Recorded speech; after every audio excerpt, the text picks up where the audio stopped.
1984. George Orwell. Part 1. It was a bright cold day in April, and the clocks were striking 13. Winston Smith, his chin nuzzled into his breast in an effort to escape the vile wind, slipped quickly through the glass doors of Victory Mansions, though not quickly enough to prevent a swirl of gritty dust from entering, along with him. The hallway smelt of boiled cabbage and old rag mats. At one end of it, a colored poster, too large for indoor display, had been tacked to the wall. It depicted simply an enormous face, more than a meter wide, the face of a man of about 45, with a heavy black mustache and ruggedly handsome features. Winston made for the stairs. It was no use trying the lift. Even at the best of times, it was seldom working, and at present the electric current was cut off during daylight hours. It was part of the economy drive in preparation for Hate Week. The flat was 7 flights up, and Winston, who was 39 and had a varicose ulcer above his right ankle, went slowly, resting several times on the way. On each landing, opposite the lift shaft, the poster with the enormous face gazed from the wall. It was one of those pictures which are so contrived that the eyes follow you about when you move. "Big Brother is watching you," the caption beneath it ran. Inside the flat, a fruity voice was reading out a list of figures which had something to do with the production of pig iron. The voice came from an oblong metal plaque like a dulled mirror which formed part of the surface of the right-hand wall. Winston turned a switch and the voice sank somewhat, though the words were still distinguishable. The instrument, the telescreen it was called, could be dimmed, but there was no way of shutting it off completely. He moved over to the window, a smallish, frail figure, the meagerness of his body merely emphasized by the blue overalls, which were the uniform of the party. His hair was very fair, his face naturally sanguine, his skin roughened by coarse soap and blunt razor blades in the cold of the winter that had just ended. Outside, even through the shut window pane, the world looked cold. Down in the street, little eddies of wind were whirling dust and torn paper into spirals. And though the sun was shining and the sky a harsh blue, there seemed to be no color in anything, except the posters that were plastered everywhere. The black mustachioed face gazed down from every commanding corner. There was one on the house front, immediately opposite. "Big Brother is watching you," the caption said, while the dark eyes looked deep into Winston's own. Down at street level, another poster, torn at one corner, flapped fitfully in the wind, alternately covering and uncovering the single word "Ingsoc." In the far distance, a helicopter skimmed down between the roofs, hovered for an instant like a bluebottle, and darted away again with a curving flight. It was the police patrol, snooping into people's windows. The patrols did not matter, however. Only the thought police mattered. Behind Winston's back, the voice from the telescreen was still babbling away about pig iron and the overfulfillment of the 9th three-year plan. The telescreen received and transmitted simultaneously. Any sound that Winston made, above the level of a very low whisper, would be picked up by it. Moreover, so long as he remained within the field of vision which the metal plaque commanded, he could be seen as well as heard. There was, of course, no way of knowing whether you were being watched at any given moment. How often or on what system the thought police plugged in on any individual wire was guesswork. It was even conceivable that they watched everybody all the time. But at any rate, they could plug in your wire whenever they wanted to. You had to live, did live from habit that became instinct, in the assumption that every sound you made was overheard and, except in darkness, every movement scrutinized. Winston kept his back turned to the telescreen. It was safer, though, as he well knew, even a back can be revealing. A kilometer away, the Ministry of Truth, his place of work, towered vast and white above the grimy landscape. This, he thought with a sort of vague distaste. This was London, chief city of Airstrip 1, itself the third most populous of the provinces of Oceania. He tried to squeeze out some childhood memory that should tell him whether London had always been quite like this. Were there always these vistas of rotting 19th century houses, their sides shored up with balks of timber, their windows patched with cardboard, and their roofs with corrugated iron, their crazy garden walls sagging in all directions, and the bombed sites where the plaster dust swirled in the air, and the willow herbs straggled over the heaps of rubble, and the places where the bombs had cleared a larger patch, and there had sprung up sordid colonies of wooden dwellings, like chicken houses? But it was no use, he could not remember. Nothing remained of his childhood except a series of bright-lit tableaux, occurring against no background and mostly unintelligible. The Ministry of Truth, mini true in Newspeak, was startlingly different from any other object in sight. It was an enormous pyramidal structure of glittering white concrete, soaring up, terrace after terrace, 300 meters into the air. From where Winston stood, it was just possible to read, picked out on its white face in elegant lettering, the 3 slogans of the party. War is peace, freedom is slavery, ignorance is strength. The Ministry of Truth contained, it was said, 3,000 rooms above ground level, and corresponding ramifications below. Scattered about London, there were just 3 other buildings of similar appearance and size. So completely did they dwarf the surrounding architecture that from the roof of Victory Mansions, you could see all four of them simultaneously. They were the homes of the four ministries between which the entire apparatus of government was divided. The Ministry of Truth, which concerned itself with news, entertainment, education, and the fine arts. The Ministry of Peace, which concerned itself with war. The Ministry of Love, which maintained law and order. And the Ministry of Plenty, which was responsible for economic affairs. Their names in Newspeak: Mini True, Mini Pax, Mini Louvre, and Mini Plenty. The Ministry of Love was the really frightening one. There were no windows in it at all. Winston had never been inside the Ministry of Love, nor within half a kilometer of it. It was a place impossible to enter except on official business, and then only by penetrating through a maze of barbed wire entanglements, steel doors, and hidden machine gun nests. Even the streets leading up to its outer barriers were roamed by gorilla-faced guards in black uniforms, armed with jointed truncheons. Winston turned round abruptly. He had set his features into the expression of quiet optimism, which it was advisable to wear when facing the telescreen. He crossed the room into the tiny kitchen. By leaving the ministry at this time of day, he had sacrificed his lunch in the canteen, and he was aware that there was no food in the kitchen except a hunk of dark-colored bread, which had got to be saved for tomorrow's breakfast. He took down from the shelf a bottle of colorless liquid with a plain white label marked Victory Gin. It gave off a sickly, oily smell, as of Chinese rice spirit. Winston poured out nearly a teacupful, nerved himself for a shock, and gulped it down like a dose of medicine. Instantly, his face turned scarlet, and the water ran out of his eyes. The stuff was like nitric acid, and moreover, in swallowing it, one had the sensation of being hit on the back of the head with a rubber club. The next moment, however, the burning in his belly died down, and the world began to look more cheerful. He took a cigarette from a crumpled packet marked Victory Cigarettes and incautiously held it upright, whereupon the tobacco fell out onto the floor. With the next, he was more successful.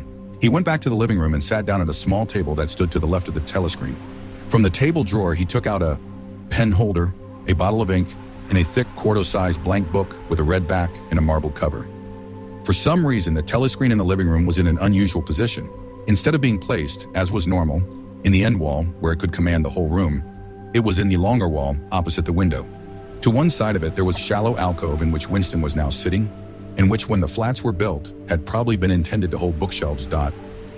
By sitting in the alcove and keeping well back, Winston was able to remain outside the range of the telescreen so far as sight went. He could be heard, of course, but so long as he stayed in his present position, he could not be seen. It was partly the unusual geography of the room that had suggested to him the thing that he was now about to do. But it had also been suggested by the book that he had just taken out of the drawer. It was a peculiarly beautiful book. Its smooth, creamy paper, a little yellowed by age, was of a kind that had not been manufactured for at least 40 years past. He could guess, however, that the book was much older than that. He had seen it lying in the window of a frowsy little junk shop in a slummy quarter of the town. Just what quarter he did not now remember, and had been stricken immediately by an overwhelming desire to possess it. Party members were supposed not to go into ordinary shops, dealing on the free market, it was called. But the rule was not strictly kept, because there were various things, such as shoelaces and razor blades, which it was impossible to get hold of in any other way. He had given a quick glance up and down the street, and then had slipped inside and bought the book for $2.50. At the time, he was not conscious of wanting it for any particular purpose. He had carried it guiltily home in his briefcase. Even with nothing written in it, it was a compromising possession. The thing that he was about to do was to open a diary. This was not illegal. Nothing was illegal, since there were no longer any laws. But if detected, it was reasonably certain that it would be punished by death, or at least by 25 years in a forced labor camp. Winston fitted a nib into the pen holder and sucked it to get the grease off. The pen was an archaic instrument, seldom used even for signatures, and he had procured one, furtively and with some difficulty, simply because of a feeling that the beautiful creamy paper deserved to be written on with a real nib instead of being scratched with an ink pencil. Actually, he was not used to writing by hand. Apart from very short notes, it was usual to dictate everything into the speakwrite, which was of course impossible for his present purpose. He dipped the pen into the ink and then faltered for just a second. A tremor had gone through his bowels. To mark the paper was the decisive act. In small, clumsy letters, he wrote, April 4th, 1984. He sat back. A sense of complete helplessness had descended upon him. To begin with, he did not know with any certainty that this was 1984. It must be round about that date, since he was fairly sure that his age was 39, and he believed that he had been born in 1944 or 1945. But it was never possible nowadays to pin down any date within a year or two. For whom, it suddenly occurred to him to wonder, was he writing this diary? For the future, for the unborn? His mind hovered for a moment round the doubtful date on the page, and then fetched up with a bump against the newspeak word, doublethink. For the first time, the magnitude of what he had undertaken came home to him. How could you communicate with the future? It was of its nature impossible. Either the future would resemble the present, in which case it would not listen to him, or it would be different from it, and his predicament would be meaningless.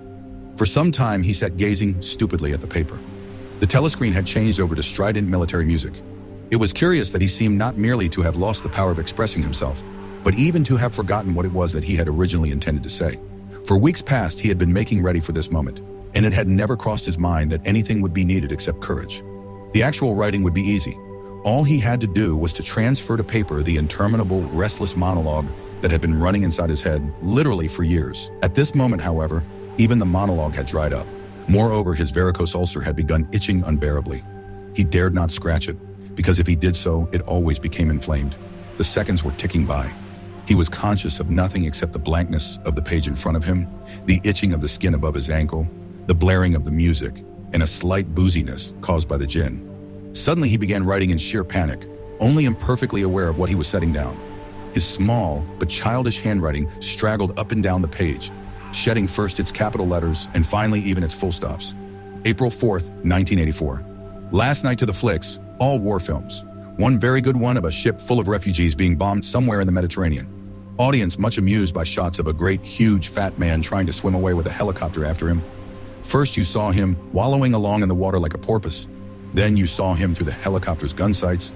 Then he was full of holes and the sea around him turned pink, and he sank as suddenly as though the holes had let in the water. Audience shouting with laughter when he sank.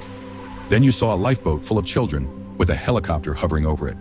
There was a middle-aged woman, might have been a Jewess, sitting up in the bow with a little boy about 3 years old in her arms. Little boy screaming with fright and hiding his head between her breasts as if he was trying to burrow right into her, and the woman putting her arms around him and comforting him, although she was blue with fright herself, all the time covering him up as much as possible, as if she thought her arms could keep the bullets off him. Then the helicopter planted a 20-kilo bomb in among them. Terrific flash, and the boat went to matchwood. Then there was a wonderful shot of a child's arm going up, right up into the air. A helicopter with a camera in its nose must have followed it up, and there was a lot of applause from the party seats. But a woman down in the pro part of the house suddenly started kicking up a fuss and shouting, "They didn't order or showed it, not in front of kids. They didn't, it ain't right. Not in front of kids, it ain't, until the police turned her out. I don't. Suppose anything happened to her? Nobody cares what the proles say." Typical prole reaction. They never. Winston stopped writing, partly because he was suffering from cramp. He did not know what had made him pour out this stream of rubbish. But the curious thing was that while he was doing so, a totally different memory had clarified itself in his mind, to the point where he almost felt equal to writing it down. It was, he now realized, because of this other incident that he had suddenly decided to come home and begin the diary today. It had happened that morning at the ministry, if anything so nebulous could be said to happen. It was nearly 1100, and in the records department, where Winston worked, they were dragging the chairs out of the cubicles and grouping them in the center of the hall opposite the big telescreen, in preparation for the 2 minutes hate. Winston was just taking his place in one of the middle rows when two people whom he knew by sight, but had never spoken to, came unexpectedly into the room. One of them was a girl whom he often passed in the corridors. He did not know her name, but he knew that she worked in the fiction department. Presumably, since he had sometimes seen her with oily hands and carrying a spanner, she had some mechanical job on one of the novel writing machines. She was a bold-looking girl of about 27, with thick hair, a freckled face, and swift athletic movements. A narrow scarlet sash, emblem of the Junior Anti-Sex League, was wound several times around the waist of her overalls, just tightly enough to bring out the shapeliness of her hips. Winston had disliked her from the very first moment of seeing her. He knew the reason. It was because of the atmosphere of hockey fields and cold baths and community hikes and general clean-mindedness which she managed to carry about with her. He disliked nearly all women, and especially the young and pretty ones. It was always the women, and above all, the young ones, who were the most bigoted adherents of the party, the swallowers of slogans, the amateur spies and nosers out of unorthodoxy. But this particular girl gave him the impression of being more dangerous than most. Once when they passed in the corridor, she gave him a quick sidelong glance which seemed to pierce right into him, and for a moment had filled him with black terror. The idea had even crossed his mind that she might be an agent of the thought police. That, it was true, was very unlikely. Still, he continued to feel a peculiar uneasiness, which had fear mixed up in it as well as hostility, whenever she was anywhere near him. The other person was a man named O'Brien, a member of the inner party and holder of some post so important and remote that Winston had only a dim idea of its nature. A momentary hush passed over the group of people round the chairs as they saw the black overalls of an inter-party member approaching. O'Brien was a large, burly man with a thick neck and a coarse, humorous, brutal face. In spite of his formidable appearance, he had a certain charm of manner. He had a trick of resettling his spectacles on his nose, which was curiously disarming, in some indefinable way, curiously civilized. It was a gesture which, if anyone had still thought in such terms, might have recalled an 18th century nobleman offering his snuff box. Winston had seen O'Brien perhaps a dozen times in almost as many years. He felt deeply drawn to him, and not solely because he was intrigued by the contrast between O'Brien's urbane manner and his prizefighter's physique. Much more it was because of a secretly held belief, or perhaps not even a belief, merely a hope, that O'Brien's political orthodoxy was not perfect. Something in his face suggested it irresistibly. And again, perhaps it was not even unorthodoxy that was written in his face, but simply intelligence. But at any rate, he had the appearance of being a person that you could talk to if somehow you could cheat the telescreen and get him alone. Winston had never made the smallest effort to verify this guess. Indeed, there was no way of doing so. At this moment, O'Brien glanced at his wristwatch, saw that it was nearly 1100, and evidently decided to stay in the records department until the 2 minutes hate was over. He took a chair in the same row as Winston, a couple of places away. A small, sandy-haired woman who worked in the next cubicle to Winston was between them. The girl with dark hair was sitting immediately behind.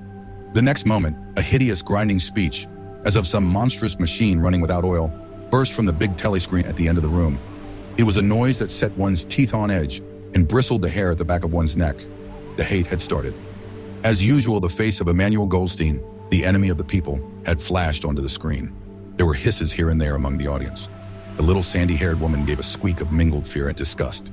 Goldstein was the renegade and backslider who once, long ago, how long ago nobody quite remembered, had been one of the leading figures of the party, almost on a level with Big Brother himself, and then had engaged in counter-revolutionary activities, had been condemned to death and had mysteriously escaped and disappeared. The programs of the 2 minutes hate varied from day to day, but there was none in which Goldstein was not the principal figure. He was the primal traitor, the earliest defiler of the party's purity. All subsequent crimes against the party, all treacheries, acts of sabotage, heresies, deviations, sprang directly out of his teaching. Somewhere or other he was still alive and hatching his conspiracies. Perhaps somewhere beyond the sea, under the protection of his foreign paymasters. Perhaps even, so it was occasionally rumored, in some hiding place in Oceania itself. Winston's diaphragm was constricted. He could never see the face of Goldstein without a painful mixture of emotions. It was a lean Jewish face, with a great fuzzy aureole of white hair and a small goatee beard. A clever face, and yet somehow inherently despicable, with a kind of senile silliness in the long thin nose, near the end of which a pair of spectacles was perched. It resembled the face of a sheep, and the voice too had a sheep-like quality. Goldstein was delivering his usual venomous attack upon the doctrines of the party, an attack so exaggerated and perverse that a child should have been able to see through it, and yet just plausible enough to fill one with an alarmed feeling that other people, less level-headed than oneself, might be taken in by it. He was abusing Big Brother. He was denouncing the dictatorship of the party. He was demanding the immediate conclusion of peace with Eurasia. He was advocating freedom of speech, freedom of the press, freedom of assembly, freedom of thought. He was crying hysterically that the revolution had been betrayed, and all this in rapid polysyllabic speech, which was a sort of parody of the habitual style of the orators of the party, and even contained newspeak words, more newspeak words indeed than any party member would normally use in real life. And all the while, lest one should be in any doubt as to the reality which Goldstein's specious claptrap covered, behind his head on the telescreen, there marched the endless columns of the Eurasian army, row after row of solid-looking men with expressionless Asiatic faces, who swam up to the surface of the screen and vanished, to be replaced by others exactly similar. The dull, rhythmic tramp of the soldiers' boots formed the background to Goldstein's bleating voice. Before the hate had proceeded for 30 seconds, uncontrollable exclamations of rage were breaking out from half the people in the room. The self-satisfied sheep-like face on the screen and the terrifying power of the Eurasian army behind it were too much to be borne. Besides, the sight or even the thought of Goldstein produced fear and anger automatically. He was an object of hatred more constant than either Eurasia or Eastasia, since when Oceania was at war with one of these powers, it was generally at peace with the other. But what was strange was that, although Goldstein was hated and despised by everybody, although every day and 1,000 times a day, on platforms, on the telescreen, in newspapers, in books, his theories were refuted, smashed, ridiculed, held up to the general gaze for the pitiful rubbish that they were. In spite of all this, his influence never seemed to grow less. Always there were fresh dupes waiting to be seduced by him. A day never passed when spies and saboteurs, acting under his directions, were not unmasked by the thought police. He was the commander of a vast, shadowy army, an underground network of conspirators dedicated to the overthrow of the state. The Brotherhood, its name was supposed to be. There were also whispered stories of a terrible book, a compendium of all the heresies, of which Goldstein was the author, and which circulated clandestinely here and there. It was a book without a title. People referred to it, if at all, simply as the book. But one knew of such things only through vague rumors. Neither the Brotherhood nor the book was a subject that any ordinary party member would mention if there was a way of avoiding it. In its second minute, the hate rose to a frenzy. People were leaping up and down in their places and shouting at the tops of their voices in an effort to drown the maddening, bleating voice that came from the screen. The little sandy-haired woman had turned bright pink, and her mouth was opening and shutting like that of a landed fish. Even O'Brien's heavy face was flushed. He was sitting very straight in his chair, his powerful chest swelling and quivering, as though he were standing up to the assault of a wave. The dark-haired girl behind Winston had begun crying out, "Swine! Swine! Swine!" And suddenly she picked up a heavy Newspeak dictionary and flung it at the screen. It struck Goldstein's nose and bounced off. The voice continued inexorably. In a lucid moment, Winston found that he was shouting with the others and kicking his heel violently against the rung of his chair. The horrible thing about the 2 minutes hate was not that one was obliged to act a part, but on the contrary that it was impossible to avoid joining in. Within 30 seconds, any pretense was always unnecessary. A hideous ecstasy of fear and vindictiveness, a desire to kill, to torture, to smash faces in with a sledgehammer, seemed to flow through the whole group of people like an electric current, turning one even against one's will into a grimacing, screaming lunatic. And yet the rage that one felt was an abstract, undirected emotion which could be switched from one object to another like the flame of a blow lamp. Thus, at one moment, Winston's hatred was not turned against Goldstein at all, but on the contrary against Big Brother, the party, and the thought police. And at such moments, his heart went out to the lonely, derided heretic on the screen, sole guardian of truth and sanity in a world of lies. And yet the very next instant, he was at one with the people about him, and all that was said of Goldstein seemed to him to be true. At those moments, his secret loathing of Big Brother changed into adoration, and Big Brother seemed to tower up, an invincible, fearless protector, standing like a rock against the hordes of Asia. And Goldstein, in spite of his isolation, his helplessness, and the doubt that hung about his very existence, seemed like some sinister enchanter, capable by the mere power of his voice of wrecking the structure of civilization. It was even possible, at moments, to switch one's hatred this way or that by a voluntary act. Suddenly, by the sort of violent effort with which one wrenches one's head away from the pillow in a nightmare, Winston succeeded in transferring his hatred from the face on the screen to the dark-haired girl behind him. Vivid, beautiful hallucinations flashed through his mind.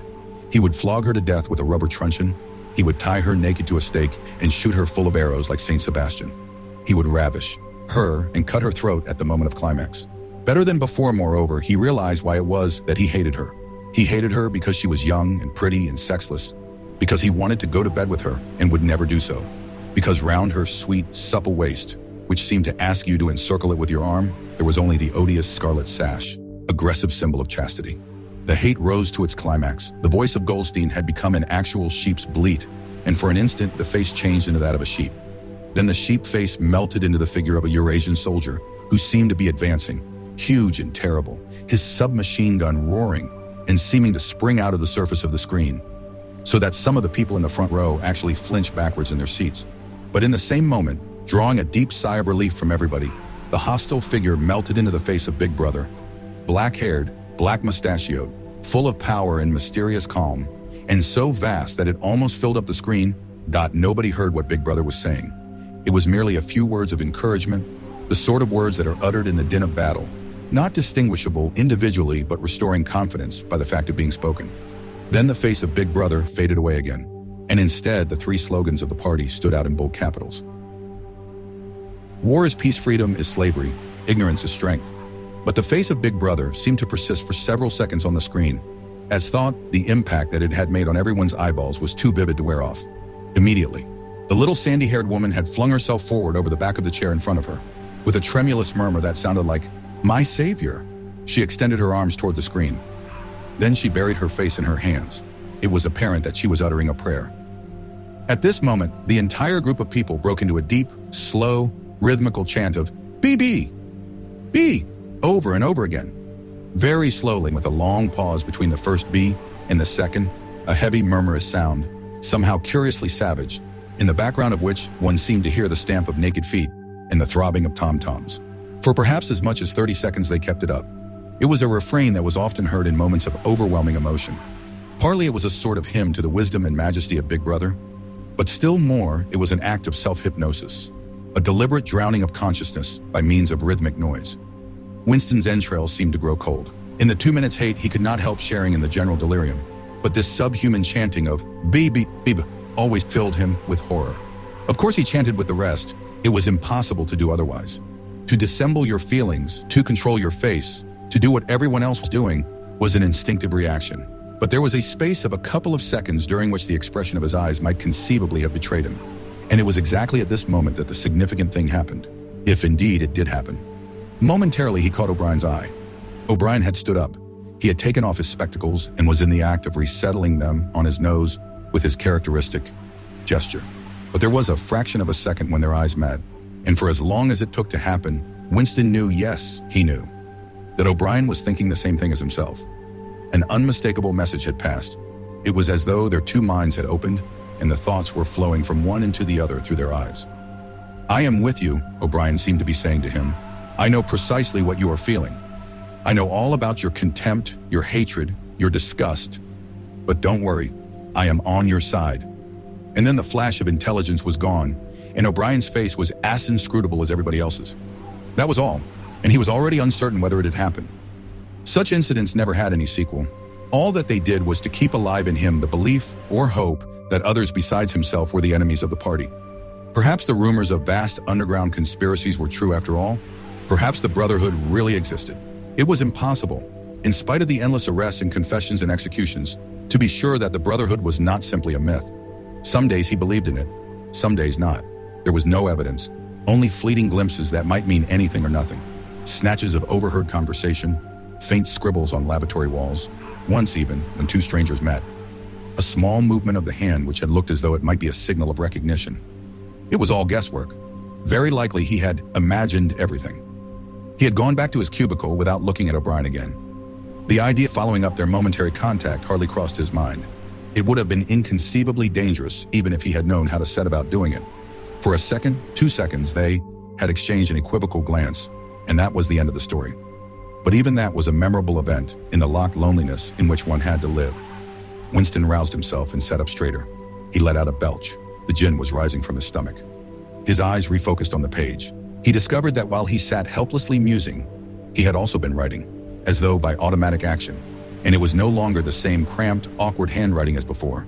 His pen had slid voluptuously over the smooth paper, printing in large, neat capitals, "Down with Big Brother, down with Big Brother, down with Big Brother, down with Big Brother, down with Big Brother," over and over again, filling half a page. He could not help feeling a twinge of panic. It was absurd, since the writing of those particular words was not more dangerous than the initial act of opening the diary. But, for a moment, he was tempted to tear out the spoiled pages and abandon the enterprise altogether. He did not do so, however, because he knew that it was useless. Whether he wrote "Down with Big Brother," or whether he refrained from writing it, made no difference. Whether he went on with the diary, or whether he did not go on with it, made no difference. The thought police would get him just the same. He had committed, would still have committed, even if he had never set pen to paper, the essential crime that contained all others in itself. Thought crime, they called it thought crime, was not a thing that could be concealed forever. You might dodge successfully for a while, even for years, but sooner or later they were bound to get you. It was always at night. The arrest invariably happened at night. The sudden jerk out of sleep, the rough hands shaking your shoulder, the lights glaring in your eyes, the ring of hard faces round the bed. In the vast majority of cases there was no trial, no report of the arrest. People simply disappeared, always during the night. Your name was removed from the registers. Every record of everything you had ever done was wiped out. Your one-time existence was denied and then forgotten. You were abolished, annihilated, vaporized was the usual word. For a moment he was seized by a kind of hysteria. He began writing in a hurried, untidy scrawl. "They'll shoot me, I don't care. They'll shoot me in the back of the neck. I don't care, down with Big Brother. They always shoot you in the back of the neck. I don't care, down with Big Brother."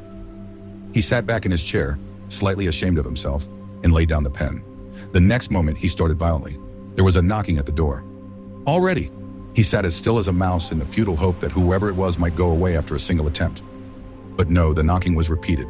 The worst thing of all would be to delay. His heart was thumping like a drum, but his face, from long habit, was probably expressionless. He got up and moved heavily towards the door. 2. As he put his hand to the doorknob, Winston saw that he had left the diary open on the table. "Down with Big Brother" was written all over it, in letters almost big enough to be legible across the room. It was an inconceivably stupid thing to have done. But, he realized, even in his panic, he had not wanted to smudge the creamy paper by shutting the book while the ink was wet. He drew in his breath and opened the door. Instantly, a warm wave of relief flowed through him. A colorless, crushed-looking woman with wispy hair and a lined face was standing outside. "Oh, comrade," she began in a dreary, whining sort of voice. "I thought I heard you come in. Do you think you could come across and have a look at our kitchen sink? It's got blocked up, and..." It was Mrs. Parsons, the wife of a neighbor on the same floor. Mrs. was a word somewhat discountenanced by the party. You were supposed to call everyone comrade, but with some women, one used it instinctively. She was a woman of about 30, but looking much older. One had the impression that there was dust in the creases of her face. Winston followed her down the passage. These amateur repair jobs were an almost daily irritation. Victory mansions were old flats, built in 1930 or thereabouts, and were falling to pieces. The plaster flaked constantly from ceilings and walls. The pipes burst in every hard frost. The roof leaked whenever there was snow. The heating system was usually running at half steam when it was not closed down altogether from motives of economy. Repairs, except what you could do for yourself, had to be sanctioned by remote committees which were liable to hold up even the mending of a window pane for 2 years. "Of course, it's only because Tom isn't home," said Mrs. Parsons vaguely. The Parsons flat was bigger than Winston's, and dingy in a different way. Everything had a battered, trampled-on look, as though the place had just been visited by some large, violent animal. Games, impedimenta hockey sticks, boxing gloves, a burst football, a pair of sweaty shorts turned inside out, lay all over the floor, and on the table there was a litter of dirty dishes and dog-eared exercise books. On the walls were scarlet banners of the Youth League and the Spies, and a full-size poster of Big Brother. There was the usual boiled cabbage smell, common to the whole building, but it was shot through by a sharper reek of sweat, which one knew this at the first sniff, though it was hard to say how, was the sweat of some person not present at the moment. In another room, someone with a comb and a piece of toilet paper was trying to keep tune with the military music, which was still issuing from the telescreen. "It's the children," said Mrs. Parsons, casting a half-apprehensive glance at the door. "They haven't been out today, and of course," she had a habit of breaking off her sentences in the middle. The kitchen sink was full nearly to the brim with filthy greenish water which smelt worse than ever of cabbage. Winston knelt down and examined the angle joint of the pipe. He hated using his hands, and he hated bending down, which was always liable to start him coughing. Mrs. Parsons looked on helplessly. "Of course, if Tom was home, he'd put it right in a moment," she said. "He loves anything like that. He's ever so good with his hands. Tom is." Parsons was Winston's fellow employee at the Ministry of Truth. He was a fattish but active man of paralyzing stupidity, a mass of imbecile enthusiasms, one of those completely unquestioning, devoted drudges on whom, more even than on the thought police, the stability of the party depended. At 35, he had just been unwillingly evicted from the Youth League, and before graduating into the Youth League, he had managed to stay on in the Spies for a year beyond the statutory age. At the ministry, he was employed in some subordinate post for which intelligence was not required. But on the other hand, he was a leading figure on the sports committee and all the other committees engaged in organizing community hikes, spontaneous demonstrations, savings campaigns, and voluntary activities generally. He would inform you with quiet pride between whiffs of his pipe that he had put in an appearance at the community center every evening for the past 4 years. An overpowering smell of sweat, a sort of unconscious testimony to the strenuousness of his life, followed him about wherever he went and even remained behind him after he had gone. "Have you got a spanner?" said Winston, fiddling with the nut on the angle joint. "A spanner," said Mrs. Parsons, immediately becoming invertebrate. "I don't know, I'm sure. Perhaps the children..." There was a trampling of boots and another blast on the comb as the children charged into the living room. Mrs. Parsons brought the spanner. Winston let out the water and disgustedly removed the clot of human hair that had blocked up the pipe. He cleaned his fingers as best he could in the cold water from the tap and went back into the other room. "Up with your hands!" yelled a savage voice. A handsome, tough-looking boy of 9 had popped up from behind the table and was menacing him with a toy automatic pistol, while his small sister, about 2 years younger, made the same gesture with a fragment of wood. Both of them were dressed in the blue shorts, gray shirts, and red neckerchiefs, which were the uniform of the Spies. Winston raised his hands above his head, but with an uneasy feeling, so vicious was the boy's demeanor, that it was not altogether a game. "You're a traitor!" yelled the boy. "You're a thought criminal! You're a Eurasian spy. I'll shoot you. I'll vaporize you. I'll send you to the salt mines." Suddenly, they were both leaping around him, shouting "traitor" and "thought criminal," the little girl imitating her brother in every movement. It was somehow slightly frightening, like the gambling of tiger cubs which will soon grow up into man-eaters. There was a sort of calculating ferocity in the boy's eye, a quite evident desire to hit or kick Winston, and a consciousness of being very nearly big enough to do so. It was a good job it was not a real pistol he was holding, Winston thought. Mrs. Parsons' eyes flitted nervously from Winston to the children, and back again. In the better light of the living room, he noticed with interest that there actually was dust in the creases of her face. "They do get so noisy," she said. "They're disappointed because they couldn't go to see the hanging. That's what it is. I'm too busy to take them, and Tom won't be back from work in time." "Why can't we go and see the hanging?" roared the boy in his huge voice. "Want to see the hanging? Want to see the hanging?" chanted the little girl, still capering round. Some Eurasian prisoners, guilty of war crimes, were to be hanged in the park that evening, Winston remembered. This happened about once a month and was a popular spectacle. Children always clamored to be taken to see it. He took his leave of Mrs. Parsons and made for the door. But he had not gone 6 steps down the passage when something hit the back of his neck, an agonizingly painful blow. It was as though a red-hot wire had been jabbed into him. He spun round just in time to see Mrs. Parsons dragging her son back into the doorway while the boy pocketed a catapult. "Goldstein!" bellowed the boy as the door closed on him. But what most struck Winston was the look of helpless fright on the woman's grayish face. Back in the flat, he stepped quickly past the telescreen and sat down at the table again, still rubbing his neck. The music from the telescreen had stopped. Instead, a clipped military voice was reading out, with a sort of brutal relish, a description of the armaments of the new floating fortress, which had just been anchored between Ulsan and the Faroe Islands. With those children, he thought, that wretched woman must lead a life of terror. Another year, 2 years, and they would be watching her night and day for symptoms of unorthodoxy. Nearly all children nowadays were horrible. What was worst of all was that by means of such organizations as the spies, they were systematically turned into ungovernable little savages. And yet this produced in them no tendency whatever to rebel against the discipline of the party. On the contrary, they adored the party and everything connected with it. The songs, the processions, the banners, the hiking, the drilling with dummy rifles, the yelling of slogans, the worship of Big Brother. It was all a sort of glorious game to them. All their ferocity was turned outwards, against the enemies of the state, against foreigners, traitors, saboteurs, thought criminals. It was almost normal for people over 30 to be frightened of their own children. And with good reason, for hardly a week passed in which the Times did not carry a paragraph describing how some eavesdropping little sneak, child hero was the phrase generally used, had overheard some compromising remark and denounced its parents to the thought police. The sting of the catapult bullet had worn off. He picked up his pen half-heartedly, wondering whether he could find something more to write in the diary. Suddenly he began thinking of O'Brien again. Years ago, how long was it? 7 years it must be. He had dreamed that he was walking through a pitch-dark room, and someone sitting to one side of him had said, as he passed, "We shall meet in the place where there is no darkness." It was said very quietly, almost casually, a statement, not a command. He had walked on without pausing. What was curious was that at the time, in the dream, the words had not made much impression on him. It was only later and by degrees that they had seemed to take on significance. He could not now remember whether it was before or after having the dream that he had seen O'Brien for the first time, nor could he remember when he had first identified the voice as O'Brien's. But at any rate, the identification existed. It was O'Brien who had spoken to him out of the dark. Winston had never been able to feel sure. Even after this morning's flash of the eyes, it was still impossible to be sure whether O'Brien was a friend or an enemy. Nor did it even seem to matter greatly. There was a link of understanding between them, more important than affection or partisanship. "We shall meet in the place where there is no darkness," he had said. Winston did not know what it meant, only that in some way or another it would come true. The voice from the telescreen paused. A trumpet call, clear and beautiful, floated into the stagnant air.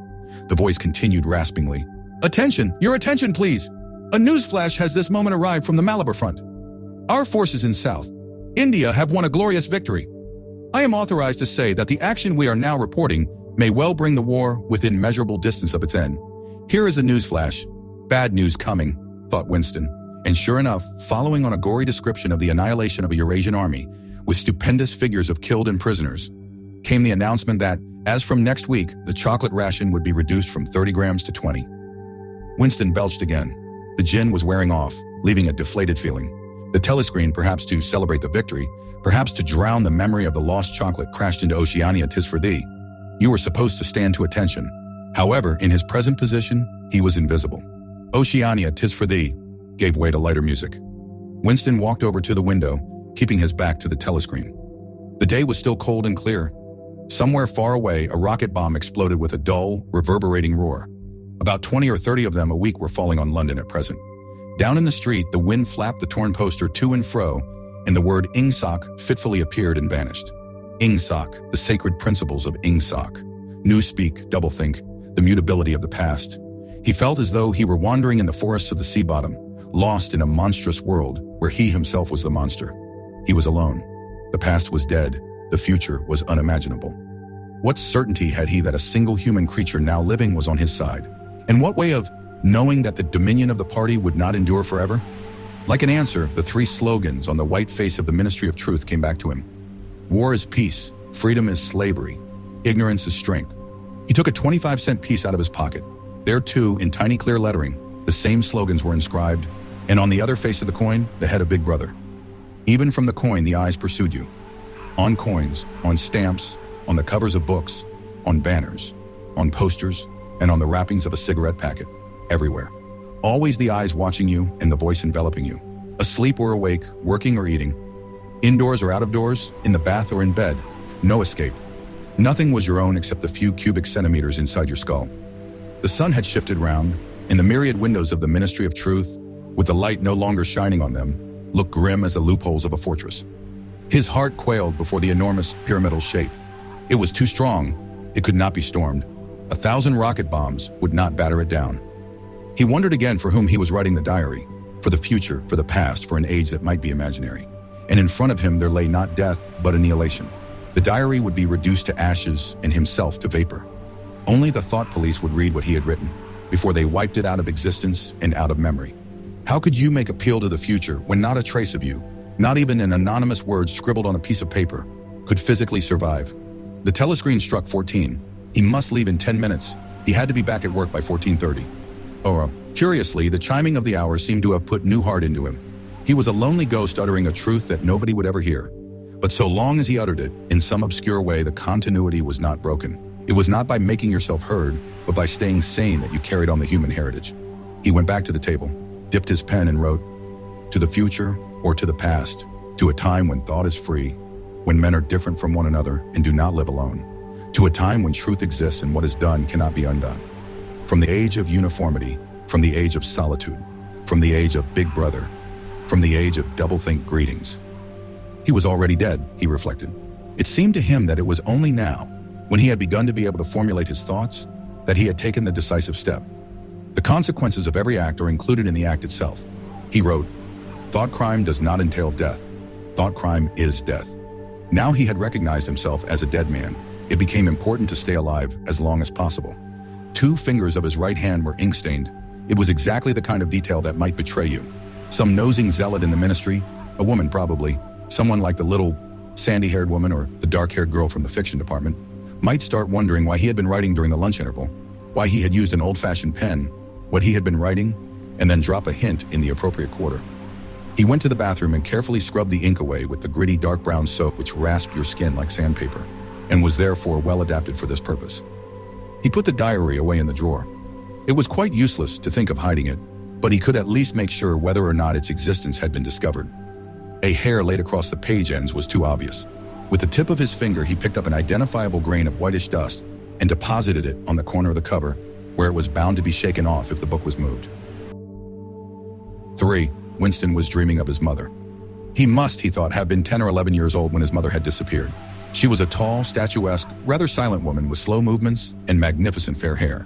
His father he remembered more vaguely as dark and thin, dressed always in neat dark clothes. Winston remembered especially the very thin soles of his father's shoes, and wearing spectacles. The 2 of them must evidently have been swallowed up in one of the first great purges of the 50s. At this moment, his mother was sitting in some place deep down beneath him, with his young sister in her arms. He did not remember his sister at all, except as a tiny, feeble baby, always silent, with large, watchful eyes. Both of them were looking up at him. They were down in some subterranean place, the bottom of a well, for instance, or a very deep grave. But it was a place which, already far below him, was itself moving downwards. They were in the saloon of a sinking ship, looking up at him through the darkening water. There was still air in the saloon.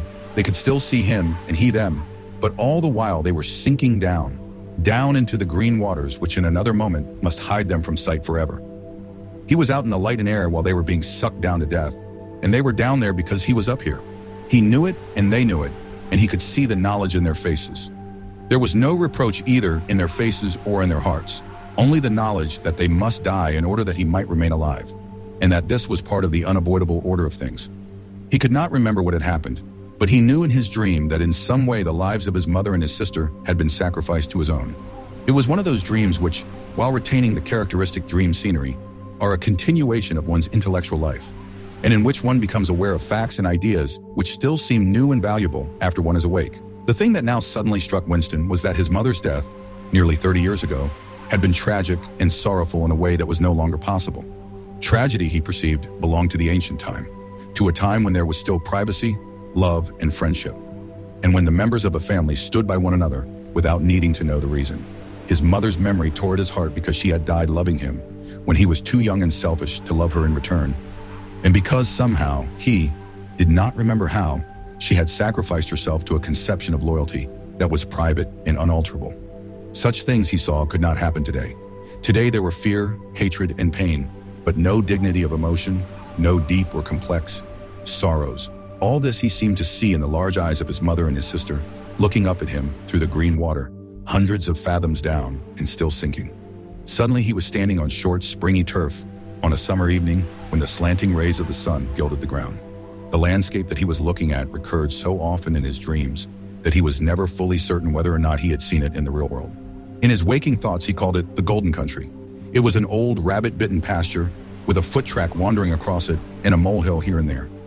In the ragged hedge on the opposite side of the field, the boughs of the elm trees were swaying very faintly in the breeze, their leaves just stirring in dense masses like women's hair.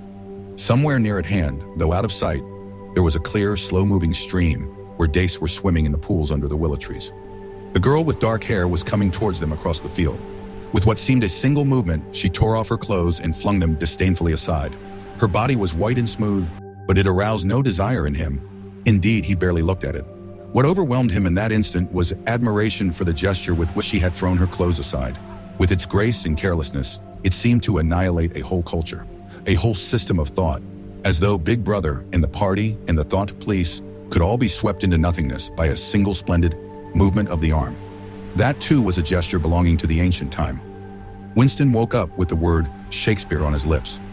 The telescreen was giving forth an ear-splitting whistle, which continued on the same note for 30 seconds.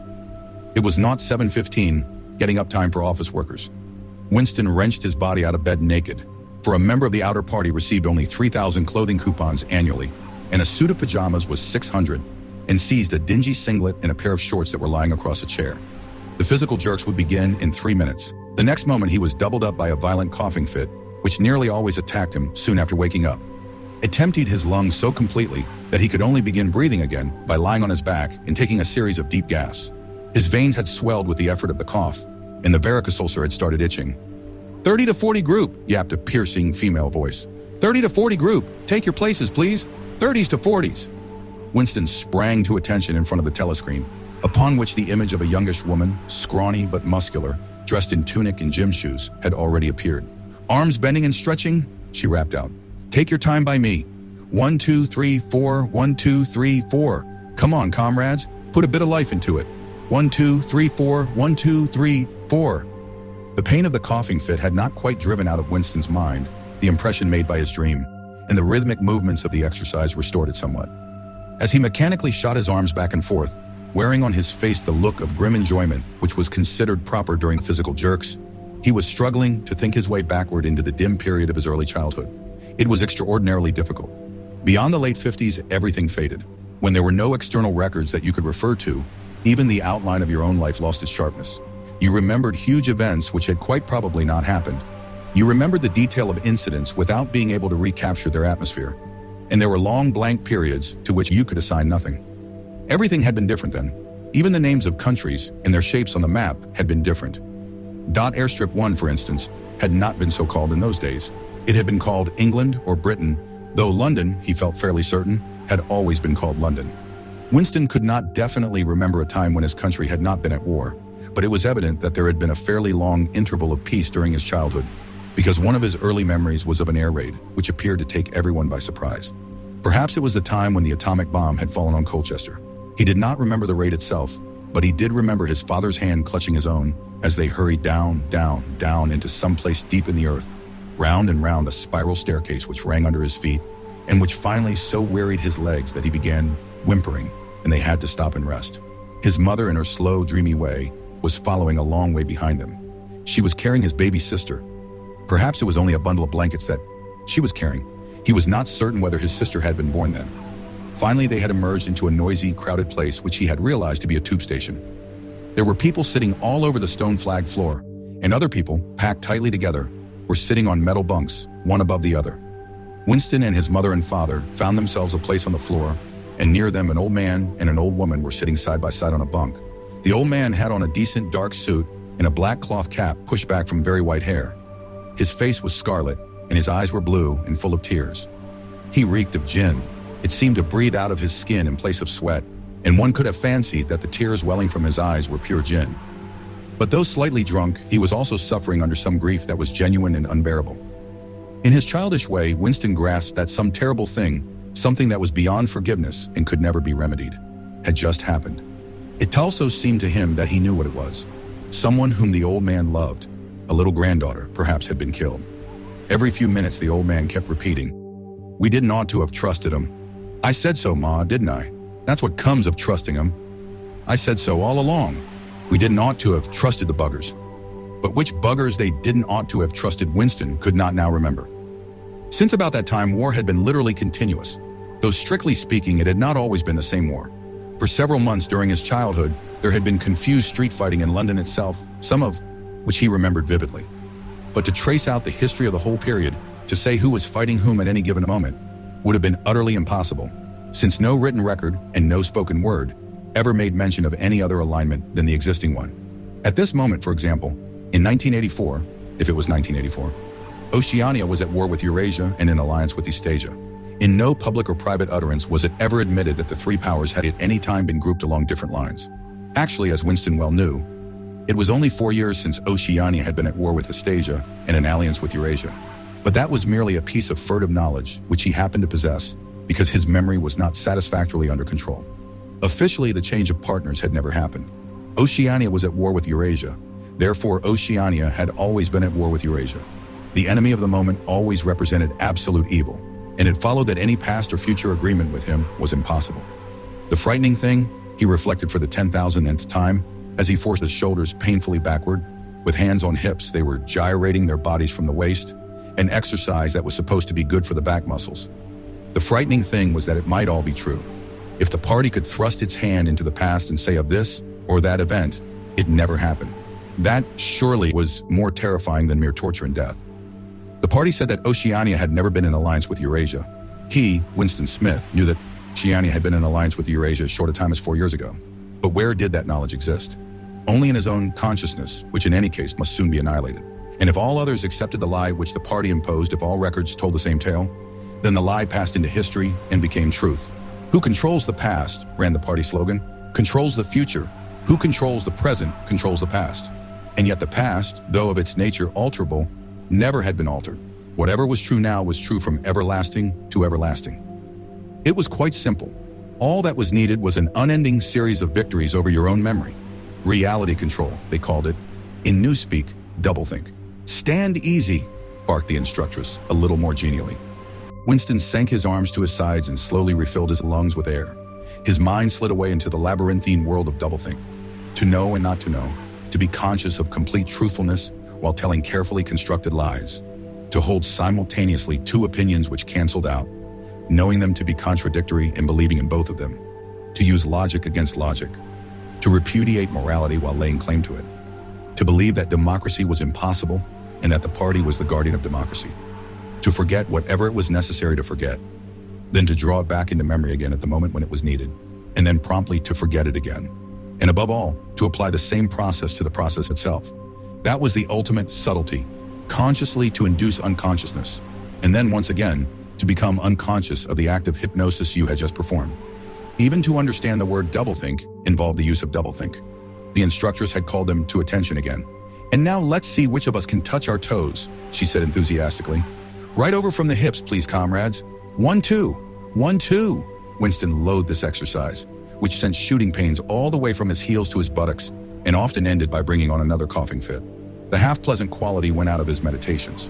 The past, he reflected, had not merely been altered, it had been actually destroyed. For how could you establish even the most obvious fact when there existed no record outside your own memory? He tried to remember in what year he had first heard mention of Big Brother. He thought it must have been at some time in the 60s, but it was impossible to be certain. In the party histories, of course, Big Brother figured as the leader and guardian of the revolution since its very earliest days. His exploits had been gradually pushed backwards in time until already they extended into the fabulous world of the 40s and the 30s, when the capitalists in their strange cylindrical hats still rode through the streets of London in great gleaming motor cars or horse carriages with glass sides. There was no knowing how much of this legend was true and how much invented. Winston could not even remember at what date the party itself had come into existence.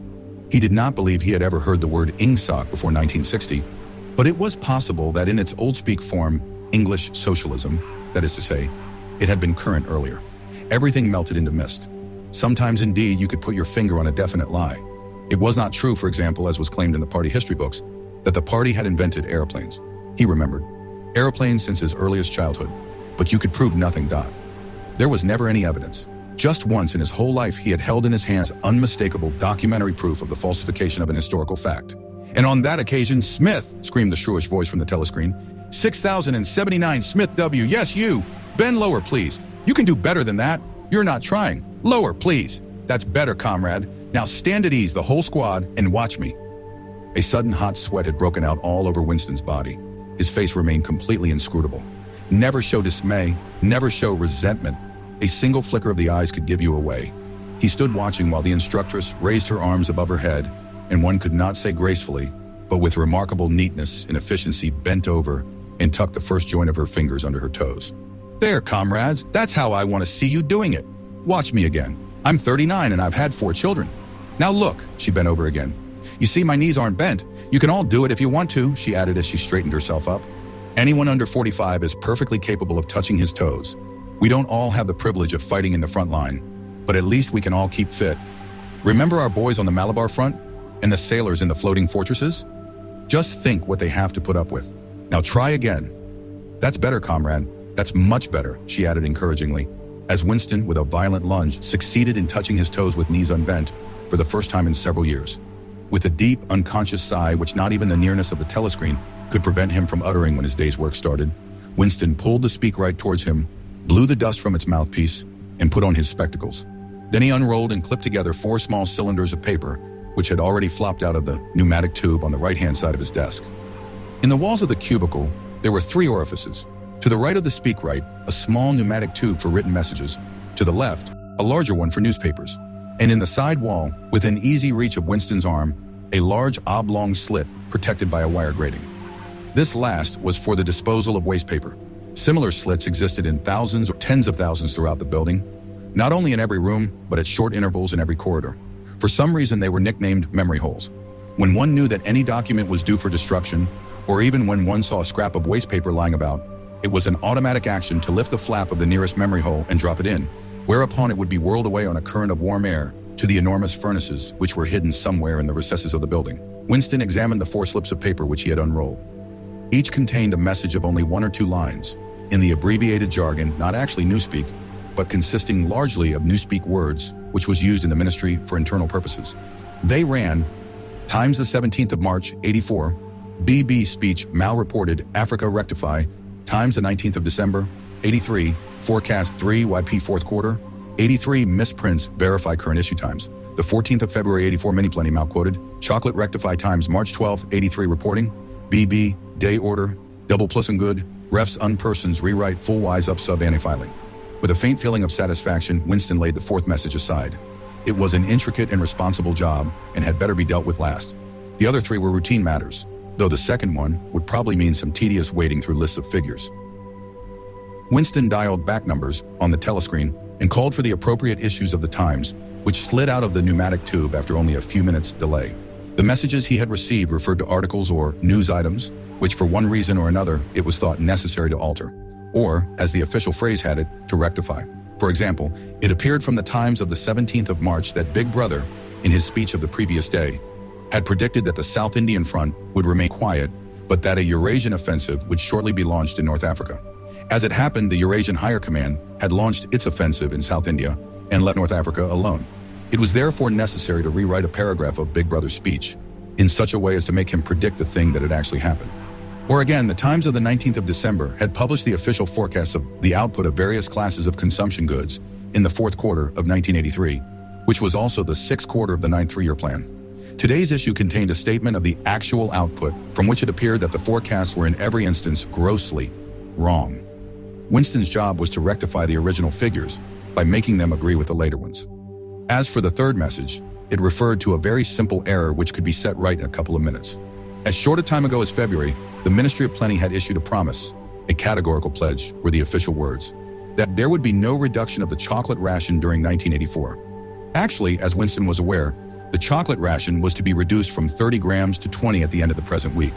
All that was needed was to substitute for the original promise a warning that it would probably be necessary to reduce the ration at some time in April. As soon as Winston had dealt with each of the messages, he clipped his speak-written corrections to the appropriate copy of the Times and pushed them into the pneumatic tube. Then, with a movement which was as nearly as possible unconscious, he crumpled up the original message and any notes that he himself had made and dropped them into the memory hole to be devoured by the flames. What happened in the unseen labyrinth to which the pneumatic tubes led, he did not know in detail, but he did know in general terms. As soon as all the corrections which happened to be necessary in any particular number of the Times had been assembled and collated, that number would be reprinted, the original copy destroyed, and the corrected copy placed on the files in its stead. This process of continuous alteration was applied not only to newspapers, but to books, periodicals, pamphlets, posters, leaflets, films, soundtracks, cartoons, photographs, to every kind of literature or documentation which might conceivably hold any political or ideological significance. Day by day and almost minute by minute, the past was brought up to date. In this way, every prediction made by the party could be shown by documentary evidence to have been correct, nor was any item of news or any expression of opinion which conflicted with the needs of the moment ever allowed to remain on record. All history was a palimpsest, scraped clean and reinscribed exactly as often as was necessary. In no case would it have been possible, once the deed was done, to prove that any falsification had taken place.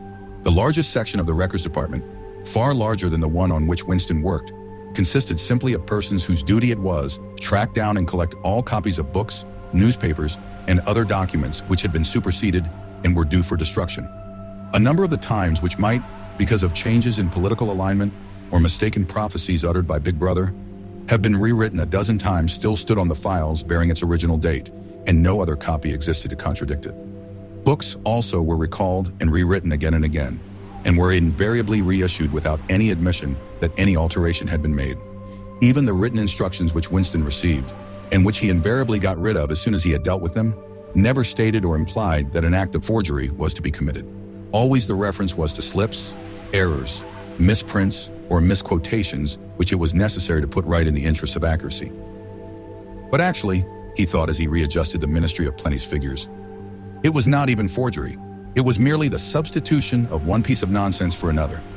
Most of the material that you were dealing with had no connection with anything in the real world, not even the kind of connection that is contained in a direct lie.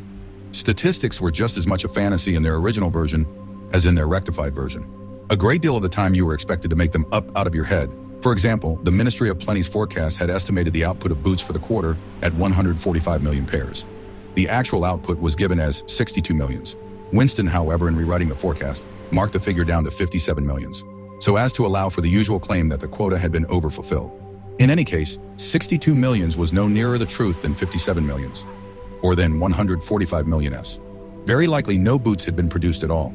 Likelier still, nobody knew how many had been produced, much less cared.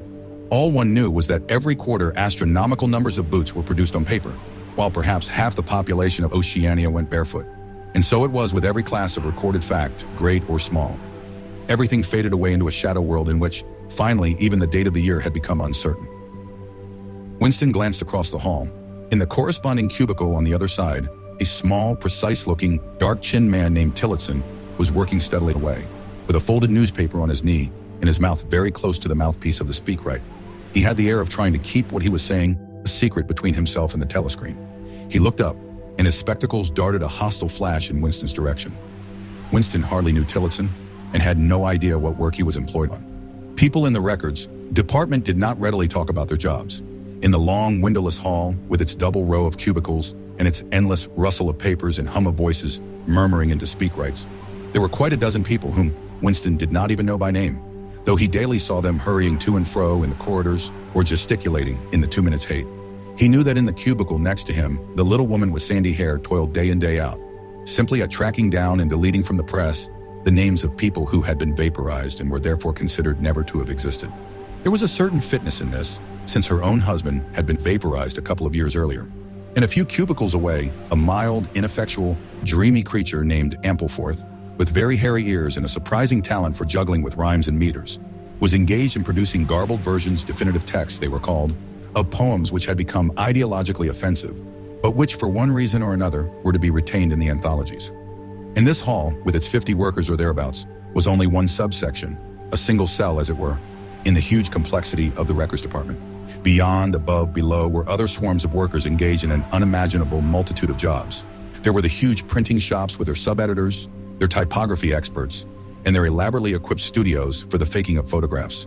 There was the teleprogram section with its engineers, its producers, and its teams of actors specially chosen for their skill in imitating voices. There were the armies of reference clerks whose job was simply to draw up lists of books and periodicals which were due for recall.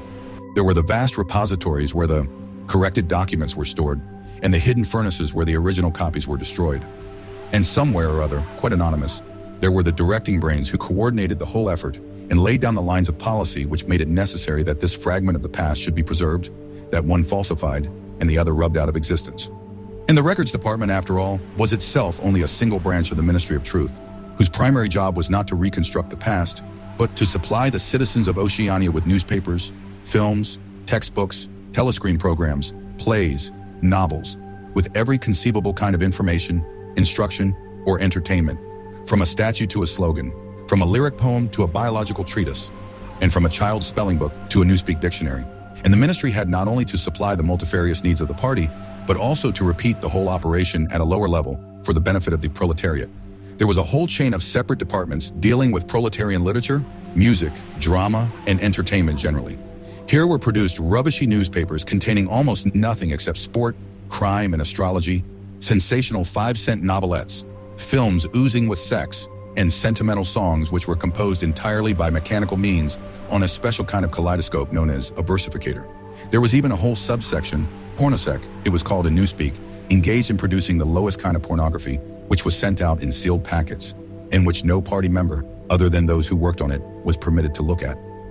3 messages had slid out of the pneumatic tube while Winston was working, but they were simple matters, and he had disposed of them before the 2 minutes hate interrupted him. When the hate was over, he returned to his cubicle, took the Newspeak dictionary from the shelf, pushed the speakwrite to one side, cleaned his spectacles, and settled down to his main job of the morning. Winston's greatest pleasure in life was in his work. Most of it was a tedious routine, but included in it, there were also jobs so difficult and intricate that you could lose yourself in them as in the depths of a mathematical problem. Delicate pieces of forgery in which you had nothing to guide you except your knowledge of the principles of ingsoc and your estimate of what the party wanted you to say. Winston was good at this kind of thing. On occasion, he had even been entrusted with the rectification of the Times' leading articles, which were written entirely in Newspeak. He unrolled the message that he had set aside earlier. It ran, Times March 12th, 83, reporting BB Day, order double plus good refs, unpersons rewrite full wise up sub and filing, in Old Speak or Standard English. This might be rendered, the reporting of Big Brother's order for the day in the Times of December 3rd, 1983, is extremely unsatisfactory and makes references to non-existent persons. Rewrite it in full and submit your draft to higher authority before filing. Winston read through the offending article. Big Brother's order for the day, it seemed, had been chiefly devoted to praising the work of an organization known as FFCC, which supplied cigarettes and other comforts to the sailors in the floating fortresses. A certain Comrade Withers, a prominent member of the inner party, had been singled out for special mention and awarded a decoration, the Order of Conspicuous Merit, 2nd class. 3 months later, FFCC had suddenly been dissolved with no reasons given. One could assume that Withers and his associates were now in disgrace, but there had been no report of the matter in the press or on the telescreen. That was to be expected, since it was unusual for political offenders to be put on trial or even publicly denounced. The Great Purges involving thousands of people, with public trials of traitors and thought criminals who made abject confession of their crimes and were afterwards executed, were special showpieces not occurring oftener than once in a couple of years. More commonly, people who had incurred the displeasure of the party simply disappeared and were never heard of again. One never had the smallest clue as to what had happened to them. In some cases, they might not even be dead. Perhaps 30 people personally known to Winston, not counting his parents, had disappeared at one time or another. Winston stroked his nose gently with a paperclip. In the cubicle across the way, Comrade Tillotson was still crouching secretively over his speakwrite. He raised his head for a moment. Again, the hostile spectacle flash. Winston wondered whether Comrade Tillotson was engaged on the same job as himself. It was perfectly possible. So tricky a piece of work would never be entrusted to a single person. On the other hand, to turn it over to a committee would be to admit openly that an act of fabrication was taking place. Very likely as many as a dozen people were now working away on rival versions of what Big Brother had actually said, and presently some master brain in the inner party would select this version or that, would re-edit it, and set in motion the complex processes of cross-referencing that would be required, and then the chosen lie would pass into the permanent records and become truth. Winston did not know why Withers had been disgraced. Perhaps it was for corruption or incompetence. Perhaps Big Brother was merely getting rid of a too popular subordinate. Perhaps Withers or someone close to him had been suspected of heretical tendencies. Or perhaps, what was likeliest of all, the thing had simply happened because purges and vaporizations were a necessary part of the mechanics of government. The only real clue lay in the words refs unpersons, which indicated that Withers was already dead. You could not invariably assume this to be the case when people were arrested. Sometimes they were released and allowed to remain at liberty for as much as a year or 2 years before being executed. Very occasionally, some person whom you had believed dead long since would make a ghostly reappearance at some public trial where he would implicate hundreds of others by his testimony before vanishing. This time forever. Withers, however, was already an unperson. He did not exist. He had never existed. Winston decided that it would not be enough simply to reverse the tendency of Big Brother's speech. It was better to make it deal with something totally unconnected with its original subject. He might turn the speech into the usual denunciation of traitors and thought criminals, but that was a little too obvious. While to win a victory at the front, or some triumph of overproduction in the 9th three-year plan, might complicate the records too much. What was needed was a piece of pure fantasy. Suddenly there sprang into his mind, ready-made as it were, the image of a certain Comrade Ogilvy, who had recently died in battle, in heroic circumstances. There were occasions when Big Brother devoted his order for the day to commemorating some humble, rank-and-file party member whose life and death he held up as an example worthy to be followed. Today he should commemorate Comrade Ogilvy. It was true that there was no such person as Comrade Ogilvy, but a few lines of print and a couple of faked photographs would soon bring him into existence.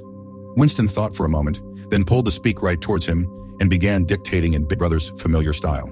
A style at once military and pedantic, and because of a trick of asking questions and then promptly answering them. What lessons do we learn from this fact, comrades? The lesson, which is also one of the fundamental principles of INGSOC, that, etc., etc. Easy to imitate. At the age of 3, Comrade Ogilvy had refused all toys except a drum, a submachine gun, and a model helicopter. At 6, a year early, by a special relaxation of the rules, he had joined the spies. At 9, he had been a troop leader.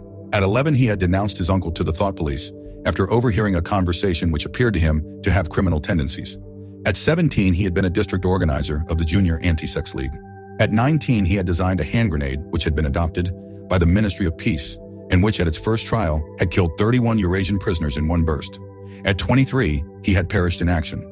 Pursued by enemy jet planes while flying over the Indian Ocean with important dispatches, he had weighted his body with his machine gun and leapt out of the helicopter into deep water. Dispatches and all. An end, said Big Brother, which it was impossible to contemplate without feelings of envy. Big Brother added a few remarks on the purity and single-mindedness of Comrade Ogilvy's life. He was a total abstainer and a non-smoker, had no recreations except a daily hour in the gymnasium, and had taken a vow of celibacy, believing marriage and the care of a family to be incompatible with a 24-hour-a-day devotion to duty. He had no subjects of conversation except the principles of INGSOC, and no aim in life except the defeat of the Eurasian enemy and the hunting down of spies, saboteurs, thought criminals, and traitors generally. Winston debated with himself whether to award Comrade Ogilvy the Order of Conspicuous Merit. In the end, he decided against it because of the unnecessary cross-referencing that it would entail. Once again, he glanced at his rival in the opposite cubicle. Something seemed to tell him with certainty that Tillotson was busy on the same job as himself. There was no way of knowing whose job would finally be adopted, but he felt a profound conviction that it would be his own. Comrade Ogilvy, unimagined an hour ago, was now a fact. It struck him as curious that you could create dead men but not living ones. Comrade Ogilvy, who had never existed in the present, now existed in the past.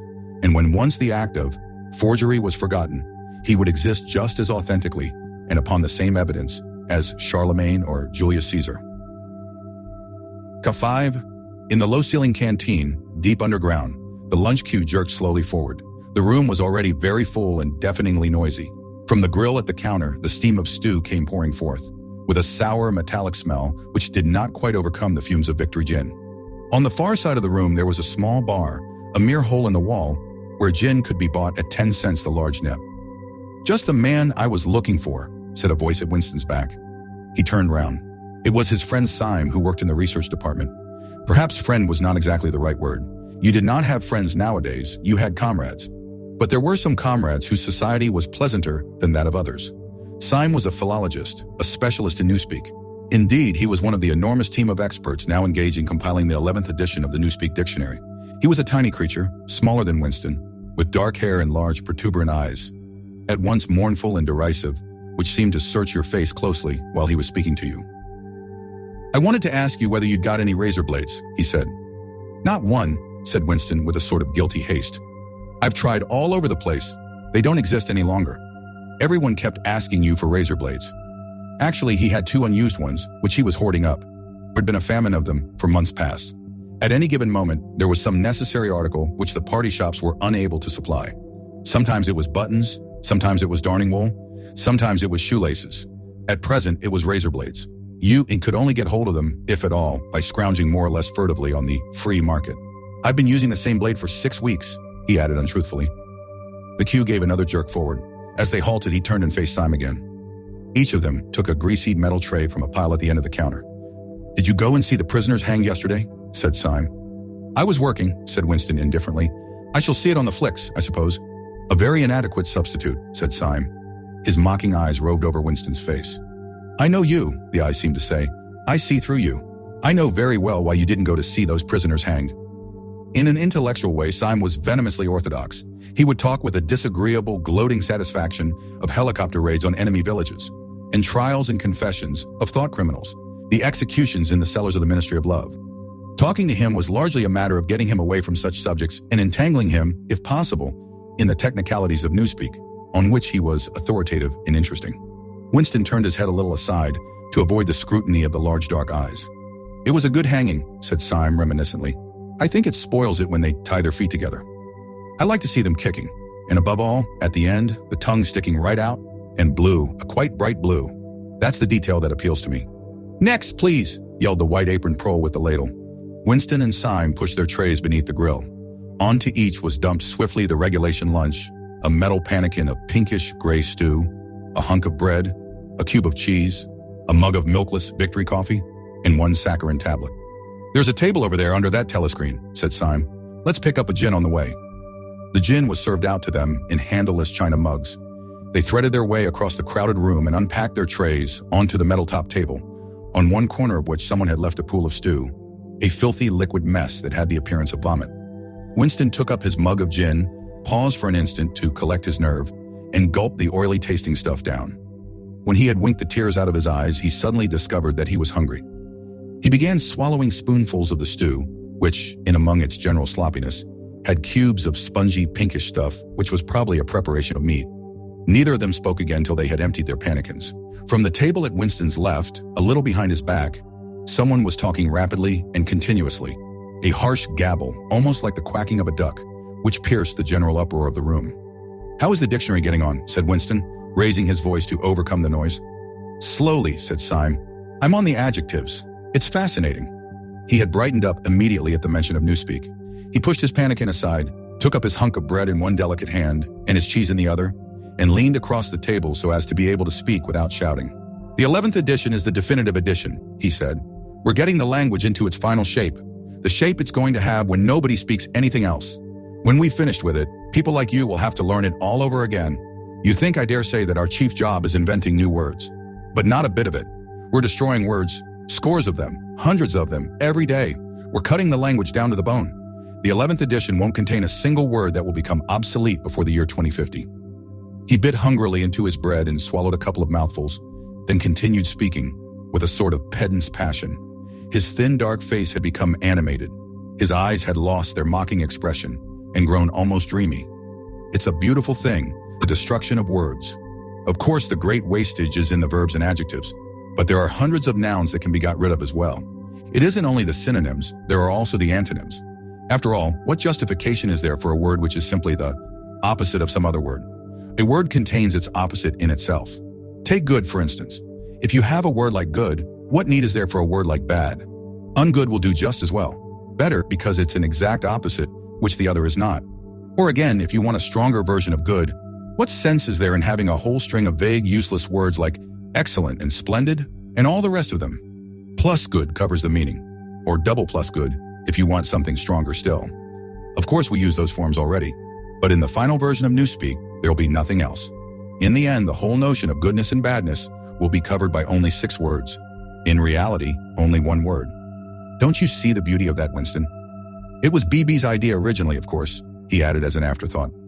A sort of vapid eagerness flitted across Winston's face at the mention of Big Brother. Nevertheless, Syme immediately detected a certain lack of enthusiasm. You haven't a real appreciation of Newspeak, Winston, he said almost sadly. Even when you write it, you're still thinking in old speak. I've read some of those pieces that you write in the Times occasionally. They're good enough, but they're translations. In your heart, you'd prefer to stick to old speak, with all its vagueness and its useless shades of meaning. You don't grasp the beauty of the destruction of words. Do you know that Newspeak is the only language in the world whose vocabulary gets smaller every year? Winston did know that, of course. He smiled, sympathetically he hoped, not trusting himself to speak. Syme bit off another fragment of the dark-colored bread, chewed it briefly and went on. Don't you see that the whole aim of Newspeak is to narrow the range of thought? In the end, we shall make thought crime literally impossible, because there will be no words in which to express it. Every concept that can ever be needed will be expressed by exactly 1 word, with its meaning rigidly defined and all its subsidiary meanings rubbed out and forgotten. Already in the 11th edition, we're not far from that point. But the process will still be continuing long after you and I are dead. Every year, fewer and fewer words, and the range of consciousness always a little smaller. Even now, of course, there's no reason or excuse for committing thought crime. It's merely a question of self-discipline, reality control. But in the end, there won't be any need even for that. The revolution will be complete when the language is perfect. Newspeak is Ingsoc, and Ingsoc is Newspeak, he added with a sort of mystical satisfaction. Has it ever occurred to you, Winston, that by the year 2050, at the very latest, not a single human being will be alive who could understand such a conversation as we are having now? Oh, except, began Winston doubtfully, and he stopped. It had been on the tip of his tongue to say, except the proles, but he checked himself, not feeling fully certain that this remark was not in some way unorthodox. Syme, however, had divined what he was about to say. The proles are not human beings, he said carelessly. By 2050 earlier, probably all real knowledge of old speak will have disappeared. The whole literature of the past will have been destroyed. Chaucer, Shakespeare, Milton, Byron, they'll exist only in Newspeak versions, not merely changed into something different, but actually changed into something contradictory of what they used to be. Even the literature of the party will change. Even the slogans will change.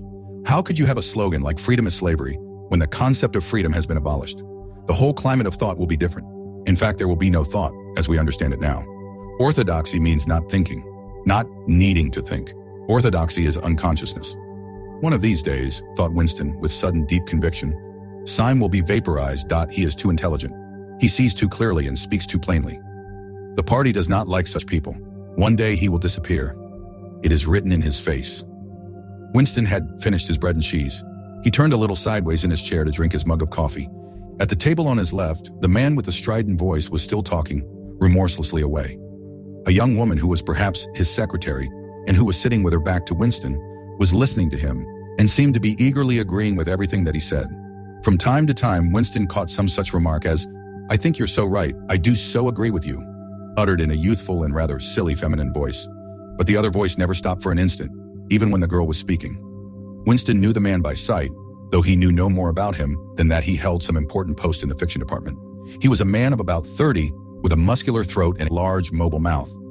His head was thrown back a little, and because of the angle at which he was sitting, his spectacles caught the light, and presented to Winston 2 blank discs instead of eyes. What was slightly horrible was that from the stream of sound that poured out of his mouth, it was almost impossible to distinguish a single word. Just once Winston caught a phrase, "complete and final elimination of Goldsteinism," jerked out very rapidly and, as it seemed, all in one piece like a line of type cast solid. For the rest, it was just a noise, a quack, quack, quacking. And yet, though you could not actually hear what the man was saying, you could not be in any doubt about its general nature. He might be denouncing Goldstein and demanding sterner measures against thought criminals and saboteurs. He might be fulminating against the atrocities of the Eurasian army. He might be praising Big Brother or the heroes on the Malabar front. It made no difference. Whatever it was, you could be certain that every word of it was pure orthodoxy, pure ingsoc. As he watched the eyeless face with the jaw moving rapidly up and down, Winston had a curious feeling that this was not a real human being, but some kind of dummy. It was not the man's brain that was speaking. It was his larynx. The stuff that was coming out of him consisted of words, but it was not speech in the true sense. It was a noise uttered in unconsciousness, like the quacking of a duck. Syme had fallen silent for a moment, and with the handle of his spoon was tracing patterns in the puddle of stew. The voice from the other table quacked rapidly on, easily audible in spite of the surrounding din. "There is a word in Newspeak," said Syme. "I don't know whether you know it. Duck speak, to quack like a duck. It is one of those interesting words that have 2 contradictory meanings. Applied to an opponent, it is abuse. Applied to someone you agree with, it is praise." Unquestionably, Syme will be vaporized, Winston thought again. He thought it with a kind of sadness, although well knowing that Syme despised him and slightly disliked him, and was fully capable of denouncing him as a thought criminal if he saw any reason for doing so. There was something subtly wrong with Syme. There was something that he lacked: discretion, aloofness, a sort of saving stupidity. You could not say that he was unorthodox. He believed in the principles of ingsoc. He venerated Big Brother. He rejoiced over victories. He hated heretics. Not merely with sincerity, but with a sort of restless zeal and up-to-dateness of information, which the ordinary party member did not approach. Yet a faint air of disreputability always clung to him. He said things that would have been better unsaid. He had read too many books. He frequented the Chestnut Tree Cafe, haunt of painters and musicians. There was no law, not even an unwritten law, against frequenting the Chestnut Tree Cafe. Yet the place was somehow ill-amended. The old discredited leaders of the party had been used to gather there before they were finally purged. Goldstein himself, it was said, had sometimes been seen there, years and decades ago. Syme's fate was not difficult to foresee, and yet it was a fact that if Syme grasped, even for 3 seconds, the nature of his, Winston's, secret opinions, he would betray him instantly to the thought police. So would anybody else for that matter. But Syme more than most. Zeal was not enough. Orthodoxy was unconsciousness. Syme looked up. "Here comes Parsons," he said. Something in the tone of his voice seemed to add, "That bloody fool." Parsons, Winston's fellow tenant at Victory Mansions, was in fact threading his way across the room, a tubby, middle-sized man with fair hair and a frog-like face. At 35, he was already putting on rolls of fat at neck and waistline, but his movements were brisk and boyish. His whole appearance was that of a little boy grown large, so much so that although he was wearing the regulation overalls, it was almost impossible not to think of him as being dressed in the blue shorts, gray shirt, and red neckerchief of the spies. In visualizing him, one saw always a picture of dimpled knees and sleeves rolled back from pudgy forearms. Parsons did indeed invariably revert to shorts when a community hike or any other physical activity gave him an excuse for doing so. He greeted them both with a cheery, "Hello, hello," and sat down at the table, giving off an intense smell of sweat. Beads of moisture stood out all over his pink face. His powers of sweating were extraordinary. At the community center, you could always tell when he had been playing table tennis by the dampness of the bat handle. Syme had produced a strip of paper on which there was a long column of words and was studying it with an ink pencil between his fingers. "Look at him, working away in the lunch hour," said Parsons, nudging Winston. "Keenness, eh? What's that you got there, old boy? Something a bit too brainy for me, I expect." "Smith, old boy, I'll tell you why I'm chasing you. It's that sub you forgot to give me." "Which sub is that?" said Winston, automatically feeling for money. About a quarter of one's salary had to be earmarked for voluntary subscriptions, which were so numerous that it was difficult to keep track of them. "For Hate Week, you know, the house-by-house fun. I'm treasurer for our block. We're making an all-out effort, going to put on a tremendous show. I tell you, it won't be my fault if old Victory Mansions doesn't have the biggest outfit of flags in the whole street. $2 you promised me." Winston found and handed over 2 creased and filthy notes, which Parsons entered in a small notebook, in the neat handwriting of the illiterate. "By the way, old boy," he said, I hear that little beggar of mine let fly at you with his catapult yesterday. I gave him a good dressing down for it. In fact, I told him I'd take the catapult away if he does it again. I think he was a little upset at not going to the execution, said Winston. Ah, well, what I mean to say, shows the right spirit, doesn't it? Mischievous little beggars they are, both of them. But talk about keenness. All they think about is the spies. And the war, of course. Do you know what that little girl of mine did last Saturday when her troop was on a hike out Berkhamsted Way? She got 2 other girls to go with her, slipped off from the hike, and spent the whole afternoon following a strange man. They kept on his tail for 2 hours, right through the woods, and then, when they got into Amersham, handed him over to the patrols. What did they do that for? Said Winston, somewhat taken aback. Parsons went on triumphantly. My kid made sure he was some kind of enemy agent, might have been dropped by parachute, for instance. But here's the point, old boy.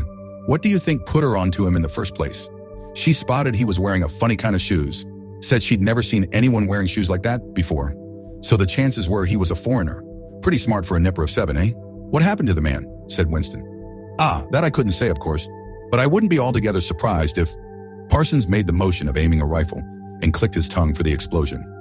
Good, said Syme abstractedly, without looking up from his strip of paper. Of course we can't afford to take chances, agreed Winston dutifully. What I mean to say, there is a war on, said Parsons. As though in confirmation of this, a trumpet call floated from the telescreen just above their heads. However, it was not the proclamation of a military victory this time, but merely an announcement from the Ministry of Plenty. Comrades, cried an eager, youthful voice. Attention, comrades! We have glorious news for you. We have won the battle for production. Returns now completed of the output of all classes of consumption goods show that the standard of living has risen by no less than 20% over the past year. All over Oceania this morning, there were irrepressible, spontaneous demonstrations when workers marched out of factories and offices and paraded through the streets with banners voicing their gratitude to Big Brother for the new happy life which his wise leadership has bestowed upon us. Here are some of the completed figures. Foodstuffs. The phrase, our new happy life, recurred several times. It had been a favorite of late with the Ministry of Plenty. Parsons, his attention caught by the trumpet call, sat listening with a sort of gaping solemnity, a sort of edified boredom. He could not follow the figures, but he was aware that they were in some way a cause for satisfaction. He had lugged out a huge and filthy pipe, which was already half full of charred tobacco. With the tobacco ration at 100 grams a week, it was seldom possible to fill a pipe to the top. Winston was smoking a Victory cigarette, which he held carefully horizontal. The new ration did not start till tomorrow, and he had only 4 cigarettes left. For the moment, he had shut his ears to the remoter noises and was listening to the stuff that streamed out of the telescreen. It appeared that there had even been demonstrations to thank Big Brother for raising the chocolate ration to 20 grams a week. And only yesterday, he reflected, it had been announced that the ration was to be reduced to 20 grams a week. Was it possible that they could swallow that after only 24 hours? Yes, they swallowed it. Parsons swallowed it easily, with the stupidity of an animal. The eyeless creature at the other table swallowed it fanatically, passionately, with furious desire to track down, denounce, and vaporize anyone who should suggest that last week the ration had been 30 Grammys. Syme, too, in some more complex way, involving doublethink, Syme swallowed it. Was he then alone in the possession of a memory? The fabulous statistics continued to pour out of the telescreen. As compared with last year, there was more food, more clothes, more houses, more furniture, more cooking pots, more fuel, more ships, more helicopters, more books, more babies, more of everything except disease, crime, and insanity. Year by year, and minute by minute, everybody and everything was whizzing rapidly upwards. As Syme had done earlier, Winston had taken up his spoon and was dabbling in the pale-colored gravy that dribbled across the table, drawing a long streak of it out into a pattern. He meditated resentfully on the physical texture of life. Had it always been like this? Had food always tasted like this? He looked around the canteen, a low-ceilinged, crowded room, its walls grimy from the contact of innumerable bodies. Battered metal tables and chairs, placed so close together that you sat with elbows touching. Bent spoons, dented trays, coarse white mugs, all surfaces greasy, grime in every crack, and a sourish composite smell of bad gin and bad coffee and metallic stew and dirty clothes. Always in your stomach and in your skin there was a sort of protest, a feeling that you had been cheated of something that you had a right to. It was true that he had no memories of anything greatly different. In any time that he could accurately remember, there had never been quite enough to eat. One had never had socks or underclothes that were not full of holes. Furniture had always been battered and rickety, rooms underheated, tube trains crowded, houses falling to pieces, bread dark-colored, tea a rarity, Coffee filthy tasting. Cigarettes insufficient. Nothing cheap and plentiful except synthetic gin. And though of course it grew worse as one's body aged, was it not a sign that this was not the natural order of things? If one's heart sickened at the discomfort and dirt and scarcity, the interminable winters, the stickiness of one's socks, the lifts that never worked, the cold water, the gritty soap, the cigarettes that came to pieces, the food with its strange, evil tastes, why should one feel it to be intolerable unless one had some kind of ancestral memory that things had once been different? He looked around the canteen again. Nearly everyone was ugly, and would still have been ugly even if dressed otherwise than in the uniform blue overalls. On the far side of the room, sitting at a table alone, a small, curiously beetle-like man was drinking a cup of coffee, his little eyes darting suspicious glances from side to side. How easy it was, thought Winston, if you did not look about you to believe that the physical types set up by the party as an ideal tall, muscular youths and deep-bosomed maidens, blonde-haired, vital, sunburnt, carefree, existed and even predominated. Actually, so far as he could judge, the majority of people in Airstrip 1 were small, dark, and ill-favored. It was curious how that beetle-like type proliferated in the ministries. Little dumpy men, growing stout very early in life, with short legs, swift scuttling movements, and fat, inscrutable faces with very small eyes. It was the type that seemed to flourish best under the dominion of the party. The announcement from the Ministry of Plenty ended on another trumpet call and gave way to tinny music. Parsons, stirred to vague enthusiasm by the bombardment of figures, took his pipe out of his mouth. "The Ministry of Plenty's certainly done a good job this year," he said with a knowing shake of his head. "By the way, Smith, old boy, I suppose you haven't got any razor blades you can let me have?" "Not one," said Winston. "I've been using the same blade for 6 weeks myself." "Ah, well, just thought I'd ask you, old boy." "Sorry," said Winston. The quacking voice from the next table, temporarily silenced during the ministry's announcement, had started up again as loud as ever. For some reason, Winston suddenly found himself thinking of Mrs. Parsons, with her wispy hair and the dust in the creases of her face. Within 2 years, those children would be denouncing her to the thought police. Mrs. Parsons would be vaporized. Syme would be vaporized. Winston would be vaporized. O'Brien would be vaporized. Parsons, on the other hand, would never be vaporized. The eyeless creature with the quacking voice would never be vaporized. The little beetle-like men who scuttle so nimbly through the labyrinthine corridors of ministries, they too would never be vaporized. And the girl with dark hair, the girl from the fiction department, she would never be vaporized either. It seemed to him that he knew instinctively who would survive and who would perish. Though just what it was that made for survival, it was not easy to say. At this moment, he was dragged out of his reverie with a violent jerk. The girl at the next table had turned partly round and was looking at him. It was the girl with dark hair. She was looking at him in a sidelong way, but with curious intensity. The instant she caught his eye, she looked away again. The sweat started out on Winston's backbone. A horrible pang of terror went through him. It was gone almost at once, but it left a sort of nagging uneasiness behind. Why was she watching him? Why did she keep following him about? Unfortunately, he could not remember whether she had already been at the table when he arrived or had come there afterwards. But yesterday, at any rate, during the 2 minutes hate, she had sat immediately behind him when there was no apparent need to do so. Quite likely her real object had been to listen to him and make sure whether he was shouting loudly enough. His earlier thought returned to him. Probably she was not actually a member of the thought police, but then it was precisely the amateur spy who was the greatest danger of all. He did not know how long she had been looking at him, but perhaps for as much as 5 minutes. And it was possible that his features had not been perfectly under control. It was terribly dangerous to let your thoughts wander when you were in any public place or within range of a telescreen. The smallest thing could give you away. A nervous tic, an unconscious look of anxiety, a habit of muttering to yourself, anything that carried with it the suggestion of abnormality, of having something to hide. In any case, to wear an improper expression on your face, to look incredulous when a victory was announced, for example, was itself a punishable offense. There was even a word for it in newspeak.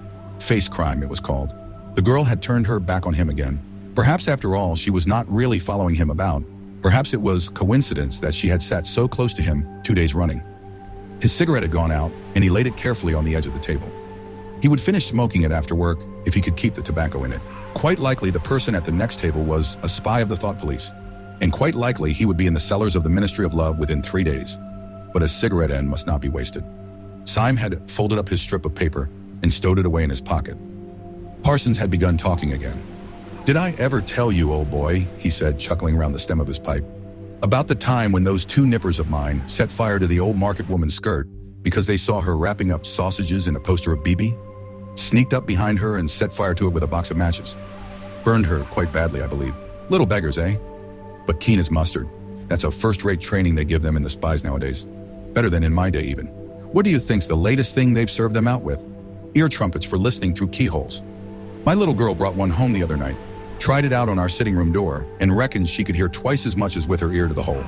Of course, it's only a toy, mind you. Still, gives them the right idea, yeah? At this moment, the telescreen let out a piercing whistle. It was the signal to return to work. All three men sprang to their feet to join in the struggle around the lifts, and the remaining tobacco fell out of Winston's cigarette. 6. Winston was writing in his diary. It was 3 years ago. It was on a dark evening, in a narrow side street near one of the big railway stations. She was standing near a doorway in the wall, under a street lamp that hardly gave any light. She had a young face painted very thick. It was really the paint that appealed to me, the whiteness of it, like a mask, and the bright red lips. Party women never paint their faces. There was nobody else in the street and no telescreens. She said $2. For the moment, it was too difficult to go on. He shut his eyes and pressed his fingers against them, trying to squeeze out the vision that kept recurring. He had an almost overwhelming temptation to shout a string of filthy words at the top of his voice, or to bang his head against the wall, to kick over the table, and hurl the inkpot through the window, to do any violent or noisy or painful thing that might black out the memory that was tormenting him. Your worst enemy, he reflected, was your own nervous system. At any moment, the tension inside you was liable to translate itself into some visible symptom. He thought of a man whom he had passed in the street a few weeks back. A quite ordinary-looking man, a party member, aged 35 to 40, tallish and thin, carrying a briefcase. They were a few meters apart when the left side of the man's face was suddenly contorted by a sort of spasm. It happened again just as they were passing one another. It was only a twitch, a quiver, rapid as the clicking of a camera shutter, but obviously habitual. He remembered thinking at the time, that poor devil is done for. And what was frightening was that the action was quite possibly unconscious. The most deadly danger of all was talking in your sleep. There was no way of guarding against that, so far as he could see. He drew his breath and went on writing. I went with her through the doorway and across a backyard into a basement kitchen. There was a bed against the wall and a lamp on the table, turned down very low. His teeth were set on edge. He would have liked to spit. Simultaneously with the woman in the basement kitchen, he thought of Catherine, his wife. Winston was married, had been married at any rate. Probably he still was married, so far as he knew his wife was not dead. He seemed to breathe again the warm, stuffy odor of the basement kitchen, an odor compounded of bugs and dirty clothes and villainous, cheap scent, but nevertheless alluring, because no woman of the party ever used scent, or could be imagined as doing so. Only the proles used scent. In his mind, the smell of it was inextricably mixed up with fornication. When he had gone with that woman, it had been his first lapse in 2 years or thereabouts. Consorting with prostitutes was forbidden, of course, but it was one of those rules that you could occasionally nerve yourself to break. It was dangerous, but it was not a life and death matter. To be caught with a prostitute might mean 5 years in a forced labor camp, not more if you had committed no other offense. And it was easy enough, provided that you could avoid being caught in the act. The poorer quarters swarmed with women who were ready to sell themselves. Some could even be purchased for a bottle of gin, which the proles were not supposed to drink. Tacitly, the party was even inclined to encourage prostitution as an outlet for instincts which could not be altogether suppressed. Mere debauchery did not matter very much, so long as it was furtive and joyless, and only involved the women of a submerged and despised class. The unforgivable crime was promiscuity between party members. But, though this was one of the crimes that the accused in the Great Purges invariably confessed to, it was difficult to imagine any such thing actually happening. The aim of the party was not merely to prevent men and women from forming loyalties, which it might not be able to control. Its real, undeclared purpose was to remove all pleasure from the sexual act. Not love so much as eroticism was the enemy, inside marriage as well as outside it.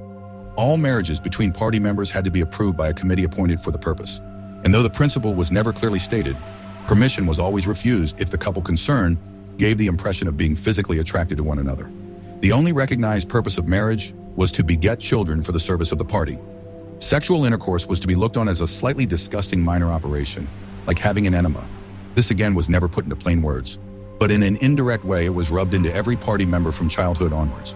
There were even organizations such as the Junior Anti-Sex League, which advocated complete celibacy for both sexes. All children were to be begotten by artificial insemination, artsim, it was called in Newspeak, and brought up in public institutions.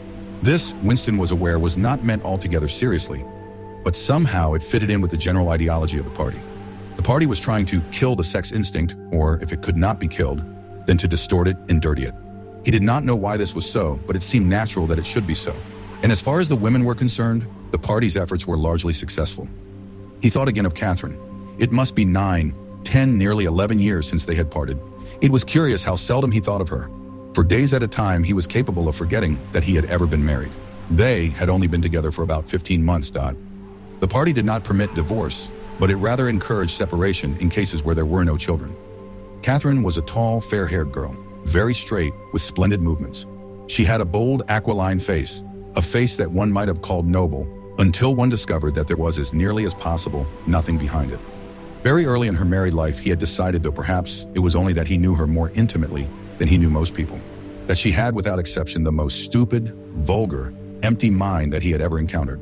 She had not a thought in her head that was not a slogan, and there was no imbecility, absolutely none, that she was not capable of swallowing if the party handed it out to her. The human soundtrack, he nicknamed her in his own mind, yet he could have endured living with her if it had not been for just one thing: sex. As soon as he touched her, she seemed to wince and stiffen. To embrace her was like embracing a jointed wooden image.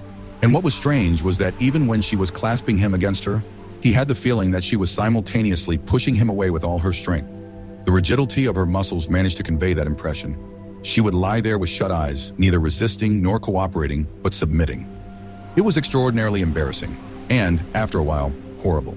But even then, he could have borne living with her if it had been agreed that they should remain celibate. But curiously enough, it was Catherine who refused this. They must, she said, produce a child if they could. So the performance continued to happen, once a week quite regularly. Whenever it was not, impossible. She even used to remind him of it in the morning, as something which had to be done that evening, and which must not be forgotten. She had 2 names for it. One was making a baby, and the other was our duty to the party. Yes, she had actually used that phrase. Quite soon, he grew to have a feeling of positive dread when the appointed day came round. But luckily, no child appeared, and in the end, she agreed to give up trying, and soon afterwards, they parted. Winston sighed inaudibly. He picked up his pen again and wrote, "She threw herself down on the bed, and at once, without any kind of preliminary, in the most coarse, horrible way you can imagine, pulled up her skirt." He saw himself standing there in the dim lamplight, with the smell of bugs and cheap scent in his nostrils, and in his heart a feeling of defeat and resentment which even at that moment was mixed up with the thought of Catherine's white body, frozen forever by the hypnotic power of the party. Why did it always have to be like this? Why could he not have a woman of his own instead of these filthy scuffles at intervals of years? But a real love affair was an almost unthinkable event. The women of the party were all alike. Chastity was as deep ingrained in them as party loyalty. By careful early conditioning, by games and cold water, by the rubbish that was dinned into them at school and in the spies and the youth league, by lectures, parades, songs, slogans, and martial music, the natural feeling had been driven out of them. His reason told him that there must be exceptions, but his heart did not believe it. They were all impregnable, as the party intended that they should be. And what he wanted, more even than to be loved, was to break down that wall of virtue, even if it were only once in his whole life. The sexual act successfully performed was rebellion. Desire was thought crime. Even to have awakened Catherine, if he could have achieved it, would have been like a seduction, although she was his wife. But the rest of the story had got to be written down. He wrote, "I turned up the lamp. When I saw her in the light after the darkness, the feeble light of the paraffin lamp had seemed very bright. For the first time, he could see the woman properly. He had taken a step towards her and then halted, full of lust and terror. He was painfully conscious of the risk he had taken in coming here. It was perfectly possible that the patrols would catch him on the way out. For that matter, they might be waiting outside the door at this moment. If he went away without even doing what he had come here to do, it had got to be written down. It had got to be confessed. What he had suddenly seen in the lamplight was that the woman was old. The paint was plastered so thick on her face that it looked as though it might crack like a cardboard mask. There were streaks of white in her hair, but the truly dreadful detail was that her mouth had fallen a little open, revealing nothing except a cavernous blackness. She had no teeth at all. He wrote hurriedly, in scrabbling handwriting. When I saw her in the light, she was quite an old woman, 50 years old at least. But I went ahead and did it just the same." He pressed his fingers against his eyelids again. He had written it down at last, but it made no difference. The therapy had not worked. The urge to shout filthy words at the top of his voice was as strong as ever. 7. "If there is hope," wrote Winston, "it lies in the proles." If there was hope, it must lie in the proles, because only there in those swarming, disregarded masses, 85% of the population of Oceania, could the force to destroy the party ever be generated. The party could not be overthrown from within. Its enemies, if it had any enemies, had no way of coming together or even of identifying one another. Even if the legendary brotherhood existed, as just possibly it might, it was inconceivable that its members could ever assemble in larger numbers than twos and threes. Rebellion meant a look in the eyes, an inflection of the voice at the most, an occasional whispered word. But the proles, if only they could somehow become conscious of their own strength, would have no need to conspire. They needed only to rise up and shake themselves like a horse shaking off flies. If they chose, they could blow the party to pieces tomorrow morning. Surely sooner or later it must occur to them to do it. And yet, he remembered how once he had been walking down a crowded street when a tremendous shout of hundreds of voices, women's voices, had burst from a side street a little way ahead. It was a great, formidable cry of anger and despair, a deep, loud, "Oh, oh, oh, oh," that went humming on like the reverberation of a bell. His heart had leapt. It started, he had thought. A riot. The proles are breaking loose at last. When he had reached the spot, it was to see a mob of 200 or 300 women crowding around the stalls of a street market, with faces as tragic as though they had been the doomed passengers on a sinking ship.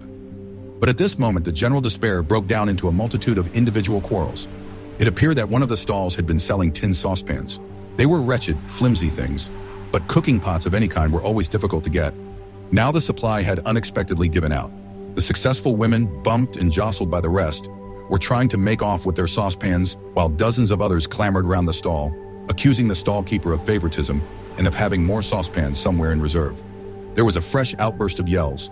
2 bloated women, one of them with her hair coming down, had got hold of the same saucepan and were trying to tear it out of one another's hands.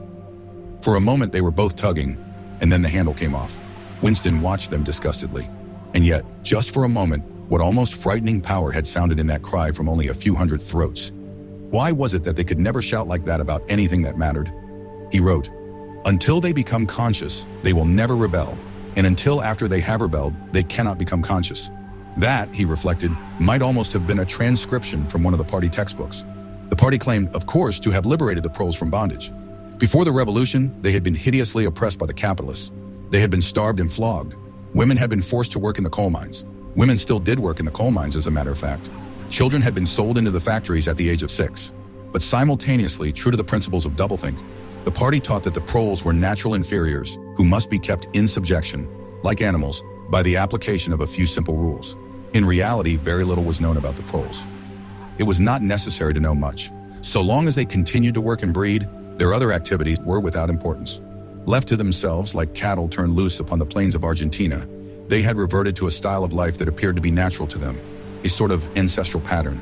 They were born, they grew up in the gutters, they went to work at 12, they passed through a brief blossoming period of beauty and sexual desire, they married at 20, they were middle-aged at 30, they died, for the most part, at 60.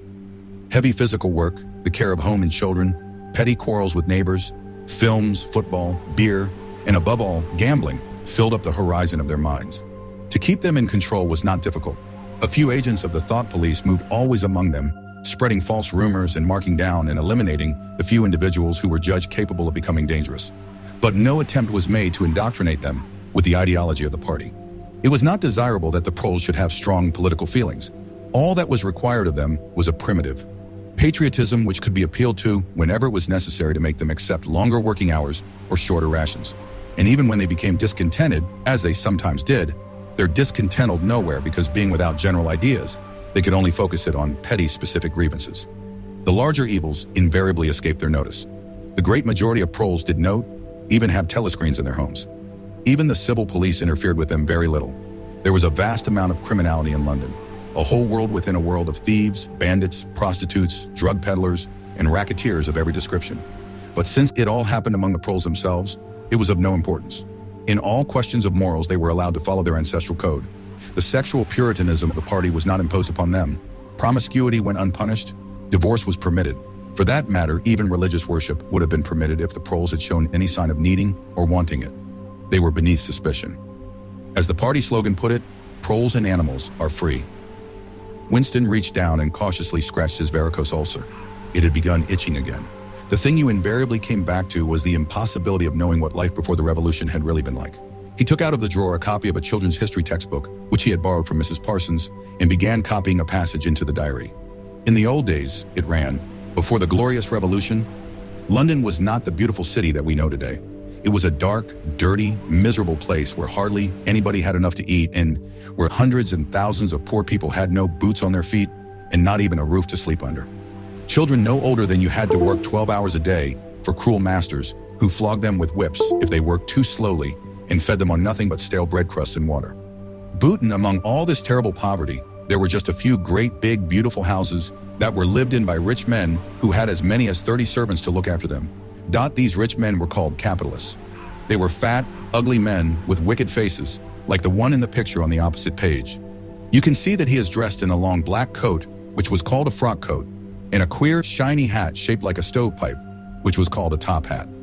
This was the uniform of the capitalists, and no one else was allowed to wear it.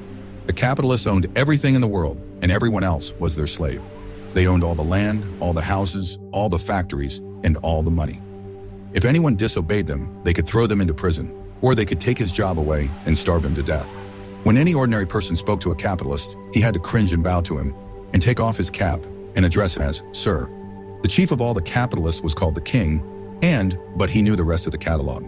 There would be mention of the bishops in their lawn sleeves, the judges in their ermine robes, the pillory, the stocks, the treadmill, the cat o' nine tails, the Lord Mayor's banquet, and the practice of kissing the Pope's toe. There was also something called the jus primae noctis, which would probably not be mentioned in a textbook for children. It was the law by which every capitalist had the right to sleep with any woman working in one of his factories. How could you tell how much of it was lies? It might be true that the average human being was better off now than he had been before the revolution. The only evidence to the contrary was the mute protest in your own bones, the instinctive feeling that the conditions you lived in were intolerable and that at some other time they must have been different. It struck him that the truly characteristic thing about modern life was not its cruelty and insecurity, but simply its bareness, its dinginess, its listlessness.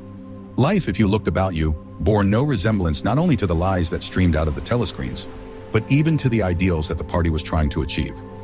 Great areas of it, even for a party member, were neutral and non-political, a matter of slogging through dreary jobs, fighting for a place on the tube, darning a worn-out sock, cadging a saccharin tablet, saving a cigarette end. The ideal set up by the party was something huge, terrible, and glittering, a world of steel and concrete, of monstrous machines and terrifying weapons, a nation of warriors and fanatics, marching forward in perfect unity, all thinking the same thoughts and shouting the same slogans, perpetually working, fighting, triumphing, persecuting. 300 million people, all with the same face. The reality was decaying, dingy cities where underfed people shuffled to and fro in leaky shoes, in patched-up 19th century houses that smelt always of cabbage and bad lavatories. He seemed to see a vision of London, vast and ruinous, city of a million dustbins, and mixed up with it was a picture of Mrs. Parsons, a woman with lined face and wispy hair, fiddling helplessly with a blocked wastepipe. He reached down and scratched his ankle again. Day and night, the telescreens bruised your ears with statistics proving that people today had more food, more clothes, better houses, better recreations, that they lived longer, worked shorter hours, were bigger, healthier, stronger, happier, more intelligent, better educated than the people of 50 years ago. Not a word of it could ever be proved or disproved. The party claimed, for example, that today 40% of adult Poles were literate.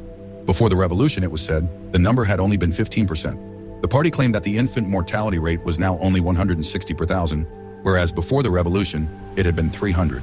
And so it went on. It was like a single equation with two unknowns. It might very well be that literally every word in the history books, even the things that one accepted without question, was pure fantasy. For all he knew, there might never have been any such law as the jus primae noctis, or any such creature as a capitalist, or any such garment as a top hat. Everything faded into mist. The past was erased, the erasure was forgotten, the lie became truth. Just once in his life he had possessed, after the event, that was what counted, concrete, unmistakable evidence of an act of falsification. He had held it between his fingers for as long as 30 seconds. In 1973, it must have been. At any rate, it was at about the time when he and Catherine had parted, but the really relevant date was 7 or 8 years earlier. The story really began in the middle 60s, the period of the great purges in which the original leaders of the revolution were wiped out once and for all. By 1970, none of them was left, except Big Brother himself. All the rest had by that time been exposed as traitors and counter-revolutionaries. Goldstein had fled and was hiding no one knew where, and of the others, a few had simply disappeared, while the majority had been executed after spectacular public trials at which they made confession of their crimes. Among the last survivors were 3 men named Jones, Aronson, and Rutherford. It must have been in 1965 that these three had been arrested. As often happened, they had vanished for a year or more, so that one did not know whether they were alive or dead, and then had suddenly been brought forth to incriminate themselves in the usual way. They had confessed to intelligence with the enemy. At that date, too, the enemy was Eurasia. Embezzlement of public funds, the murder of various trusted party members, intrigues against the leadership of Big Brother, which had started long before the revolution happened, and acts of sabotage causing the death of hundreds of thousands of people.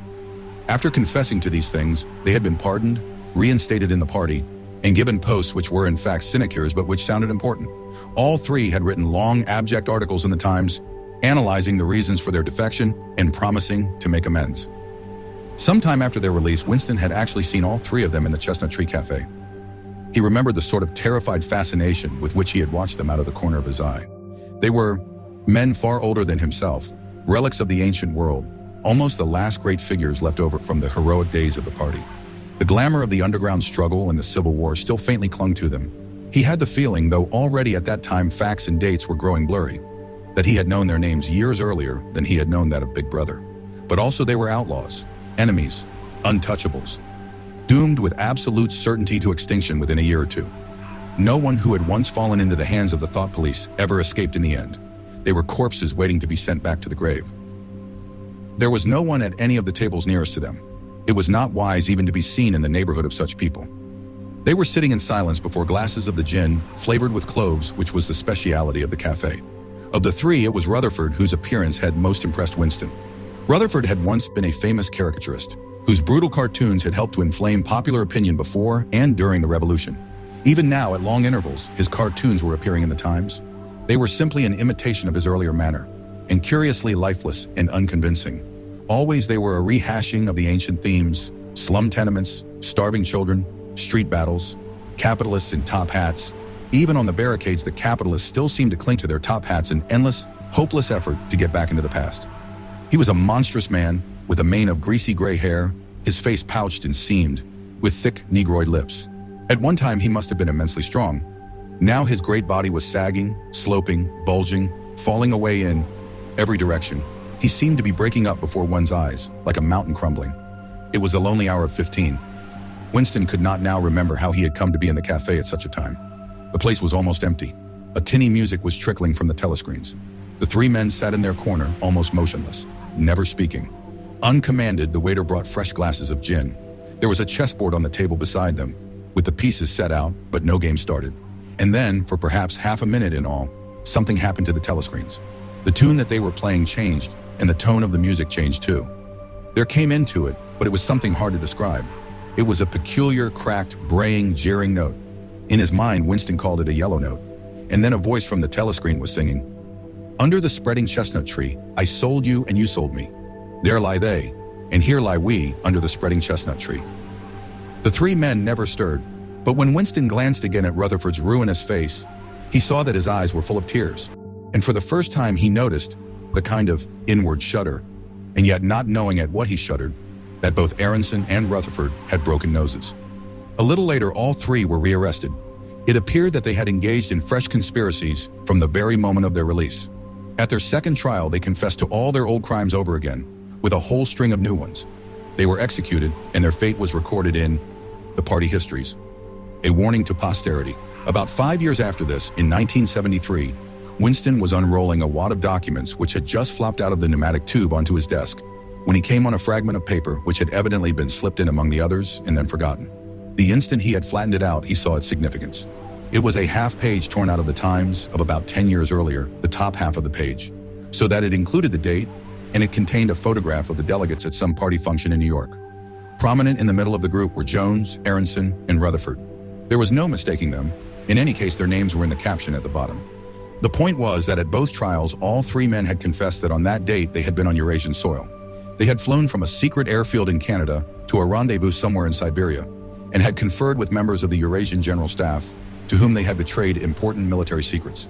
The date had stuck in Winston's memory because it chanced to be Midsummer Day. But the whole story must be on record in countless other places as well. There was only one possible conclusion: the confessions were lies. Of course, this was not in itself a discovery. Even at that time, Winston had not imagined that the people who were wiped out in the purges had actually committed the crimes that they were accused of. But this was concrete evidence. It was a fragment of the abolished past, like a fossil bone which turns up in the wrong stratum and destroys a geological theory. It was enough to blow the party to atoms, if in some way it could have been published to the world and its significance made known. He had gone straight on working. As soon as he saw what the photograph was and what it meant, he had covered it up with another sheet of paper. Luckily, when he unrolled it, it had been upside down from the point of view of the telescreen. He took his scribbling pad on his knee and pushed back his chair so as to get as far away from the telescreen as possible. To keep your face expressionless was not difficult, and even your breathing could be controlled with an effort. But you could not control the beating of your heart, and the telescreen was quite delicate enough to pick it up. He let what he judged to be 10 minutes go by, tormented all the while by the fear that some accident, a sudden draft blowing across his desk for instance, would betray him. Then, without uncovering it again, he dropped the photograph into the memory hole, along with some other waste papers. Within another minute, perhaps, it would have crumbled into ashes. That was 10, 11 years ago. Today, probably, he would have kept that photograph. It was curious that the fact of having held it in his fingers seemed to him to make a difference even now, when the photograph itself, as well as the event it recorded, was only memory.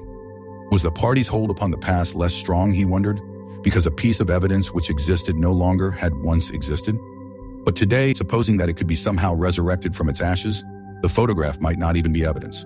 Already at the time when he made his discovery, Oceania was no longer at war with Eurasia, and it must have been to the agents of Eastasia that the three dead men had betrayed their country. Since then, there had been other changes. 2, 3, he could not remember how many. Very likely the confessions had been rewritten and rewritten until the original facts and dates no longer had the smallest significance. The past not only changed, but changed continuously. What most afflicted him with the sense of nightmare was that he had never clearly understood why the huge imposture was undertaken. The immediate advantages of falsifying the past were obvious, but the ultimate motive was mysterious. He took up his pen again and wrote, "I understand how, I do not understand why." He wondered, as he had many times wondered before, whether he himself was a lunatic. Perhaps a lunatic was simply a minority of one. At one time it had been a sign of madness to believe that the earth goes around the sun. Today, to believe that the past is inalterable. He might be alone in holding that belief, and if alone, then a lunatic. But the thought of being a lunatic did not greatly trouble him. The horror was that he might also be wrong. He picked up the children's history book and looked at the portrait of Big Brother, which formed its frontispiece. The hypnotic eyes gazed into his own. It was as though some huge force were pressing down upon you, something that penetrated inside your skull, battering against your brain, frightening you out of your beliefs, persuading you almost to deny the evidence of your senses. In the end, the party would announce that 2 and 2 made 5, and you would have to believe it. It was inevitable that they should make that claim sooner or later. The logic of their position demanded it. Not merely the validity of experience, but the very existence of external reality was tacitly denied by their philosophy. The heresy of heresies was common sense. And what was terrifying was not that they would kill you for thinking otherwise, but that they might be right. For after all, how do we know that 2 and 2 make 4, or that the force of gravity works, or that the past is unchangeable? If both the past and the external world exist only in the mind, and if the mind itself is controllable, what then? But no, his courage seemed suddenly to stiffen of its own accord. The face of O'Brien, not called up by any obvious association, had floated into his mind. He knew with more certainty than before that O'Brien was on his side. He was writing the diary for O'Brien, to O'Brien. It was like an interminable letter which no one would ever read, but which was addressed to a particular person and took its color from that fact. The party told you to reject the evidence of your eyes and ears. It was their final, most essential command. His heart sank as he thought of the enormous power arrayed against him, the ease with which any party intellectual would overthrow him in debate, the subtle arguments which he would not be able to understand, much less answer. And yet he was in the right. They were wrong and he was right. The obvious, the silly, and the true had got to be defended. Truisms are true. Hold on to that. The solid world exists. Its laws do not change. Stones are hard. Water is wet. Objects unsupported fall towards the Earth's center. With the feeling that he was speaking to Brian, and also that he was setting forth an important axiom, he wrote, "Freedom is the freedom to say that 2 + 2 make 4. If that is granted, all else follows."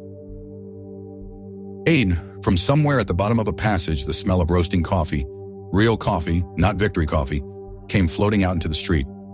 Winston paused involuntarily. For perhaps 2 seconds he was back in the half-forgotten world of his childhood. Then a door banged, seeming to cut off the smell as abruptly as though it had been a sound. He had walked several kilometers over pavements, and his varicose ulcer was throbbing. This was the second time in 3 weeks that he had missed an evening at the community center. A rash act, since you could be certain that the number of your attendances at the center was carefully checked. In principle, a party member had no spare time and was never alone except in bed. It was assumed that when he was not working, eating, or sleeping, he would be taking part in some kind of communal recreation. To do anything that suggested a taste for solitude, even to go for a walk by yourself, was always slightly dangerous. There was a word for it in Newspeak. Own life, it was called, meaning individualism and eccentricity. But this evening, as he came out of the ministry, the balminess of the April air had tempted him. The sky was a warmer blue than he had seen it that year, and suddenly the long, noisy evening at the center, the boring, exhausting games, the lectures, the creaking camaraderie oiled by gin, had seemed intolerable. On impulse, he turned away from the bus stop and wandered off into the labyrinth of London, first south, then east, then north again, losing himself among unknown streets and hardly bothering in which direction he was going. If there is hope, he had written in the diary, it lies in the proles. The words kept coming back to him, statement of a mystical truth and a palpable absurdity. He was somewhere in the vague, brown-colored slums to the north and east of what had once been St. Pancras Station. He was walking up a cobbled street of little two-story houses with battered doorways which gave straight on the pavement and which were somehow curiously suggestive of rat holes. There were puddles of filthy water here and there among the cobbles. In and out of the dark doorways and down narrow alleyways that branched off on either side, people swarmed in astonishing numbers. Girls in full bloom, with crudely lipsticked mouths, and youths who chased the girls, and swollen, waddling women who showed you what the girls would be like in 10 years' time, and old bent creatures shuffling along on splayed feet, and ragged barefooted children who played in the puddles and then scattered at angry yells from their mothers. Perhaps a quarter of the windows in the street were broken and boarded up. Most of the people paid no attention to Winston. A few eyed him with a sort of guarded curiosity. Two monstrous women with brick-red forearms folded across the LR aprons were talking outside a doorway. Winston caught scraps of conversation as he approached. "Yes," I says to her. "That's all very well," I says. "But if you'd have been in my place, you'd have done the same as what I done. It's easy to criticize," I says, "but you ain't got the same problems as what I got." "Ah," said the other. "That's just it. That's just where it is." The strident voices stopped abruptly. The women studied him in hostile silence as he went past. But it was not hostility, exactly. Merely a kind of wariness, a momentary stiffening, as at the passing of some unfamiliar animal. The blue overalls of the party could not be a common sight in a street like this. Indeed, it was unwise to be seen in such places, unless you had definite business in there. The patrols might stop you if you happened to run into them. "May I see your papers, comrade? What are you doing here? What time did you leave work? Is this your usual way home?" And so on and so forth. Not that there was any rule against walking home by an unusual route, but it was enough to draw attention to you if the thought police heard about it. Suddenly, the whole street was in commotion. There were yells of warning from all sides. People were shooting into the doorways like rabbits. A young woman leapt out of a doorway a little ahead of Winston, grabbed up a tiny child playing in a puddle, whipped her apron around it, and leapt back again, all in one movement. At the same instant, a man in a concertina-like black suit, who had emerged from a side alley, ran towards Winston, pointing excitedly to the sky. "Steamer," he yelled. "Look out, governor! Bang overhead! Lay down quick!" Steamer was a nickname which for some reason the proles applied to rocket bombs. Winston promptly flung himself on his face. The proles were nearly always right when they gave you a warning of this kind. They seemed to possess some kind of instinct which told them several seconds in advance when a rocket was coming, although the rockets supposedly traveled faster than sound. Winston clasped his forearms above his head. There was a roar that seemed to make the pavement heave. A shower of light objects pattered onto his back. When he stood up, he found that he was covered with fragments of glass from the nearest window. He walked on. The bomb had demolished a group of houses 200 meters up the street. A black plume of smoke hung in the sky, and below it a cloud of plaster dust in which a crowd was already forming around the ruins. There was a little pile of plaster lying on the pavement ahead of him, and in the middle of it, he could see a bright red streak. When he got up to it, he saw that it was a human hand severed at the wrist. Apart from the bloody stump, the hand was so completely whitened as to resemble a plaster cast. He kicked the thing into the gutter, and then, to avoid the crowd, turned down a side street to the right. Within 3 or 4 minutes, he was out of the area which the bomb had affected, and the sordid, swarming life of the streets was going on as though nothing had happened. It was nearly 20 hours, and the drinking shops, which the proles frequented, pubs they called them, were choked with customers. From their grimy swing doors, endlessly opening and shutting, there came forth a smell of urine, sawdust, and sour beer. In an angle formed by a projecting house front, 3 men were standing very close together. the middle one of them holding a folded-up newspaper, which the other two were studying over his shoulder. Even before he was near enough to make out the expression on their faces, Winston could see absorption in every line of their bodies. It was obviously some serious piece of news that they were reading. He was a few paces away from them when suddenly the group broke up, and two of the men were in violent altercation. For a moment, they seemed almost on the point of blows.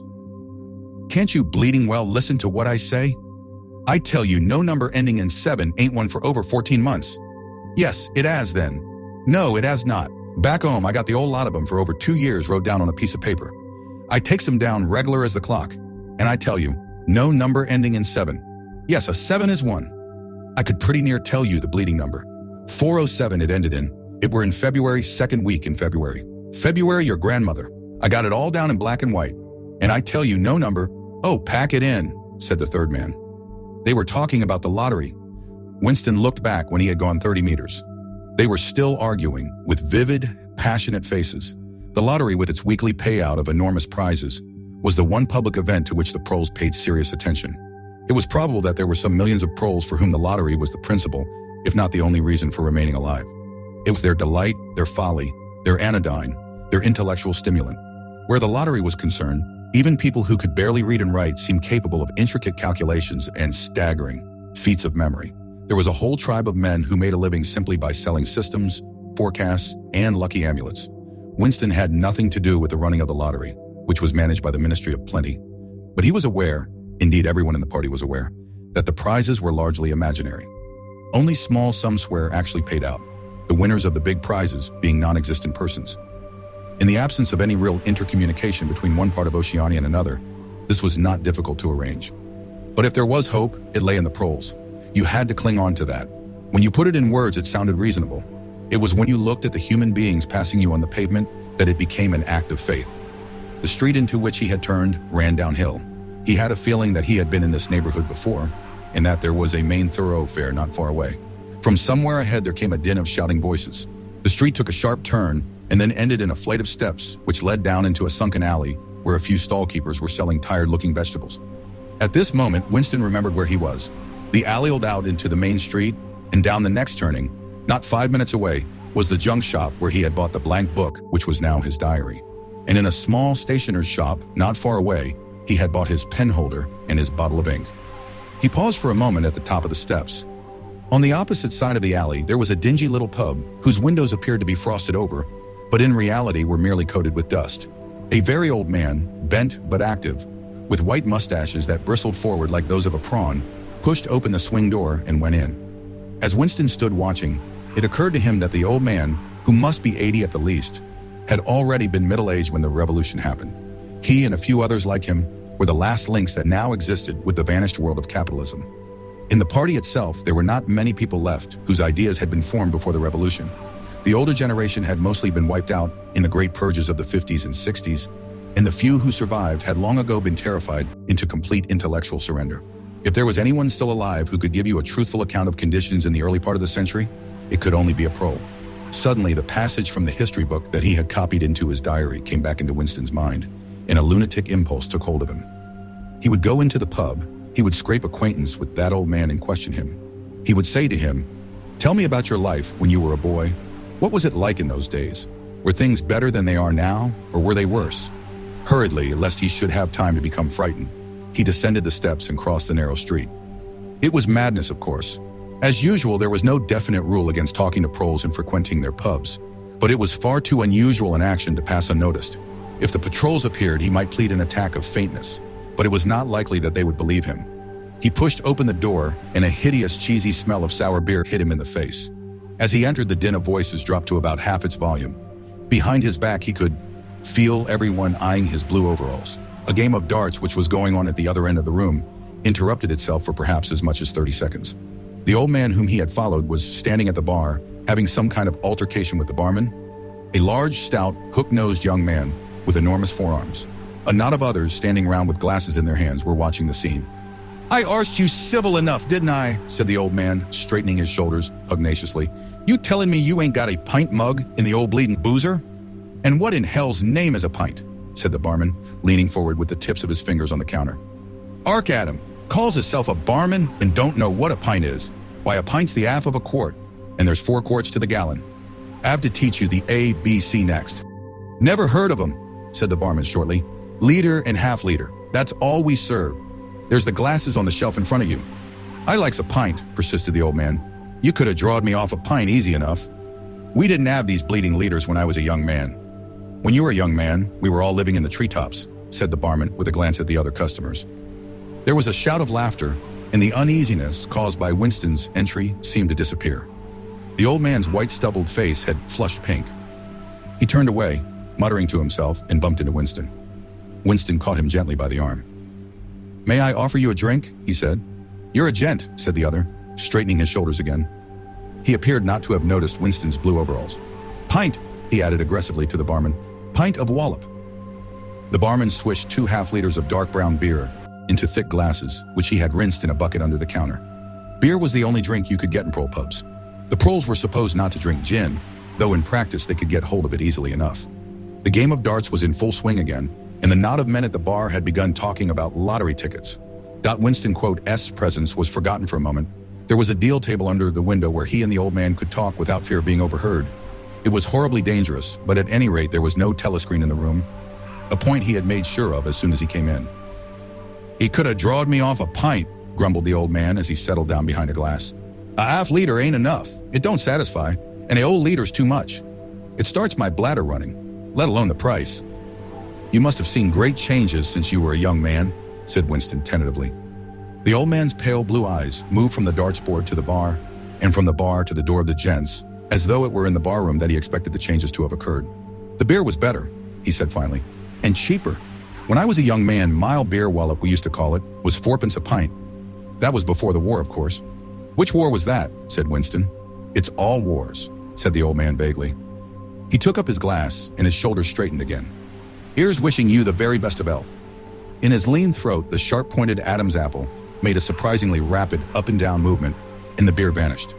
Winston went to the bar and came back with 2 more half-liters. The old man appeared to have forgotten his prejudice against drinking a full liter. "You are very much older than I am," said Winston. "You must have been a grown man before I was born. You can remember what it was like in the old days, before the revolution. People of my age don't really know anything about those times. We can only read about them in books, and what it says in the books may not be true. I should like your opinion on that. The history books say that life before the revolution was completely different from what it is now. There was the most terrible oppression, injustice, poverty worse than anything we can imagine. Here in London, the great mass of the people never had enough to eat from birth to death. Half of them hadn't even boots on their feet. They worked 12 hours a day, they left school at 9, they slept 10 in a room. And at the same time, there were a very few people, only a few thousands, the capitalists they were called, who were rich and powerful. They owned everything that there was to own. They lived in great, gorgeous houses with 30 servants. They rode about in motor cars and 4-horse carriages. They drank champagne. They wore top hats. The old man brightened suddenly. "Top hats," he said. "Funny you should mention 'em. The same thing come into my head only yesterday. I dunno why. I was just thinking I ain't seen a top hat in years. Going right out, they have. The last time I wore one was at my sister-in-law's funeral. And that was, well, I couldn't give you the date, but it must have been 50 years ago. Of course, it was only hired for the occasion, you understand." "It isn't very important about the top hats," said Winston patiently. "The point is, these capitalists, they and a few lawyers and priests and so forth who lived on them, were the lords of the earth. Everything existed for their benefit. You, the ordinary people, the workers, were their slaves. They could do what they liked with you.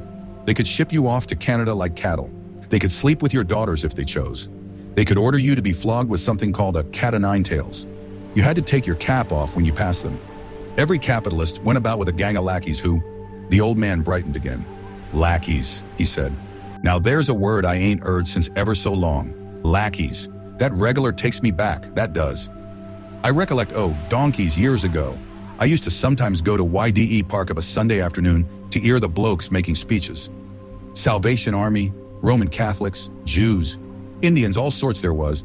And there was one bloke, well, I couldn't give you his name, but a real powerful speaker he was. He didn't have give it 'em, lackeys. He says lackeys of the bourgeoisie, flunkies of the ruling class. Parasites, that was another of them. And Yenas had definitely called them Yenas. Of course he was referring to the Labor Party, you understand." Winston had the feeling that they were talking at cross purposes. "What I really wanted to know was this," he said. "Do you feel that you have more freedom now than you had in those days?" Are you treated more like a human being? In the old days, the rich people, the people at the top, the House of Lords, put in the old man reminiscently. The House of Lords, if you like. What I am asking is, were these people able to treat you as an inferior simply because they were rich and you were poor? Is it a fact, for instance, that you had to call them sir and take off your cap when you passed them? The old man appeared to think deeply. He drank off about a quarter of his beer before answering. Yes, he said. They liked you to touch your cap to him. It showed respect. Like, I didn't agree with it myself, but I'd done it often enough. Had to, as you might say. And was it usual? I'm only quoting what I've read in history books. Was it usual for these people and their servants to push you off the pavement into the gutter? One of them pushed me once, said the old man. I recollect it as if it was yesterday. It was boat race night, terribly rowdy. They used to get on boat race night. And I bumps into a young bloke on Shaftesbury Avenue. Quite a gent. He was dress shirt, top hat, black overcoat. He was kind of zigzagging across the pavement, and I bumps into him accidental-like. He says, why can't you look where you're going? He says, I say, you think you bought the bleeding pavement? He says, I'll twist your bloody head off if you get fresh with me. I says, you're drunk. I'll give you in charge in half a minute, I says. And if you'll believe me, he puts his hand on my chest and gives me a shove as pretty near sent me under the wheels of a bus. Well, I was young in them days, and I was going to have fetched him one. Only a sense of helplessness took hold of Winston. The old man's memory was nothing but a rubbish heap of details. One could question him all day without getting any real information. The party histories might still be true, after a fashion. They might even be completely true. He made a last attempt. Perhaps I have not made myself clear, he said. What I'm trying to say is this. You have been alive a very long time. You lived half your life before the revolution. In 1925, for instance, you were already grown up. Would you say, from what you can remember, that life in 1925 was better than it is now, or worse? If you could choose, would you prefer to live then or now? The old man looked meditatively at the darts board. He finished up his beer more slowly than before.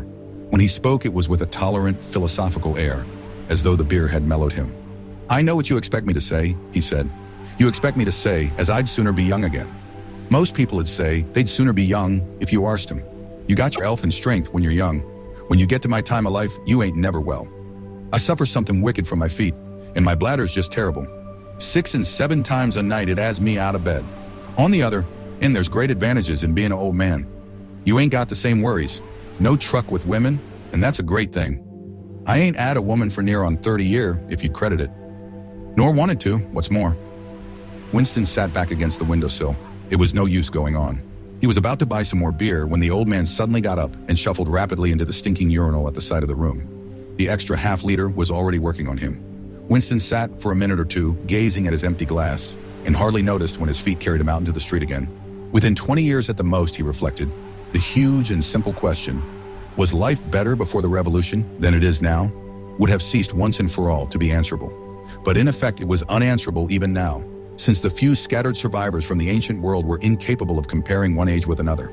They remembered a million useless things, a quarrel with a workmate, a hunt for a lost bicycle pump, the expression on a long-dead sister's face, the swirls of dust on a windy morning 70 years ago. But all the relevant facts were outside the range of their vision. They were like the ant, which can see small objects but not large ones. And when memory failed and written records were falsified, when that happened, the claim of the party to have improved the conditions of human life had got to be accepted, because there did not exist, and never again could exist, any standard against which it could be tested. At this moment, his train of thought stopped abruptly. He halted and looked up. He was in a narrow street with a few dark little shops, interspersed among dwelling houses. Immediately above his head there hung 3 discolored metal balls, which looked as if they had once been gilded. He seemed to know the place. Of course! He was standing outside the junk shop where he had bought the diary. A twinge of fear went through him. It had been a sufficiently rash act to buy the book in the beginning, and he had sworn never to come near the place again. And yet the instant that hallowed his thoughts to wander, his feet had brought him back here of their own accord. It was precisely against suicidal impulses of this kind that he had hoped to guard himself by opening the diary. At the same time, he noticed that although it was nearly 21 hours, the shop was still open. With the feeling that he would be less conspicuous inside than hanging about on the pavement, he stepped through the doorway. If questioned, he could plausibly say that he was trying to buy razor blades. The proprietor had just lighted a hanging oil lamp which gave off an unclean but friendly smell. He was a man of perhaps 60, frail and bowed, with a long, benevolent nose and mild eyes distorted by thick spectacles. His hair was almost white, but his eyebrows were bushy and still black. His spectacles, his gentle, fussy movements, and the fact that he was wearing an aged jacket of black velvet gave him a vague air of intellectuality, as though he had been some kind of literary man, or perhaps a musician. His voice was soft as though faded, and his accent less debased than that of the majority of proles. "I recognize you on the pavement," he said immediately. "You're the gentleman that bought the young lady's keepsake album. That was a beautiful bit of paper, that was. Cream-laid, I choose to be called. There's been no paper like that made for, oh, I dare say 50 years. He peered at Winston over the top of his spectacles. "Is there anything special I can do for you? Or did you just want to look around?" "I was passing," said Winston vaguely. "I just looked in. I don't want anything in particular." "It's just as well," said the other, "because I don't suppose I could have satisfied you." He made an apologetic gesture with his soft-palmed hand. "You see how it is, an empty shop, you might say. Between you and me, the antique trade's just about finished. No demand any longer, and no stock either. Furniture, china, glass, it's all been broken up by degrees. And of course, the metal stuff's mostly been melted down. I haven't seen a brass candlestick in years." The tiny interior of the shop was in fact uncomfortably full, but there was almost nothing in it of the slightest value.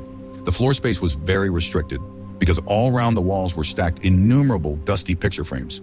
In the window there were trays of nuts and bolts, worn-out chisels, penknives with broken blades, tarnished watches that did not even pretend to be in going order, and other miscellaneous rubbish.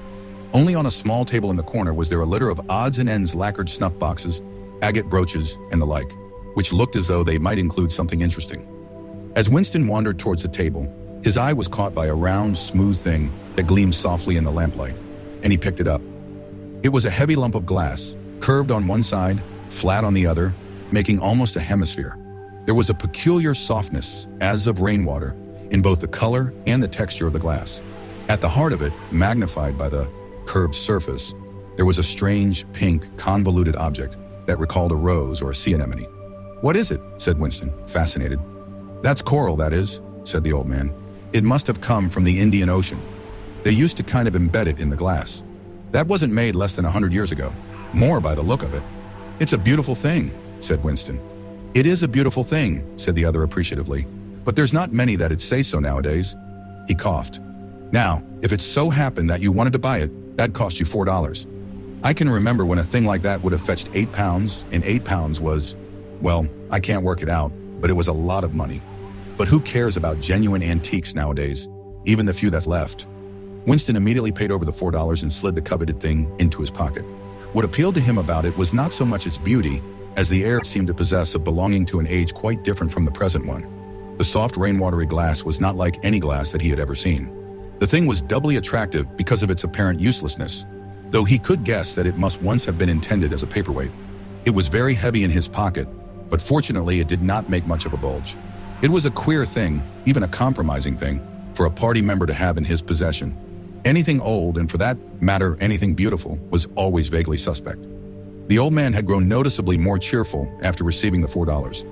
Winston realized that he would have accepted 3 or even 2. "There's another room upstairs that you might care to take a look at," he said. "There's not much in it. Just a few pieces. We'll do with a light if we're going upstairs." He lit another lamp and, with bowed back, led the way slowly up the steep and worn stairs and along a tiny passage, into a room which did not give on the street, but looked out on a cobbled yard and a forest of chimney pots. Winston noticed that the furniture was still arranged as though the room were meant to be lived in. There was a strip of carpet on the floor, a picture or two on the walls, and a deep, slatternly armchair drawn up to the fireplace. An old-fashioned glass clock with a 12-hour face was ticking away on the mantelpiece. Under the window, and occupying nearly a quarter of the room, was an enormous bed with the mattress still on it. "We lived here till my wife died," said the old man, half apologetically. "I'm selling the furniture off by little and little. Now that's a beautiful mahogany bed, or at least it would be if you could get the bugs out of it. But I dare say you'd find it a little bit cumbersome." He was holding the lamp high up, so as to illuminate the whole room, and in the warm, dim light, the place looked curiously inviting. The thought flitted through Winston's mind that it would probably be quite easy to rent the room for a few dollars a week, if he dared to take the risk. It was a wild, impossible notion, to be abandoned as soon as thought of, but the room had awakened in him a sort of nostalgia, a sort of ancestral memory. It seemed to him that he knew exactly what it felt like to sit in a room like this, in an armchair beside an open fire with your feet in the fender and a kettle on the hob, utterly alone, utterly secure, with nobody watching you, no voice pursuing you, no sound except the singing of the kettle and the friendly ticking of the clock. "There's no telescreen," he could not help murmuring. "Ah," said the old man, I never had one of those things. Too expensive. And I never seemed to feel the need of it, somehow. Now that's a nice gate-leg table in the corner there. Though of course you'd have to put new hinges on it if you wanted to use the flaps. There was a small bookcase in the other corner, and Winston had already gravitated towards it. It contained nothing but rubbish. The hunting down and destruction of books had been done with the same thoroughness in the prole quarters as everywhere else. It was very unlikely that there existed anywhere in Oceania a copy of a book printed earlier than 1960. The old man, still carrying the lamp, was standing in front of a picture in a rosewood frame, which hung on the other side of the fireplace opposite the bed. "Now, if you happen to be interested in old prints at all," he began delicately. Winston came across to examine the picture. It was a steel engraving of an oval building with rectangular windows and a small tower in front. There was a railing running around the building, and at the rear end there was what appeared to be a statue. Winston gazed at it for some moments. It seemed vaguely familiar, though he did not remember the statue. "The frame's fixed to the wall," said the old man, "but I could unscrew it for you, I dare say." "I know that building," said Winston finally. "It's a ruin now. It's in the middle of the street outside the Palace of Justice." "That's right, outside the law courts. It was bombed in, many years ago. It was a church at one time. St. Clement's Danes, its name was." He smiled apologetically, as though conscious of saying something slightly ridiculous, and added, "Oranges and lemons, say the bells of St. Clement. S." "What's that?" said Winston. "Oh, oranges and lemons, say the bells of St. Clement S." That was a rhyme we had when I was a little boy. How it goes on I don't remember, but I do know it ended up, "Here comes a candle to light you to bed. Here comes a chopper to chop off your head." It was a kind of a dance. They held out their arms for you to pass under, and when they came to, "Here comes a chopper to chop off your head," they brought their arms down and caught you. It was just names of churches. All the London churches were in it, all the principal ones, that is. Winston wondered vaguely to what century the church belonged. It was always difficult to determine the age of a London building. Anything large and impressive, if it was reasonably new in appearance, was automatically claimed as having been built since the Revolution, while anything that was obviously of earlier date was ascribed to some dim period called the Middle Ages. The centuries of capitalism were held to have produced nothing of any value. One could not learn history from architecture any more than one could learn it from books. Statues, inscriptions, memorial stones, the names of streets, anything that might throw light upon the past had been systematically altered. "I never knew it had been a church," he said. "There's a lot of them left, really," said the old man, "though they've been put to other uses, not now. How did that rhyme go? Ah, I've got it. Oranges and lemons, say the bells of St. Clement. So, you owe me 3 farthings, say the bells of St. Martin. There now, that's as far as I can get." A farthing, that was a small copper coin, looked something like a cent. "Where was St. Martin's?" said Winston. "St. Martin? S? That's still standing. It's in Victory Square, alongside the picture gallery, a building with a kind of a triangular porch and pillars in front, and a big flight of steps." Winston knew the place well. It was a museum used for propaganda displays of various kinds, scale models of rocket bombs and floating fortresses, waxwork tableau illustrating enemy atrocities, and the like. "St. Martin's in the Fields, it used to be called," supplemented the old man, "though I don't recollect any fields anywhere in those parts." Winston did not buy the picture. It would have been an even more incongruous possession than the glass paperweight, and impossible to carry home, unless it were taken out of its frame. But he lingered for some minutes more, talking to the old man, whose name, he discovered, was not Weeks as one might have gathered from the inscription over the shop front, but Charrington. Mr. Charrington, it seemed, was a widower aged 63 and had inhabited this shop for 30 years. Throughout that time he had been intending to alter the name over the window, but had never quite got to the point of doing it. All the while that they were talking, the half-remembered rhyme kept running through Winston's head. "Oranges and lemons, say the bells of St. Clement S. You owe me 3 farthings, say the bells of St. Martin's." It was curious, but when you said it to yourself, you had the illusion of actually hearing bells. The bells of a lost London that still existed somewhere or other, disguised and forgotten. From one ghostly steeple after another, he seemed to hear them pealing forth. Yet so far as he could remember, he had never in real life heard church bells ringing. He got away from Mr. Charrington and went down the stairs alone, so as not to let the old man see him reconnoitering the street before stepping out of the door. He had already made up his mind that after a suitable interval, a month say, he would take the risk of visiting the shop again. It was perhaps not more dangerous than shirking an evening at the center. The serious piece of folly had been to come back here in the first place, after buying the diary and without knowing whether the proprietor of the shop could be trusted. However, yes, he thought again, he would come back. He would buy further scraps of beautiful rubbish. He would buy the engraving of St. Clement's Danes, take it out of its frame, and carry it home concealed under the jacket of his overalls. He would drag the rest of that poem out of Mr. Charrington's memory. Even the lunatic project of renting the room upstairs flashed momentarily through his mind again. For perhaps 5 seconds, exultation made him careless, and he stepped out onto the pavement without so much as a preliminary glance through the window. He had even started humming to an improvised tune, "Oranges and lemons, say the bells of St. Clement S. You owe me 3 farthings. Say this. Suddenly his heart seemed to turn to ice and his bowels to water. A figure in blue overalls was coming down the pavement, not 10 meters away. It was the girl from the fiction department, the girl with dark hair. The light was failing, but there was no difficulty in recognizing her. She looked him straight in the face, then walked quickly on as though she had not seen him. For a few seconds, Winston was too paralyzed to move. Then he turned to the right and walked heavily away, not noticing for the moment that he was going in the wrong direction. At any rate, one question was settled. There was no doubting any longer that the girl was spying on him and that she must have followed him here, because it was not credible that by pure chance she should have happened to be walking on the same evening up the same obscure back street, kilometers distant from any quarter where party members lived. It was too great a coincidence. Whether she was really an agent of the thought police or simply an amateur spy actuated by officiousness hardly mattered. It was enough that she was watching him. Probably she had seen him go into the pub as well. It was an effort to walk. The lump of glass in his pocket banged against his thigh at each step, and he was half-minded to take it out and throw it away. The worst thing was the pain in his belly. For a couple of minutes he had the feeling that he would die if he did not reach a lavatory soon. But there would be no public lavatories in a quarter like this. Then the spasm passed, leaving a dull ache behind. The street was a blind alley. Winston halted, stood for several seconds wondering vaguely what to do, then turned around and began to retrace his steps. As he turned, it occurred to him that the girl had only passed him 3 minutes ago, and that by running he could probably catch up with her. He could keep on her track till they were in some quiet place, and then smash her skull in with a cobblestone. The piece of glass in his pocket would be heavy enough for the job, but he abandoned the idea immediately, because even the thought of making any physical effort was unbearable. He could not run, he could not strike a blow. Besides, she was young and lusty and would defend herself. He thought also of hurrying to the community center and staying there till the place closed, so as to establish a partial alibi for the evening. But that too was impossible.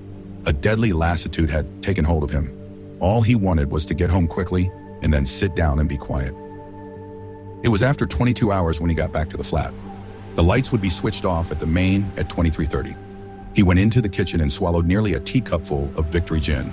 Then he went to the table in the alcove, sat down and took the diary out of the drawer. But he did not open it at once. From the telescreen, a brassy female voice was squalling a patriotic song. He sat staring at the marbled cover of the book, trying without success to shut the voice out of his consciousness. It was at night that they came for you. Always at night. The proper thing was to kill yourself before they got you.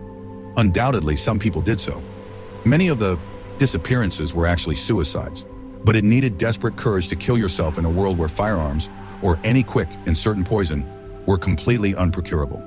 He thought with a kind of astonishment of the biological uselessness of pain and fear, the treachery of the human body which always freezes into inertia at exactly the moment when a special effort is needed. He might have silenced the dark-haired girl if only he had acted quickly enough. But precisely because of the extremity of his danger, he had lost the power to act. It struck him that in moments of crisis, one is never fighting against an external enemy, but always against one's own body. Even now, in spite of the gin, the dull ache in his belly made consecutive thought impossible. And it is the same, he perceived, in all seemingly heroic or tragic situations. On the battlefield, in the torture chamber, on a sinking ship. The issues that you are fighting for are always forgotten, because the body swells up until it fills the universe. And even when you are not paralyzed by fright or screaming with pain, life is a moment-to-moment struggle against hunger or cold or sleeplessness, against a sour stomach or an aching tooth. He opened the diary. It was important to write something down. The woman on the telescreen had started a new song. Her voice seemed to stick into his brain like jagged splinters of glass. He tried to think of O'Brien, for whom or to whom the diary was written, but instead he began thinking of the things that would happen to him after the thought police took him away. It would not matter if they killed you at once. To be killed was what you expected. But before death, nobody spoke of such things, yet everybody knew of them. There was the routine of confession that had to be gone through, the groveling on the floor and screaming for mercy, the crack of broken bones, the smashed teeth and bloody clots of hair. Why did you have to endure it, since the end was always the same? Why was it not possible to cut a few days or weeks out of your life? Nobody ever escaped detection, and nobody ever failed to confess. When once you had succumbed to thought crime, it was certain that by a given date, you would be dead. Why then did that horror, which altered nothing, have to lie embedded in future time.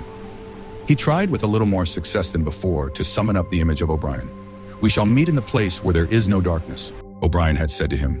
He knew what it meant, or thought he knew. The place where there is no darkness was the imagined future, which one would never see but which, by foreknowledge, one could mystically share in. But with the voice from the telescreen nagging at his ears, he could not follow the train of thought further. He put a cigarette in his mouth. Half the tobacco promptly fell out onto his tongue, a bitter dust which was difficult to spit out again. The face of Big Brother swam into his mind, displacing that of O'Brien. Just as he had done a few days earlier, he slid a coin out of his pocket and looked at it. The face gazed up at him, heavy, calm, protecting. But what kind of smile was hidden beneath the dark mustache? Like a leaden knell, the words came back at him. "War is peace, freedom is slavery, ignorance is strength." Part 2. It was the middle of the morning, and Winston had left the cubicle to go to the lavatory. A solitary figure was coming towards him from the other end of the long, brightly lit corridor. It was the girl with dark hair. 4 days had gone past since the evening when he had run into her outside the junk shop. As she came nearer, he saw that her right arm was in a sling, not noticeable at a distance because it was of the same color as her overalls. Probably she had crushed her hand, while swinging round one of the big kaleidoscopes on which the plots of novels were roughed in. It was a common accident in the fiction department. They were perhaps 4 meters apart when the girl stumbled and fell almost flat on her face. A sharp cry of pain was wrung out of her. She must have fallen right on the injured arm. Winston stopped short. The girl had risen to her knees. Her face had turned a milky yellow color, against which her mouth stood out redder than ever. Her eyes were fixed on his, with an appealing expression that looked more like fear than pain. A curious emotion stirred in Winston's heart. In front of him was an enemy who was trying to kill him. In front of him also was a human creature, in pain and perhaps with a broken bone. Already he had instinctively started forward to help her. In the moment when he had seen her fall on the bandaged arm, it had been as though he felt the pain in his own body. "You're hurt?" he said. "It's nothing. My arm. It'll be all right in a second." She spoke as though her heart were fluttering. She had certainly turned very pale. "You haven't broken anything?" "No, I'm all right. It hurt for a moment, that's all." She held out her free hand to him and he helped her up. She had regained some of her color and appeared very much better. "It's nothing," she repeated shortly. "I only gave my wrist a bit of a bang." "Thanks, comrade." And with that, she walked on in the direction in which she had been going, as briskly as though it had really been nothing. The whole incident could not have taken as much as half a minute. Not to let one's feelings appear in one's face was a habit that had acquired the status of an instinct. And in any case, they had been standing straight in front of a telescreen when the thing happened. Nevertheless, it had been very difficult not to betray a momentary surprise. For in the 2 or 3 seconds while he was helping her up, the girl had slipped something into his hand. There was no question that she had done it intentionally. It was something small and flat. As he passed through the lavatory door, he transferred it to his pocket and felt it with the tips of his fingers. It was a scrap of paper folded into a square. While he stood at the urinal, he managed with a little more fingering to get it unfolded. Obviously, there must be a message of some kind written on it. For a moment, he was tempted to take it into one of the water closets and read it at once. But that would be shocking folly, as he well knew. There was no place where you could be more certain that the telescreens were watched continuously. He went back to his cubicle, sat down, threw the fragment of paper casually among the other papers on the desk, put on his spectacles, and hitched the speak right towards him. 5 minutes, he told himself. 5 minutes at the very least. His heart bumped in his breast with frightening loudness. Fortunately, the piece of work he was engaged on was mere routine, the rectification of a long list of figures, not needing close attention. Whatever was written on the paper, it must have some kind of political meaning. So far as he could see, there were 2 possibilities. One, much the more likely, was that the girl was an agent of the thought police, just as he had feared. He did not know why the thought police should choose to deliver their messages in such a fashion, but perhaps they had their reasons. The thing that was written on the paper might be a threat, a summons, an order to commit suicide, a trap of some description. But there was another wilder possibility that kept raising its head, though he tried vainly to suppress it. This was that the message did not come from the thought police at all, but from some kind of underground organization. Perhaps the Brotherhood existed after all. Perhaps the girl was part of it. No doubt the idea was absurd, but it had sprung into his mind in the very instant of feeling the scrap of paper in his hand. It was not till a couple of minutes later that the other, more probable explanation had occurred to him. And even now, though his intellect told him that the message probably meant death, still, that was not what he believed, and the unreasonable hope persisted, and his heart banged, and it was with difficulty that he kept his voice from trembling as he murmured his figures into the speakwrite. He rolled up the completed bundle of work and slid it into the pneumatic tube.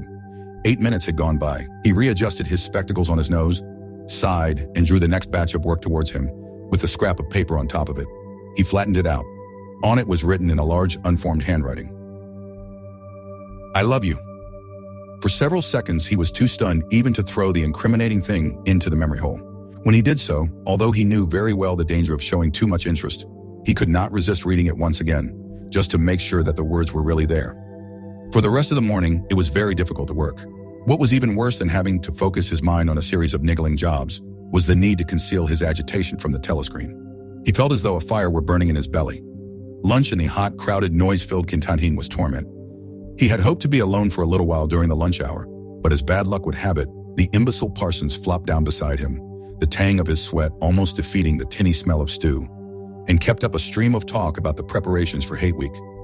He was particularly enthusiastic about a papier-mâché model of Big Brother's head, 2 meters wide, which was being made for the occasion by his daughter's troop of spies. The irritating thing was that in the racket of voices, Winston could hardly hear what Parsons was saying and was constantly having to ask for some fatuous remark to be repeated. Just once, he caught a glimpse of the girl at a table with 2 other girls at the far end of the room. She appeared not to have seen him, and he did not look in that direction again. The afternoon was more bearable. Immediately after lunch, there arrived a delicate, difficult piece of work, which would take several hours and necessitated putting everything else aside. It consisted in falsifying a series of production reports of 2 years ago in such a way as to cast discredit on a prominent member of the inner party who was now under a cloud.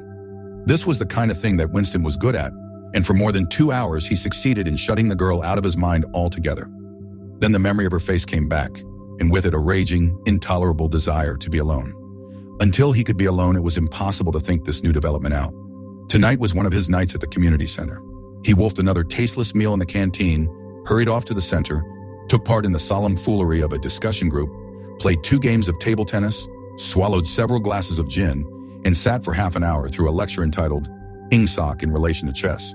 His soul writhed with boredom, but for once he had had no impulse to shirk his evening at the center.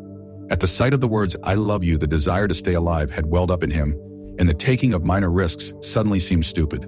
It was not till 23 hours when he was home and in bed, in the darkness, where you were safe even from the telescreen so long as you kept silent, that he was able to think continuously.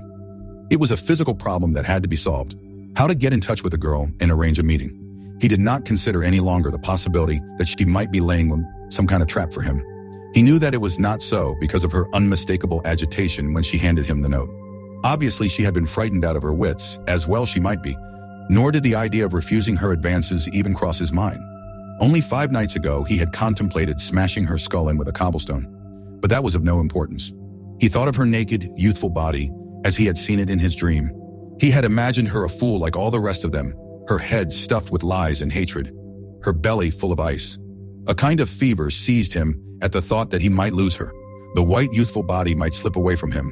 What he feared more than anything else was that she would simply change her mind if he did not get in touch with her quickly. But the physical difficulty of meeting was enormous. It was like trying to make a move at chess when you were already mated. Whichever way you turned, the telescreen faced you. Actually, all the possible ways of communicating with her had occurred to him within 5 minutes of reading the note. But now, with time to think, he went over them one by one, as though laying out a row of instruments on a table. Obviously, the kind of encounter that had happened this morning could not be repeated. If she had worked in the records department, it might have been comparatively simple, but he had only a very dim idea whereabouts in the building the fiction department lay, and he had no pretext for going there. If he had known where she lived and at what time she left work, he could have contrived to meet her somewhere on her way home. But to try to follow her home was not safe, because it would mean loitering about outside the ministry, which was bound to be noticed. As for sending a letter through the mails, it was out of the question. By a routine that was not even secret, all letters were opened in transit. Actually, few people ever wrote letters. For the messages that it was occasionally necessary to send, there were printed postcards with long lists of phrases, and you struck out the ones that were inapplicable. In any case, he did not know the girl's name, let alone her address. Finally, he decided that the safest place was the canteen. If he could get her at a table by herself, somewhere in the middle of the room, not too near the telescreens, and with a sufficient buzz of conversation all around, if these conditions endured for, say, 30 seconds, it might be possible to exchange a few words. For a week after this, life was like a restless dream. On the next day, she did not appear in the canteen until he was leaving it, the whistle having already blown. Presumably, she had been changed onto a later shift. They passed each other without a glance. On the day after that, she was in the canteen at the usual time, but with 3 other girls and immediately under a telescreen. Then for 3 dreadful days, she did not appear at all. His whole mind and body seemed to be afflicted with an unbearable sensitivity, a sort of transparency, which made every movement, every sound, every contact, every word that he had to speak or listen to, an agony. Even in sleep, he could not altogether escape from her image. He did not touch the diary during those days. If there was any relief, it was in his work, in which he could sometimes forget himself for 10 minutes at a stretch. He had absolutely no clue as to what had happened to her. There was no inquiry he could make. She might have been vaporized. She might have committed suicide. She might have been transferred to the other end of Oceania. Worst and likeliest of all, she might simply have changed her mind and decided to avoid him. The next day she reappeared. Her arm was out of the sling and she had a band of sticking plaster around her wrist. The relief of seeing her was so great that he could not resist staring directly at her for several seconds. On the following day, he very nearly succeeded in speaking to her. When he came into the canteen, she was sitting at a table well out from the wall and was quite alone. It was early, and the place was not very full. The queue edged forward till Winston was almost at the counter, then was held up for 2 minutes because someone in front was complaining that he had not received his tablet of saccharin. But the girl was still alone when Winston secured his tray and began to make for her table. He walked casually towards her, his eyes searching for a place at some table beyond her. She was perhaps 3 meters away from him. Another 2 seconds would do it. Then a voice behind him called, "Smith!"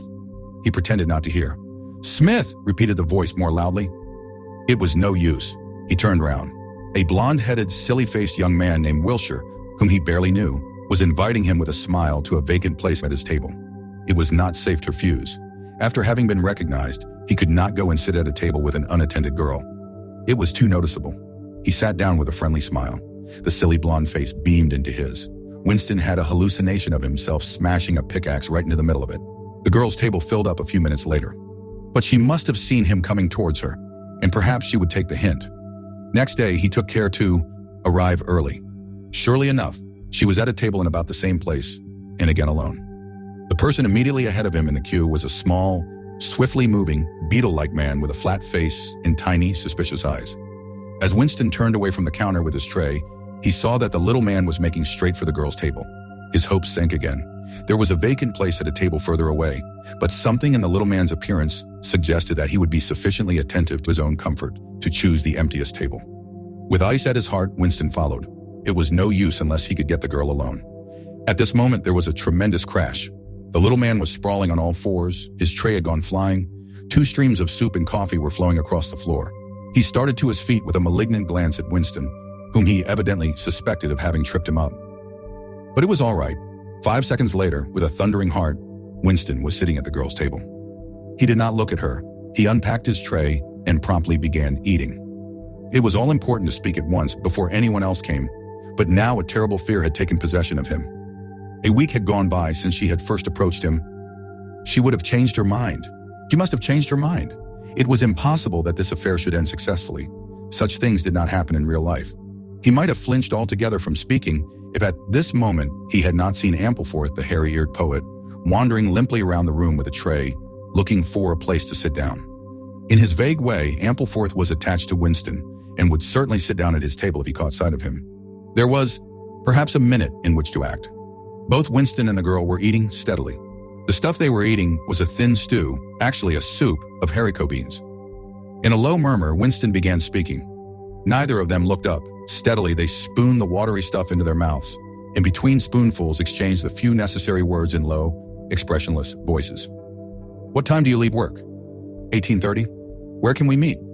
"Victory Square, near the monument. It's full of telescreens." "Any signal?" "No. Don't come up to me until you see me among a lot of people. And don't look at me. Just keep somewhere near me. It doesn't matter if there's a crowd." "What time?" 19 hours. "All right." Ampleforth failed to see Winston and sat down at another table. They did not speak again. And, so far as it was possible for 2 people sitting on opposite sides of the same table, they did not look at one another. The girl finished her lunch quickly and made off, while Winston stayed to smoke a cigarette. Winston was in Victory Square before the appointed time. He wandered round the base of the enormous, fluted column, at the top of which Big Brother's statue gazed southward towards Theskes, where he had vanquished the Eurasian airplanes. The East Asian airplanes it had been, a few years ago, in the Battle of Airstrip 1. In the street in front of it, there was a statue of a man on horseback which was supposed to represent Oliver Cromwell. At 5 minutes past the hour, the girl had still not appeared. Again, the terrible fear seized upon Winston. She was not coming. She had changed her mind. He walked slowly up to the north side of the square and got a sort of pale-colored pleasure from identifying St. Martin's Church, whose bells, when it had bells, had chimed, "You owe me 3 farthings." Then he saw the girl standing at the base of the monument, reading or pretending to read a poster which ran spirally up the column. It was not safe to go near her until some more people had accumulated. There were telescreens all around the pediment, but at this moment there was a din of shouting and a zoom of heavy vehicles from somewhere to the left. Suddenly, everyone seemed to be running across the square. The girl nipped nimbly round the lions at the base of the monument and joined in the rush. Winston followed. As he ran, he gathered from some shouted remarks that a convoy of Eurasian prisoners was passing. Already a dense mass of people was blocking the south side of the square. Winston, at normal times the kind of person who gravitates to the outer edge of any kind of scrimmage, shoved, butted, squirmed his way forward into the heart of the crowd. Soon he was within arm's length of the girl, but the way was blocked by an enormous prole and an almost equally enormous woman, presumably his wife, who seemed to form an impenetrable wall of flesh. Winston wriggled himself sideways and with a violent lunge managed to drive his shoulder between them. For a moment it felt as though his entrails were being ground to pulp. Between the 2 muscular hips, then he had broken through, sweating a little. He was next to the girl. They were shoulder to shoulder, both staring fixedly in front of them. A long line of trucks with wooden-faced guards armed with submachine guns standing upright in each corner was passing slowly down the street.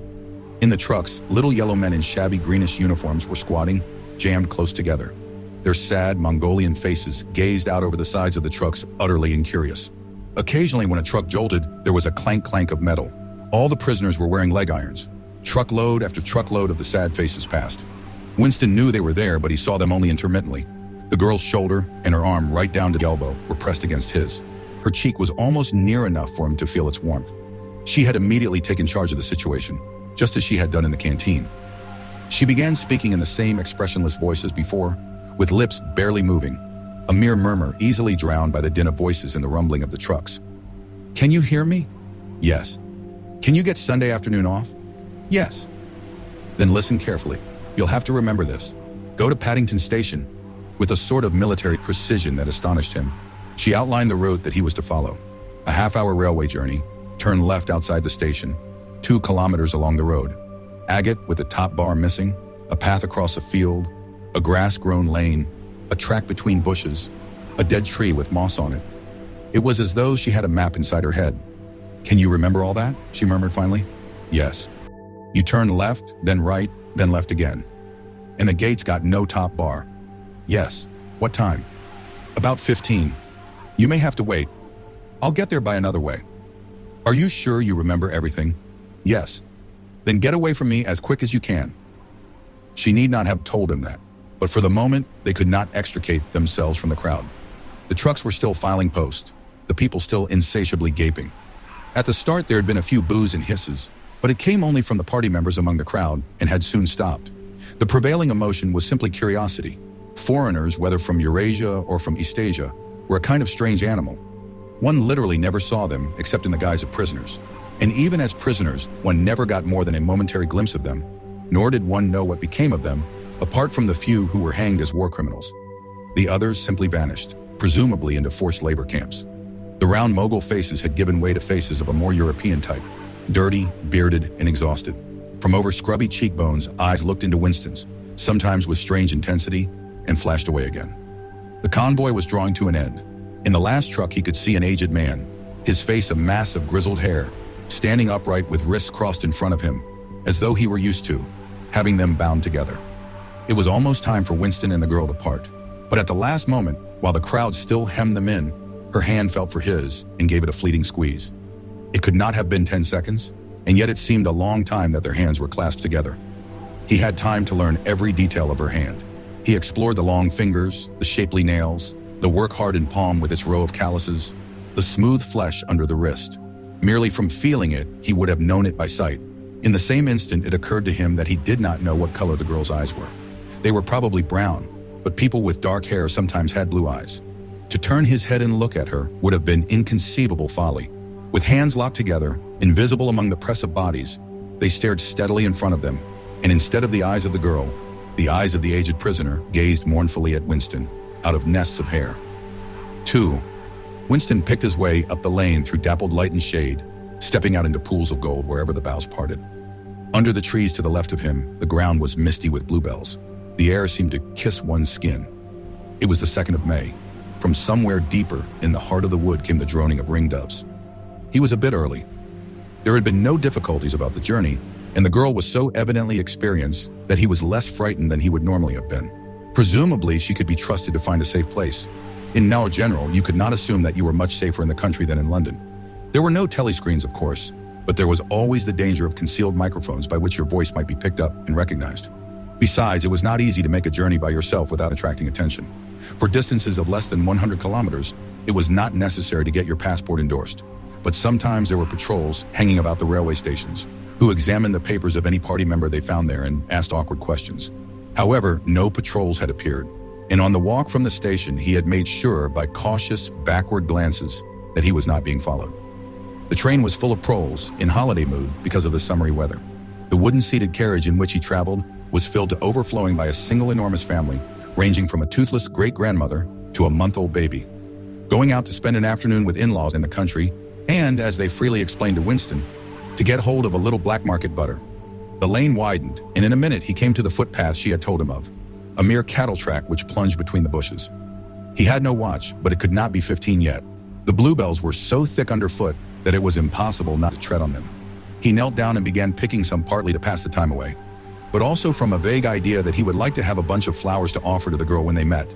He had got together a big bunch and was smelling their faint, sickly scent when a sound at his back froze him, the unmistakable crackle of a foot on twigs. He went on picking bluebells.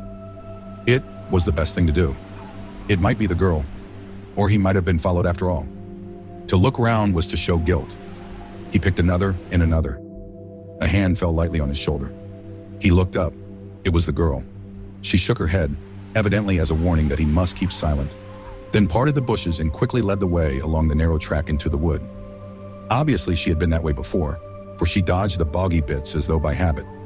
Winston followed, still clasping his bunch of flowers. His first feeling was relief, but as he watched the strong, slender body moving in front of him, with the scarlet sash that was just tight enough to bring out the curve of her hips, the sense of his own inferiority was heavy upon him. Even now it seemed quite likely that when she turned round and looked at him, she would draw back after all. The sweetness of the air and the greenness of the leaves daunted him. Already on the walk from the station, the May sunshine had made him feel dirty and etiolated, a creature of indoors, with the sooty dust of London in the pores of his skin. It occurred to him that till now she had probably never seen him in broad daylight in the open. They came to the fallen tree that she had spoken of. The girl hopped over and forced apart the bushes, in which there did not seem to be an opening. When Winston followed her, he found that they were in a natural clearing, a tiny grassy knoll surrounded by tall saplings that shut it in completely. The girl stopped and turned. "Here we are," she said. He was facing her at several paces distance. As yet, he did not dare move nearer to her.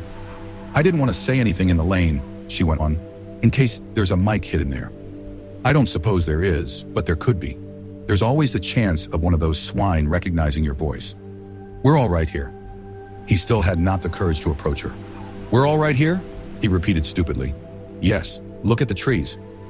They were small ashes which at some time had been cut down and had sprouted up again into a forest of poles, none of them thicker than one's wrist. "There's nothing big enough to hide a mic in. Besides, I've been here before." They were only making conversation. He had managed to move closer to her now. She stood before him, very upright, with a smile on her face that looked faintly ironical, as though she were wondering why he was so slow to act. The bluebells had cascaded onto the ground. They seemed to have fallen of their own accord. He took her hand. "So, would you believe," he said, "that till this moment I didn't know what color your eyes were?" They were brown, he noted, a rather light shade of brown, with dark lashes. "Now that you've seen what I'm really like, can you still bear to look at me?" "Yes, easily. I'm 39 years old. I've got a wife that I can't get rid of. I've got varicose veins. I've got 5 false teeth." "I couldn't care less," said the girl. The next moment it was hard to say by whose act she was in his arms. At the beginning he had no feeling except sheer incredulity. The youthful body was strained against his own. The mass of dark hair was against his face. And yes, actually she had turned her face up and he was kissing the wide red mouth. She had clasped her arms about his neck. She was calling him darling, precious one, loved one. He had pulled her down onto the ground. She was utterly unresisting. He could do what he liked with her. But the truth was that he had no physical sensation, except that of mere contact. All he felt was incredulity and pride. He was glad that this was happening, but he had no physical desire. It was too soon. Her youth and prettiness had frightened him. He was too much used to living without women. He did not know the reason. The girl picked herself up and pulled a bluebell out of her hair. She sat against him, putting her arm around his waist. "Never mind, dear. There's no hurry. We've got the whole afternoon. Isn't this a splendid hideout? I found it when I got lost once on a community hike. If anyone was coming, you could hear them 100 meters away." "What is your name?" said Winston. "Julia. I know yours. It's Winston. Winston Smith. How did you find that out?" "I expect I'm better at finding things out than you are, dear. Tell me, what did you think of me before that day I gave you the note?" He did not feel any temptation to tell lies to her. It was even a sort of love offering to start off by telling the worst.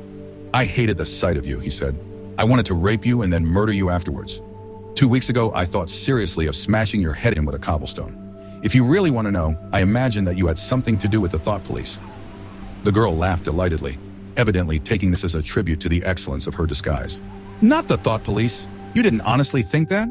"Well, perhaps not exactly that, but from your general appearance, merely because you're young and fresh and healthy, you understand, I thought that probably you thought I was a good party member, pure in word and deed. Banners, processions, slogans, games, community hikes, all that stuff. And you thought that if I had a quarter of a chance, I'd denounce you as a thought criminal and get you killed off?" "Yes, something of that kind. A great many young girls are like that, you know." "It's this bloody thing that does it," she said, ripping off the scarlet sash of the Junior Anti-Sex League and flinging it onto a bough. Then, as though touching her waist had reminded her of something, she felt in the pocket of her overalls and produced a small slab of chocolate. She broke it in half and gave one of the pieces to Winston. Even before he had taken it, he knew by the smell that it was very unusual chocolate. It was dark and shiny and was wrapped in silver paper. Chocolate normally was dull brown crumbly stuff that tasted, as nearly as one could describe it, like the smoke of a rubbish fire. But at some time or another he had tasted chocolate like the piece she'd given him. The first whiff of its scent had stirred up some memory, which he could not pin down, but which was powerful and troubling. "Where did you get this stuff?" he said. "Black market," she said indifferently. "Actually, I am that sort of girl to look at. I'm good at games. I was a troop leader in the Spies. I do voluntary work 3 evenings a week for the Junior Anti-Sex League. Hours and hours I've spent pasting their bloody rot all over London. I always carry one end of a banner in the processions.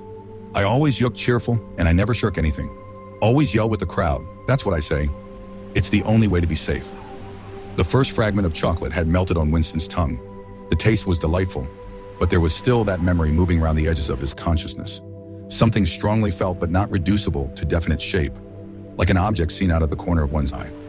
He pushed it away from him, aware only that it was the memory of some action which he would have liked to undo, but could not. "You are very young," he said.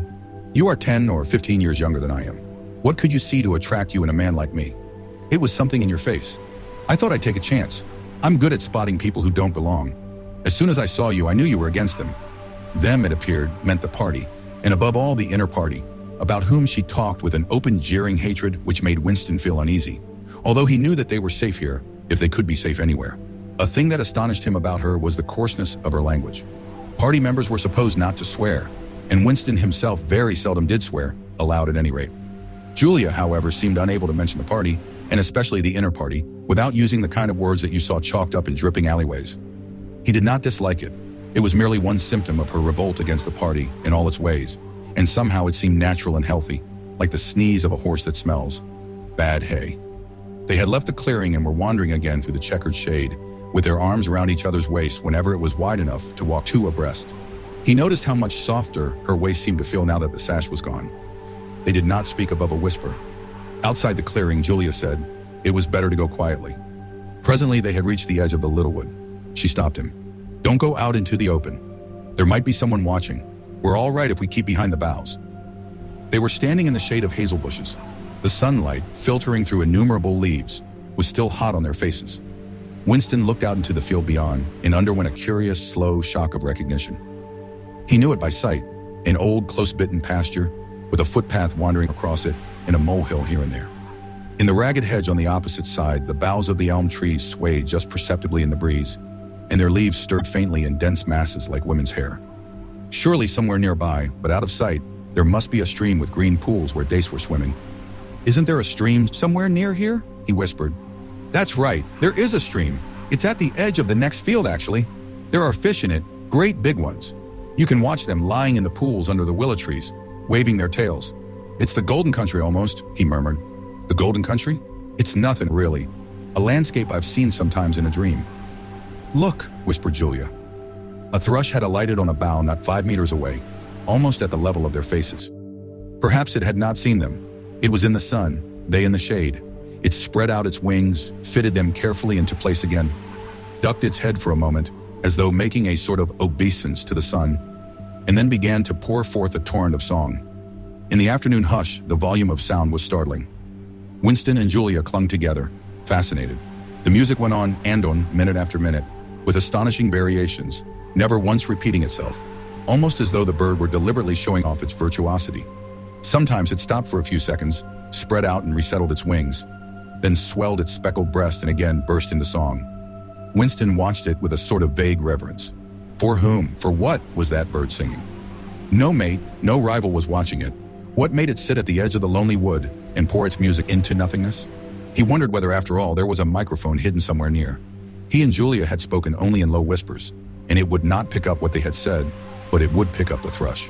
Perhaps at the other end of the instrument, some small beetle-like man was listening intently, listening to that.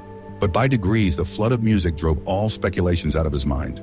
It was as though it were a kind of liquid stuff that poured all over him and got mixed up with sunlight that filtered through the leaves. He stopped thinking and merely felt. The girl's waist in the bend of his arm was soft and warm. He pulled her around so that they were breast to breast. Her body seemed to melt into his. Wherever his hands moved, it was all as yielding as water. Their mouths clung together. It was quite different from the hard kisses they had exchanged earlier. When they moved their faces apart again, both of them sighed deeply. The bird took fright and fled with a clatter of wings. Winston put his lips against her ear. Now, he whispered. Not here, she whispered back. Come back to the hideout. It's safer. Quickly, with an occasional crackle of twigs, they threaded their way back to the clearing. When they were once inside the ring of saplings, she turned and faced them. They were both breathing fast, but the smile had reappeared round the corners of her mouth. She stood looking at him for an instant, then felt at the zipper of her overalls. And yes, it was almost as in his dream, almost as swiftly as he had imagined it. She had torn her clothes off, and when she flung them aside, it was with that same magnificent gesture by which a whole civilization seemed to be annihilated. Her body gleamed white in the sun, but for a moment he did not look at her body. His eyes were anchored by the freckled face with his faint, bold smile. He knelt down before her and took her hands in his. Have you done this before? Of course, hundreds of times, well, scores of times anyway. With party members? Yes, always with party members. With members of the inner party? Not with those swine, no. But there's plenty that would if they got half a chance. They're not so holy as they make out. His heart leapt. Scores of times she had done it. He wished it had been hundreds, thousands. Anything that hinted at corruption always filled him with a wild hope.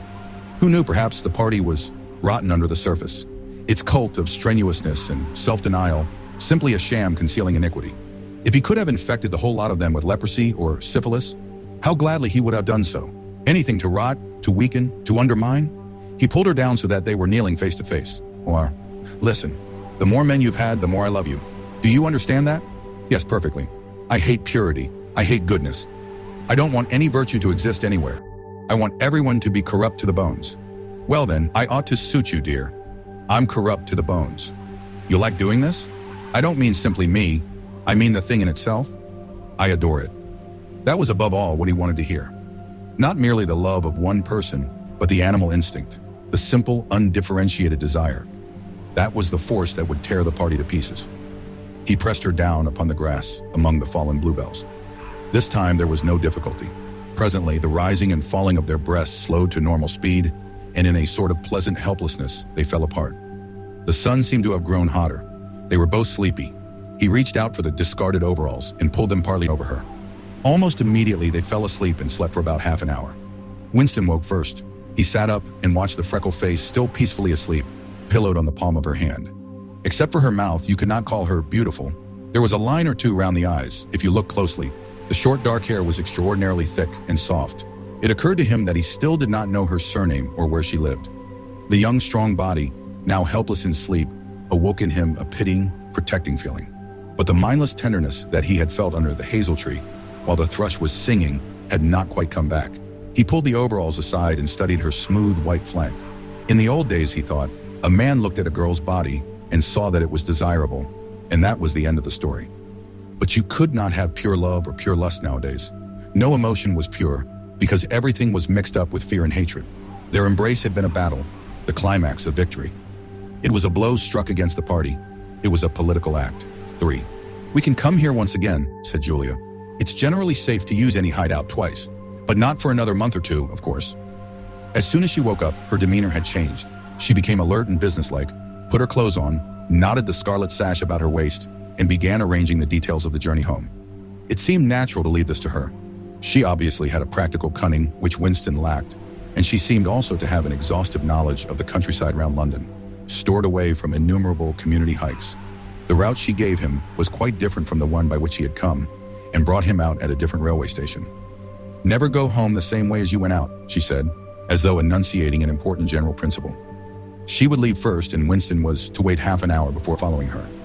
She had named a place where they could meet after work, 4 evenings hence. It was a street in one of the poorer quarters, where there was an open market which was generally crowded and noisy. She would be hanging about among the stalls, pretending to be in search of shoelaces or sewing thread. If she judged that the coast was clear, she would blow her nose when he approached. Otherwise, he was to walk past her without recognition. But with luck, in the middle of the crowd, it would be safe to talk for a quarter of an hour and arrange another meeting. And now I must go, she said as soon as he had mastered his instructions. I'm due back at 19:30. I've got to put in 2 hours for the Junior Anti-Sex League, handing out leaflets or something. Isn't it bloody? Give me a brush down, would you? Have I got any twigs in my hair? Are you sure?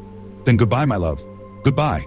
She flung herself into his arms, kissed him almost violently, and a moment later pushed her way through the saplings and disappeared into the wood with very little noise. Even now, he had not found out her surname or her address. However, it made no difference, for it was inconceivable that they could ever meet indoors or exchange any kind of written communication. As it happened, they never went back to the clearing in the wood. During the month of May, there was only one further occasion on which they actually succeeded in making love. That was in another hidlung place, known to Julia, the belfry of a ruinous church in an almost deserted stretch of country where an atomic bomb had fallen 30 years earlier. It was a good hiding place when once you got there, but the getting there was very dangerous. For the rest, they could meet only in the streets, in a different place every evening, and never for more than half an hour at a time. In the street, it was usually possible to talk, after a fashion. As they drifted down the crowded pavements, not quite abreast and never looking at one another, they carried on a curious, intermittent conversation which flicked on and off like the beams of a lighthouse, suddenly nipped into silence by the approach of a party uniform or the proximity of a telescreen, then taken up again minutes later in the middle of a sentence, then abruptly cut short as they parted at the agreed spot, then continued almost without introduction on the following day. Julia appeared to be quite used to this kind of conversation, which she called talking by installments. She was also surprisingly adept at speaking without moving her lips. Just once in almost a month of nightly meetings, they managed to exchange a kiss. They were passing in silence down a side street. Julia would never speak when they were away from the main streets. When there was a deafening roar, the earth heaved and the air darkened, and Winston found himself lying on his side, bruised and terrified. A rocket bomb must have dropped quite near at hand. Suddenly, he became aware of Julia's face a few centimeters from his own, deathly white as chalk. Even her lips were white. She was dead.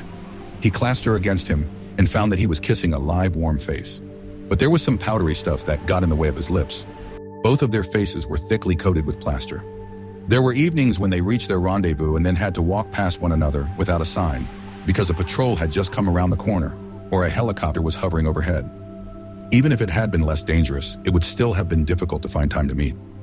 Winston's working week was 60 hours.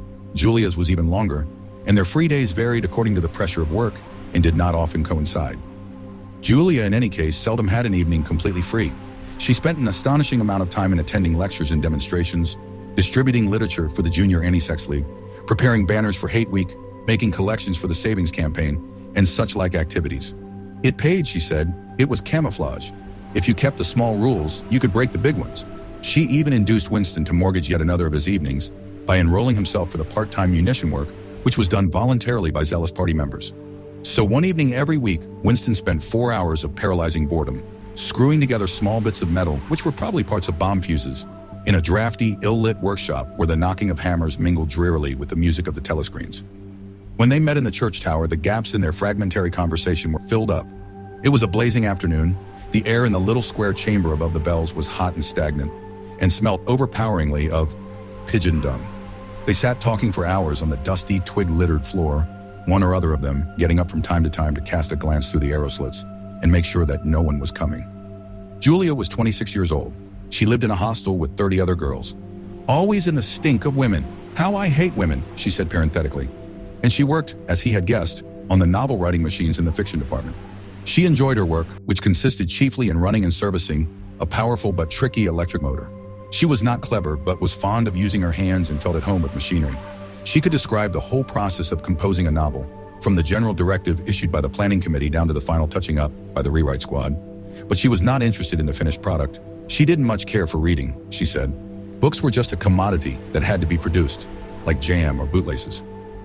She had no memories of anything before the early 60s, and the only person she had ever known who talked frequently of the days before the revolution was a grandfather who had disappeared when she was 8. At school, she had been captain of the hockey team and had won the gymnastics trophy 2 years running. She had been a troop leader in the Spies and a branch secretary in the youth league before joining the junior anti-sex league. She had always borne an excellent character. She had even, an infallible mark of good reputation, been picked out to work in Pornosec, the subsection of the fiction department, which turned out cheap pornography for distribution among the proles. It was nicknamed Muck House by the people who worked in it, she remarked. There she had remained for a year, helping to produce booklets in sealed packets with titles like Spanking Stories or One Night in a Girls' School, to be bought furtively by proletarian youths who were under the impression that they were buying something illegal. "What are these books like?" said Winston curiously. "Oh, ghastly rubbish. They're boring, really. They only have 6 plots, but they swap them around a bit. Of course, I was only on the kaleidoscopes. I was never in the rewrite squad. I'm not literary, dear, not even enough for that." He learned with astonishment that all the workers in Pornosec, except the heads of the departments, were girls. The theory was that men, whose sex instincts were less controllable than those of women, were in greater danger of being corrupted by the filth they handled. "They don't even like having married women there," she added. "Girls are always supposed to be so pure. Here's one who isn't, anyway." She had had her first love affair when she was 16, with a party member of 60 who later committed suicide to avoid arrest. "And a good job, too," said Julia.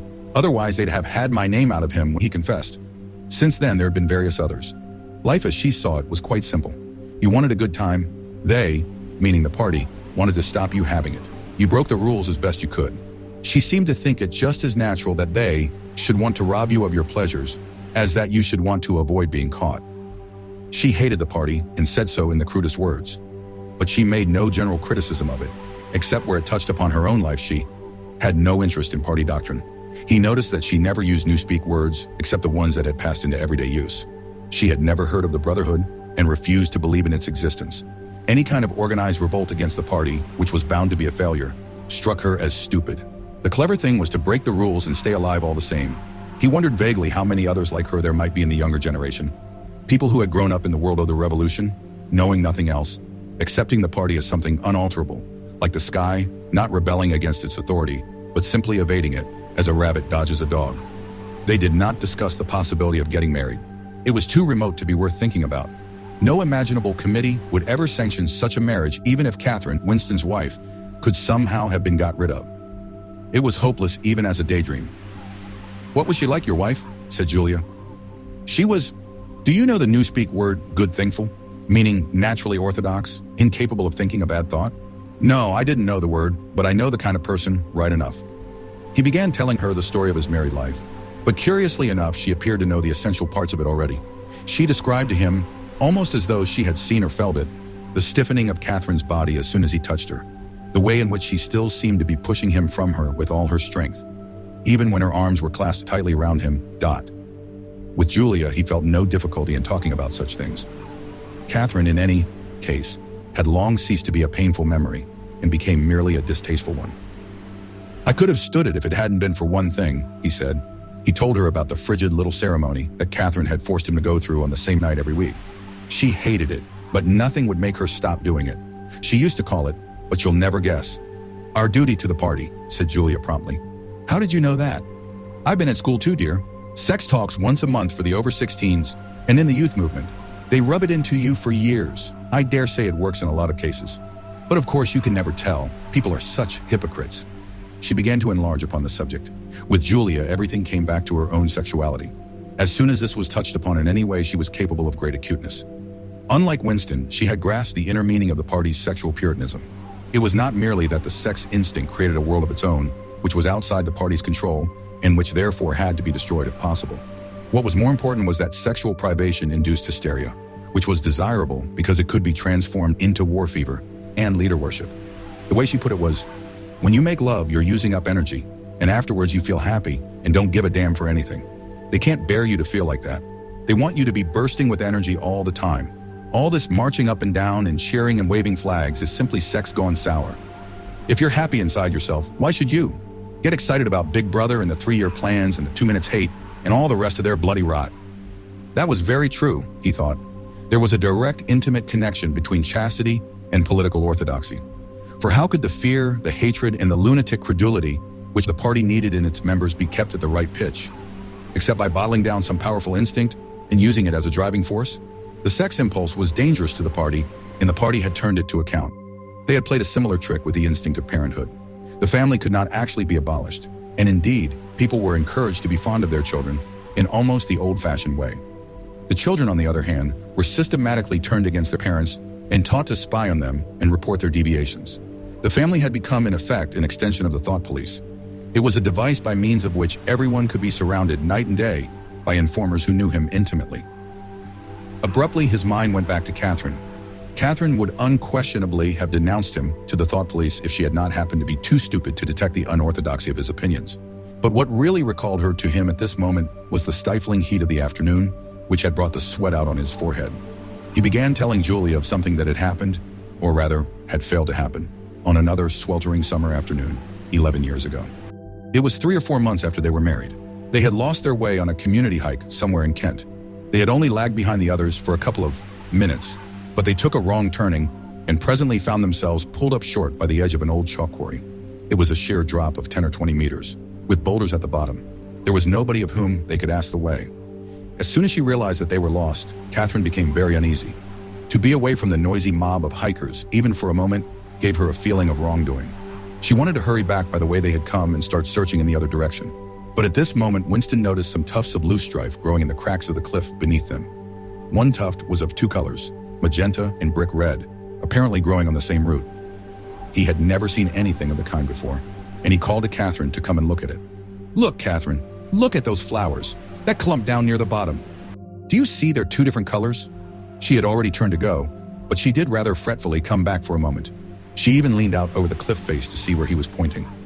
He was standing a little behind her, and he put his hand on her waist to steady her. At this moment, it suddenly occurred to him how completely alone they were. There was not a human creature anywhere, not a leaf stirring, not even a bird awake. In a place like this, the danger that there would be a hidden microphone was very small, and even if there was a microphone, it would only pick up sounds. It was the hottest, sleepiest hour of the afternoon.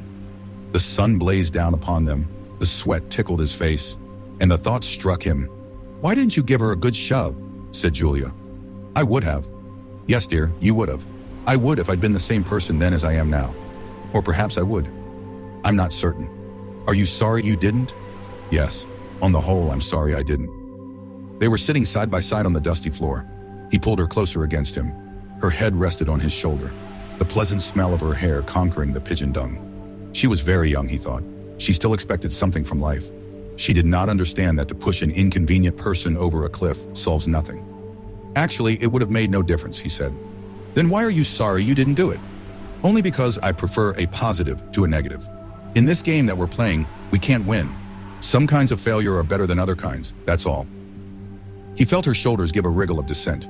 She always contradicted him when he said anything of this kind. She would not accept it as a law of nature that the individual is always defeated. In a way, she realized that she herself was doomed, that sooner or later the thought police would catch her and kill her. But with another part of her mind, she believed that it was somehow possible to construct a secret world in which you could live as you chose. All you needed was luck and cunning and boldness. She did not understand that there was no such thing as happiness, that the only victory lay in the far future, long after you were dead, that from the moment of declaring war on the party, it was better to think of yourself as a corpse. "We are the dead," he said. "We're not dead yet," said Julia prosaically. "Not physically. 6 months, a year, 5 years, conceivably. I am afraid of death. You are young, so presumably you're more afraid of it than I am. Obviously, we shall put it off as long as we can, but it makes very little difference. So long as human beings stay human, Death and life are the same thing. Oh, rubbish. Which would you sooner sleep with, me or a skeleton? Don't you enjoy being alive? Don't you like feeling? This is me. This is my hand. This is my leg. I'm real. I'm solid. I'm alive. Don't you like this? She twisted herself round and pressed her bosom against him. He could feel her breasts, ripe yet firm, through her overalls.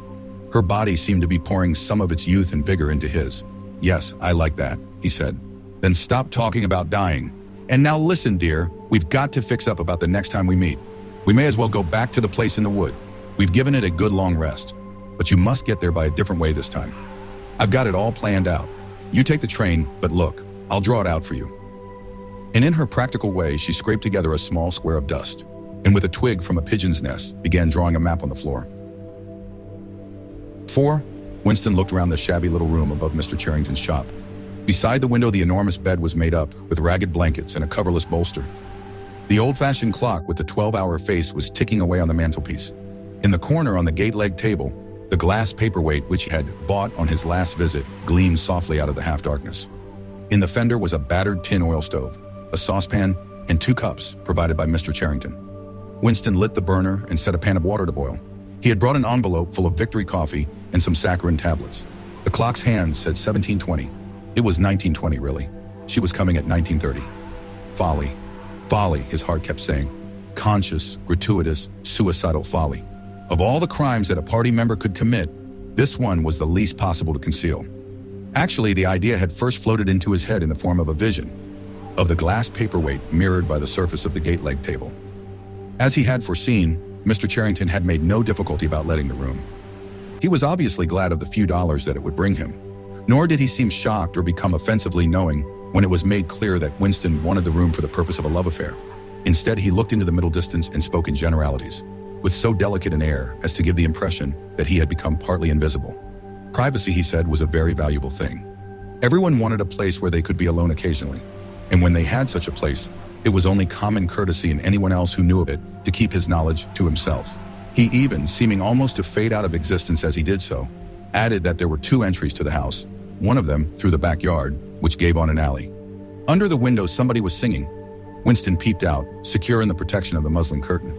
The June sun was still high in the sky, and in the sun-filled court below, a monstrous woman, solid as a Norman pillar, with brawny red forearms and a sacking apron strapped about her middle, was stumping to and fro between a washtub and a clothesline, pegging out a series of square white things which Winston recognized as baby's diapers. Whenever her mouth was not corked with clothes pegs, she was singing in a powerful contralto. It was only an opeless fancy. It passed like an April dye, but a look and a word and the dreams they stirred. They have stolen my art away. The tune had been haunting London for weeks past. It was one of countless similar songs published for the benefit of the proles by a subsection of the music department. The words of these songs were composed without any human intervention whatever on an instrument known as a versificator. But the woman sang so tunefully as to turn the dreadful rubbish into an almost pleasant sound. He could hear the woman singing and the scrape of her shoes on the flagstones and the cries of the children in the street, and somewhere in the far distance a faint roar of traffic, and yet the room seemed curiously silent thanks to the absence of telescreen. Folly, folly, folly, he thought again. It was inconceivable that they could frequent this place for more than a few weeks without being caught. But the temptation of having a hiding place that was truly their own, indoors and near at hand, had been too much for both of them. For some time, after their visit to the church belfry, it had been impossible to arrange meetings. Working hours had been drastically increased in anticipation of Hate Week. It was more than a month distant, but the enormous, complex preparations that it entailed were throwing extra work onto everybody. Finally, both of them managed to secure a free afternoon on the same day. They had agreed to go back to the clearing in the wood. On the evening beforehand, they met briefly in the street. As usual, Winston hardly looked at Julia as they drifted towards one another in the crowd, but from the short glance he gave her, it seemed to him that she was paler than usual. "It's all off," she murmured as soon as she judged it safe to speak. "Tomorrow, I mean." "What?" "Tomorrow afternoon. I can't come." "Why not?" "Oh, the usual reason. It started early this time." For a moment, he was violently angry. During the month that he had known her, the nature of his desire for her had changed. At the beginning, there had been little true sensuality in it. Their first lovemaking had been simply an act of the will. But after the second time, it was different. The smell of her hair, the taste of her mouth, the feeling of her skin seemed to have got inside him or into the air all around him. She had become a physical necessity, something that he not only wanted, but felt that he had a right to. When she said that she could not come, he had the feeling that she was cheating him. But just at this moment, the crowd pressed them together, and their hands accidentally met. She gave the tips of his fingers a quick squeeze that seemed to invite, not desire, but affection. It struck him that when one lived with a woman, this particular disappointment must be a normal recurring event. And a deep tenderness, such as he had not felt for her before, suddenly took hold of him. He wished that they were a married couple of 10 years standing. He wished that he were walking through the streets with her just as they were doing now, but openly and without fear, talking of trivialities and buying odds and ends for the household. He wished above all that they had some place where they could be alone together, without feeling the obligation to make love every time they met. It was not actually at that moment, but at some time on the following day, that the idea of renting Mr. Charrington's room had occurred to him. When he suggested it to Julia, she had agreed with unexpected readiness. Both of them knew that it was lunacy. It was as though they were intentionally stepping nearer to their graves. As he sat waiting on the edge of the bed, he thought again of the cellars of the Ministry of Love. It was curious how that predestined horror moved in and out of one's consciousness. There it lay, fixed in future times, preceding death as surely as 99 precedes 100. One could not avoid it, but one could perhaps postpone it. And yet instead, every now and again, by a conscious, willful act, one chose to shorten the interval before it happened. At this moment, there was a quick step on the stairs. Julia burst into the room. She was carrying a tool bag of coarse brown canvas, such as he had sometimes seen her carrying to and fro at the ministry. He started forward to take her in his arms, but she disengaged herself rather hurriedly, partly because she was still holding the tool bag. "Half a second," she said. "Just let me show you what I brought. Did you bring some of that filthy Victory coffee? I thought you would. You can chuck it away again, because we shan't be needing it. Look here." She fell on her knees, threw open the bag, and tumbled out some spanners and a screwdriver that filled the top part of it. Underneath were a number of neat paper packets. The first packet that she passed to Winston had a strange and yet vaguely familiar feeling. It was filled with some kind of heavy sand-like stuff which yielded wherever you touched it. "It isn't sugar," he said. "Real sugar, not saccharin, sugar.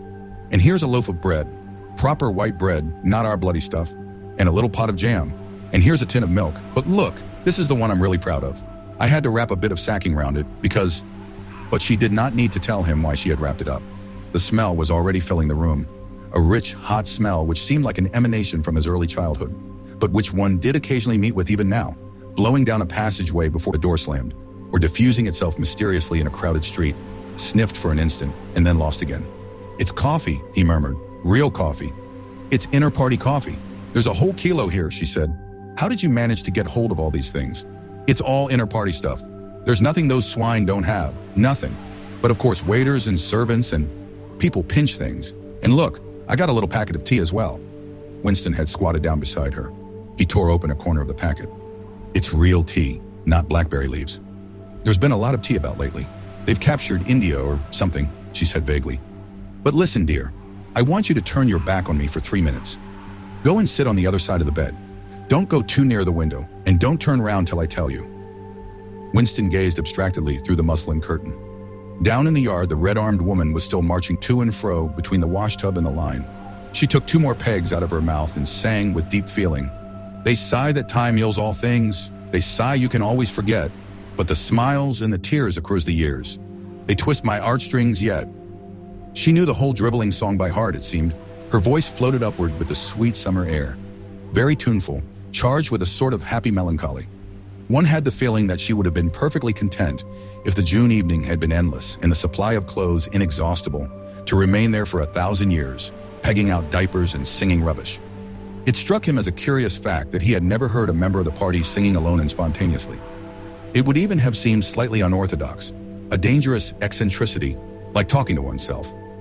Perhaps it was only when people were somewhere near the starvation level that they had anything to sing about. "You can turn round now," said Julia. He turned round, and for a second almost failed to recognize her. What he had actually expected was to see her naked, but she was not naked. The transformation that had happened was much more surprising than that. She had painted her face. She must have slipped into some shop in the proletarian quarters and bought herself a complete set of makeup materials. Her lips were deeply reddened, her cheeks rouged, her nose powdered. There was even a touch of something under the eyes to make them brighter. It was not very skillfully done, but Winston's standards in such matters were not high. He had never before seen or imagined a woman of the party with cosmetics on her face. The improvement in her appearance was startling.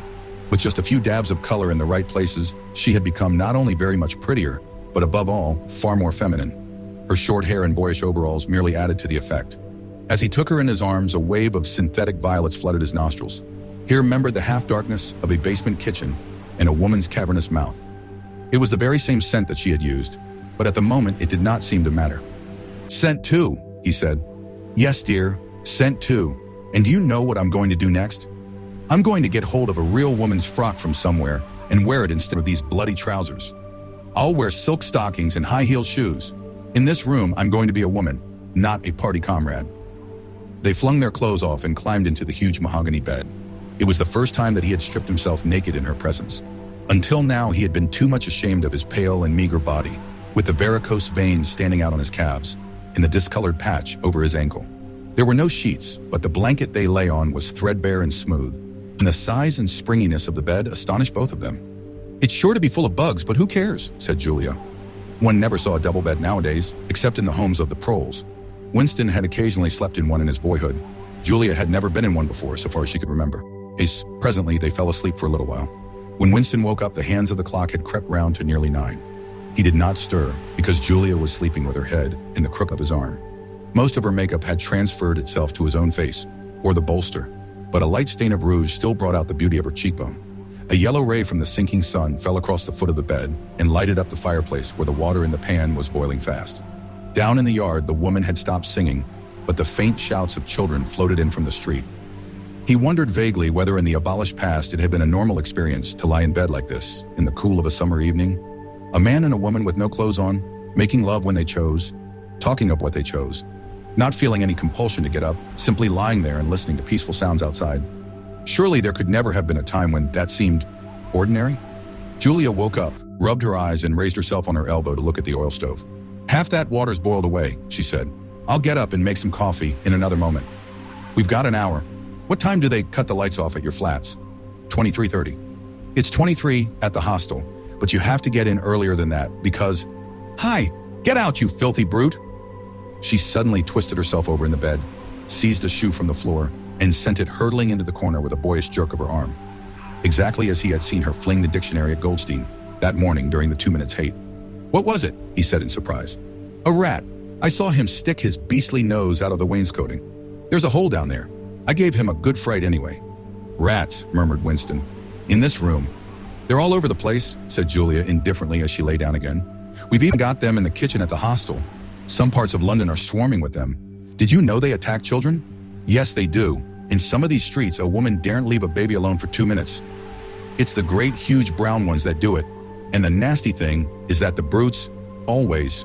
"Don't go on," said Winston, with his eyes tightly shut. "Dearest, you've gone quite pale. What's the matter? Do they make you feel sick? Of all horrors in the world, a rat!" She pressed herself against him and wound her limbs round him, as though to reassure him with the warmth of her body. He did not reopen his eyes immediately. For several moments, he had had the feeling of being back in a nightmare which had recurred from time to time throughout his life. It was always very much the same. He was standing in front of a wall of darkness, and on the other side of it, there was something unendurable, something too dreadful to be faced. In the dream, his deepest feeling was always one of self-deception, because he did in fact know what was behind the wall of darkness. With a deadly effort, like wrenching a piece out of his own brain, he could even have dragged the thing into the open. He always woke up without discovering what it was, but somehow it was connected with what Julia had been saying when he cut her short. "I'm sorry," he said. "It's nothing. I don't like rats, that's all."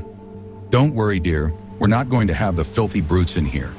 I'll stuff the hole with a bit of sacking before we go, and next time we come here, I'll bring some plaster and bung it up properly." Already the black instant of panic was half forgotten. Feeling slightly ashamed of himself, he sat up against the bedhead. Julia got out of bed, pulled on her overalls, and made the coffee. The smell that rose from the saucepan was so powerful and exciting that they shut the window lest anybody outside should notice it and become inquisitive. What was even better than the taste of the coffee was the silky texture given to it by the sugar, a thing Winston had almost forgotten after years of saccharin. With one hand in her pocket and a piece of bread and jam in the other, Julia wandered about the room, glancing indifferently at the bookcase, pointing out the best way of repairing the gate-leg table, plumping herself down in the ragged armchair to see if it was comfortable, and examining the absurd 12-hour clock with a sort of tolerant amusement. She brought the glass paperweight over to the bed to have a look at it in a better light. He took it out of her hand, fascinated, as always, by the soft, rain-watery appearance of the glass. "What is it, do you think?" said Julia. I don't think it's anything. I don't think it was ever put to any use. That's what I like about it. It's a little chunk of history that they've forgotten to alter. It's a message from 100 years ago, if one knew how to read it. And that picture over there, she nodded at the engraving on the opposite wall. Would that be 100 years old? More. 200, I dare say. One can't tell. It's impossible to discover the age of anything nowadays. She went over to look at it. Here's where that brute stuck his nose out, she said, kicking the wainscoting immediately below the picture. What is this place? I've seen it before somewhere. It's a church, or at least it used to be. St. Clement's Danes, its name was. The fragment of rhyme that Mr. Charrington had taught him came back into his head, and he added half nostalgically, "Oranges and lemons. Say the bells of St. Clement? S." To his astonishment, she capped the line. "You owe me 3 farthings. Say the bells of St. Martin's. When will you pay me? Say the bells of Old Bailey." I can't remember how it goes on after that, but anyway, I remember it ends up, "Here comes a candle to light you to bed. Here comes a chopper to chop off your head." It was like the 2 halves of a countersign, but there must be another line after the bells of Old Bailey. Perhaps it could be dug out of Mr. Charrington's memory, if he were suitably prompted. "Who taught you that?" he said. "My grandfather. He used to say it to me when I was a little girl. He was vaporized when I was 8. At any rate, he disappeared." "I wonder what a lemon was," she added inconsequently. "I've seen oranges. They're a kind of round yellow fruit with a thick skin." "I can remember lemons," said Winston. "They were quite common in the 50s. They were so sour that it set your teeth on edge even to smell them." "I bet that picture's got bugs behind it," said Julia. "I'll take it down and give it a good clean someday.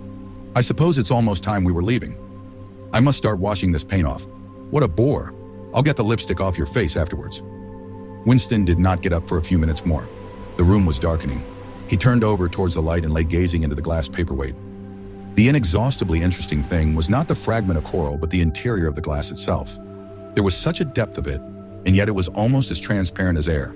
It was as though the surface of the glass had been the arch of the sky, enclosing a tiny world with its atmosphere complete. He had the feeling that he could get inside it, and that in fact he was inside it, along with the mahogany bed and the gate-leg table, and the clock and the steel engraving, and the paperweight itself. The paperweight was the room he was in, and the coral was Julia's life and his own, fixed in a sort of eternity at the heart of the crystal. Syme had vanished. A morning came and he was missing from work. A few thoughtless people commented on his absence. On the next day, nobody mentioned him. On the 3rd day, Winston went into the vestibule of the records department to look at the notice board. One of the notices carried a printed list of the members of the chess committee, of whom Syme had been one. It looked almost exactly as it had looked before nothing had been crossed out, but it was one name shorter. It was enough. Syme had ceased to exist. He had never existed. The weather was baking hot. In the labyrinthine ministry, the windowless, air-conditioned rooms kept their normal temperature. But outside, the pavements scorched one's feet, and the stench of the tubes at the rush hours was a horror. The preparations for Hate Week were in full swing, and the staffs of all the ministries were working overtime. Processions, meetings, military parades, lectures, waxworks, displays, film shows, telescreen programs all had to be organized. Stands had to be erected, effigies built, slogans coined, songs written, rumors circulated, photographs faked. Julia's unit in the fiction department had been taken off the production of novels and was rushing out a series of atrocity pamphlets. Winston, in addition to his regular work, spent long periods every day in going through back files of the Times and altering and embellishing news items which were to be quoted in speeches. Late at night, when crowds of rowdy proles roamed the streets, the town had a curiously febrile air. The rocket bombs crashed oftener than ever, and sometimes in the far distance, there were enormous explosions which no one could explain, and about which there were wild rumors. The new tune, which was to be the theme song of Hate Week, the hate song it was called, had already been composed and was being endlessly plugged on the telescreens. It had a savage, barking rhythm, which could not exactly be called music, but resembled the beating of a drum. Roared out by hundreds of voices to the tramp of marching feet, it was terrifying. The proles had taken a fancy to it, and in the midnight streets it competed with the still popular "It Was Only a Hopeless Fancy." The Parsons children played it at all hours of the night and day, unbearably, on a comb and a piece of toilet paper. Winston's evenings were fuller than ever. Squads of volunteers organized by Parsons were preparing the street for Hate Week, stitching banners, painting posters, erecting flagstaffs on the roofs, and perilously slinging wires across the street for the reception of streamers. Parsons boasted that Victory Mansions alone would display 400 meters of bunting. He was in his native element and as happy as a lark. The heat in the manual work had even given him a pretext for reverting to shorts and an open shirt in the evenings. He was everywhere at once, pushing, pulling, sawing, hammering, improvising, jollying everyone, along with comradely exhortations and giving out from every fold of his body what seemed an inexhaustible supply of acrid-smelling sweat. A new poster had suddenly appeared all over London. It had no caption and represented simply the monstrous figure of a Eurasian soldier, 3 or 4 meters high, striding forward with expressionless Mongolian face and enormous boots. A submachine gun pointed from his hip. From whatever angle you looked at the poster, the muzzle of the gun, magnified by the foreshortening, seemed to be pointed straight at you. The thing had been plastered on every blank space on every wall, even outnumbering the portraits of Big Brother. The proles, normally apathetic about the war, were being lashed into one of their periodical frenzies of patriotism. As though to harmonize with the general mood, the rocket bombs had been killing larger numbers of people than usual. One fell on a crowded film theater in Stepney, burying several hundred victims among the ruins.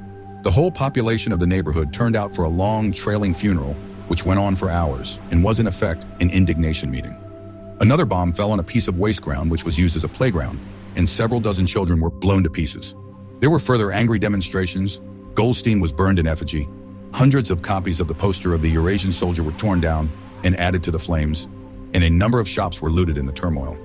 Then a rumor flew around that spies were directing the rocket bombs by means of wireless waves, and an old couple who were suspected of being of foreign extraction had their house set on fire and perished of suffocation.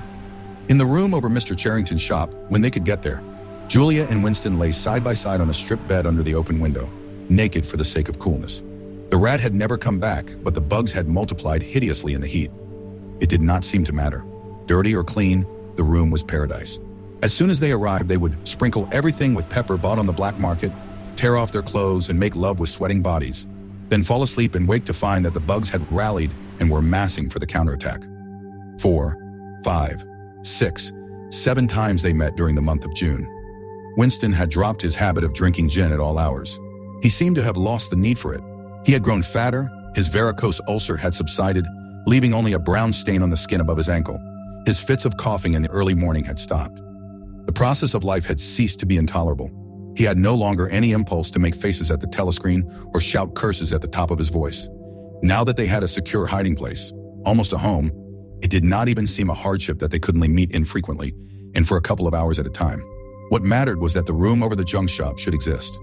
To know that it was there, inviolate, was almost the same as being in it. The room was a world, a pocket of the past where extinct animals could walk. Mr. Charrington, thought Winston, was another extinct animal. He usually stopped to talk with Mr. Charrington for a few minutes on his way upstairs.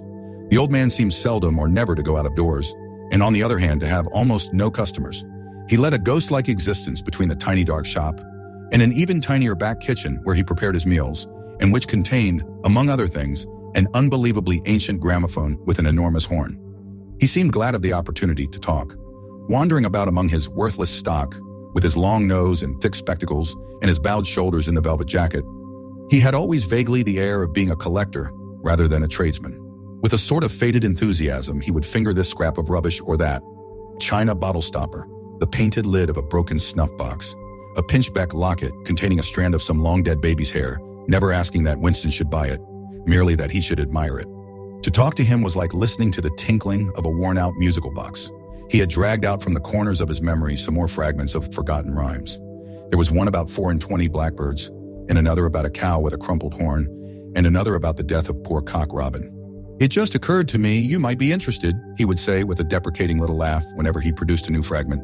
But he could never recall more than a few lines of any one rhyme. Both of them knew in a way it was never out of their minds that what was now happening could not last long. There were times when the fact of impending death seemed as palpable as the bed they lay on, and they would cling together with a sort of despairing sensuality, like a damned soul grasping at his last morsel of pleasure when the clock is within 5 minutes of striking. But there were also times when they had the illusion, not only of safety, but of permanence. So long as they were actually in this room, they both felt no harm could come to them. Getting there was difficult and dangerous, but the room itself was sanctuary. It was as when Winston had gazed into the heart of the paperweight with the feeling that it would be possible to get inside that glassy world, and that once inside it, time could be arrested. Often they gave themselves up to daydreams of escape. Their luck would hold indefinitely, and they would carry on their intrigue just like this for the remainder of their natural lives. Or Catherine would die, and by subtle maneuverings, Winston and Julia would succeed in getting married. Or they would commit suicide together. or they would disappear, alter themselves out of recognition, learn to speak with proletarian accents, get jobs in a factory, and live out their lives undetected in a backstreet. It was all nonsense, as they both knew. In reality, there was no escape. Even the one plan that was practicable, suicide, they had no intention of carrying out. To hang on from day to day and from week to week, spinning out a present that had no future, seemed an unconquerable instinct. Just as one's lungs will always draw the next breath, so long as there's air available. Sometimes, too, they talked of engaging in active rebellion against the party, but with no notion of how to take the first step. Even if the fabulous brotherhood was a reality, there still remained the difficulty of finding one's way into it. He told her of the strange intimacy that existed, or seemed to exist, between himself and O'Brien, and of the impulse he sometimes felt, simply to walk into O'Brien's presence, announce that he was the enemy of the party, and demand his help. Curiously enough, this did not strike her as an impossibly rash thing to do. She was used to judging people by their faces, and it seemed natural to her that Winston should believe O'Brien to be trustworthy on the strength of a single flash of the eyes. Moreover, she took it for granted that everyone, or nearly everyone, secretly hated the party and would break the rules if he thought it safe to do so. But she refused to believe that widespread, organized opposition existed or could exist. The tales about Goldstein and his underground army, she said, were simply a lot of rubbish which the party had invented for its own purposes and which you had to pretend to believe in. Times beyond number, at party rallies and spontaneous demonstrations, she had shouted at the top of her voice for the execution of people whose names she had never heard and in whose supposed crimes she had not the faintest belief. When public trials were happening, she had taken her place in the detachments from the Youth League who surrounded the courts from morning to night, chanting at intervals, "Death to the traitors." During the 2 minutes hate, she always excelled all others in shouting insults at Goldstein, yet she had only the dimmest idea of who Goldstein was and what doctrines he was supposed to represent. She had grown up since the Revolution and was too young to remember the ideological battles of the 50s and 60s. Such a thing as an independent political movement was outside her imagination, and in any case the party was invincible. It would always exist, and it would always be the same. You could only rebel against it by secret disobedience, or at most, by isolated acts of violence such as killing somebody or blowing something up. In some ways, she was far more acute than Winston, and far less susceptible to party propaganda. Once when he happened in some connection to mention the war against Eurasia, she startled him by saying casually that in her opinion, the war was not happening. The rocket bombs which fell daily on London were probably fired by the government of Oceania itself, just to keep people frightened. This was an idea that had literally never occurred to him. She also stirred a sort of envy in him by telling him that during the 2 minutes hate, her great difficulty was to avoid bursting out laughing. But she only questioned the teachings of the party when they in some way touched upon her own life. Often she was ready to accept the official mythology simply because the difference between truth and falsehood did not seem important to her. She believed, for instance, having learnt it at school, that the party had invented airplanes. In his own school days, Winston remembered, in the late 50s, it was only the helicopter that the party claimed to have invented. A dozen years later, when Julia was at school, it was already claiming the airplane. 1 generation more, and it would be claiming the steam engine. And when he told her that airplanes had been in existence before he was born and long before the Revolution, the fact struck her as totally uninteresting. After all, what did it matter who had invented airplanes? It was rather more of a shock to him when he discovered from some chance remark that she did not remember that Oceania, 4 years ago, had been at war with East Asia and at peace with Eurasia. It was true that she regarded the whole war as a sham, but apparently she had not even noticed that the name of the enemy had changed. "I thought we'd always been at war with Eurasia," she said vaguely. It frightened him a little. The invention of airplanes dated from long before her birth, but the switchover in the war had happened only 4 years ago, well after she was grown up. He argued with her about it for perhaps a quarter of an hour. In the end, he succeeded in forcing her memory back until she did dimly recall that at one time East Asia and not Eurasia had been the enemy. But the issue still struck her as unimportant. "Who cares?" she said impatiently. "It's always one bloody war after another, and one knows the news is all lies anyway." Sometimes he talked to her of the records department and the impudent forgeries that he committed there. Such things did not appear to horrify her. She did not feel the abyss opening beneath her feet at the thought of lies becoming truths. He told her the story of Jones, Aronson, and Rutherford, and the momentous slip of paper which he had once held between his fingers. It did not make much impression on her. At first, indeed, she failed to grasp the point of the story. "Were they friends of yours?" she said. "No, I never knew them. They were inter-party members. Besides, they were far older men than I was. They belonged to the old days, before the Revolution. I barely knew them by sight." "Then what was there to worry about? People are being killed off all the time, aren't they?" He tried to make her understand. This was an exceptional case. It wasn't just a question of somebody being killed. Do you realize that the past, starting from yesterday, has been actually abolished? If it survives anywhere, it's in a few solid objects with no words attached to them, like that lump of glass there. Already we know almost literally nothing about the revolution and the years before the revolution. Every record has been destroyed or falsified. Every book has been rewritten. Every picture has been repainted. Every statue and street and building has been renamed. Every date has been altered. And that process is continuing day by day and minute by minute. History has stopped. Nothing exists except an endless present in which the party is always right. I know, of course, that the past is falsified, but it would never be possible for me to prove it, even when I did the falsification myself. After the thing is done, no evidence ever remains. The only evidence is inside my own mind, and I don't know with any certainty that any other human being shares my memories. Just in that one instance in my whole life, I did possess actual concrete evidence after the event years after it. And what good was that? It was no good, because I threw it away a few minutes later. But if the same thing happened today, I should keep it. Well, I wouldn't, said Julia. I'm quite ready to take risks, but only for something worthwhile, not for bits of old newspaper. What could you have done with it, even if you had kept it? Not much, perhaps, but it was evidence. It might have planted a few doubts here and there, supposing that I dared to show it to anybody. I don't imagine that we can alter anything in our own lifetime. But one can imagine little knots of resistance springing up here and there, small groups of people banding themselves together and gradually growing, and even leaving a few records behind so that the next generations can carry on where we leave off. I'm not interested in the next generation, dear. I'm interested in us. You're only a rebel from the waist downwards, he told her. She thought this brilliantly witty and flung her arms round him in delight. In the ramifications of party doctrine, she had not the faintest interest. Whenever he began to talk of the principles of Ingsoc, doublethink, the mutability of the past, and the denial of objective reality, and to use newspeak words, she became bored and confused and said that she never paid any attention to that kind of thing. One knew that it was all rubbish, so why let oneself be worried by it? She knew when to cheer and when to boo, and that was all one needed. If he persisted in talking of such subjects, she had a disconcerting habit of falling asleep. She was one of those people who can go to sleep at any hour and in any position. Talking to her, he realized how easy it was to present an appearance of orthodoxy while having no grasp whatever of what orthodoxy meant.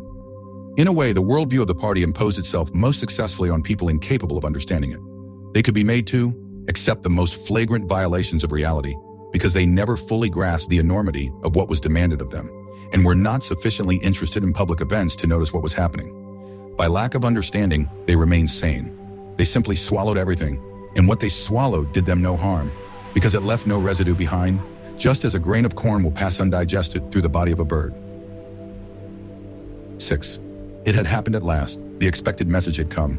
All his life, it seemed to him, he had been waiting for this to happen. He was walking down the long corridor at the ministry, and he was almost at the spot where Julia had slipped the note into his hand when he became aware that someone larger than himself was walking just behind him. The person, whoever it was, gave a small cough, evidently as a prelude to speaking. Winston stopped abruptly and turned. It was O'Brien. At last they were face to face, and it seemed that his only impulse was to run away. His heart bounded violently. He would have been incapable of speaking. O'Brien, however, had continued forward in the same movement, laying a friendly hand for a moment on Winston's arm, so that the two of them were walking side by side. He began speaking with the peculiar grave courtesy that differentiated him from the majority of inter-party members. I had been hoping for an opportunity of talking to you, he said. I was reading one of your Newspeak articles in the Times the other day. You take a scholarly interest in Newspeak, I believe? Winston had recovered part of his self-possession. Hardly scholarly, he said. I'm only an amateur. It's not my subject. I have never had anything to do with the actual construction of the language. But you write it very elegantly, said O'Brien. That is not only my own opinion. I was talking recently to a friend of yours who is certainly an expert. His name has slipped my memory for the moment. Again, Winston's heart stirred painfully. It was inconceivable that this was anything other than a reference to Syme. But Syme was not only dead, he was abolished, an unperson. Any identifiable reference to him would have been mortally dangerous. O'Brien's remark must obviously have been intended as a signal, a code word. By sharing a small act of thought crime, he had turned the two of them into accomplices. They had continued to stroll slowly down the corridor, but now O'Brien halted. With the curious, disarming friendliness that he always managed to put into the gesture, he resettled his spectacles on his nose. Then he went on.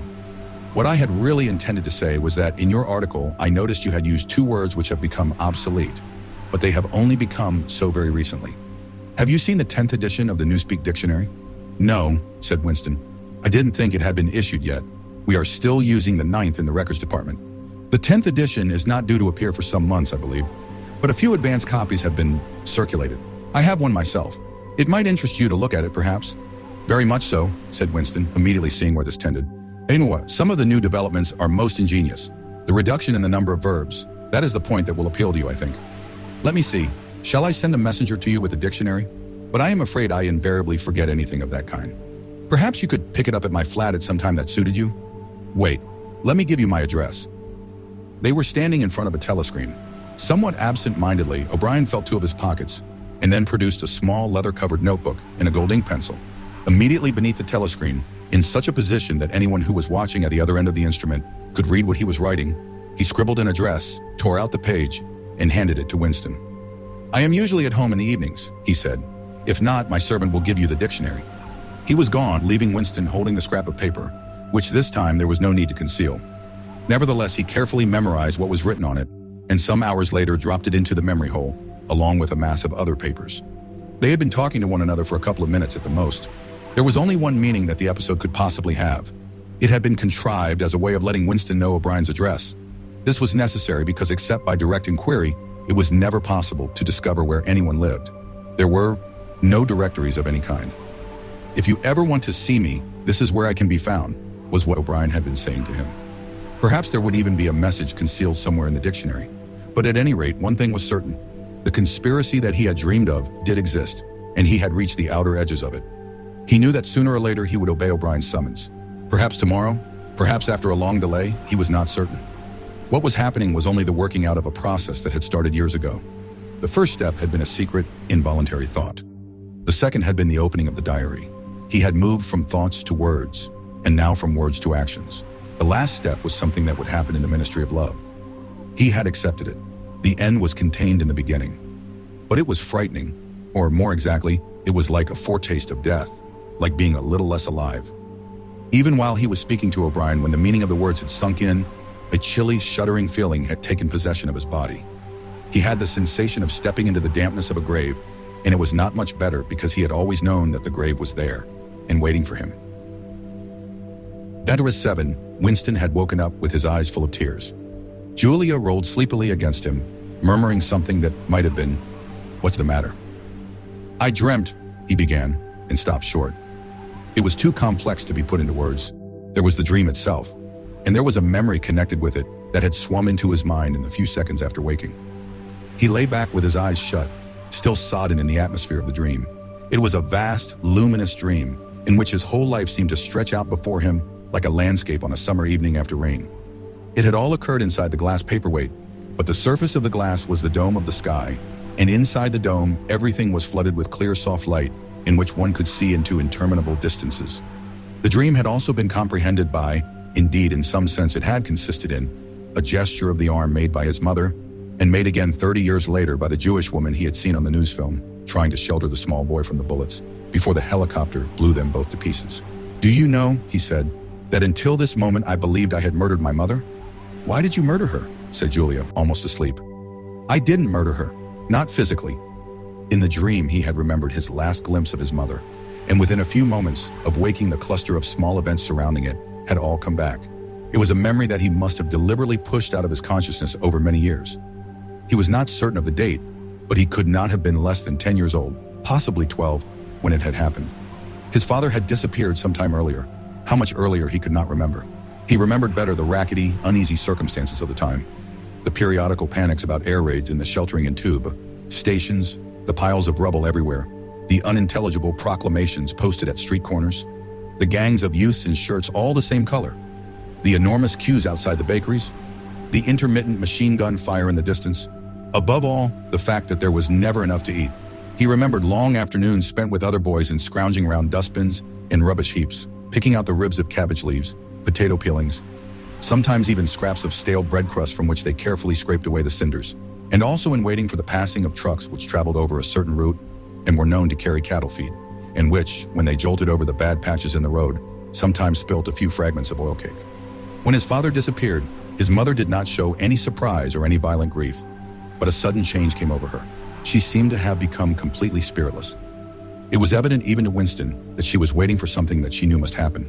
She did everything that was needed: cooked, washed, mended, made the bed, swept the floor, dusted the mantelpiece, always very slowly and with a curious lack of superfluous motion, like an artist's lay figure moving of its own accord.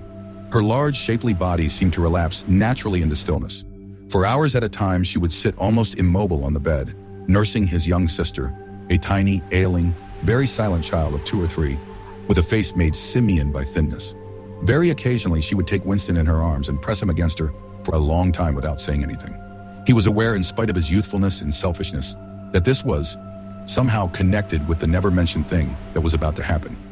He remembered the room where they lived, a dark, close-smelling room that seemed half-filled by a bed with a white counterpane.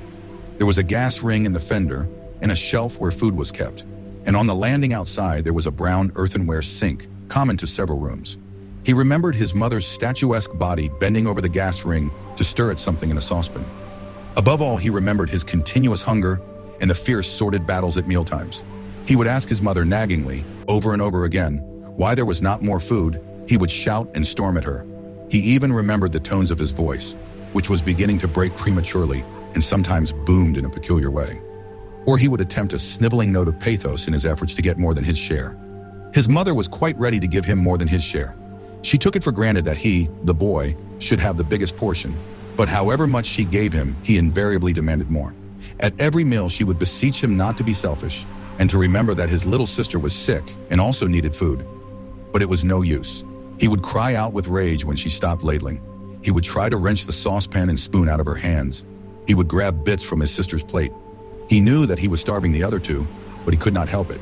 He even felt that he had a right to do it. The clamorous hunger in his belly seemed to justify him. Between meals, if his mother did not stand guard, he was constantly pilfering at the wretched store of food on the shelf. One day, a chocolate ration was issued. There had been no such issue for weeks or months past. He remembered quite clearly that precious little morsel of chocolate. It was a 2-ounce slab. They still talked about ounces in those days, between the 3 of them. It was obvious that it ought to be divided into 3 equal parts. Suddenly, as though he were listening to somebody else, Winston heard himself demanding in a loud booming voice that he should be given the whole piece. His mother told him not to be greedy. There was a long, nagging argument that went round and round, with shouts, whines, tears, remonstrances, bargainings. His tiny sister, clinging to her mother with both hands, exactly like a baby monkey, sat looking over her shoulder at him with large, mournful eyes. In the end, his mother broke off 3/4 of the chocolate and gave it to Winston, giving the other quarter to his sister. The little girl took hold of it and looked at it dully, perhaps not knowing what it was. Winston stood watching her for a moment. Then with a sudden, swift spring, he had snatched the piece of chocolate out of his sister's hand and was fleeing for the door. "Winston! Winston!" his mother called after him. "Come back! Give your sister back her chocolate!" He stopped, but did not come back. His mother's anxious eyes were fixed on his face. Even now, he was thinking about the thing. He did not know what it was that was on the point of happening. His sister, conscious of having been robbed of something, had set up a feeble wail. His mother drew her arm around the child and pressed its face against her breast. Something in the gesture told him that his sister was dying. He turned and fled down the stairs, with the chocolate growing sticky in his hand. He never saw his mother again. After he had devoured the chocolate, he felt somewhat ashamed of himself and hung about in the streets for several hours until hunger drove him home. When he came back, his mother had disappeared. This was already becoming normal at that time. Nothing was gone from the room except his mother and his sister. They had not taken any clothes, not even his mother's overcoat. To this day, he did not know with any certainty that his mother was dead. It was perfectly possible that she had merely been sent to a forced labor camp. As for his sister, she might have been removed, like Winston himself, to one of the colonies for homeless children. Reclamation centers, they were called, which had grown up as a result of the Civil War. Or she might have been sent to the labor camp along with his mother, or simply left somewhere or other to die. The dream was still vivid in his mind, especially the enveloping, protecting gesture of the arm in which its whole meaning seemed to be contained. His mind went back to another dream of 2 months ago, exactly as his mother had sat on the dingy white quilted bed, with the child clinging to her. So she had sat in the sunken ship, far underneath him, and drowning deeper every minute, but still looking up at him through the darkening water. He told Julia the story of his mother's disappearance. Without opening her eyes, she rolled over and settled herself into a more comfortable position. "I expect you were a beastly little swine in those days," she said indistinctly. "All children are swine." "Yes, but the real point of the story." From her breathing, it was evident that she was going off to sleep again. He would have liked to continue talking about his mother. He did not suppose, from what he could remember of her, that she had been an unusual woman, still less an intelligent one, and yet she had possessed a kind of nobility, a kind of purity, simply because the standards that she obeyed were private ones. Her feelings were her own and could not be altered from outside. It would not have occurred to her that an action which is ineffectual thereby becomes meaningless. If you loved someone, you loved him, and when you had nothing else to give, you still gave him love. When the last of the chocolate was gone, his mother had clasped the child in her arms. It was no use. It changed nothing. It did not produce more chocolate. It did not avert the child's death or her own. But it seemed natural to her to do it. The refugee woman in the boat had also covered the little boy with her arm, which was no more use against the bullets than a sheet of paper. The terrible thing that the party had done was to persuade you that mere impulses, mere feelings, were of no account, while at the same time robbing you of all power over the material world. When once you were in the grip of the party, what you felt or did not feel, what you did or refrained from doing, made literally no difference. Whatever happened, you vanished, and neither you nor your actions were ever heard of again. You were lifted clean out of the stream of history. And yet to the people of only 2 generations ago, this would not have seemed all important, because they were not attempting to alter history. They were governed by private loyalties which they did not question. What mattered were individual relationships and a completely helpless gesture. An embrace, a tear, a word spoken to a dying man could have value in itself. The proles, it suddenly occurred to him, had remained in this condition. They were not loyal to a party or a country or an idea, they were loyal to one another. For the first time in his life, he did not despise the proles or think of them merely as an inert force which would one day spring to life and regenerate the world. The proles had stayed human. They had not become hardened inside. They had held on to the primitive emotions, which he himself had to relearn by conscious effort. And in thinking this, he remembered, without apparent relevance, how a few weeks ago he had seen a severed hand lying on the pavement and had kicked it into the gutter as though it had been a cabbage stalk. The proles are human beings, he said aloud. We are not human. Why not? Said Julia, who had woken up again. He thought for a little while. Has it ever occurred to you, he said, that the best thing for us to do would be simply to walk out of here before it's too late and never see each other again? Yes, dear, it has occurred to me several times, but I'm not going to do it all the same. We've been lucky, he said, but it can't last much longer. You're young. You look normal and innocent. If you keep clear of people like me, you might stay alive for another 50 years. No, I've thought it all out. What you do, I'm going to do, and don't be too downhearted. I'm rather good at staying alive. We may be together for another 6 months. A year, there's no knowing. At the end, we're certain to be apart. Do you realize how utterly alone we shall be? When once they get hold of us, there will be nothing, literally nothing, that either of us can do for the other. If I confess, they'll shoot you, and if I refuse to confess, they'll shoot you just the same. Nothing that I can do or say, or stop myself from saying, will put off your death for as much as 5 minutes. Neither of us will even know whether the other is alive or dead. We shall be utterly without power of any kind. The one thing that matters is that we shouldn't betray one another, although even that can't make the slightest difference. If you mean confessing, she said, we shall do that, right enough. Everybody always confesses. You can't help it. They torture you. I don't mean confessing. Confession is not betrayal. What you say or do doesn't matter. Only feelings matter. If they could make me stop loving you, that would be the real betrayal. She thought it over. They can't do that, she said finally. It's the one thing they can't do. They can make you say anything, but they can't make you believe it. They can't get inside you. No, he said a little more hopefully. No, that's quite true. They can't get inside you. If you can feel that staying human is worthwhile, even when it can't have any result whatever, you've beaten them. He thought of the telescreen with its never-sleeping ear. They could spy upon you night and day, but if you kept your head, you could still outwit them. With all their cleverness, they had never mastered the secret of finding out what another human being was thinking. Perhaps that was less true when you were actually in their hands. One did not know what happened inside the Ministry of Love, but it was possible to guess. Tortures, drugs, delicate instruments that registered your nervous reactions, gradual wearing down by sleeplessness and solitude, and persistent questioning. Facts at any rate could not be kept hidden. They could be tracked down by inquiry, they could be squeezed out of you by torture. But if the object was not to stay alive but to stay human, what difference did it ultimately make? They could not alter your feelings. For that matter, you could not alter them yourself, even if you wanted to. They could lay bare in the utmost detail everything that you had done or said or thought. But the inner heart, whose workings were mysterious even to yourself, remained impregnable. 7th, they had done it. They had done it at last. The room they were standing in was long-shaped and softly lit. The telescreen was dimmed to a low murmur. The richness of the dark blue carpet gave one the impression of treading on velvet. At the far end of the room, O'Brien was sitting at a table under a green-shaded lamp with a mass of papers on either side of him. He had not bothered to look up when the servant showed Julia and Winston in. Winston's heart was thumping so hard that he doubted whether he would be able to speak. They had done it. They had done it at last, was all he could think. It had been a rash act to come here at all, and sheer folly to arrive together. Though it was true that they had come by different routes and only met on O'Brien's doorstep, but merely to walk into such a place needed an effort of the nerve. It was only on very rare occasions that one saw inside the dwelling places of the inner party, or even penetrated into the quarter of the town where they lived.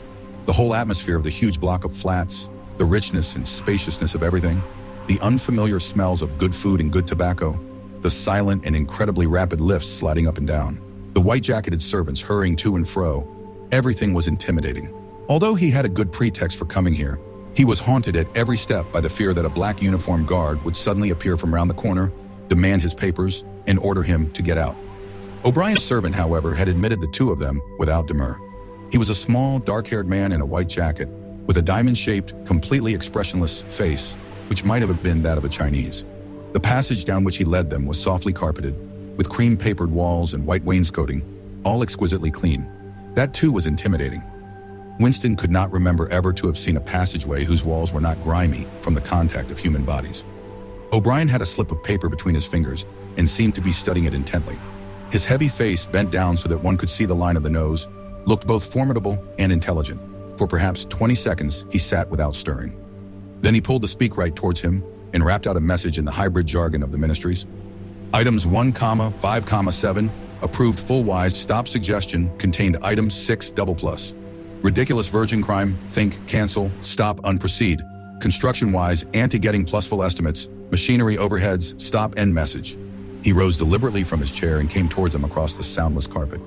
A little of the official atmosphere seemed to have fallen away from him with the newspeak words, but his expression was grimmer than usual, as though he were not pleased at being disturbed. The terror that Winston already felt was suddenly shot through by a streak of ordinary embarrassment.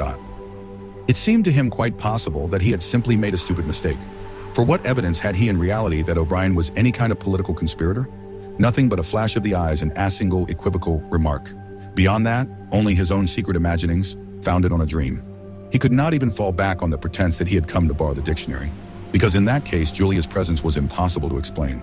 As O'Brien passed the telescreen, a thought seemed to strike him. He stopped, turned aside, and pressed a switch on the wall. There was a sharp snap. The voice had stopped. Julia uttered a tiny sound, a sort of squeak of surprise. Even in the midst of his panic, Winston was too much taken aback to be able to hold his tongue. "You can turn it off," he said. "Yes," said O'Brien. "We can turn it off. We have that privilege." He was opposite them now. His solid form towered over the pair of them, and the expression on his face was still indecipherable. He was waiting somewhat sternly for Winston to speak. But about what? Even now it was quite conceivable that he was simply a busy man wondering, irritably, why he had been interrupted. Nobody spoke. After the stopping of the telescreen, the room seemed deadly silent. The seconds marched past, enormous. With difficulty, Winston continued to keep his eyes fixed on O'Brien's. Then suddenly the grim face broke down into what might have been the beginnings of a smile. With his characteristic gesture, O'Brien resettled his spectacles on his nose. "Shall I say it, or will you?" he said. "I will say it," said Winston promptly. "That thing is really turned off?" "Yes, everything is turned off. We are alone. We have come here because..." He paused, realizing for the first time the vagueness of his own motives. Since he did not in fact know what kind of help he expected from O'Brien, it was not easy to say why he had come here. He went on, conscious that what he was saying must sound both feeble and pretentious. "We believe that there is some kind of conspiracy, some kind of secret organization working against the party, and that you are involved in it. We want to join it and work for it. We are enemies of the party. We disbelieve in the principles of Ingsoc. We are thought criminals. We are also adulterers. I tell you this because we want to put ourselves at your mercy. If you want us to incriminate ourselves in any other way, we are ready." He stopped and glanced over his shoulder, with the feeling that the door had opened. Sure enough, the little yellow-faced servant had come in without knocking. Winston saw that he was carrying a tray with a decanter and glasses. "Martin is one of us," said O'Brien impassively. "Bring the drinks over here, Martin. Put them on the round table. Have we enough chairs? Then we may as well sit down and talk in comfort. Bring a chair for yourself, Martin. This is business. You can stop being a servant for the next 10 minutes. The little man sat down, quite at his ease and yet still with a servant-like air, the air of a valet enjoying a privilege. Winston regarded him out of the corner of his eye. It struck him that Themon's whole life was playing a part, and that he felt it to be dangerous to drop his assumed personality, even for a moment. O'Brien took the decanter by the neck and filled up the glasses with a dark red liquid. It aroused in Winston dim memories of something seen long ago on a wall or a hoarding. A vast bottle composed of electric lights which seemed to move up and down and pour its contents into a glass. Seen from the top, the stuff looked almost black, but in the decanter it gleamed like a ruby. It had a sour, sweet smell. He saw Julia pick up her glass and sniff at it with frank curiosity. "It is called wine," said O'Brien with a faint smile. "You will have read about it in books, no doubt. Not much of it gets to the outer party, I am afraid." His face grew solemn again, and he raised his glass. "I think it is fitting that we should begin by drinking a health. To our leader, to Emmanuel Goldstein." Winston took up his glass with a certain eagerness. Wine was a thing he had read and dreamed about, like the glass paperweight or Mr. Charrington's half-remembered rhymes. It belonged to the vanished, romantic past, the olden time as he liked to call it in his secret thoughts. For some reason, he had always thought of wine as having an intensely sweet taste, like that of blackberry jam, and an immediate, intoxicating effect.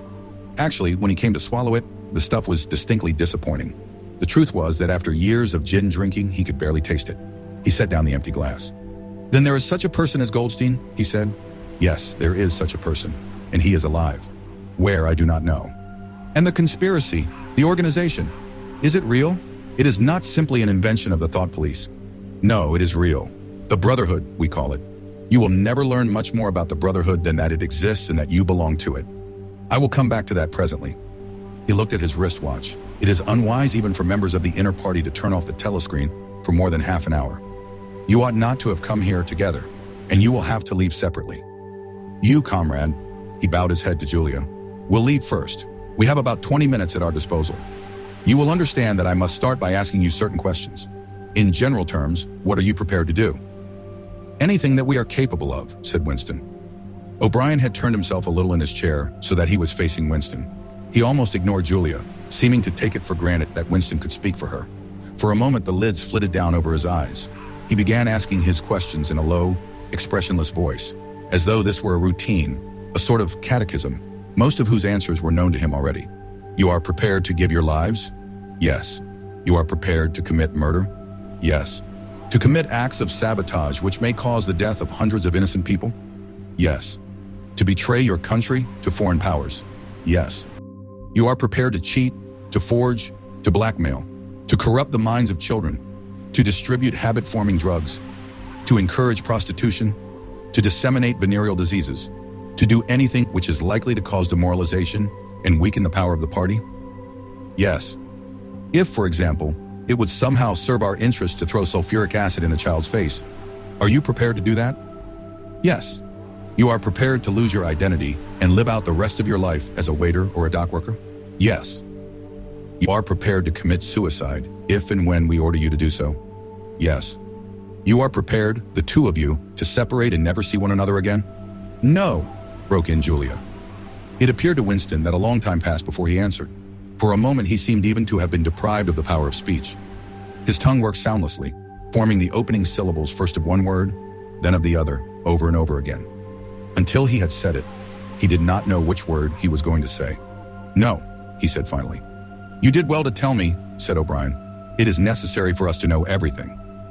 He turned himself toward Julia and added in a voice with somewhat more expression in it, "Do you understand that even if he survives, it may be as a different person? We may be obliged to give him a new identity. His face, his movements, the shape of his hands, the color of his hair, even his voice would be different, and you yourself might have become a different person. Our surgeons can alter people beyond recognition. Sometimes it is necessary. Sometimes we even amputate a limb." Winston could not help snatching another sidelong glance at Martin's Mongolian face. There were no scars that he could see.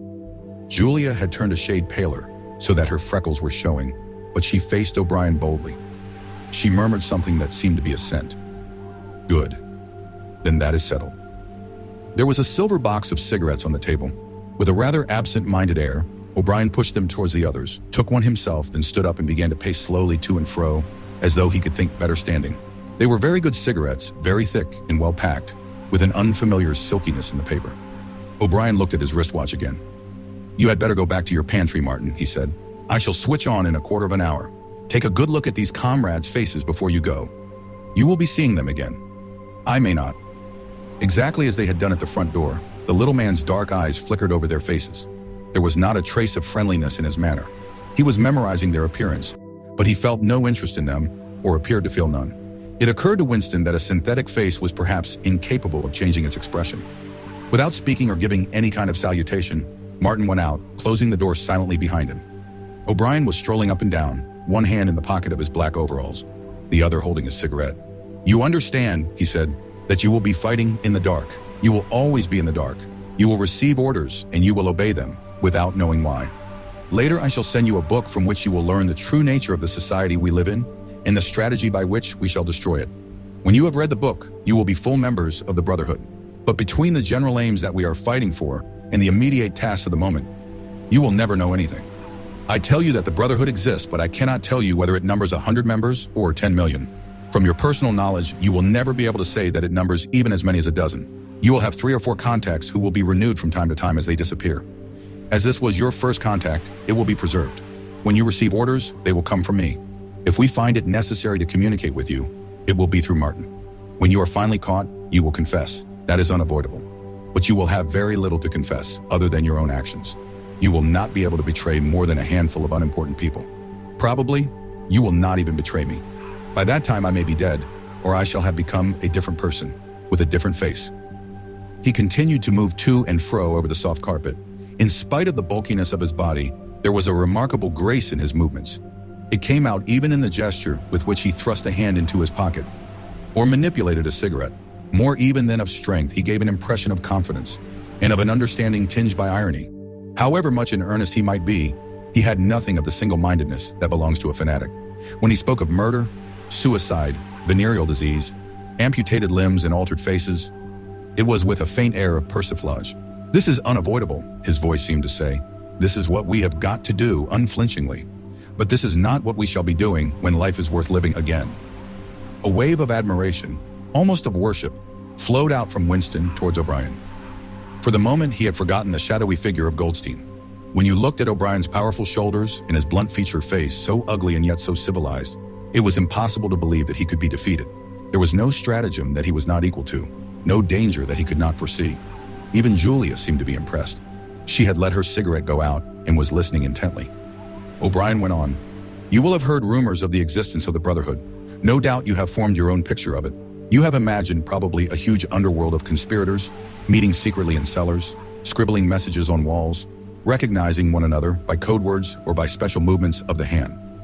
Nothing of the kind exists. The members of the Brotherhood have no way of recognizing one another, and it is impossible for any one member to be aware of the identity of more than a few others. Goldstein himself, if he fell into the hands of the thought police, could not give them a complete list of members or any information that would lead them to a complete list. No such list exists.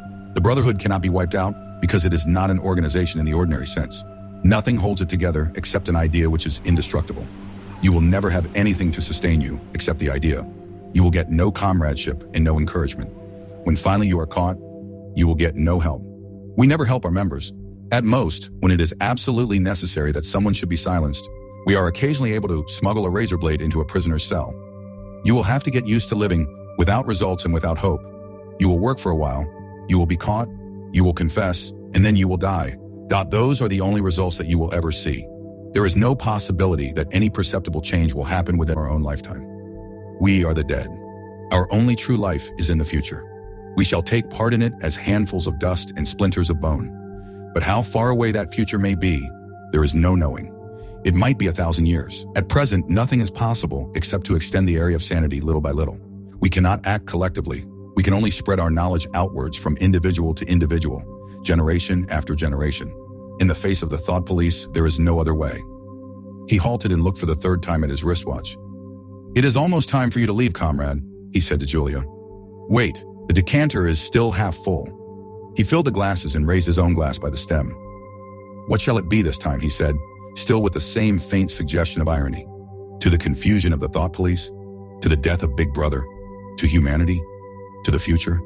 "To the past," said Winston. "The past is more important," agreed O'Brien gravely. They emptied their glasses, and a moment later Julia stood up to go. O'Brien took a small box from the top of a cabinet and handed her a flat white tablet, which he told her to place on her tongue. It was important, he said, not to go out smelling of wine. The lift attendants were very observant. As soon as the door had shut behind her, he appeared to forget her existence. He took another pace or two, up and down, then stopped. "There are details to be settled," he said. "I assume that you have a hiding place of some kind?" Winston explained about the room over Mr. Charrington's shop. "Ah, that will do for the moment. Later we will arrange something else for you. It is important to change one's hiding place frequently. Meanwhile, I shall send you a copy of the book." Even O'Brien, Winston noticed, seemed to pronounce the words as though they were in italics. "Goldstein's book, you understand, as soon as possible. It may be some days before I can get hold of one. There are not many in existence, as you can imagine. The thought police hunt them down and destroy them almost as fast as we can produce them. It makes very little difference. The book is indestructible. If the last copy were gone, we could reproduce it almost word for word. Do you carry a briefcase to work with you?" he added. "As a rule, yes." "What is it like?" "Black, very shabby, with 2 straps." "Black, 2 straps, very shabby. Good. One day in the fairly near future, I cannot give a date, one of the messages among your morning's work will contain a misprinted word, and you will have to ask for a repeat. On the following day, you will go to work without your briefcase. At some time during the day, in the street, a man will touch you on the arm and say, 'I think you have dropped your briefcase.' The one he gives you will contain a copy of Goldstein's book. You will return it within 14 days. They were silent for a moment. "There are a couple of minutes before you need go," said O'Brien.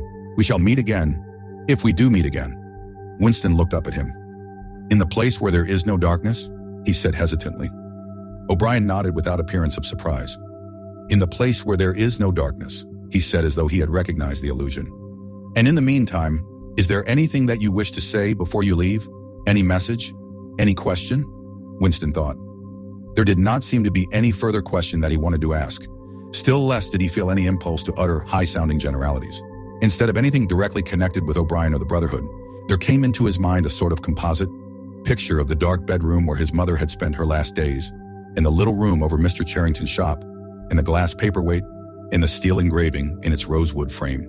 Almost at random, he said, "Did you ever happen to hear an old rhyme that begins oranges and lemons? Say the bells of St. Clement S." Again, O'Brien nodded. With a sort of grave courtesy, he completed the stanza. "Oranges and lemons, say the bells of St. Clement S. You owe me 3 farthings. Say the bells of St. Martin S. When will you pay me? Say the bells of Old Bailey. When I grow rich, say the bells of Shoreditch." "You knew the last line?" said Winston. "Yes, I knew the last line. And now I am afraid it is time for you to go. But wait, you had better let me give you one of these tablets." As Winston stood up, O'Brien held out a hand. His powerful grip crushed the bones of Winston's palm. At the door, Winston looked back, but O'Brien seemed already to be in process of putting him out of mind. He was waiting with his hand on the switch that controlled the telescreen. Beyond him, Winston could see the writing table with its green-shaded lamp and the speakwrite and the wire baskets deep laden with papers. The incident was closed. Within 30 seconds, it occurred to him, O'Brien would be back at his interrupted and important work on behalf of the party. Winston was gelatinous with fatigue. Gelatinous was the right word. It had come into his head spontaneously. His body seemed to have not only the weakness of a jelly, but its translucency. He felt that if he held up his hand, he would be able to see the light through it. All the blood and lymph had been drained out of him by an enormous debauch of work, leaving only a frail structure of nerves, bones, and skin. All sensations seemed to be magnified. His overalls fretted his shoulders. The pavement tickled his feet. Even the opening and closing of a hand was an effort that made his joints creak. He had worked more than 90 hours in 5 days. So had everyone else in the ministry. Now it was all over, and he had literally nothing to do, no party work of any description, until tomorrow morning. He could spend 6 hours in the hiding place and another 9 in his own bed. Slowly, in mild afternoon sunshine, he walked up a dingy street in the direction of Mr. Charrington's shop, keeping one eye open for the patrols, but irrationally convinced that this afternoon there was no danger of anyone interfering with him. The heavy briefcase that he was carrying bumped against his knee at each step, sending a tingling sensation up and down the skin of his leg. Inside it was the book, which he had now had in his possession for 6 days and had not yet opened, nor even looked at. On the 6th day of Hate Week, after the processions, the speeches, the shouting, the singing, the banners, the posters, the films, the waxworks, the rolling of drums and squealing of trumpets, the tramp of marching feet, the grinding of the caterpillars of tanks, the roar of massed planes, the booming of guns. After 6 days of this, when the great orgasm was quivering to its climax and the general hatred of Eurasia had boiled up into such delirium that if the crowd could have got their hands on the 2,000 Eurasian war criminals who were to be publicly hanged on the last day of the proceedings, they would unquestionably have torn them to pieces. At just this moment, it had been announced that Oceania was not after all at war with Eurasia. Oceania was at war with Eastasia. Eurasia was an ally. There was, of course, no admission that any change had taken place. Merely it became known, with extreme suddenness and everywhere at once, that Eastasia and not Eurasia was the enemy. Winston was taking part in a demonstration in one of the central London squares at the moment when it happened. It was night, and the white faces and the scarlet banners were luridly floodlit. The square was packed with several thousand people, including a block of about 1,000 schoolchildren in the uniform of the spies. On a scarlet-draped platform, an orator of the inner party, a small, lean man with disproportionately long arms and a large bald skull over which a few lank locks straggled, was haranguing the crowd. A little Rumpelstiltskin figure contorted with hatred, he gripped the neck of the microphone with one hand, while the other, enormous at the end of a bony arm, clawed the air menacingly above his head. His voice, made metallic by the amplifiers, boomed forth an endless catalog of atrocities, massacres, deportations, lootings, rapings, torture of prisoners, bombing of civilians, lying propaganda, unjust aggressions, broken treaties. It was almost impossible to listen to him without being first convinced and then maddened. At every few moments, the fury of the crowd boiled over, and the voice of the speaker was drowned by a wild, beast-like roaring that rose uncontrollably from thousands of throats. The most savage yells of all came from the schoolchildren. The speech had been proceeding for perhaps 20 minutes when a messenger hurried onto the platform and a scrap of paper was slipped into the speaker's hand. He unrolled and read it without pausing in his speech. Nothing altered in his voice or manner or in the content of what he was saying, but suddenly the names were different. Without words said, a wave of understanding rippled through the crowd. Oceania was at war with Eastasia.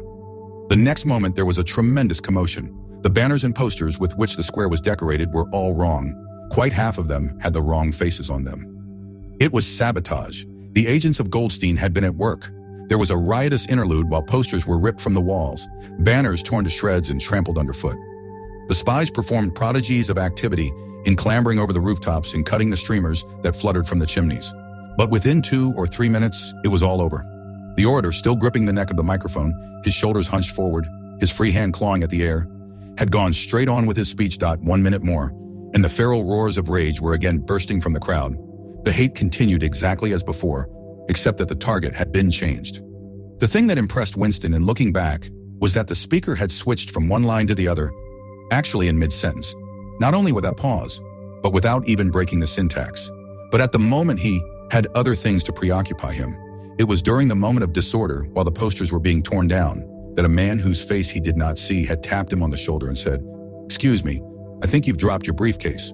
He took the briefcase abstractedly, without speaking. He knew that it would be days before he had an opportunity to look inside it. The instant that the demonstration was over, he went straight to the Ministry of Truth, though the time was now nearly 23 hours. The entire staff of the ministry had done likewise. The orders already issuing from the telescreen, recalling them to their posts, were hardly necessary. Oceania was at war with Eastasia. Oceania had always been at war with Eastasia. A large part of the political literature of 5 years was now completely obsolete. Reports and records of all kinds, newspapers, books, pamphlets, films, soundtracks, photographs, all had to be rectified at lightning speed. Although no directive was ever issued, it was known that the chiefs of the department intended that within 1 week, no reference to the war with Eurasia or the alliance with Eastasia should remain in existence anywhere. The work was overwhelming, all the more so because the processes that it involved could not be called by their true names. Everyone in the records department worked 18 hours in the 24, with 2 3-hour snatches of sleep. Mattresses were brought up from the cellars and pitched all over the corridors. Meals consisted of sandwiches and victory coffee wheeled around on trolleys by attendants from the canteen. Each time that Winston broke off for one of his spells of sleep, he tried to leave his desk clear of work. And each time that he crawled, back sticky-eyed and aching, it was to find that another shower of paper cylinders had covered the desk like a snowdrift, half burying the speakwrite and overflowing onto the floor, so that the first job was always to stack them into a neat enough pile to give him room to work. What was worst of all was that the work was by no means purely mechanical. Often it was enough merely to substitute one name for another, but any detailed report of events demanded care and imagination. Even the geographical knowledge that one needed in transferring the war from one part of the world to another was considerable. By the third day, his eyes ached unbearably, and his spectacles needed wiping every few minutes. It was like struggling with some crushing physical task, something which one had the right to refuse and which one was nevertheless neurotically anxious to accomplish. Insofar as he had time to remember it, he was not troubled by the fact that every word he murmured into the speakwrite, every stroke of his ink pencil, was a deliberate lie. He was as anxious as anyone else in the department that the forgery should be perfect. On the morning of the sixth day, the dribble of cylinders slowed down.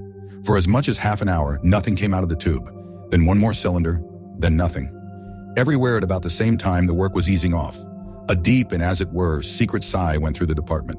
A mighty deed, which could never be mentioned, had been achieved. It was now impossible for any human being to prove by documentary evidence that the war with Eurasia had ever happened. At 1200, it was unexpectedly announced that all workers in the ministry were free till tomorrow morning. Winston, still carrying the briefcase containing the book, which had remained between his feet while he worked and under his body while he slept, went home, shaved himself, and almost fell asleep in his bath, although the water was barely more than tepid. With a sort of voluptuous creaking in his joints, he climbed the stair above Mr. Charrington's shop.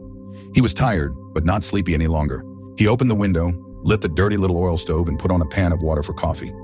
Julia would arrive presently. Meanwhile, there was the book. He sat down in the sluttish armchair and undid the straps of the briefcase. A heavy black volume, amateurishly bound, with no name or title on the cover. The print also looked slightly irregular. The pages were worn at the edges and fell apart easily, as though the book had passed through many hands. The inscription on the title page ran, "The Theory and Practice of Oligarchical Collectivism" by Emmanuel Goldstein. Winston began reading. Chapter 1, Ignorance is Strength.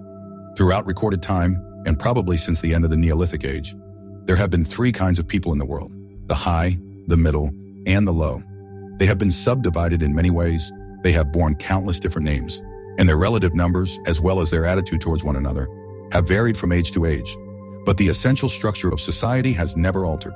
Even after enormous upheavals and seemingly irrevocable changes, the same pattern has always reasserted itself. Just as a gyroscope will always return to equilibrium, however far it is pushed one way or the other. The aims of these groups are entirely irreconcilable. Winston stopped reading, chiefly in order to appreciate the fact that he was reading. In comfort and safety. He was alone. No telescreen, no ear at the keyhole, no nervous impulse to glance over his shoulder or cover the page with his hand. The sweet summer air played against his cheek. From somewhere far away, there floated the faint shouts of children. In the room itself, there was no sound except the insect voice of the clock. He settled deeper into the armchair and put his feet up on the fender. It was bliss. It was eternity. Suddenly, as one sometimes does with a book of which one knows that one will ultimately read and reread every word, he opened it at a different place and found himself at chapter 3. He went on reading. Chapter 3, War is Peace. The splitting up of the world into three great superstates was an event which could be and indeed was foreseen before the middle of the 20th century. With the absorption of Europe by Russia and of the British Empire by the United States, two of the three existing powers, Eurasia and Oceania, were already effectively in being. The third, Eastasia, only emerged as a distinct unit after another decade of confused fighting. The frontiers between the three superstates are in some places arbitrary, and in others they fluctuate according to the fortunes of war, but in general they follow geographical lines. Eurasia comprises the whole of the northern part of the European and Asiatic landmass from Portugal to the Bering Strait. Oceania comprises the Americas, the Atlantic Islands including the British Isles, Australasia, and the southern portion of Africa. Eastasia, smaller than the others, and with a less definite western frontier, comprises China and the countries to the south of it, the Japanese islands and a large but fluctuating portion of Manchuria, Mongolia, and Tibet. In one combination or another, these three superstates are permanently at war, and have been so for the past 25 years. War, however, is no longer the desperate, annihilating struggle that it was in the early decades of the 20th century. It is a warfare of limited aims between combatants who are unable to destroy one another, have no material cause for fighting, and are not divided by any genuine ideological difference. This is not to say that either the conduct of war or the prevailing attitude towards it has become less bloodthirsty or more chivalrous. On the contrary, war hysteria is continuous and universal in all countries, and such acts as raping, looting, the slaughter of children, the reduction of whole populations to slavery, and reprisals against prisoners which extend even to boiling and burying alive, are looked upon as normal, and, when they are committed by one's own side and not by the enemy, meritorious. But in a physical sense, war involves very small numbers of people, mostly highly trained specialists, and causes comparatively few casualties. The fighting, when there is any, takes place on the vague frontiers whose whereabouts the average man can only guess at. or round the floating fortresses, which guard strategic spots on the sea lanes. In the centers of civilization, war means no more than a continuous shortage of consumption goods and the occasional crash of a rocket bomb, which may cause a few scores of deaths. War has in fact changed its character. More exactly, the reasons for which war is waged have changed in their order of importance. Motives which were already present to some small extent in the great wars of the early 20th century have now become dominant and are consciously recognized and acted upon. To understand the nature of the present war, for in spite of the regrouping which occurs every few years, it is always the same war, one must realize in the first place that it is impossible for it to be decisive. None of the three superstates could be definitively conquered, even by the other two in combination.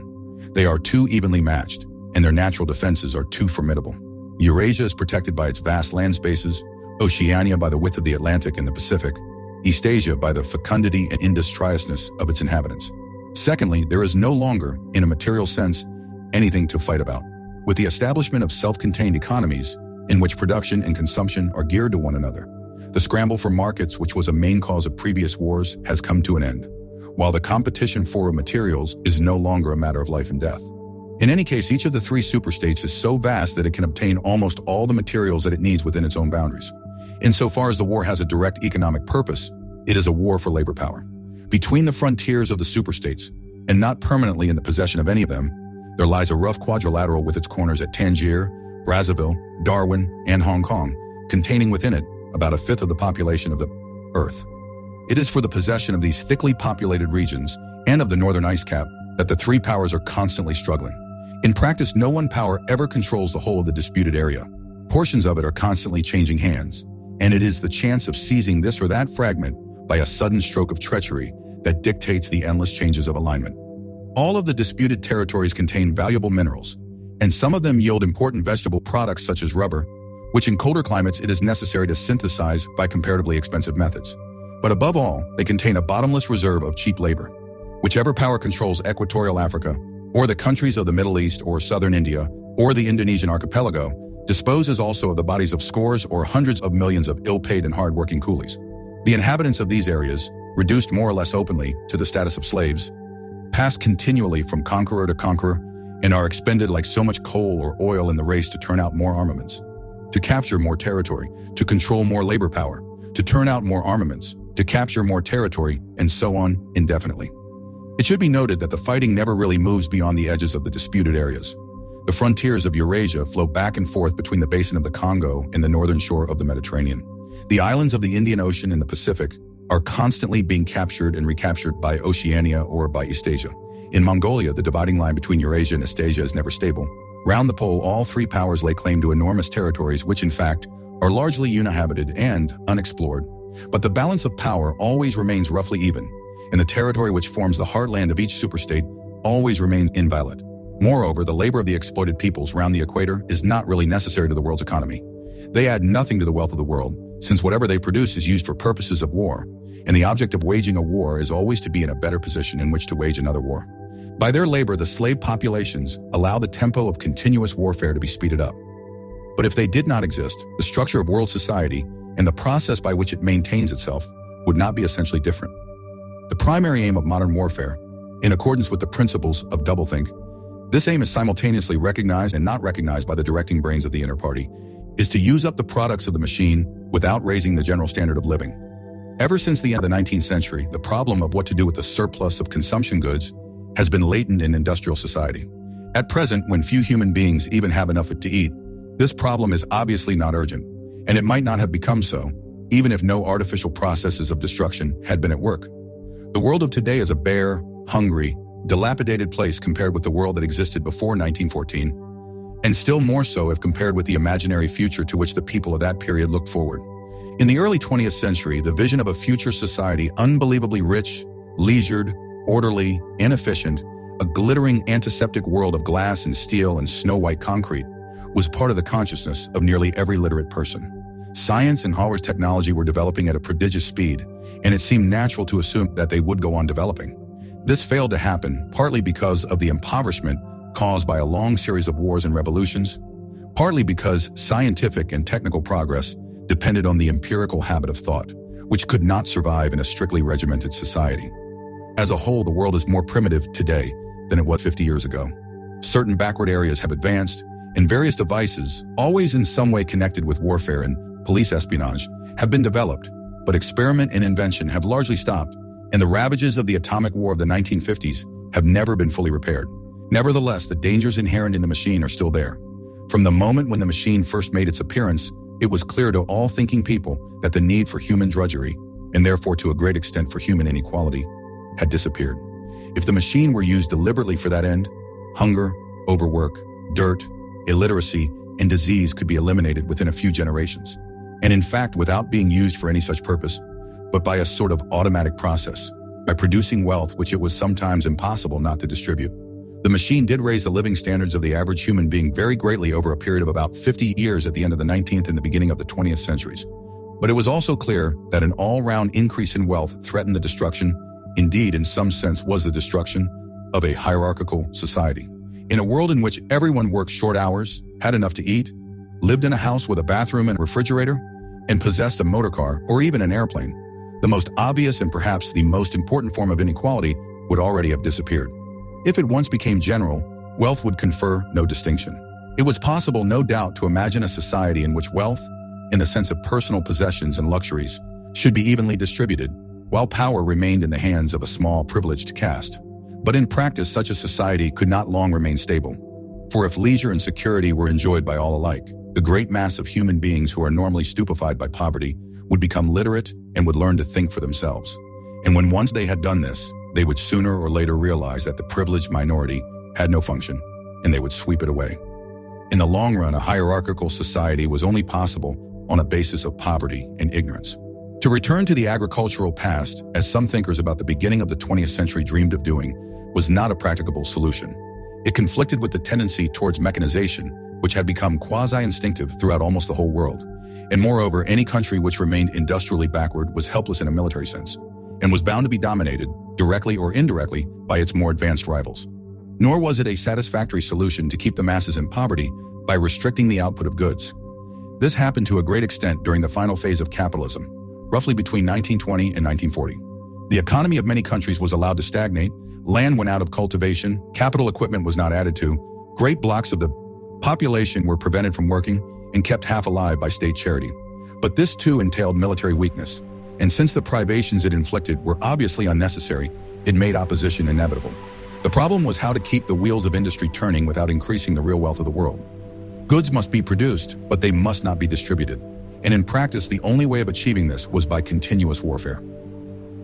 The essential act of war is destruction, not necessarily of human lives, but of the products of human labor. War is a way of shattering to pieces, or pouring into the stratosphere, or sinking in the depths of the sea, materials which might otherwise be used to make the masses too comfortable, and hence in the long run, too intelligent. Even when weapons of war are not actually destroyed, their manufacture is still a convenient way of expending labor power without producing anything that can be consumed.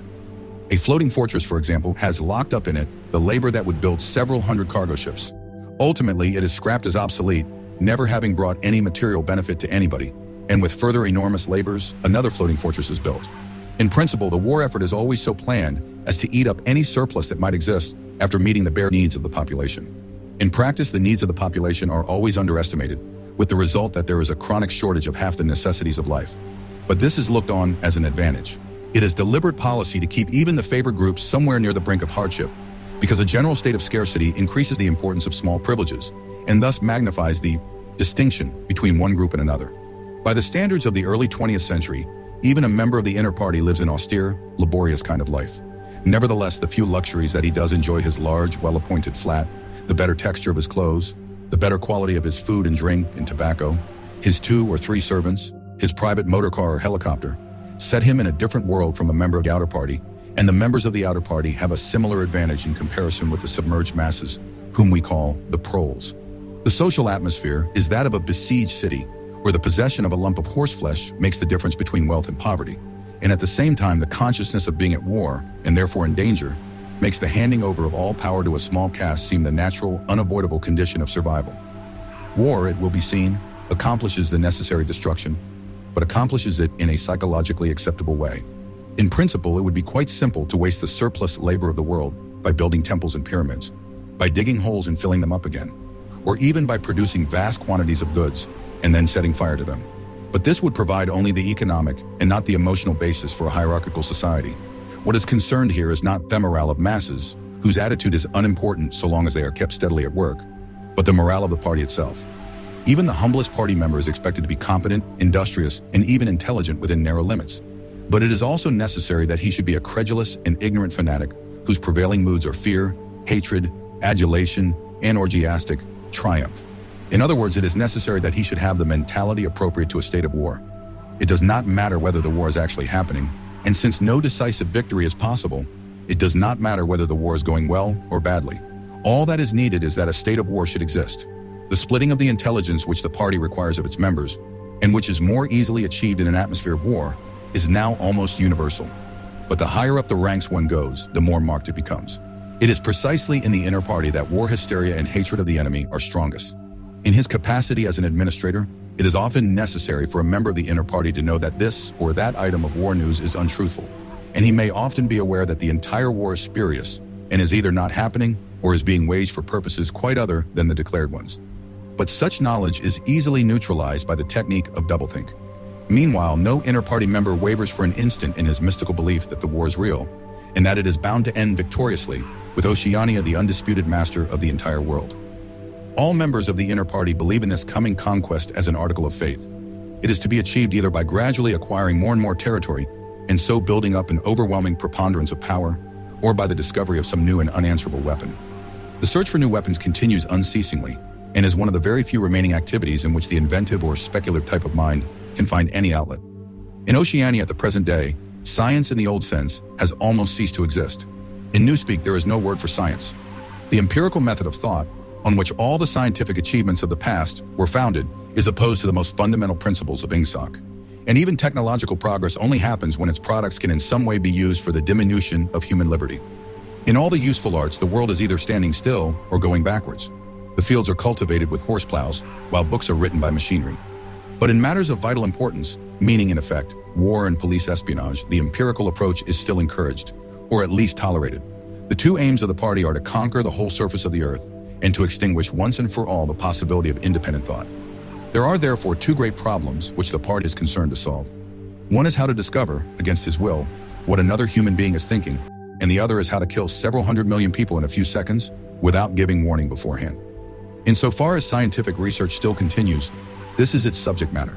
The scientist of today is either a mixture of psychologist and inquisitor, studying with real ordinary minuteness the meaning of facial expressions, gestures, and tones of voice, and testing the truth-producing effects of drugs, shock therapy, hypnosis, and physical torture.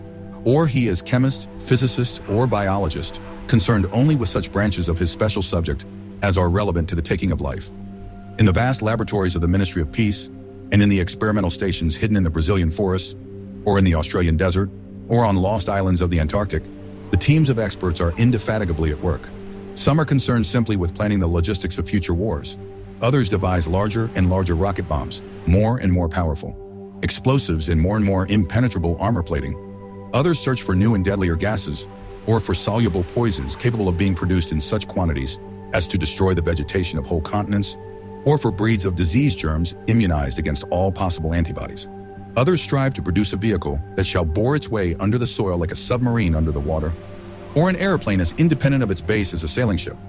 Others explore even remoter possibilities, such as focusing the sun's rays through lenses suspended thousands of kilometers away in space, or producing artificial earthquakes and tidal waves by tapping the heat at Earth's center. But none of these projects ever comes anywhere near realization, and none of the three superstates ever gains a significant lead on the others. What is more remarkable is that all three powers already possess, in the atomic bomb, a weapon far more powerful than any that their present researchers are likely to discover. Although the party, according to its habit, claims the invention for itself, atomic bombs first appeared as early as the 1940s, and were first used on a large scale about 10 years later. At that time, some hundreds of bombs were dropped on industrial centers, chiefly in European Russia, Western Europe, and North America.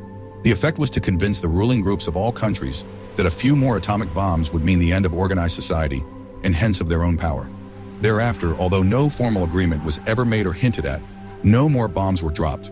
All three powers merely continue to produce atomic bombs and store them up against the decisive opportunity which they all believe will come sooner or later. And meanwhile, the art of war has remained almost stationary for 30 or 40 years. Helicopters are more used than they were formerly. Bombing planes have been largely superseded by self-propelled projectiles, and the fragile movable battleship has given way to the almost unsinkable floating fortress. But otherwise there has been little development. The tank, the submarine, the torpedo, the machine gun, even the rifle and the hand grenade are still in use. And in spite of the endless slaughters reported in the press and on the telescreens, the desperate battles of earlier wars, in which hundreds of thousands or even millions of men were often killed in a few weeks, have never been repeated. None of the three superstates ever attempts any maneuver which involves the risk of serious defeat. When any large operation is undertaken, it is usually a surprise attack against an ally. The strategy that all three powers are following, or pretend to themselves that they are following, is the same. The plan is by a combination of fighting, bargaining, and well-timed strokes of treachery to acquire a ring of bases completely encircling one or other of the rival states, and then to sign a pact of friendship with that rival and remain on peaceful terms for so many years, as to lull suspicion to sleep. During this time, rockets loaded with atomic bombs can be assembled at all the strategic spots. Finally, they will all be fired simultaneously, with effects so devastating as to make retaliation impossible. It will then be time to sign a pact of friendship with the remaining world power in preparation for another attack. This scheme, it is hardly necessary to say, is a mere daydream, impossible of realization. Moreover, no fighting ever occurs except in the disputed areas around the equator and the pole. No invasion of enemy territory is ever undertaken. This explains the fact that in some places the frontiers between the superstates are arbitrary. Eurasia, for example, could easily conquer the British Isles, which are geographically part of Europe. Or on the other hand, it would be possible for Oceania to push its frontiers to the Rhine or even to the Vistula. But this would violate the principle, followed on all sides though never formulated, of cultural integrity. If Oceania were to conquer the areas that used once to be known as France and Germany, it would be necessary either to exterminate the inhabitants, a task of great physical difficulty, or to assimilate a population of about 100 million people, who, so far as technical development goes, are roughly on the oceanic level. The problem is the same for all three superstates. It is absolutely necessary to their structure that there should be no contact with foreigners, except, to a limited extent, with war prisoners and colored slaves. Even the official ally of the moment is always regarded with the darkest suspicion. War prisoners apart, the average citizen of Oceania never sets eyes on a citizen of either Eurasia or Eastasia, and he is forbidden the knowledge of foreign languages. If he were allowed contact with foreigners, he would discover that they are creatures similar to himself and that most of what he has been told about them is lies. The sealed world in which he lives would be broken, and the fear, hatred, and self-righteousness on which his morale depends might evaporate. It is therefore realized on all sides that however often Persia, or Egypt, or Java, or Ceylon may change hands, the main frontiers must never be crossed by anything except bombs. Under this lies a fact never mentioned aloud, but tacitly understood and acted upon. Namely, that the conditions of life in all three superstates are very much the same. In Oceania, the prevailing philosophy is called Ingsoc. In Eurasia, it is called Neo-Bolshevism. And in Eastasia, it is called by a Chinese name usually translated as death worship, but perhaps better rendered as obliteration of the self. The citizen of Oceania is not allowed to know anything of the tenets of the other two philosophies, but he is taught to execrate them as barbarous outrages upon morality and common sense. Actually, the three philosophies are barely distinguishable, and the social systems which they support are not distinguishable at all. Everywhere there is the same pyramidal structure, the same worship of semi-divine leader, the same economy existing by and for continuous warfare. It follows that the three superstates not only cannot conquer one another, but would gain no advantage by doing so. On the contrary, so long as they remain in conflict, they prop one another up like three sheaves of corn. And as usual, the ruling groups of all three powers are simultaneously aware and unaware of what they are doing. Their lives are dedicated to world conquest, but they also know that it is necessary that the war should continue everlastingly and without victory. Meanwhile, the fact that there is no danger of conquest makes possible the denial of reality, which is the special feature of Ingsoc and its rival systems of thought. Here it is necessary to repeat what has been said earlier, that by becoming continuous war has fundamentally changed its character. In past ages, a war, almost by definition, was something that sooner or later came to an end, usually in one unmistakable victory or defeat. In the past also, war was one of the main instruments by which human societies were kept in touch with physical reality. All rulers in all ages have tried to impose a false view of the world upon their followers, but they could not afford to encourage any illusion that tended to impair military efficiency. So long as defeat meant the loss of independence, or some other result generally held to be undesirable, the precautions against defeat had to be serious. Physical facts could not be ignored. In philosophy or religion or ethics or politics, 2 and 2 might make 5, but when one was designing a gun or an airplane, they had to make 4. Inefficient nations were always conquered sooner or later, and the struggle for efficiency was inimical to illusions. Moreover, to be efficient, it was necessary to be able to learn from the past, which meant having a fairly accurate idea of what had happened in the past. Newspapers and history books were, of course, always colored and biased. But falsification of the kind that is practiced today would have been impossible. War was a sure safeguard of sanity, and so far as the ruling classes were concerned, it was probably the most important of all safeguards. While wars could be won or lost, no ruling class could be completely irresponsible. But when war becomes literally continuous, it also ceases to be dangerous. When war is continuous, there is no such thing as military necessity. Technical progress can cease, and the most palpable facts can be denied or disregarded. As we have seen, researches that could be called scientific are still carried out for the purposes of war, but they are essentially a kind of daydreaming, and their failure to show results is not important. Efficiency, even military efficiency, is no longer needed. Nothing is efficient in Oceania except the thought police. Since each of the three superstates is unconquerable, each is in effect a separate universe within which almost any perversion of thought can be safely practiced. Reality only exerts its pressure through the needs of everyday life, the need to eat and drink, to get shelter and clothing, to avoid swallowing poison or stepping out of top-story windows and the like. Between life and death, and between physical pleasure and physical pain, there is still a distinction, but that is all.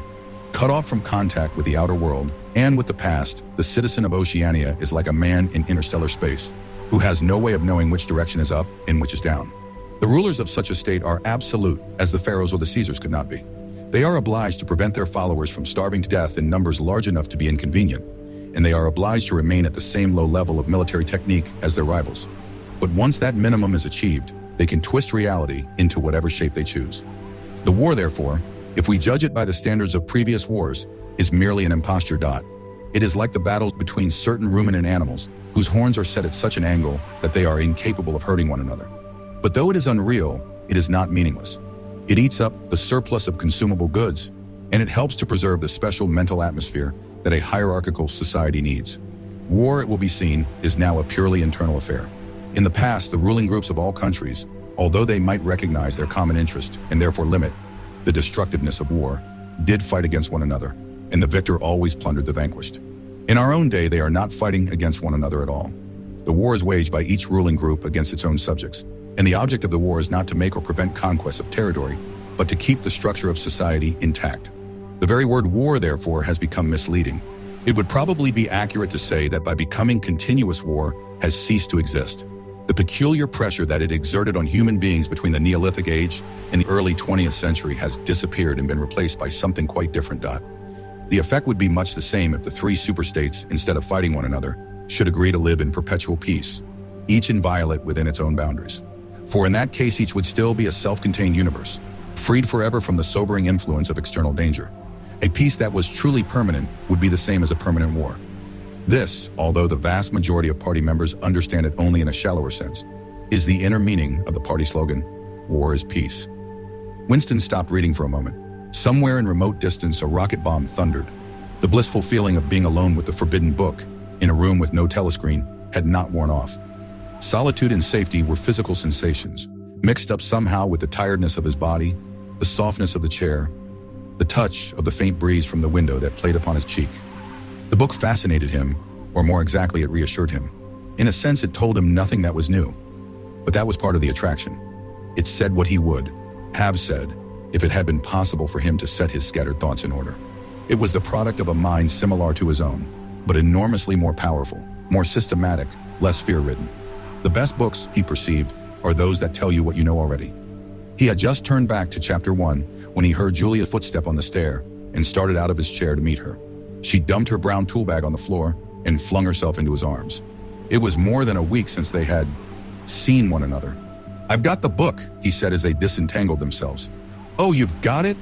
Good," she said without much interest, and almost immediately knelt down beside the oil stove to make the coffee. They did not return to the subject until they had been in bed for half an hour. The evening was just cool enough to make it worthwhile to pull up the counterpane.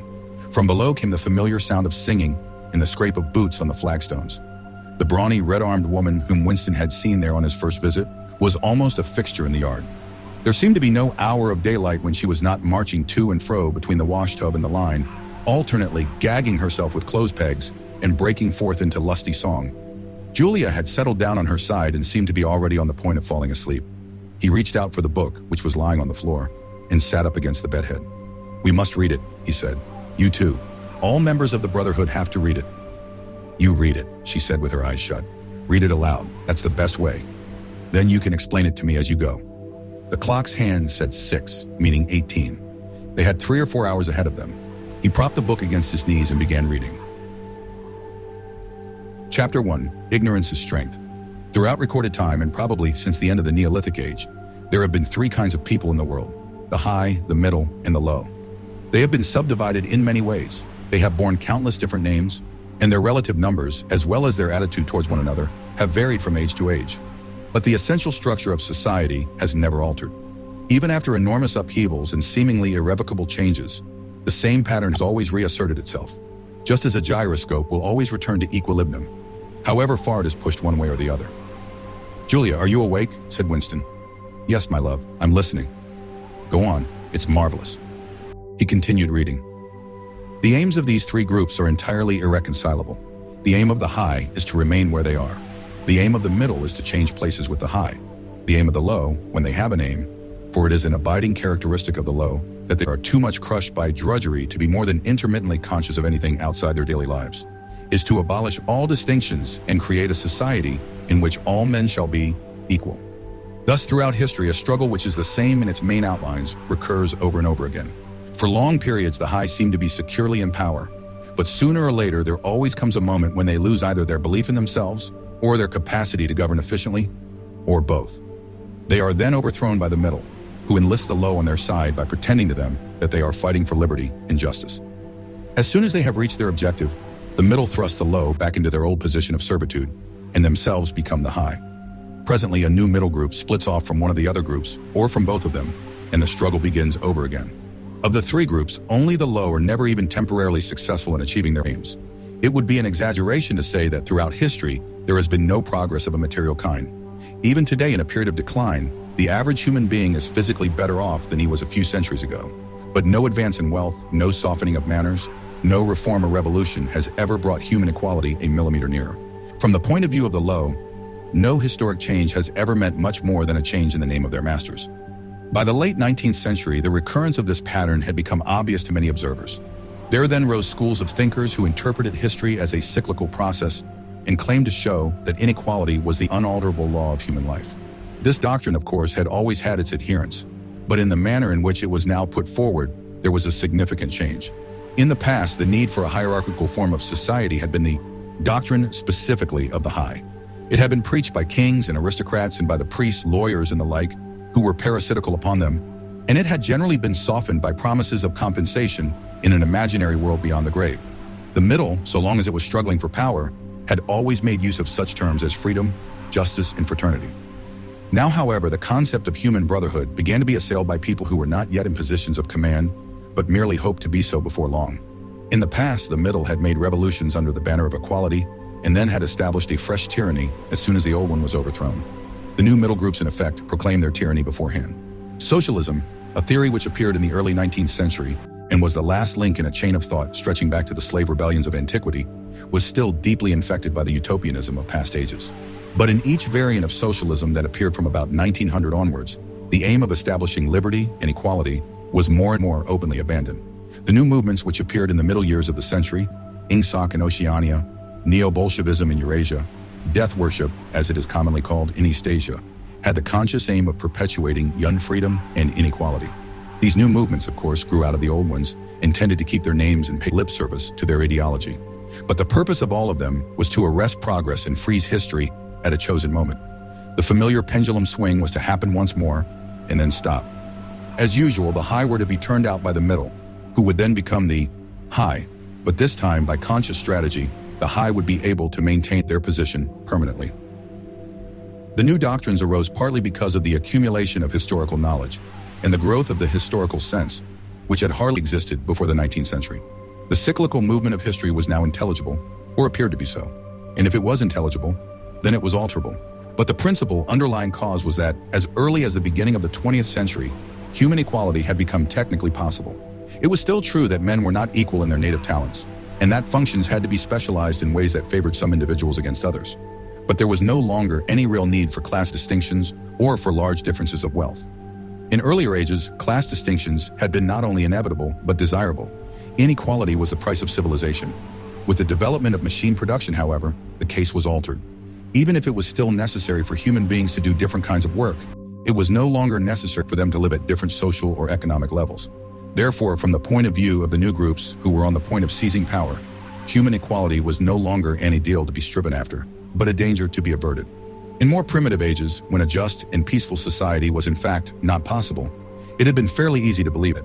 The idea of an earthly paradise in which men should live together in a state of brotherhood, without laws and without brute labor, had haunted the human imagination for thousands of years.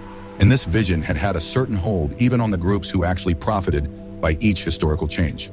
The heirs of the French, English, and American revolutions had partly believed in their own phrases about the rights of man, freedom of speech, equality before the law, and the like, and have even allowed their conduct to be influenced by them to some extent. But by the fourth decade of the 20th century, all the main currents of political thought were authoritarian. The earthly paradise had been discredited at exactly the moment when it became realizable. Every new political theory, by whatever name it called itself, led back to hierarchy and regimentation. And in the general hardening of outlook that set in round about 1930, practices which had been long abandoned, in some cases for hundreds of years, imprisonment without trial, the use of war prisoners as slaves, public executions, torture to extract confessions, the use of hostages, and the deportation of whole populations, not only became common again, but were tolerated and even defended by people who considered themselves enlightened and progressive. It was only after a decade of national wars, civil wars, revolutions, and counter-revolutions in all parts of the world that INGSOC and its rivals emerged as fully worked-out political theories. But they had been foreshadowed by the various systems, generally called totalitarian, which had appeared earlier in the century, and the main outlines of the world which would emerge from the prevailing chaos had long been obvious. What kind of people would control this world had been equally obvious. The new aristocracy was made up for the most part of bureaucrats, scientists, technicians, trade union organizers, publicity experts, sociologists, teachers, journalists, and professional politicians. These people, whose origins lay in the salaried middle class and the upper grades of the working class, had been shaped and brought together by the barren world of monopoly industry and centralized government. As compared with their opposite numbers in past ages, they were less avaricious, less tempted by luxury, hungrier for pure power, and above all, more conscious of what they were doing and more intent on crushing opposition. This last difference was cardinal. By comparison with that existing today, all the tyrannies of the past were half-hearted and inefficient. The ruling groups were always infected to some extent by liberal ideas and were content to leave loose ends everywhere, to regard only the overt act and to be uninterested in what their subjects were thinking. Even the Catholic Church of the Middle Ages was tolerant by modern standards. Part of the reason for this was that in the past, no government had the power to keep its citizens under constant surveillance. The invention of print, however, made it easier to manipulate public opinion, and the film and the radio carried the process further. With the development of television and the technical advance which made it possible to receive and transmit simultaneously on the same instrument, private life came to an end. Every citizen, or at least every citizen important enough to be worth watching, could be kept for 24 hours a day under the eyes of the police and in the sound of official propaganda, with all other channels of communication closed. The possibility of enforcing not only complete obedience to the will of the state, but complete uniformity of opinion on all subjects now existed for the first time. After the revolutionary period of the 50s and 60s, society regrouped itself, as always, into high, middle, and low. But the new high group, unlike all its forerunners, did not act upon instinct but knew what was needed to safeguard its position. It had long been realized that the only secure basis for oligarchy is collectivism. Wealth and privilege are most easily defended when they are possessed jointly. The so-called abolition of private property, which took place in the middle years of the century, meant, in effect, the concentration of property in far fewer hands than before. But with this difference that the new owners were a group instead of a mass of individuals. Individually, no member of the party owns anything, except petty personal belongings. Collectively, the party owns everything in Oceania, because it controls everything and disposes of the products as it thinks fit. In the years following the revolution, it was able to step into this commanding position almost unopposed, because the whole process was represented as an act of collectivization. It had always been assumed that if the capitalist class were expropriated, socialism must follow. And unquestionably, the capitalists had been expropriated. Factories, mines, land, houses, transport, everything had been taken away from them. And since these things were no longer private property, it followed that they must be public property. INGSOC, which grew out of the earlier socialist movement and inherited its phraseology, has in fact carried out the main item in the socialist program, with the result, foreseen and intended beforehand, that economic inequality has been made permanent. But the problems of perpetuating a hierarchical society go deeper than this. There are only 4 ways in which a ruling group can fall from power. Either it is conquered from without, or it governs so inefficiently that the masses are stirred to revolt. Or it allows a strong and discontented middle group to come into being, or it loses its own self-confidence and willingness to govern. These causes do not operate singly, and as a rule, all 4 of them are present in some degree. A ruling class which could guard against all of them would remain in power permanently. Ultimately, the determining factor is the mental attitude of the ruling class itself. After the middle of the present century, the first danger had, in reality, disappeared. Each of the 3 powers which now divide the world is in fact unconquerable, and could only become conquerable through slow demographic changes which a government with wide powers can easily avert. The second danger also is only a theoretical one. The masses never revolt of their own accord, and they never revolt merely because they are oppressed. Indeed, so long as they are not permitted to have standards of comparison, they never even become aware that they are oppressed. The recurrent economic crises of past times were totally unnecessary and are not now permitted to happen. But other and equally large dislocations can and do happen without having political results, because there is no way in which discontent can become articulate. As for the problem of overproduction, which has been latent in our society since the development of machine technique, it is solved by the device of continuous warfare. See Chapter 3. Which is also useful in keying up public morale to the necessary pitch. From the point of view of our present rulers, therefore, the only genuine dangers are the splitting off of a new group of able, underemployed, power-hungry people, and the growth of liberalism and skepticism in their own ranks. The problem, that is to say, is educational. It is a problem of continuously molding the consciousness, both of the directing group and of the larger executive group lies immediately below it.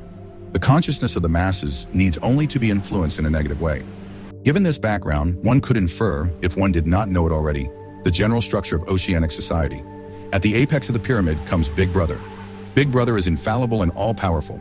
Every success, every achievement, every victory, every scientific discovery, all knowledge, all wisdom, all happiness, all virtue, are held to issue directly from his leadership and inspiration. Nobody has ever seen Big Brother. He is a face on the hoardings, a voice on the telescreen. We may be reasonably sure that he will never die, and there is already considerable uncertainty as to when he was born. Big Brother is the guise in which the party chooses to exhibit itself to the world. His function is to act as a focusing point for love, fear, and reverence, emotions which are more easily felt towards an individual than towards an organization. Below Big Brother comes the inner party, its numbers limited to 6 million, or something less than 2% of the population of Oceania.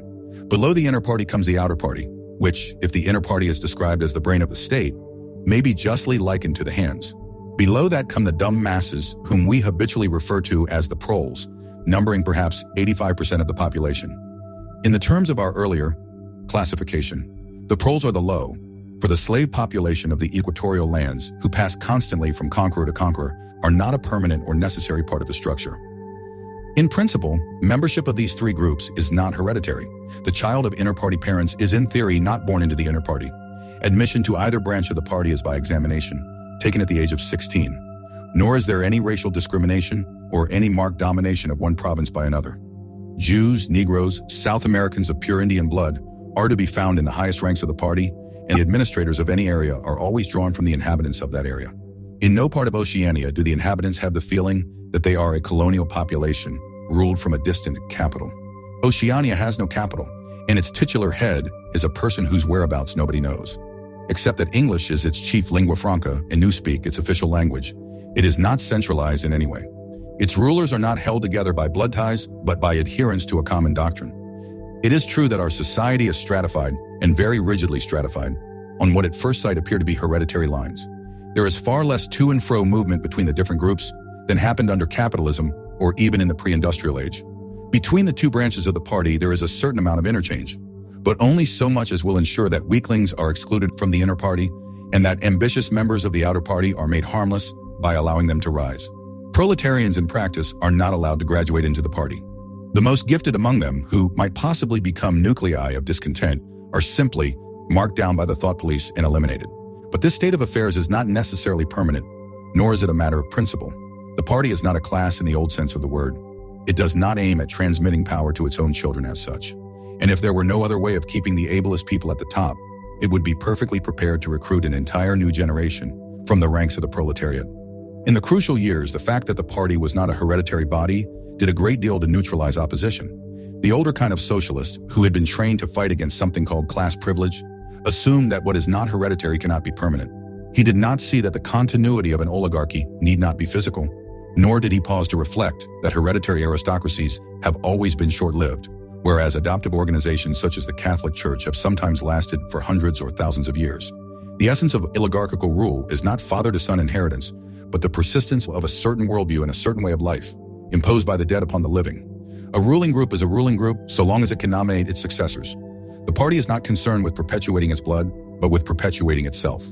Who wields power is not important, provided that the hierarchical structure remains always the same. All the beliefs, habits, tastes, emotions, mental attitudes that characterize our time are really designed to sustain the mystique of the party and prevent the true nature of present-day society from being perceived. Physical rebellion or any preliminary move towards rebellion is at present not possible. From the proletarians, nothing is to be feared. Left to themselves, they will continue from generation to generation and from century to century, working, breeding, and dying, not only without any impulse to rebel, but without the power of grasping that the world could be other than it is. They could only become dangerous if the advance of industrial technique made it necessary to educate them more highly. But since military and commercial rivalry are no longer important, the level of popular education is actually declining. What opinions the masses hold or do not hold is looked on as a matter of indifference. They can be granted intellectual liberty because they have no intellect. In a party member, on the other hand, not even the smallest deviation of opinion on the most unimportant subject can be tolerated. A party member lives from birth to death under the eye of the thought police. Even when he is alone, he can never be sure that he is alone. Wherever he may be, asleep or awake, working or resting, in his bath or in bed, he can be inspected without warning and without knowing that he is being inspected. Nothing that he does is indifferent.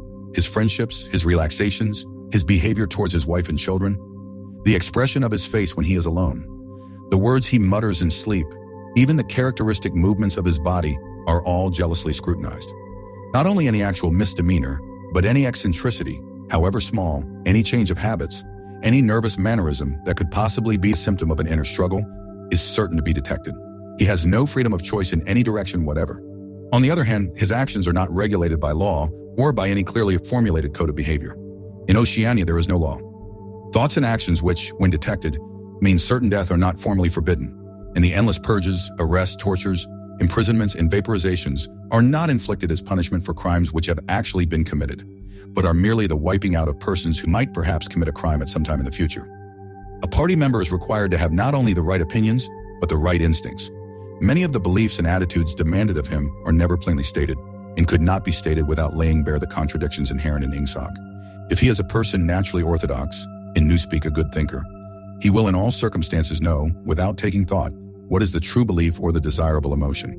But in any case, an elaborate mental training, undergone in childhood and grouping itself around the newspeak words, crime stop, black, white, and doublethink, makes him unwilling and unable to think too deeply on any subject whatever. A party member is expected to have no private emotions and no respites from enthusiasm. He is supposed to live in a continuous frenzy of hatred of foreign enemies and internal traitors, triumph over victories, and self-abasement before the power and wisdom of the party. The discontents produced by his bare, unsatisfying life are deliberately turned outwards and dissipated by such devices as the 2 minutes hate, and the speculations which might possibly induce a skeptical or rebellious attitude are killed in advance by his early acquired inner discipline. The first and simplest stage in the discipline, which can be taught even to young children, is called, in newspeak, crime stop. Crime stop means the faculty of stopping short, as though by instinct, at the threshold of any dangerous thought. It includes the power of not grasping analogies, of failing to perceive logical errors, of misunderstanding the simplest arguments if they are inimical to ingsoc, and of being bored or repelled by any train of thought which is capable of leading in a heretical direction. Crime stop, in short, means protective stupidity. But stupidity is not enough. On the contrary, orthodoxy in the full sense demands a control over one's own mental processes as complete as that of a contortionist over his body. Oceanic society rests ultimately on the belief that Big Brother is omnipotent and that the party is infallible. But since in reality Big Brother is not omnipotent and the party is not infallible, there is need for an unwearying, moment-to-moment flexibility in the treatment of facts. The key word here is black-white. Like so many newspeak words, this word has two mutually contradictory meanings. Applied to an opponent, it means the habit of impudently claiming that black is white, in contradiction of the plain facts. Applied to a party member, it means a loyal willingness to say that black is white when party discipline demands this. But it means also the ability to believe that black is white, and more, to know that black is white, and to forget that one has ever believed the contrary. This demands a continuous alteration of the past, made possible by the system of thought which really embraces all the rest, and which is known in newspeak as doublethink. The alteration of the past is necessary for two reasons, one of which is subsidiary and, so to speak, precautionary. The subsidiary reason is that the party member, like the proletarian, tolerates present-day conditions, partly because he has no standards of comparison. He must be cut off from the past, just as he must be cut off from foreign countries, because it is necessary for him to believe that he is better off than his ancestors, and that the average level of material comfort is constantly rising. But by far the more important reason for the readjustment of the past is the need to safeguard the infallibility of the party. It is not merely that speeches, statistics, and records of every kind must be constantly brought up to date in order to show that the predictions of the party were in all cases right. It is also that no change in doctrine or in political alignment can ever be admitted. For to change one's mind, or even one's policy, is a confession of weakness. If, for example, Eurasia or Eastasia, whichever it may be, is the enemy today, then that country must always have been the enemy. And if the facts say otherwise, then the facts must be altered. Thus, history is continuously rewritten. This day-to-day falsification of the past, carried out by the Ministry of Truth, is as necessary to the stability of the regime as the work of repression and espionage carried out by the Ministry of Love. The mutability of the past is the central tenet of INGSOC. Past events, it is argued, have no objective existence, but survive only in written records and in human memories. The past is whatever the records and the memories agree upon.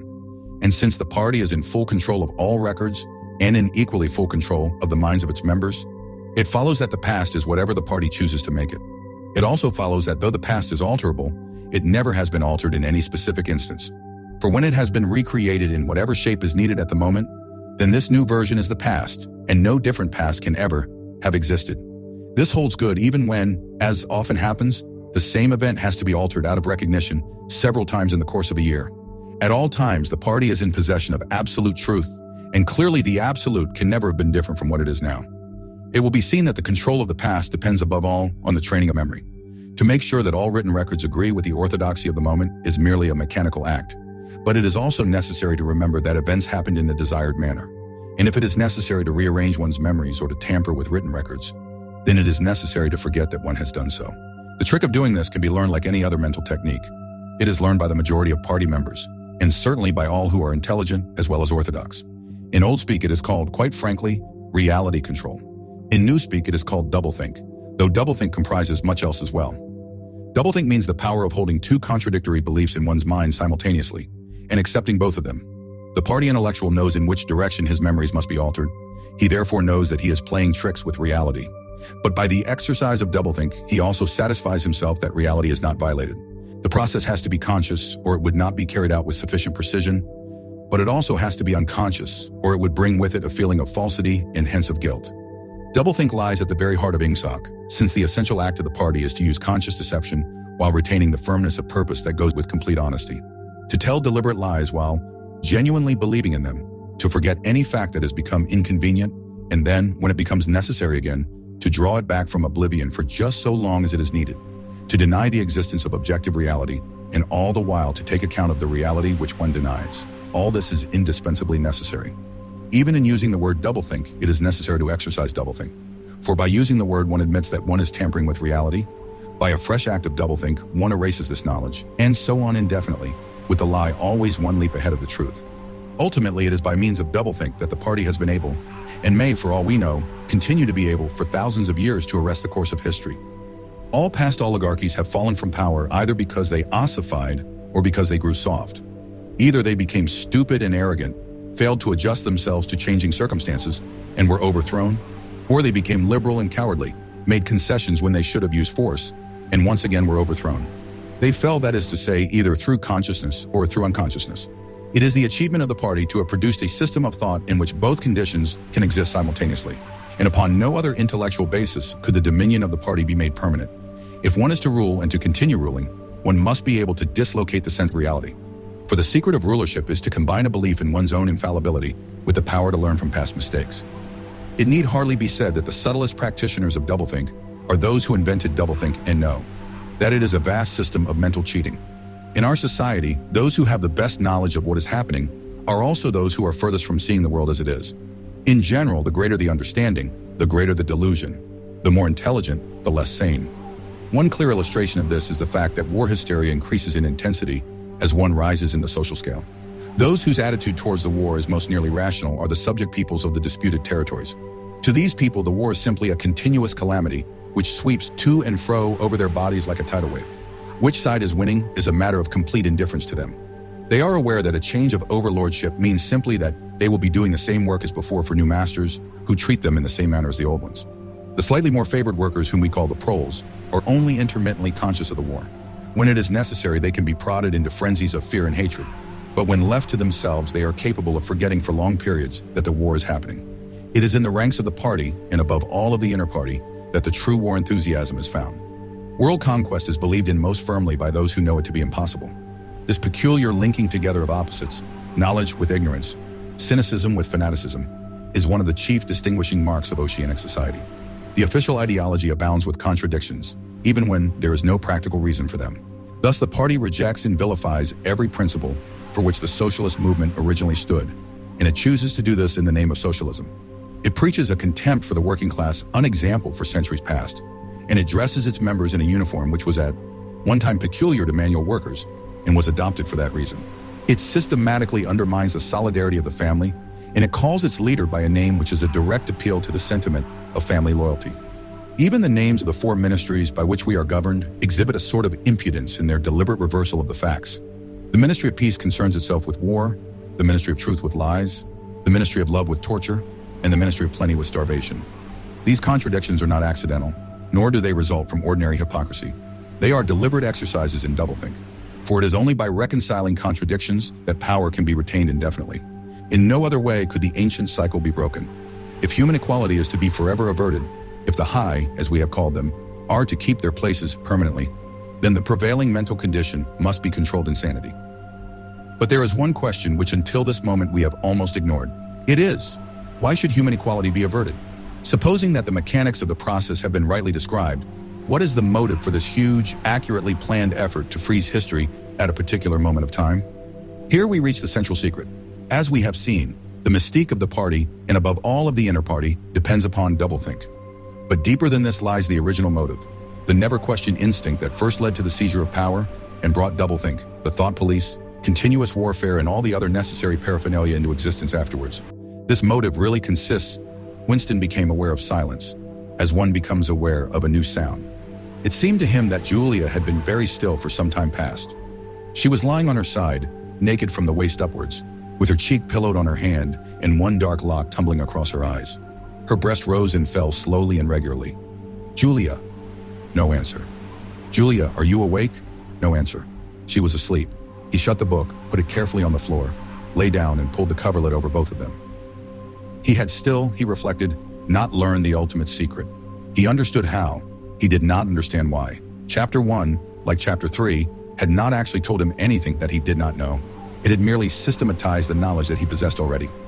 But after reading it, he knew better than before that he was not mad. Being in a minority, even a minority of one, did not make you mad. There was truth and there was untruth. And if you clung to the truth even against the whole world, you were not mad. A yellow beam from the sinking sun slanted in through the window and fell across the pillow. He shut his eyes. The sun on his face and the girl's smooth body touching his own gave him a strong, sleepy, confident feeling. He was safe. Everything was all right. He fell asleep murmuring, "Sanity is not statistical," with the feeling that this remark contained in it a profound wisdom. When he woke, it was with the sensation of having slept for a long time, but a glance at the old-fashioned clock told him that it was only 20:30. He lay dozing for a while. Then the usual deep-lunged singing struck up from the yard below. It was only an opeless fancy. It passed like an April die. But a look and a word and the dreams they stirred, they have stolen my heart away. The driveling song seemed to have kept its popularity. You still heard it all over the place. It had outlived the hate song. Julia woke at the sound, stretched herself luxuriously, and got out of bed. "I'm hungry," she said. "Let's make some more coffee." "Damn, the stove's gone out and the water's cold." She picked the stove up and shook it. "There's no oil in it." "We can get some from Old Charrington, I expect. The funny thing is, I made sure it was full. I'm going to put my clothes on," she added. "It seems to have got colder." Winston also got up and dressed himself. The indefatigable voice sang on. "They sigh that time heals all things. They sigh you can always forget. But the smiles and the tears across the years, they twist my heartstrings yet." As he fastened the belt of his overalls, he strolled across to the window. The sun must have gone down behind the houses. It was not shining into the yard any longer.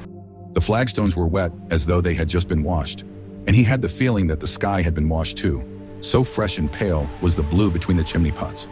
Tirelessly, the woman marched to and fro, corking and uncorking herself, singing and falling silent, and pegging out. More diapers, and yet more. He wondered whether she took in washing for a living, or was merely the slave of 20 or 30 grandchildren. Julia had come across to his side. Together they gazed down with a sort of fascination at the sturdy figure below. As he looked at the woman in her characteristic attitude, her thick arms reaching up for the line, her powerful mare-like buttocks protruded. It struck him for the first time that she was beautiful. It had never before occurred to him that the body of a woman of 50, blown up to monstrous dimensions by childbearing, then hardened, roughened by work till it was coarse in the grain like an overripe turnip, could be beautiful. But it was so, and after all, he thought, why not? The solid, contourless body, like a block of granite, and the rasping red skin, bore the same relation to the body of a girl as the rose hip to the rose. Why should the fruit be held inferior to the flower? She's beautiful, he murmured. She's a meter across the hips, easily, said Julia. That is her style of beauty, said Winston. He held Julia's supple waist easily encircled by his arm. From the hip to the knee, her flank was against his. Out of their bodies, no child would ever come. That was the one thing they could never do. Only by word of mouth from mind to mind could they pass on the secret. The woman down there had no mind. She had only strong arms, a warm heart, and a fertile belly. He wondered how many children she had given birth to. It might easily be 15. She had had her momentary flowering, a year perhaps of wild rose beauty, and then she had suddenly swollen like a fertilized fruit and grown hard and red and coarse, and then her life had been laundering, scrubbing, darning, cooking, sweeping, polishing, mending, scrubbing, laundering, first for children, then for grandchildren, over 30 unbroken years. At the end of it, she was still singing. The mystical reverence that he felt for her was somehow mixed up with the aspect of the pale, cloudless sky, stretching away behind the chimney pots into interminable distance. It was curious to think that the sky was the same for everybody, in Eurasia or Eastasia as well as here. And the people under the sky were also very much the same, everywhere, all over the world, hundreds of thousands of millions of people just like this, people ignorant of one another's existence, held apart by walls of hatred and lies, and yet almost exactly the same, people who had never learned to think but who were storing up in their hearts and bellies and muscles the power that would one day overturn the world. If there was hope, it lay in the proles. Without having read to the end of the book, he knew that that must be Goldstein's final message. The future belonged to the proles. And could he be sure that when their time came, the world they constructed would not be just as alien to him, Winston Smith, as the world of the party? Yes, because at the least it would be a world of sanity. Where there is equality, there can be sanity. Sooner or later it would happen, strength would change into consciousness. The proles were immortal. You could not doubt it when you looked at that valiant figure in the yard. In the end, their awakening would come. And until that happened, though it might be 1,000 years, they would stay alive against all the odds, like birds, passing on from body to body the vitality which the party did not share and could not kill. Do you remember, he said, the thrush that sang to us that first day at the edge of the wood? He wasn't singing to us, said Julia. He was singing to please himself. Not even that. He was just singing. The birds sang, the proles sang, the party did not sing. All around the world, in London and New York, in Africa and Brazil, and in the mysterious, forbidden lands beyond the frontiers, in the streets of Paris and Berlin, in the villages of the endless Russian plain, in the bazaars of China and Japan, everywhere stood the same solid, unconquerable figure, made monstrous by work and childbearing, toiling from birth to death and still singing. Out of those mighty loins, a race of conscious beings must one day come. You were the dead, theirs was the future. But you could share in that future if you kept alive the mind as they kept alive the body, and passed on the secret doctrine that 2 + 2 make 4. We are the dead, he said. We are the dead, echoed Julia dutifully. You are the dead, said an iron voice behind them. They sprang apart. Winston's entrails seemed to have turned into ice. He could see the white all round the irises of Julia's eyes. Her face had turned a milky yellow. The smear of rouge that was still on each cheekbone stood out sharply, almost as though unconnected with the skin beneath. You are the dead, repeated the iron voice. It was behind the picture, breathed Julia. It was behind the picture, said the voice. Remain exactly where you are. Make no movement until you are ordered. It was starting. It was starting at last. They could do nothing except stand gazing into one another's eyes. To run for life. To get out of the house before it was too late. No such thought occurred to them. Unthinkable to disobey the iron voice from the wall. There was a snap as though a catch had been turned back, in a crash of breaking glass. The picture had fallen to the floor, uncovering the telescreen behind it. "Now they can see us," said Julia. "Now we can see you," said the voice. "Stand out in the middle of the room. Stand back to back. Clasp your hands behind your heads. Do not touch one another." They were not touching, but it seemed to him that he could feel Julia's body shaking. Or perhaps it was merely the shaking of his own. He could just stop his teeth from chattering, but his knees were beyond his control. There was a sound of trampling boots below, inside the house and outside. The yard seemed to be full of men. Something was being dragged across the stones. The woman's singing had stopped abruptly. There was a long, rolling clang, as though the washtub had been flung across the yard, and then a confusion of angry shouts which ended in a yell of pain. "The house is surrounded," said Winston. "The house is surrounded," said the voice. He heard Julia snap her teeth together. "I suppose we may as well say goodbye," she said. "You may as well say goodbye," said the voice. And then another quite different voice, a thin, cultivated voice which Winston had the impression of having heard before, struck in. "And by the way, while we're on the subject, here comes a candle to light you to bed. Here comes a chopper to chop off your head." Something crashed onto the bed behind Winston's back. The head of a ladder had been thrust through the window and had burst in the frame. Someone was climbing through the window. There was a stampede of boots up the stairs. The room was full of solid men in black uniforms, with iron-shod boots on their feet and truncheons in their hands. Winston was not trembling any longer. Even his eyes he barely moved. One thing alone mattered: to keep still and not give them an excuse to hit you. A man with a smooth prize-fighter's jowl, in which the mouth was only a slit, paused opposite him, balancing his truncheon meditatively between thumb and forefinger. Winston met his eyes. The feeling of nakedness, with one's hands behind one's head and one's face and body all exposed, was almost unbearable. The man protruded the tip of a white tongue, licked the place where his lips should have been, and then passed on. There was another crash. Someone had picked up the glass paperweight from the table and smashed it to pieces on the hearthstone. The fragment of coral, a tiny crinkle of pink, like a sugar rosebud from a cake, rolled across the mat.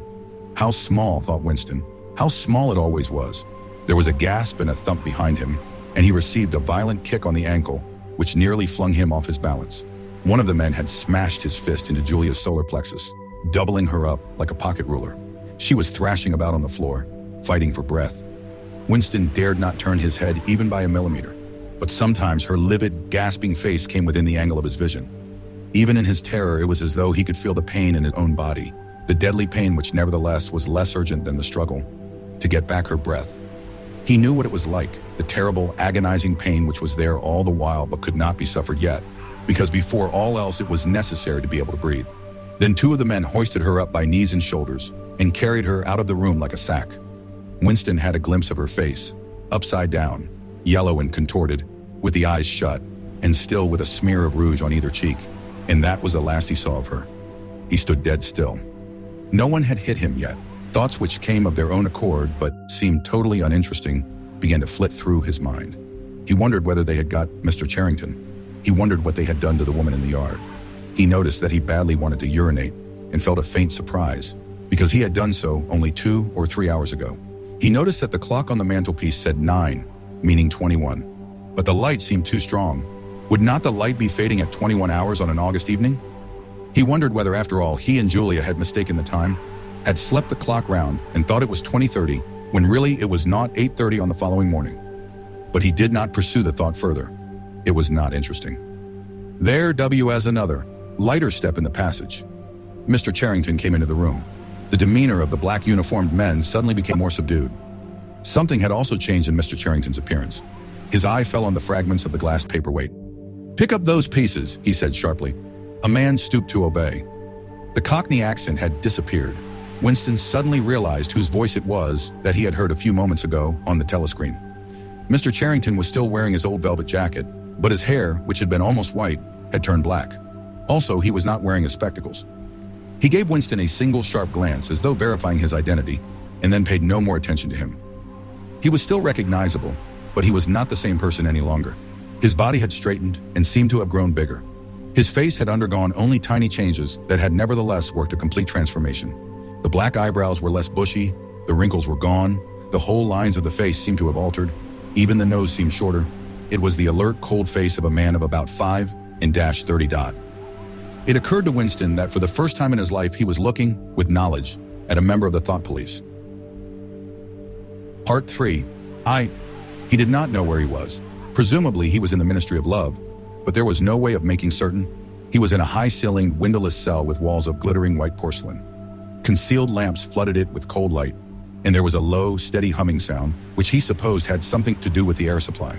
A bench or shelf, just wide enough to sit on, ran round the wall, broken only by the door, and at the end opposite the door, a lavatory pan with no wooden seat. There were 4 telescreens, one in each wall. There was a dull aching in his belly. It had been there ever since they had bundled him into the closed van and driven him away. But he was also hungry, with a gnawing, unwholesome kind of hunger. It might be 24 hours since he had eaten. It might be 36. He still did not know, probably never would know, whether it had been morning or evening when they arrested him.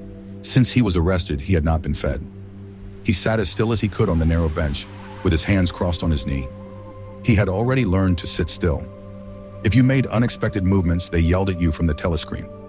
But the craving for food was growing upon him. What he longed for above all was a piece of bread. He had an idea that there were a few breadcrumbs in the pocket of his overalls. It was even possible, he thought this because from time to time something seemed to tickle his leg, that there might be a sizable bit of crust there. In the end, the temptation to find out overcame his fear. He slipped a hand into his pocket. "Smith!" yelled a voice from the telescreen. 6079 Smith W. Hands out of pockets in the cells. He sat still again, his hands crossed on his knee. Before being brought here, he had been taken to another place which must have been an ordinary prison or a temporary lockup used by the patrols. He did not know how long he had been there. Some hours at any rate. With no clocks and no daylight, it was hard to gauge the time. It was a noisy, evil-smelling place. They had put him into a cell similar to the one he was now in, but filthily dirty and at all times crowded by 10 or 15 people. The majority of them were common criminals, but there were a few political prisoners among them. He had sat silent against the wall, jostled by dirty bodies, too preoccupied by fear and the pain in his belly to take much interest in his surroundings, but still noticing the astonishing difference in demeanor between the party prisoners and the others. The party prisoners were always silent and terrified, but the ordinary criminals seemed to care nothing for anybody. They yelled insults at the guards, fought back fiercely when their belongings were impounded, wrote obscene words on the floor, ate smuggled food which they produced from mysterious hiding places in their clothes, and even shouted down the telescreen when it tried to restore order. On the other hand, some of them seemed to be on good terms with the guards, called them by nicknames, and tried to wheedle cigarettes through the spy hole in the door. The guards, too, treated the common criminals with a certain forbearance, even when they had to handle them roughly. There was much talk about the forced labor camps to which most of the prisoners expected to be sent. It was all right in the camps, he gathered, so long as you had good contacts and knew the ropes. There was bribery, favoritism, and racketeering of every kind. There was homosexuality and prostitution. There was even illicit alcohol distilled from potatoes. The positions of trust were given only to the common criminals, especially the gangsters and the murderers who formed a sort of aristocracy. All the dirty jobs were done by the politicals. There was a constant come and go of prisoners of every description: drug peddlers, thieves, bandits, black marketeers, drunks, prostitutes. Some of the drunks were so violent that the other prisoners had to combine to suppress them.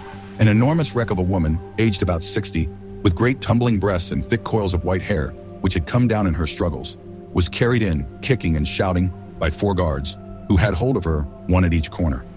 They wrenched off the boots with which she had been trying to kick them, and dumped her down across Winston's lap, almost breaking his thigh bones. The woman hoisted herself upright and followed them out with a yell of, "Foul bastards!" Then, noticing that she was sitting on something uneven, she slid off Winston's knees onto the bench. "Beg pardon, dearie," she said. "I wouldn't have sat on you. Only the buggers put me there. They don't know how to treat a lady, do they?" She paused, patted her breast, and belched. "Pardon," she said. "I ain't meself quite." She leant forward and vomited copiously on the floor. "That's better," she said, leaning back with closed eyes. "Never keep it down, that's what I say. Get it up while it's fresh on your stomach like." She revived, turned to have another look at Winston, and seemed immediately to take a fancy to him. She put a vast arm around his shoulder and drew him towards her, breathing beer and vomit into his face. "What's your name, dearie?" she said. "Smith," said Winston. "Smith," said the woman. "That's funny. My name's Smith, too. Why," she added sentimentally, "I might be your mother." She might, thought Winston, be his mother. She was about the right age and physique, and it was probable that people changed somewhat after 20 years in a forced labor camp. No one else had spoken to him. To a surprising extent, the ordinary criminals ignored the party prisoners. The Polits, they called them, with a sort of uninterested contempt. The party prisoners seemed terrified of speaking to anybody, and above all of speaking to one another. Only once, when two party members, both women, were pressed close together on the bench, he overheard amid the din of voices a few hurriedly whispered words, and in particular a reference to something called Room 101, which he did not understand. It might be 2 or 3 hours ago that they had brought him here. The dull pain in his belly never went away, but sometimes it grew better and sometimes worse, and his thoughts expanded or contracted accordingly. When it grew worse, he thought only of the pain itself and of his desire for food. When it grew better, panic took hold of him. There were moments when he foresaw the things that would happen to him with such actuality that his heart galloped and his breath stopped. He felt the smash of truncheons on his elbows and iron-shod boots on his shins. He saw himself groveling on the floor, screaming for mercy through broken teeth. He hardly thought of Julia. He could not fix his mind on her. He loved her and would not betray her. But that was only a fact, known as he knew the rules of arithmetic. He felt no love for her, and he hardly even wondered what was happening to her. He thought oftener of O'Brien with a flickering hope. O'Brien might know that he had been arrested. The Brotherhood, he had said, never tried to save its members. But there was the razor blade. They would send the razor blade if they could. There would be perhaps 5 seconds before the guard could rush into the cell. The blade would bite into him with a sort of burning coldness, and even the fingers that held it would be cut to the bone. Everything came back to his sick body, which shrank trembling from the smallest pain. He was not certain that he would use the razor blade even if he got the chance. It was more natural to exist from moment to moment, accepting another 10 minutes life, even with the certainty that there was torture at the end of it. Sometimes he tried to calculate the number of porcelain bricks in the walls of the cell.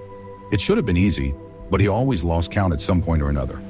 More often, he wondered where he was and what time of day it was.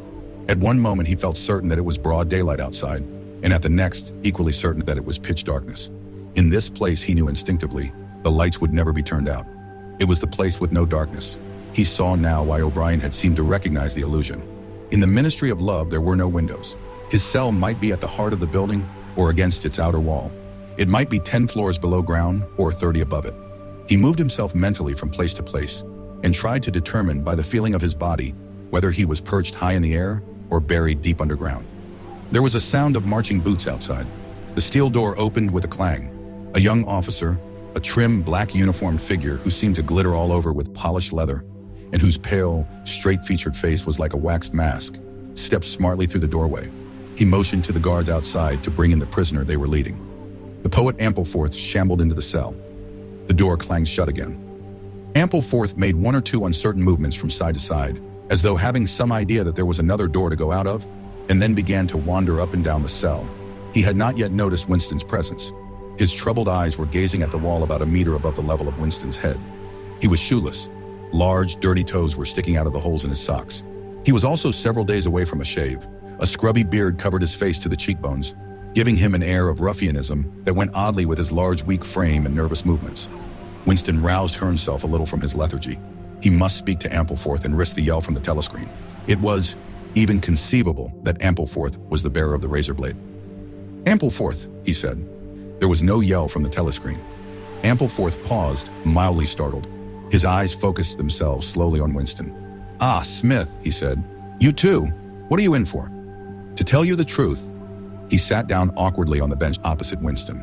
"There is only one offense, is there not?" he said. "And have you committed it?" "Apparently I have." He put a hand to his forehead and pressed his temples for a moment, as though trying to remember something. "These things happen," he began vaguely. "I have been able to recall one instance, a possible instance. It was an indiscretion, undoubtedly. We were producing a definitive edition of the poems of Kipling. I allowed the word God to remain at the end of a line. I could not help it," headed almost indignantly, raising his face to look at Winston. "It was impossible to change the line. The rhyme was rod. Do you realize that there are only 12 rhymes to rod in the entire language? For days I had racked my brains. There was no other rhyme." The expression on his face changed. The annoyance passed out of it, and for a moment he looked almost pleased. A sort of intellectual warmth, the joy of the pedant who has found out some useless fact, shone through the dirt and scrubby hair.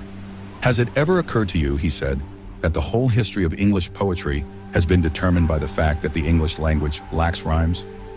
No, that particular thought had never occurred to Winston, nor in the circumstances did it strike him as very important or interesting.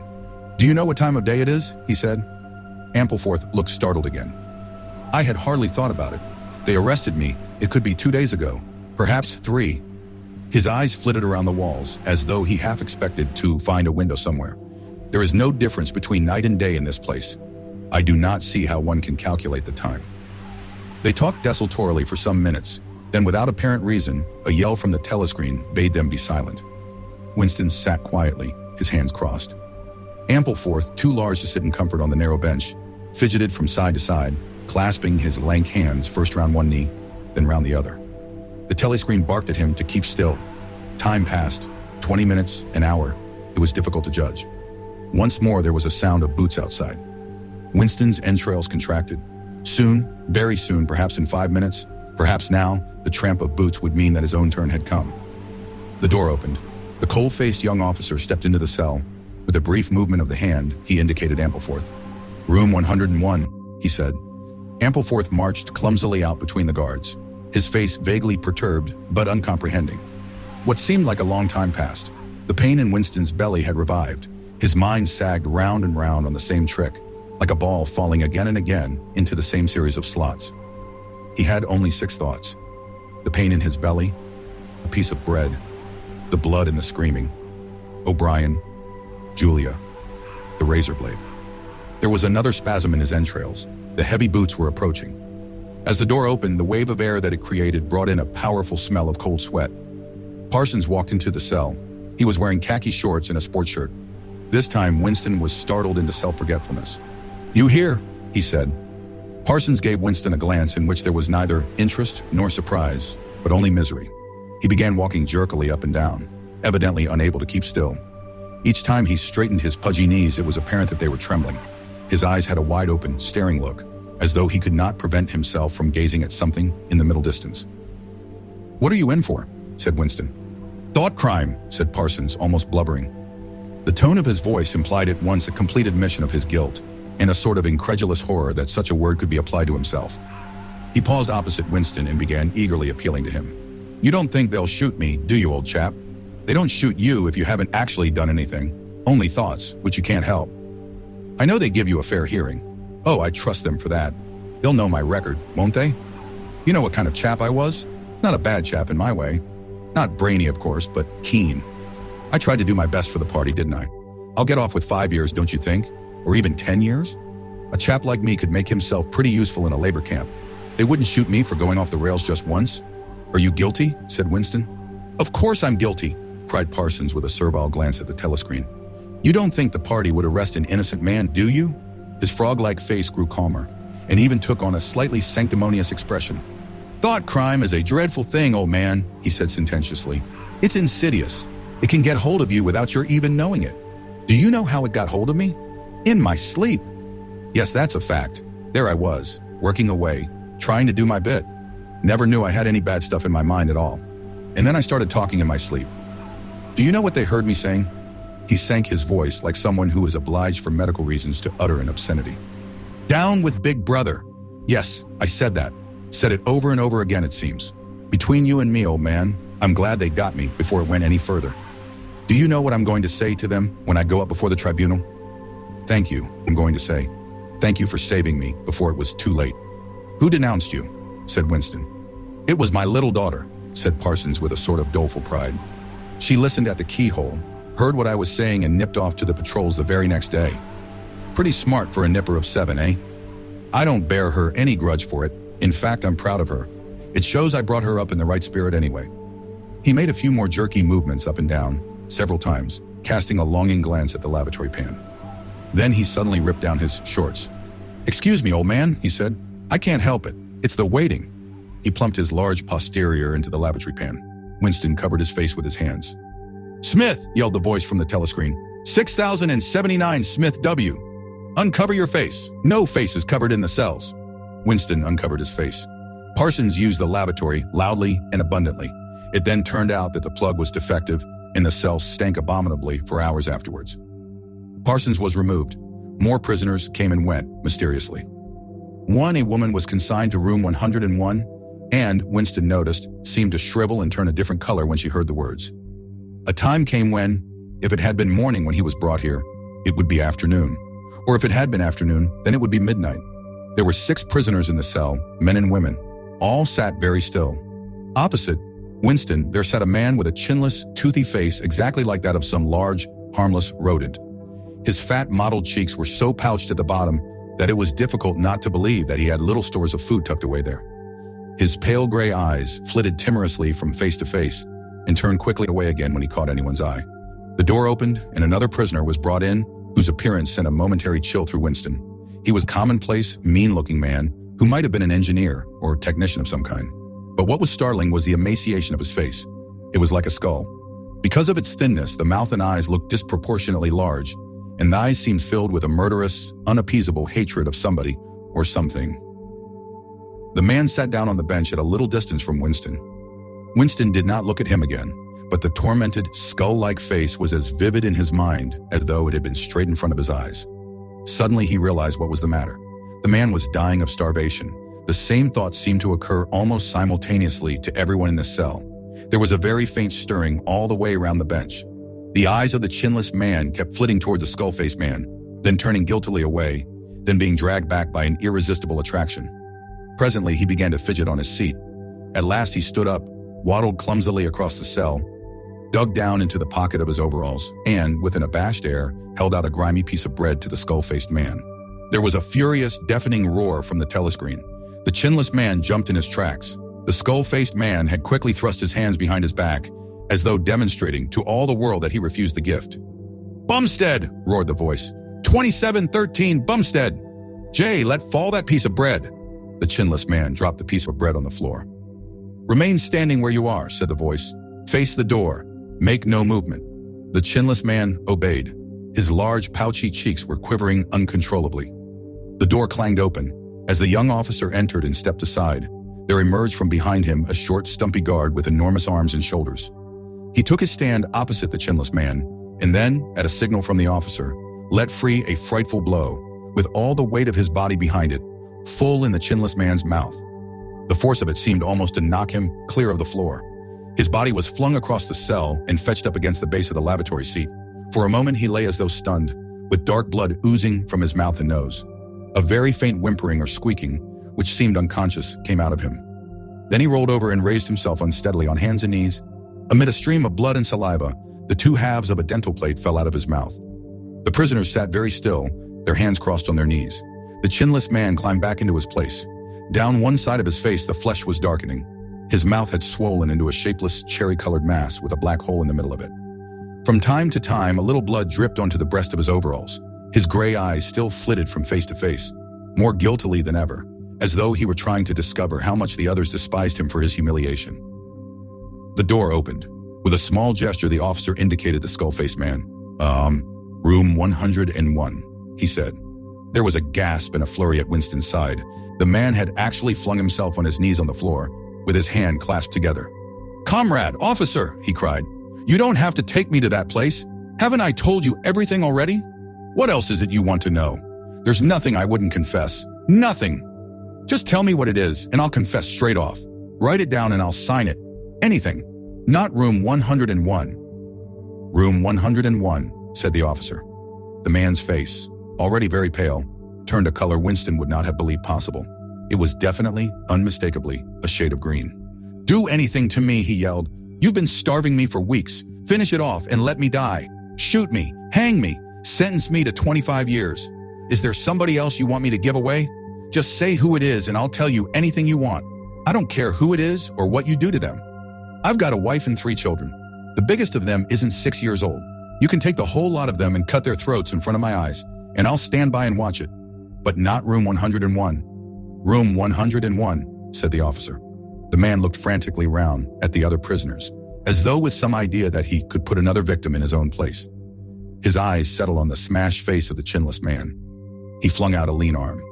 "That's the one you ought to be taking, not me," he shouted. "You didn't hear what he was saying after they bashed his face. Give me a chance and I'll tell you every word of it. He's the one that's against the party, not me." The guard stepped forward.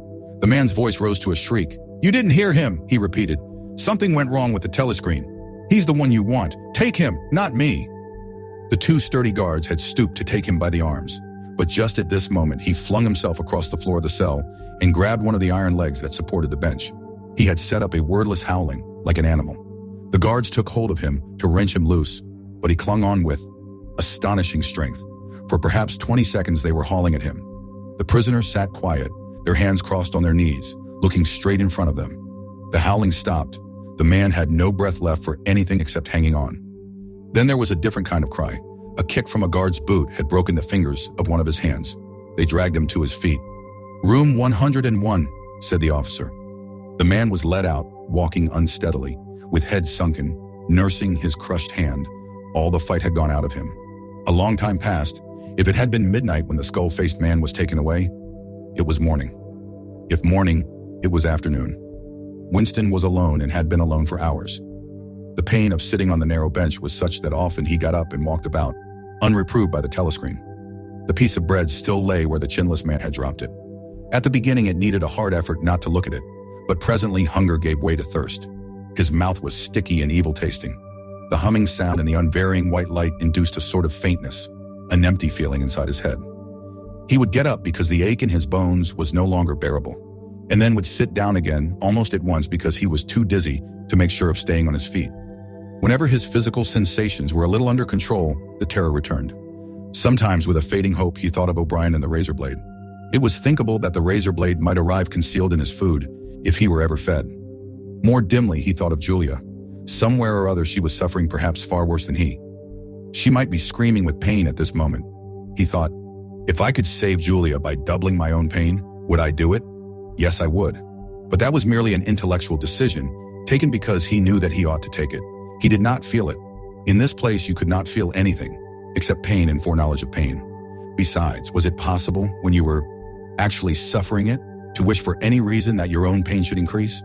But that question was not answerable yet. The boots were approaching again. The door opened. O'Brien came in. Winston started to his feet. The shock of the sight had driven all caution out of him. For the first time in many years, he forgot the presence of the telescreen. "They've got you too," he cried. "They got me a long time ago," said O'Brien with a mild, almost regretful irony. He stepped aside. From behind him, there emerged a broad-chested guard with a long black truncheon in his hand. "You know this, Winston," said O'Brien. "Don't deceive yourself. You did know it. You have always known it." Yes, he saw now, he had always known it. But there was no time to think of that. All he had eyes for was the truncheon in the guard's hand. It might fall anywhere. On the crown, on the tip of the ear, on the upper arm, on the elbow, He had slumped to his knees, almost paralyzed, clasping the stricken elbow with his other hand. Everything had exploded into yellow light. Inconceivable that one blow could cause such pain. The light cleared and he could see the other two looking down at him. The guard was laughing at his contortions. One question at any rate was answered. Never, for any reason on earth, could you wish for an increase of pain. Of pain you could wish only one thing, that it should stop. Nothing in the world was so bad as physical pain. In the face of pain there are no heroes, he thought over and over as he writhed on the floor, clutching uselessly at his disabled left arm. Or two. He was lying on something that felt like a camp bed, except that it was higher off the ground and that he was fixed down in, some way so that he could not move. Light that seemed stronger than usual was falling on his face. O'Brien was standing at his side, looking down at him intently. At the other side of him stood a man in a white coat, holding a hypodermic syringe. Even after his eyes were open, he took in his surroundings only gradually. He had the impression of swimming up into this room from some quite different world, a sort of underwater world far beneath it. How long he had been down there, he did not know. Since the moment when they arrested him, he had not seen darkness or daylight. Besides, his memories were not continuous. There had been times when consciousness, even the sort of consciousness that one has in sleep, had stopped dead and started again after a blank interval. But whether the intervals were of days or weeks or only seconds, there was no way of knowing. With that first blow in the elbow, the nightmare had started. Later, he was to realize that all that then happened was merely a preliminary, a routine interrogation to which nearly all prisoners were subjected. There was a long range of crimes, espionage, sabotage, and the like, to which everyone had to confess as a matter of course. The confession was a formality, though the torture was real. How many times he had been beaten, how long the beatings had continued, he could not remember. Always there were 5 or 6 men in black uniforms at him simultaneously. Sometimes it was fists, sometimes it was truncheons, sometimes it was steel rods, sometimes it was boots. There were times when he rolled about the floor, as shameless as an animal, writhing his body this way and that, in an endless, hopeless effort to dodge the kicks, and simply inviting more and yet more kicks, in his ribs, in his belly, on his elbows, on his shins, in his groin, in his testicles, on the bone at the base of his spine. There were times when it went on until the cruel, wicked, unforgivable thing seemed to him not that the guards continued to beat him, but that he could not force hire himself into losing consciousness. There were times when his nerves so forsook him that he began shouting for mercy even before the beating began, when the mere sight of a fist drawn back for a blow was enough to make him pour forth a confession of real and imaginary crimes. There were other times when he started out with the resolve of confessing nothing, when every word had to be forced out of him between gasps of pain, and there were times when he feebly tried to compromise, when he said to himself, "I will confess, but not yet. I must hold out till the pain becomes unbearable. 3 more kicks, 2 more kicks, and then I will tell them what they want." Sometimes he was beaten till he could hardly stand, then flung like a sack of potatoes onto the stone floor of a cell, left to recuperate for a few hours, and then taken out and beaten again. There were also longer periods of recovery. He remembered them dimly because they were spent chiefly in sleep or stupor. He remembered a cell with a plank bed, a sort of shelf sticking out from the wall, and a tin wash basin, and meals of hot soup and bread and sometimes coffee. He remembered a surly barber arriving to scrape his chin and crop his hair, and businesslike, unsympathetic men in white coats feeling his pulse, tapping his reflexes, turning up his eyelids, running harsh fingers over him in search for broken bones, and shooting needles into his arm to make him sleep. The beatings grew less frequent and became mainly a threat, a horror to which he could be sent back at any moment when his answers were unsatisfactory. His questioners now were not ruffians in black uniforms, but party intellectuals, little rotund men with quick movements and flashing spectacles, who worked on him in relays over periods which lasted, he thought, he could not be sure, 10 or 12 hours at a stretch. These other questioners saw to it that he was in constant slight pain, but it was not chiefly pain that they relied on. They slapped his face, wrung his ears, pulled his hair, made him stand on one leg, refused him leave to urinate, shone glaring lights in his face until his eyes ran with water. But the aim of this was simply to humiliate him and destroy his power of arguing and reasoning. Their real weapon was the merciless questioning that went on, hour after hour, tripping him up, laying traps for him, twisting everything that he said, convicting him at every step of lies and self-contradiction, until he began weeping as much from shame as from nervous fatigue. Sometimes he would weep half a dozen times in a single session. Most of the time they screamed abuse at him and threatened at every hesitation to deliver him over to the guards again. But sometimes they would suddenly change their tune, call him comrade, appeal to him in the name of Ingsoc and Big Brother, and ask him sorrowfully whether even now he had not enough loyalty to the party left to make him wish to undo the evil he had done. When his nerves were in rags after hours of questioning, even this appeal could reduce him to sniveling tears. In the end, the nagging voices broke him down more completely than the boots and fists of the guards. He became simply a mouth that uttered, a hand that signed whatever was demanded of him. His sole concern was to find out what they wanted him to confess, and then confess it quickly before the bullying started anew.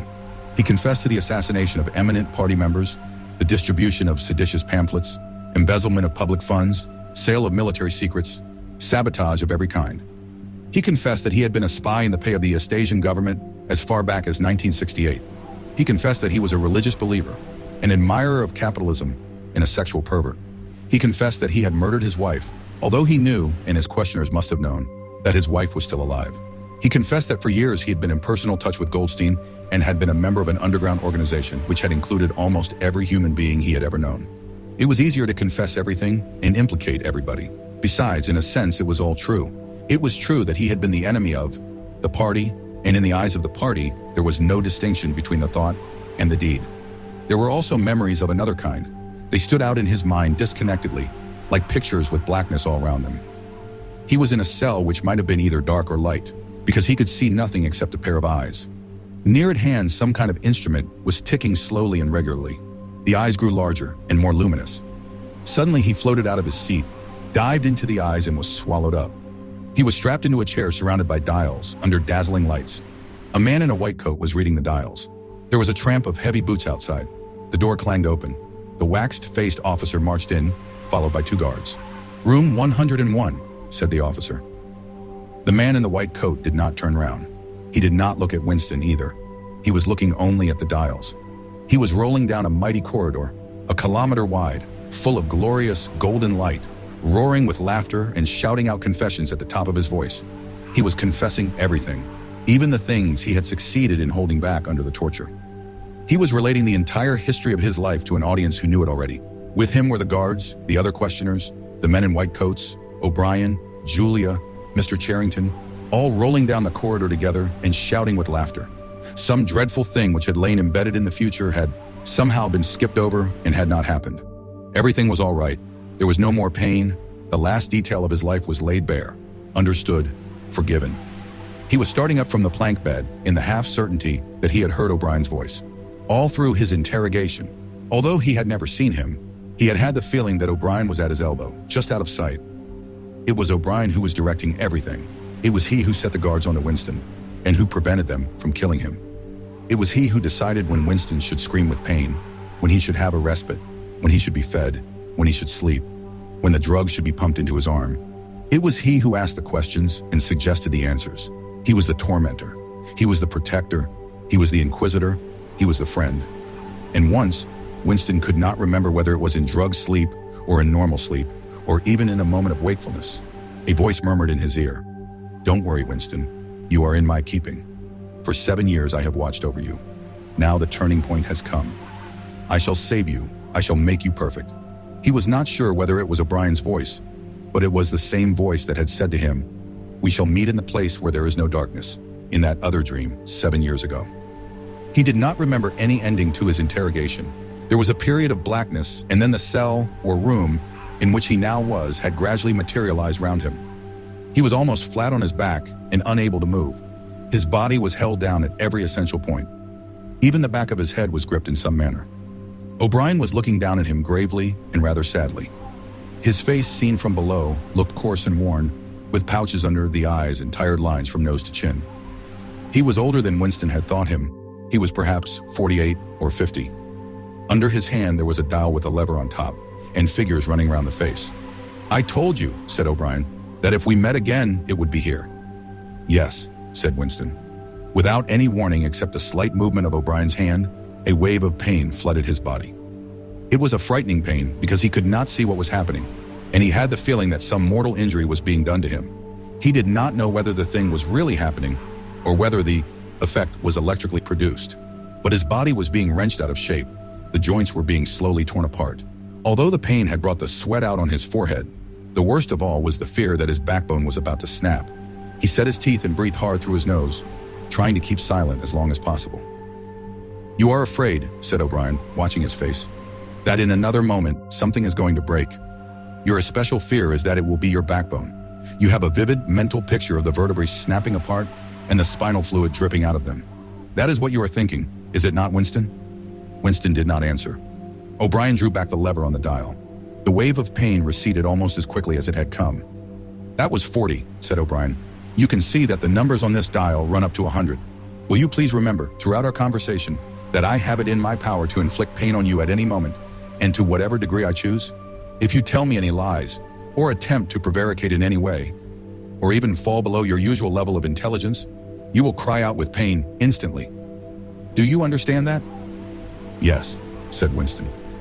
O'Brien's manner became less severe. He resettled his spectacles thoughtfully and took a pace or two up and down. When he spoke, his voice was gentle and patient. He had the air of a doctor, a teacher, even a priest, anxious to explain and persuade rather than to punish. "I am taking trouble with you, Winston," he said, "because you are worth trouble. You know perfectly well what is the matter with you. You have known it for years, though you have fought against the knowledge. You are mentally deranged. You suffer from a defective memory. You are unable to remember real events, and you persuade yourself that you remember other events which never happened. Fortunately, it is curable. You have never cured yourself of it because you did not choose to. There was a small effort of the will that you were not ready to make. Even now, I am well aware, you are clinging to your disease under the impression that it is a virtue. Now we will take an example. At this moment, which power is Oceania at war with? When I was arrested, Oceania was at war with Eastasia. With Eastasia? Good. And Oceania has always been at war with Eastasia, has it not?" Winston drew in his breath. He opened his mouth to speak and then did not speak. He could not take his eyes away from the dial. "The truth, please, Winston. Your truth. Tell me what you think you remember." "I remember that until only a week before I was arrested, We were not at war with Eastasia at all. We were in alliance with them. The war was against Eurasia. That had lasted for 4 years. Before that, O'Brien stopped him with a movement of the hand. Another example, he said. Some years ago, you had a very serious delusion indeed. You believed that 3 men, 3 one-time party members named Jones, Aronson, and Rutherford, men who were executed for treachery and sabotage after making the fullest possible confession, were not guilty of the crimes they were charged with. You believed that you had seen unmistakable documentary evidence proving that their confessions were false. There was a certain photograph about which you had a hallucination. You believed that you had actually held it in your hands. It was a photograph, something like this. An oblong slip of newspaper had appeared between O'Brien's fingers. For perhaps 5 seconds, it was within the angle of Winston's vision. It was a photograph, and there was no question of its identity. It was the photograph. It was another copy of the photograph of Jones, Aronson, and Rutherford at the party function in New York, which he had chanced upon 11 years ago and promptly destroyed. For only an instant it was. Before his eyes, then it was out of sight again. But he had seen it. Unquestionably, he had seen it. He made a desperate, agonizing effort to wrench the top half of his body free. It was impossible to move so much as a centimeter in any direction. For the moment, he had even forgotten the dial. All he wanted was to hold the photograph in his fingers again, or at least to see it. "It exists," he cried. "No," said O'Brien. He stepped across the room. There was a memory hole in the opposite wall. O'Brien lifted the grating. Unseen, the frail slip of paper was whirling away on the current of warm air. It was vanishing in a flash of flame. O'Brien turned away from the wall. "Ashes," he said. "Not even identifiable ashes. Dust. It does not exist. It never existed." "But it did exist. It does exist. It exists in memory. I remember it. You remember it." "I do not remember it," said O'Brien. Winston's heart sank. That was doublethink. He had a feeling of deadly helplessness. If he could have been certain that O'Brien was lying, it would not have seemed to matter. But it was perfectly possible that O'Brien had really forgotten the photograph. And if so, then already he would have forgotten his denial of remembering it, and forgotten the act of forgetting. How could one be sure that it was simple trickery? Perhaps that lunatic dislocation in the mind could really happen. That was the thought that defeated him. O'Brien was looking down at him speculatively. More than ever, he had the air of a teacher taking pains with a wayward but promising child. "There is a party slogan, dealing with the control of the past," he said. "Repeat it, if you please. Who controls the past controls the future. Who controls the present controls the past," repeated Winston obediently. "Who controls the present controls the past," said O'Brien, nodding his head with slow approval. "Is it your opinion, Winston, that the past has real existence?" Again, the feeling of helplessness descended upon Winston. His eyes flitted towards the dial. He not only did not know whether yes or no was the answer that would save him from pain, he did not even know which answer he believed to be the true one. O'Brien smiled faintly. "You are no metaphysician, Winston," he said. "Until this moment, you'd never considered what is meant by existence. I will put it more precisely. Does the past exist concretely in space? Is there somewhere or other a place, a world of solid objects, where the past is still happening? No. Then where does the past exist, if at all? In records. It is written down. In records. And in the mind, in human memories. In memory. Very well then. We, the party, control all records, and we control all memories. Then we control the past, do we not? But how can you stop people remembering things?" cried Winston, again momentarily forgetting the dial. "It is involuntary. It is outside oneself. How can you control memory? You have not controlled mine." O'Brien's manner grew stern again. He laid his hand on the dial. "On the contrary," he said, "you have not controlled it. That is what has brought you here. You are here because you have failed in humility, in self-discipline. You would not make the act of submission, which is the price of sanity. You preferred to be a lunatic, a minority of one. Only the disciplined mind can see reality, Winston. You believe that reality is something objective, external, existing in its own right. You also believe that the nature of reality is self-evident. When you delude yourself into thinking that you see something, you assume that everyone else sees the same thing as you. But I tell you, Winston, that reality is not external. Reality exists in the human mind and nowhere else. Not in the individual mind, which can make mistakes, and in any case soon perishes, only in the mind of the party, which is collective and immortal. Whatever the party holds to be the truth is truth. It is impossible to see reality except by looking through the eyes of the party. That is the fact that you have got to relearn, Winston. It needs an act of self-destruction, an effort of the will. You must humble yourself before you can become sane." He paused for a few moments, as though to allow what he had been saying to sink in. "Do you remember," he went on, Writing in your diary, freedom is the freedom to say that 2 plus 2 make 4? Yes, said Winston. O'Brien held up his left hand, its back towards Winston, with the thumb hidden and the 4 fingers extended. How many fingers am I holding up, Winston? 4. And if the party says that it is not 4 but 5, then how many? 4. The word ended in a gasp of pain. The needle of the dial had shot up to 55. The sweat had sprung out all over Winston's body. The air tore into his lungs and issued again, in deep groans which even by clenching his teeth he could not stop. O'Brien watched him, the 4 fingers still extended. He drew back the lever. This time the pain was only slightly eased. How many fingers, Winston? 4. The needle went up to 60. How many fingers, Winston? 4. 4. What else can I say? 4. The needle must have risen again, but he did not look at it. The heavy, stern face and the 4 fingers filled his vision.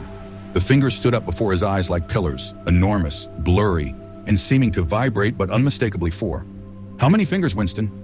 4. Stop it. Stop it. How can you go on? 4. 4. How many fingers, Winston? 5. 5. 5. No, Winston, that is no use. You are lying. You still think there are 4. How many fingers, please? 4. 5. 4. Anything you like. Only stop it. Stop the pain. Abruptly, he was sitting up with O'Brien's arm around his shoulders. He had perhaps lost consciousness for a few seconds. The bonds that had held his body down were loosened. He felt very cold. He was shaking uncontrollably. His teeth were chattering. The tears were rolling down his cheeks. For a moment, he clung to O'Brien like a baby, curiously comforted by the heavy arm around his shoulders. He had the feeling that O'Brien was his protector, that the pain was something that came from outside, from some other source, and that it was O'Brien who would save him from it.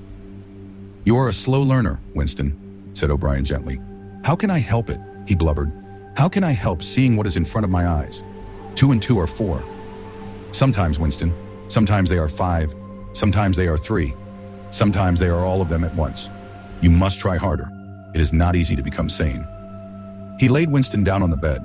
The grip of his limbs tightened again, but the pain had ebbed away and the trembling had stopped, leaving him merely weak and cold. O'Brien motioned with his head to the man in the white coat, who had stood immobile throughout the proceedings. The man in the white coat bent down and looked closely into Winston's eyes, felt his pulse, laid an ear against his chest, tapped here and there. Then he nodded to O'Brien. Again, said O'Brien. The pain flowed into Winston's body. The needle must be at 70, 75. He had shut his eyes this time. He knew that the fingers were still there, and still 4. All that mattered was somehow to stay alive until the spasm was over. He had ceased to notice whether he was crying out or not. The pain lessened again. He opened his eyes. O'Brien had drawn back the lever. How many fingers, Winston? 4. I suppose there are 4. I would see 5 if I could. I am trying to see 5.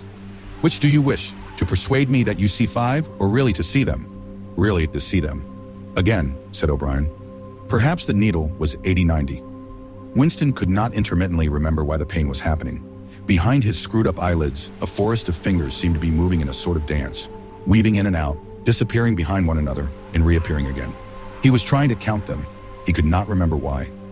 He knew only that it was impossible to count them, and that this was somehow due to the mysterious identity between 5 and 4. The pain died down again. When he opened his eyes, it was to find that he was still seeing the same thing. Innumerable fingers, like moving trees, were still streaming past in either direction, crossing and recrossing. He shut his eyes again. How many fingers am I holding up, Winston? I don't know. I don't know. You will kill me if you do that again. 4, 5, 6. In all honesty, I don't know. Better, said O'Brien. A needle slid into Winston's arm. Almost in the same instant, a blissful, healing warmth spread all through his body. The pain was already half forgotten. He opened his eyes and looked up gratefully at O'Brien. At sight of the heavy, lined face, so ugly and so intelligent, his heart seemed to turn over. If he could have moved, he would have stretched out a hand and laid it on O'Brien's arm. He had never loved him so deeply as at this moment, and not merely because he had stopped the pain. The old feeling that at bottom it did not matter whether O'Brien was a friend or an enemy had come back. O'Brien was a person who could be talked to. Perhaps one did not want to be loved so much as to be understood. O'Brien had tortured him to the edge of lunacy, and in a little while, it was certain he would send him to his death. It made no difference. In some sense, that went deeper than friendship. They were intimates. Somewhere or other, although the actual words might never be spoken, there was a place where they could meet and talk. O'Brien was looking down at him with an expression which suggested that the same thought might be in his own mind. When he spoke, it was in an easy, conversational tone. "Do you know where you are, Winston?" he said. "I don't know. I can guess. In the Ministry of Love." "Do you know how long you have been here?" "I don't know. Days, weeks, months. I think it is months." "And why do you imagine that we bring people to this place? To make them confess?" "No, that is not the reason. Try again." "To punish them." "No!" exclaimed O'Brien. His voice had changed extraordinarily, and his face had suddenly become both stern and animated. "No, not merely to extract your confession, not to punish you. Shall I tell you why we have brought you here? To cure you, to make you sane. Will you understand, Winston, that no one whom we bring to this place ever leaves our hands uncured? We are not interested in those stupid crimes that you have committed. The party is not interested in the overt act. The thought is all we care about. We do not merely destroy our enemies, we change them. Do you understand what I mean by that?" He was bending over Winston. His face looked enormous because of its nearness, and hideously ugly because it was seen from below. Moreover, it was filled with a sort of exaltation, a lunatic intensity. Again, Winston's heart shrank. If it had been possible, he would have cowered deeper into the bed. He felt certain that O'Brien was about to twist the dial out of sheer wantonness. At this moment, however, O'Brien turned away. He took a pace or two, up and down Dot. Then he continued less vehemently. "The first thing for you to understand is that in this place there are no martyrdoms. You have read of the religious persecutions of the past. In the Middle Ages there was the Inquisition. It was a failure. It set out to eradicate heresy and ended by perpetuating it. For every heretic it burned at the stake, thousands of others rose up. Why was that? Because the Inquisition killed its enemies in the open, and killed them while they were still unrepentant. In fact, it killed them because they were unrepentant. Men were dying because they would not abandon their true beliefs. Naturally, all the glory belonged to the victim, and all the shame to the inquisitor who burned him. Later in the 20th century, there were the totalitarians, as they were called. There were the German Nazis and the Russian communists. The Russians persecuted heresy more cruelly than the Inquisition had done.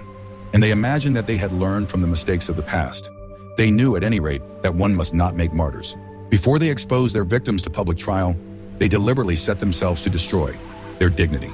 They wore them down by torture and solitude until they were despicable, cringing wretches, confessing whatever was put into their mouths, covering themselves with abuse, accusing and sheltering behind one another, whimpering for mercy.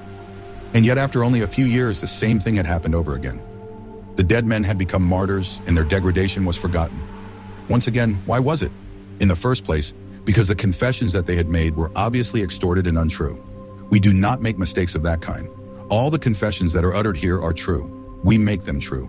And above all, we do not allow the dead to rise up against us. You must stop imagining that posterity will vindicate you, Winston. Posterity will never hear of you. You will be lifted clean out from the stream of history. We shall turn you into gas and pour you into the stratosphere. Nothing will remain of you, not a name in a register, not a memory in a living brain. You will be annihilated in the past as well as in the future. You will never have existed. Then why bother to torture me, thought Winston, with a momentary bitterness. O'Brien checked his step as though Winston had uttered the thought aloud. His large, ugly face came nearer, with the eyes a little narrowed. "You are thinking," he said, "that since we intend to destroy you utterly, so that nothing that you say or do can make the smallest difference, in that case, why do we go to the trouble of interrogating you first? That is what you were thinking, was it not?" "Yes," said Winston. O'Brien smiled slightly. "You are a flaw in the pattern, Winston. You are a stain that must be wiped out. Did I not tell you just now that we are different from the persecutors of the past? We are not content with negative obedience, nor even with the most abject submission. When finally you surrender to us, it must be of your own free will. We do not destroy the heretic because he resists us. So long as he resists us, we never destroy him. We convert him, we capture his inner mind, or shape him. We burn all evil and all illusion out of him. We bring him over to our side, not in appearance, but genuinely, heart and soul. We make him one of ourselves before we kill him. It is intolerable to us that an erroneous thought should exist anywhere in the world, however secret and powerless it may be.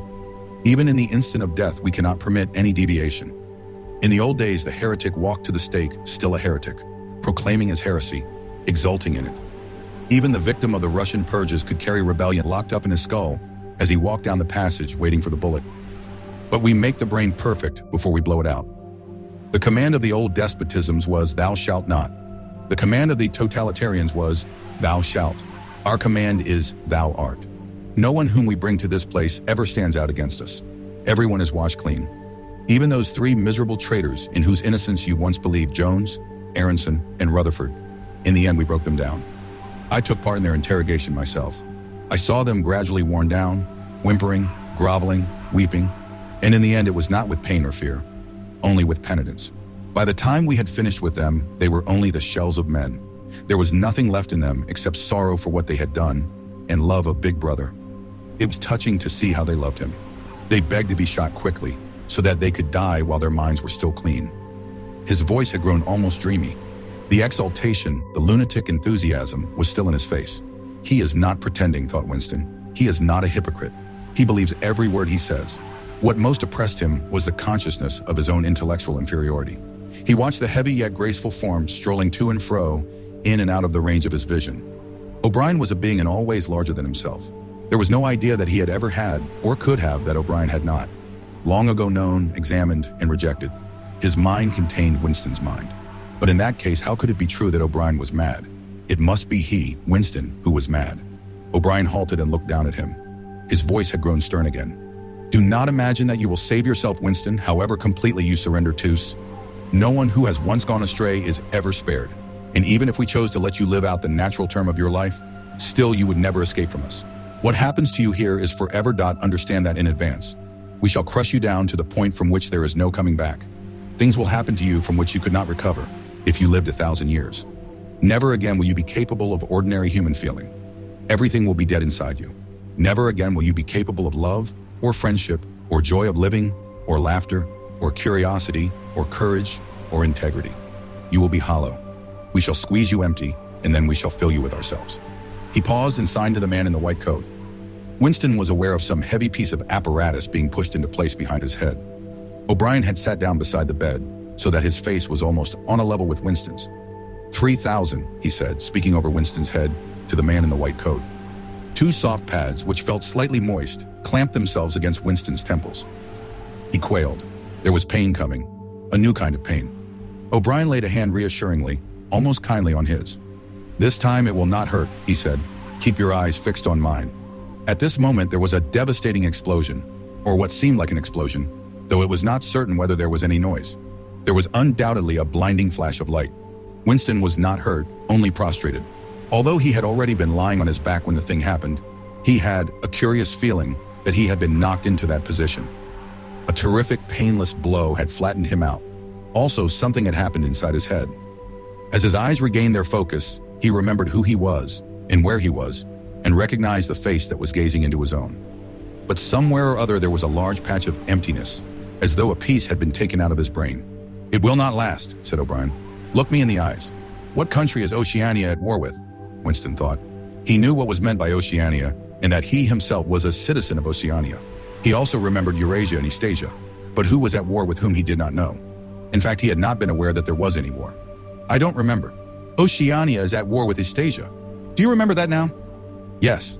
Oceania has always been at war with Eastasia. Since the beginning of your life, since the beginning of the party, since the beginning of history, the war has continued without a break, always the same war. Do you remember that? Yes. 11 years ago, you created a legend about 3 men who had been condemned to death for treachery. You pretended that you had seen a piece of paper which proved them innocent. No such piece of paper ever existed. You invented it, and later you grew to believe in it. You remember now the very moment at which you first invented it. Do you remember that? Yes. Just now I held up the fingers of my hand to you. You saw 5 fingers. Do you remember that? Yes. O'Brien held up the fingers of his left hand with the thumb concealed. There are 5 fingers there. Do you see 5 fingers? Yes. And he did see them, for a fleeting instant, before the scenery of his mind changed. He saw 5 fingers, and there was no deformity. Then everything was normal again, and the old fear, the hatred, and the bewilderment came crowding back again. But there had been a moment, he did not know how long, 30 seconds perhaps, of luminous certainty, when each new suggestion of O'Brien's had filled up a patch of emptiness and become absolute truth, and when 2 and 2 could have been 3 as easily as 5, if that were what was needed. It had faded, but before O'Brien had dropped his hand. But though he could not recapture it, he could remember it, as one remembers a vivid experience at some period of one's life, when one was in effect a different person. You see now, said O'Brien, that it is at any rate possible. Yes, said Winston. O'Brien stood up with a satisfied air. Over to his left, Winston saw the man in the white coat break an ampule and draw back the plunger of a syringe. O'Brien turned to Winston with a smile. In almost the old manner, he resettled his spectacles on his nose. "Do you remember writing in your diary," he said, "that it did not matter whether I was a friend or an enemy, since I was at least a person who understood you and could be talked to? You were right. I enjoy talking to you. Your mind appeals to me. It resembles my own mind, except that you happen to be insane. Before we bring the session to an end, you can ask me a few questions, if you choose." "Any question I like?" "Anything." He saw that Winston's eyes were upon the dial. "It is switched off. What is your first question?" "What have you done with Julia?" said Winston. O'Brien smiled again. "She betrayed you, Winston, immediately, unreservedly. I have seldom seen anyone come over to us so promptly. You would hardly recognize her if you saw her.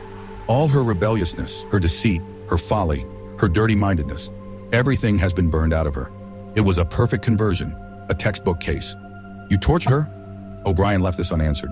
"Next question," he said. "Does Big Brother exist?" "Of course he exists. The party exists. Big Brother is the embodiment of the party." "Does he exist in the same way as I exist?" "You do not exist," said O'Brien. Once again, the sense of helplessness assailed him. He knew, or he could imagine, the arguments which proved his own non-existence. But they were nonsense. They were only a play on words. Did not the statement, "you do not exist," contain a logical absurdity? But what use was it to say so? His mind shriveled as he thought of the unanswerable, mad arguments with which O'Brien would demolish him. "I think I exist," he said wearily. "I am conscious of my own identity. I was born and I shall die. I have arms and legs. I occupy a particular point in space. No other solid object can occupy the same point simultaneously. In that sense, does Big Brother exist? It is of no importance. He exists. Will Big Brother ever die? Of course not. How could he die? Next question. Does the Brotherhood exist? That, Winston, you will never know. If we choose to set you free when we have finished with you, and if you live to be 90 years old, still you will never learn whether the answer to that question is yes or no. As long as you live, it will be an unsolved riddle in your mind." Winston lay silent. His breast rose and fell a little faster. He still had not asked the question that had come into his mind the first. He had got to ask it, and yet it was as though his tongue would not utter it. There was a trace of amusement in O'Brien's face. Even his spectacles seemed to wear an ironical gleam. "He knows," thought Winston suddenly. "He knows what I am going to ask." At the thought, the words burst out of him. "What is in room 101? The expression on O'Brien's face did not change. He answered dryly, "You know what is in room 101, Winston. Everyone knows what is in room 101. He raised a finger to the man in the white coat. Evidently, the session was at an end. A needle jerked into Winston's arm. He sank almost instantly into deep sleep. 3. "There are 3 stages in your reintegration," said O'Brien. "There is learning, there is understanding, and there is acceptance. It is time for you to enter upon the 2nd stage." As always, Winston was lying flat on his back, but of late his bonds were looser. They still held him to the bed, but he could move his knees a little and could turn his head from side to side and raise his arms from the elbow. The dial also had grown to be less of a terror. He could evade its pangs if he was quick-witted enough. It was chiefly when he showed stupidity that O'Brien pulled the lever. Sometimes they got through a whole session without use of the dial. He could not remember how many sessions there had been. The whole process seemed to stretch out over a long, indefinite time, weeks possibly, and the intervals between the sessions might sometimes have been days, sometimes only an hour or 2. "As you lie there," said O'Brien, "you have often wondered, you have even asked me why the Ministry of Love should expend so much time and trouble on you. And when you were free, you were puzzled by what was essentially the same question. You could grasp the mechanics of the society you lived in, but not its underlying motives. Do you remember writing in your diary, 'I understand how, I do not understand why'? It was when you thought about why that you doubted your own sanity. You have read the book, Goldstein's book, or parts of it at least. Did it tell you anything that you did not know already?" "You have read it," said Winston. "I wrote it. That is to say, I collaborated in writing it.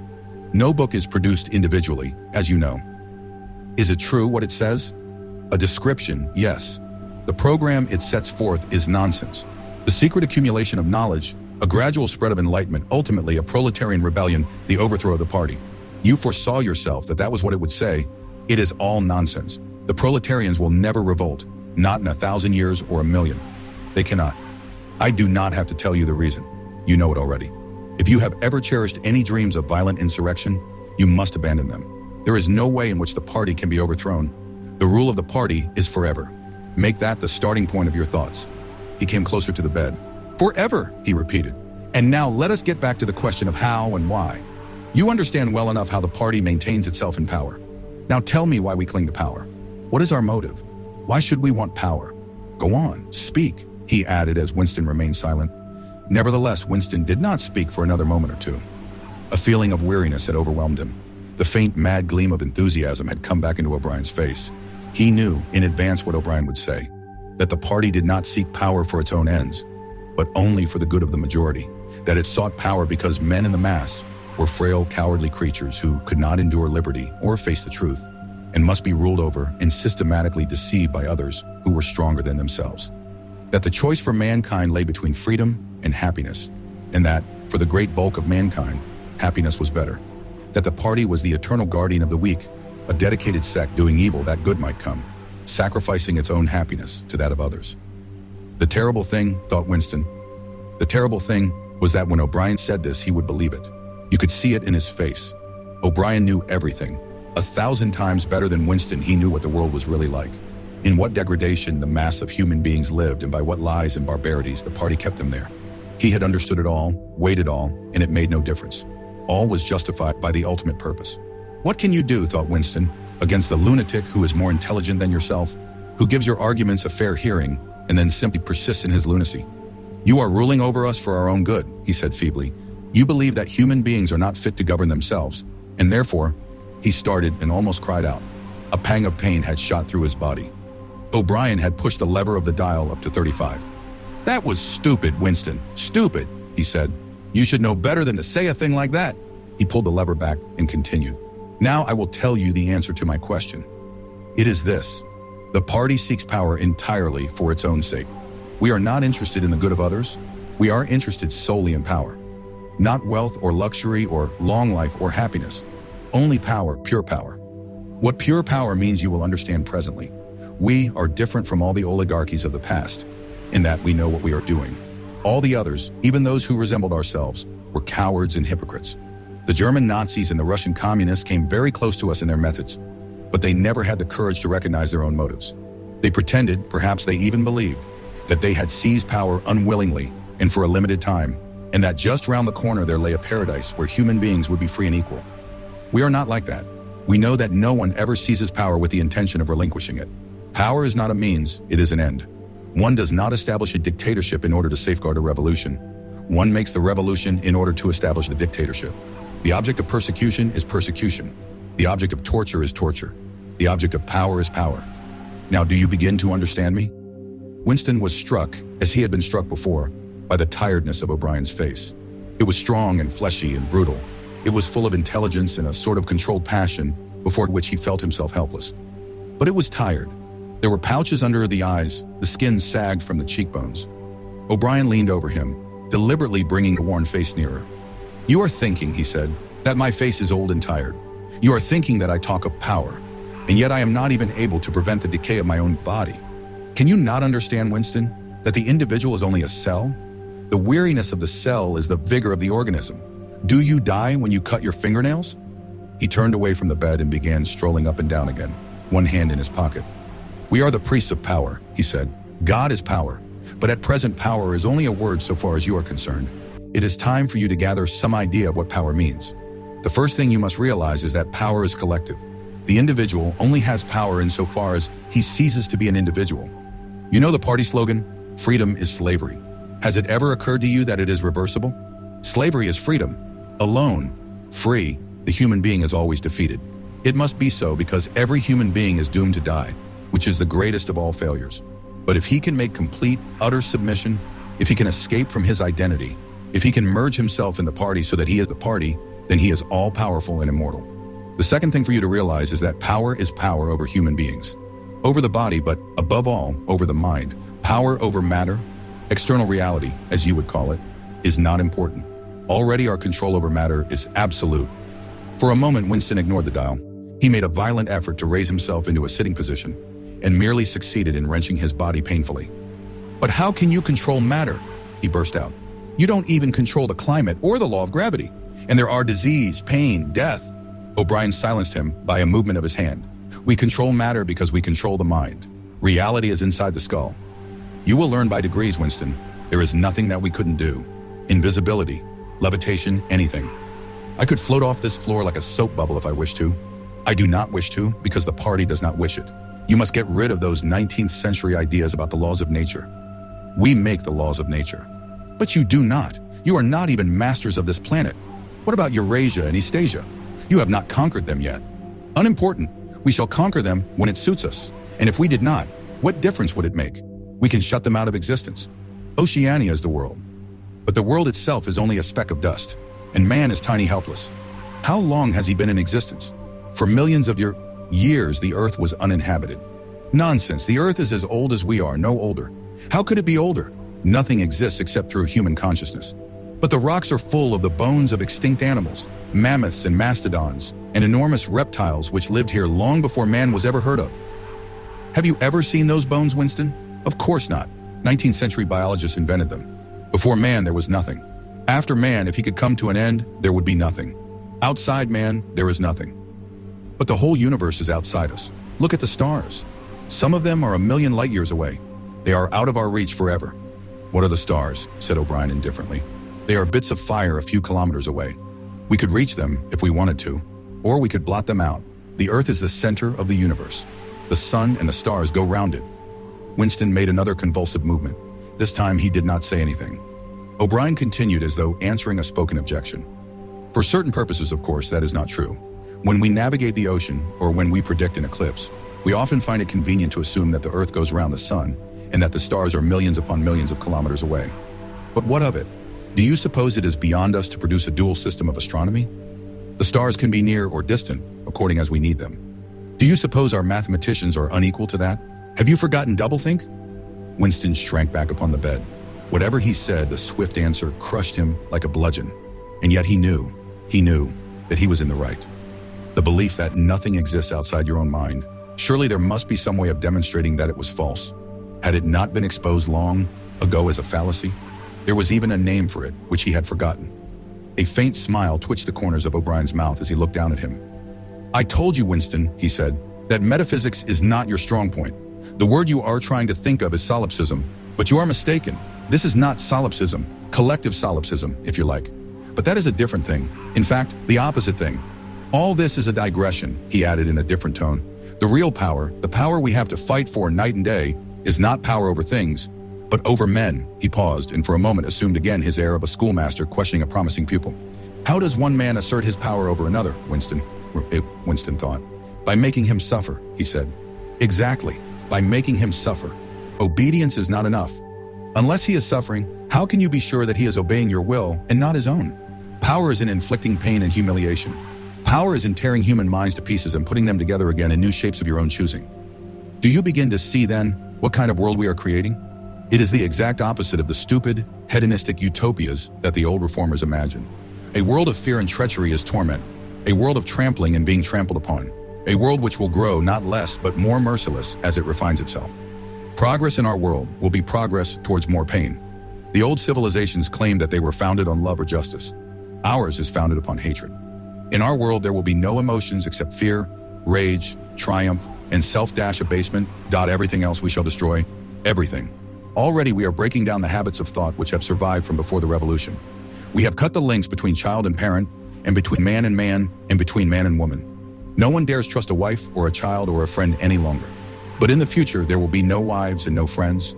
Children will be taken from their mothers at birth, as one takes eggs from a hen. The sex instinct will be eradicated. Procreation will be an annual formality, like the renewal of a ration card. We shall abolish the orgasm. Our neurologists are at work upon it now. There will be no loyalty except loyalty towards the party. There will be no love except the love of Big Brother. There will be no laughter except the laugh of triumph over a defeated enemy. There will be no art, no literature, no science.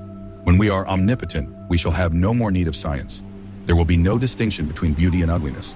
There will be no curiosity, no enjoyment of the process of life. All competing pleasures will be destroyed.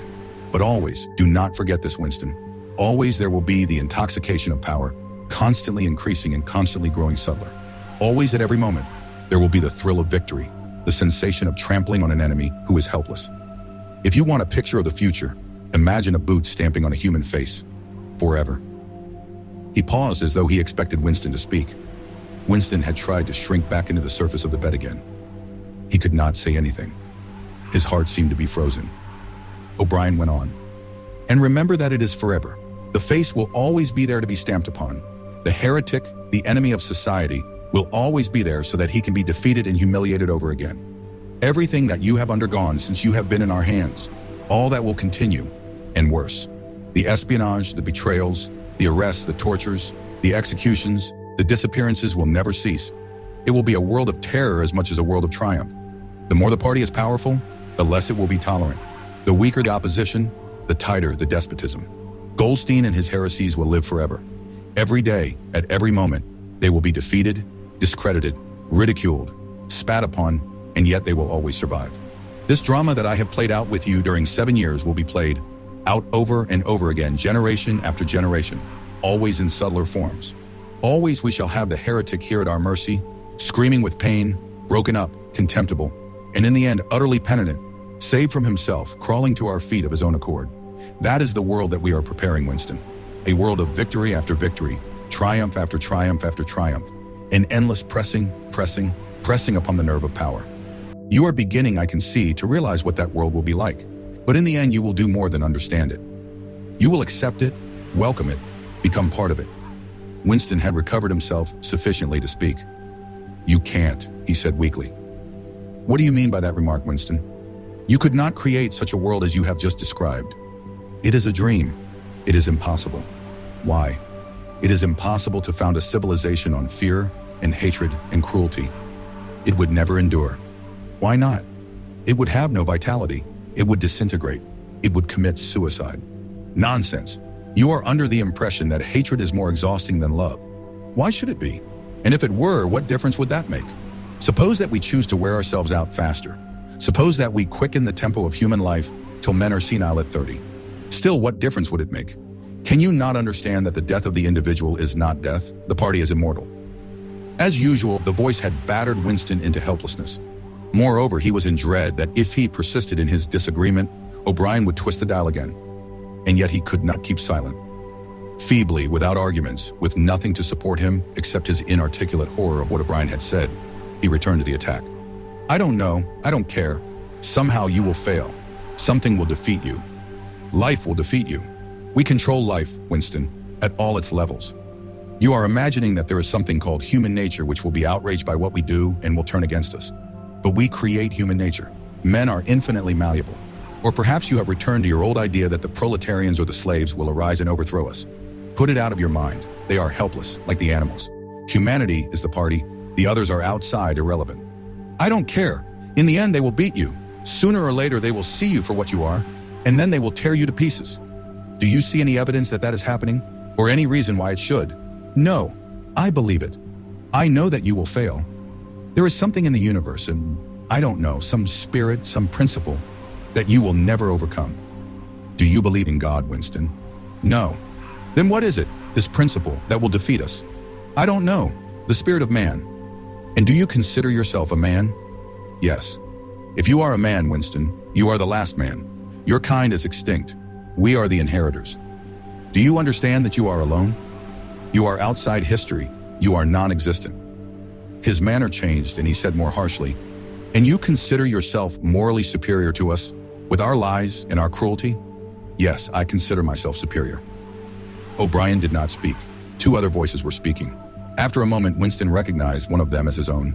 It was a soundtrack of the conversation he had had with O'Brien on the night when he had enrolled himself in the Brotherhood. He heard himself promising to lie, to steal, to forge, to murder, to encourage drug-taking and prostitution, to disseminate venereal diseases, to throw vitriol in a child's face. O'Brien made a small, impatient gesture, as though to say that the demonstration was hardly worth making. Then he turned a switch, and the voices stopped. Get up from that bed, he said. The bonds had loosened themselves. Winston lowered himself to the floor and stood up unsteadily. You are the last man, said O'Brien. You are the guardian of the human spirit. You shall see yourself as you are. Take off your clothes. Winston undid the bit of string that held his overalls together. The zip fastener had long since been wrenched out of them. He could not remember whether at any time since his arrest he'd taken off all his clothes at one time. Beneath the overalls, his body was looped with filthy, yellowish rags, just recognizable as the remnants of underclothes. As he slid them to the ground, he saw that there was a three-sided mirror at the far end of the room. He approached it, then stopped short. An involuntary cry had broken out of him. "Go on," said O'Brien. "Stand between the wings of the mirror. You shall see the side view as well." He had stopped because he was frightened. A bowed, gray-colored, skeleton-like thing was coming towards him. Its actual appearance was frightening, and not merely the fact that he knew it to be himself. He moved closer to the glass. The creature's face seemed to be protruded because of its bent carriage. A forlorn, jailbird's face with a knobby forehead running back into a bald scalp. A crooked nose and battered-looking cheekbones, above which his eyes were fierce and watchful. The cheeks were seamed, the mouth had a drawn-in look. Certainly it was his own face, but it seemed to him that it had changed more than he had changed inside. The emotions it registered would be different from the ones he felt. He had gone partially bald. For the first moment he had thought that he had gone gray as well, but it was only the scalp that was gray. Except for his hands and a circle of his face, his body was gray all over with ancient, ingrained dirt. Here and there under the dirt there were the red scars of wounds, and near the ankle, the varicose ulcer was an inflamed mass with flakes of skin peeling off it. But the truly frightening thing was the emaciation of his body. The barrel of the ribs was as narrow as that of a skeleton. The legs had shrunk so that the knees were thicker than the thighs. He saw now what O'Brien had meant about seeing the side view. The curvature of the spine was astonishing. The thin shoulders were hunched forward so as to make a cavity of the chest. The scraggy neck seemed to be bending double under the weight of the skull. At a guess he would have said that it was the body of a man of 60, suffering from some malignant disease. "You have thought sometimes," said O'Brien, "that my face, the face of a member of the inner party, looks old and worn. What do you think of your own face?" He seized Winston's shoulder and spun him round so that he was facing him. "Look at the condition you are in," he said. "Look at this filthy grime all over your body. Look at the dirt between your toes. Look at that disgusting running sore on your leg. Do you know that you stink like a goat? Probably you have ceased to notice it. Look at your emaciation. Do you see? I can make my thumb and forefinger meet round your bicep. I could snap your neck like a carrot. Do you know that you have lost 25 kilograms since you have been in our hands? Even your hair is coming out in handfuls. Look!" He plucked at Winston's head and brought away a tuft of hair. "Open your mouth. 9, 10, 11 teeth left. How many had you when you came to us? And the few you have left are dropping out of your head. Look here." He seized one of Winston's remaining front teeth between his powerful thumb and forefinger. A twinge of pain shot through Winston's jaw. O'Brien had wrenched the loose tooth out by the roots. He tossed it across the cell. "You are rotting away," he said. "You are falling to pieces. What are you, a bag of filth? Now turn around and look into that mirror again. Do you see that thing facing you? That is the last man. If you are human, that is humanity. Now put your clothes on again." Winston began to dress himself with slow, stiff movements. Until now, he had not seemed to notice how thin and weak he was. Only one thought stirred in his mind, that he must have been in this place longer than he had imagined. Then suddenly, as he fixed the miserable rags around himself, a feeling of pity for his ruined body overcame him. Before he knew what he was doing, he had collapsed onto a small stool that stood beside the bed and burst into tears. He was aware of his ugliness, his gracelessness, a bundle of bones in filthy underclothes sitting weeping in the harsh white light. But he could not stop himself. O'Brien laid a hand on his shoulder, almost kindly. "It will not last forever," he said. "You can escape from it whenever you choose. Everything depends on yourself." "You did it?" sobbed Winston. "You reduced me to this state?" "No, Winston, you reduced yourself to it. This is what you accepted when you set yourself up against the party. It was all contained in that first act. Nothing has happened that you did not foresee." He paused and then went on. "We have beaten you, Winston. We have broken you up. You have seen what your body is like. Your mind is in the same state. I do not think there can be much pride left in you. You have been kicked and flogged and insulted. You have screamed with pain. You have rolled on the floor in your own blood and vomit. You have whimpered for mercy. You have betrayed everybody and everything. Can you think of a single degradation that has not happened to you?" Winston had stopped weeping, though the tears were still oozing out of his eyes. He looked up at O'Brien. "I have not betrayed Julia," he said. O'Brien looked down at him thoughtfully. "No," he said. "No, that is perfectly true. You have not betrayed Julia." The peculiar reverence for O'Brien, which nothing seemed able to destroy, flooded Winston's heart again. How intelligent, he thought. How intelligent. Never did O'Brien fail to understand what was said to him. Anyone else on Earth would have answered promptly that he had betrayed Julia. For what was there that they had not screwed out of him under the torture? He had told them everything he knew about her habits, her character, her past life. He had confessed in the most trivial detail everything that had happened at their meetings. All that he had said to her and she to him, their black market meals, their adulteries, their vague plottings against the party, everything. And yet in the sense in which he intended the word, he had not betrayed her. He had not stopped loving her. His feelings towards her had remained the same. O'Brien had seen what he meant without the need for explanation. "Tell me," he said, "how soon will they shoot me?" "It might be a long time," said O'Brien. "You are a difficult case, but don't give up hope. Everyone is cured sooner or later. In the end, we shall shoot you." 4. He was much better. He was growing fatter and stronger every day, if it was proper to speak of days. The white light and the humming sound were the same as ever, but the cell was a little more comfortable than the others he had been in. There was a pillow and a mattress on the plank, bed, and a stool to sit on. They had given him a bath, and they allowed him to wash himself fairly frequently in a tin basin. They even gave him warm water to wash with. They had given him new underclothes and a clean suit of overalls. They had dressed his varicose ulcer with soothing ointment. They had pulled out the remnants of his teeth and given him a new set of dentures. Weeks or months must have passed. It would have been possible now to keep count of the passage of time if he had felt any interest in doing so, since he was being fed at what appeared to be regular intervals. He was getting, he judged, 3 meals in the 24 hours. Sometimes he wondered dimly whether he was getting them by night or by day. The food was surprisingly good, with meat at every third meal. Once there was even a packet of cigarettes. He had no matches, but the never-speaking guard who brought his food would give him a light. The first time he tried to smoke it made him sick, but he persevered and spun the packet out for a long time, smoking half a cigarette after each meal. They had given him a white slate with a stump of pencil tied to the corner. At first he made no use of it. Even when he was awake, he was completely torpid. Often he would lie from one meal to the next, almost without stirring, sometimes asleep, sometimes waking into vague reveries in which it was too much trouble to open his eyes. He had long grown used to sleeping with a strong light on his face. It seemed to make no difference, except that one's dreams were more coherent. He dreamed a great deal all through this time, and they were always happy dreams. He was in the Golden Country, or he was sitting among enormous, glorious sunlit ruins with his mother, with Julia, with O'Brien, not doing anything, merely sitting in the sun, talking of peaceful things. Such thoughts as he had when he was awake were mostly about his dreams. He seemed to have lost the power of intellectual effort, now that the stimulus of pain had been removed. He was not bored. He had no desire for conversation or distraction. Merely to be alone, not to be beaten or questioned, to have enough to eat, and to be clean all over was completely satisfying. By degrees, he came to spend less time in sleep, but he still felt no impulse to get off the bed. All he cared for was to lie quiet and feel the strength gathering in his body. He would finger himself here and there, trying to make sure that it was not an illusion that his muscles were growing rounder and his skin tauter. Finally, it was established beyond a doubt that he was growing fatter. His thighs were now definitely thicker than his knees. After that, reluctantly at first, he began exercising himself regularly. In a little while, he could walk 3 kilometers, measured by pacing the cell, and his bowed shoulders were growing straighter. He attempted more elaborate exercises and was astonished and humiliated to find what things he could not do. He could not move out of a walk. He could not hold his stool out at arm's length. He could not stand on one leg without falling over. He squatted down on his heels and found that with agonizing pains in thigh and calf, he could just lift himself to a standing position. He lay flat on his belly and tried to lift his weight by his hands. It was hopeless. He could not raise himself a centimeter. But after a few more days, a few more mealtimes, even that feat was accomplished.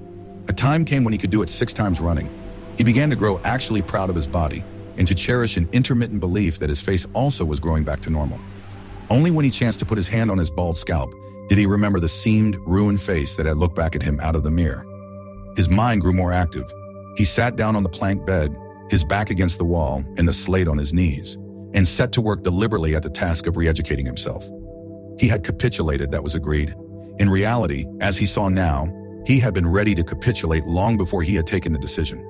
From the moment when he was inside the ministry of love, and yes, even during those minutes when he and Julia had stood helpless while the iron voice from the telescreen told him what to do, he had grasped the frivolity, the shallowness of his attempt to set himself up against the power of the party. He knew now that for 7 years the thought police had watched him like a beetle under a magnifying glass. There was no physical act, no words spoken aloud that they had not noticed, no train of thought that they had not been able to infer. Even the speck of whitish dust on the cover of his diary they had carefully replaced. They had played soundtracks to him, shown him photographs. Some of them were photographs of Julia and himself. Yes, even he could not fight against the party any longer. Besides, the party was in the right. It must be so. How could the immortal, collective brain be mistaken? By what external standard could you check its judgments? Sanity was statistical. It was merely a question of learning to think as they thought. Only, the pencil felt thick and awkward in his fingers. He began to write down the thoughts that came into his head. He wrote first in large, clumsy capitals. Freedom is slavery. Then almost without a pause, he wrote beneath it, 2 and 2 make 5. But then there came a sort of check. His mind, as though shying away from something, seemed unable to concentrate. He knew that he knew what came next, but for the moment he could not recall it. When he did recall it, it was only by consciously reasoning out what it must be. It did not come of its own accord. He wrote, God is power.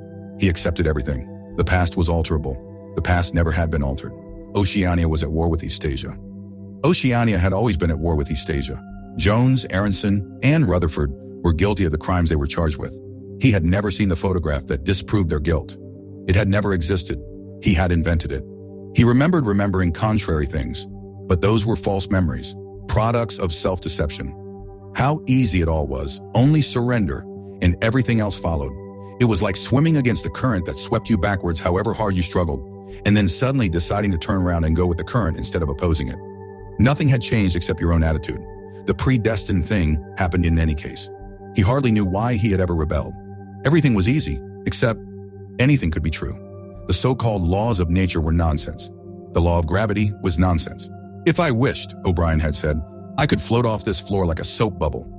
Winston worked it out. If he thinks he floats off the floor, and if I simultaneously think I see him do it, then the thing happens. Suddenly, like a lump of submerged wreckage breaking the surface of water, the thought burst into his mind.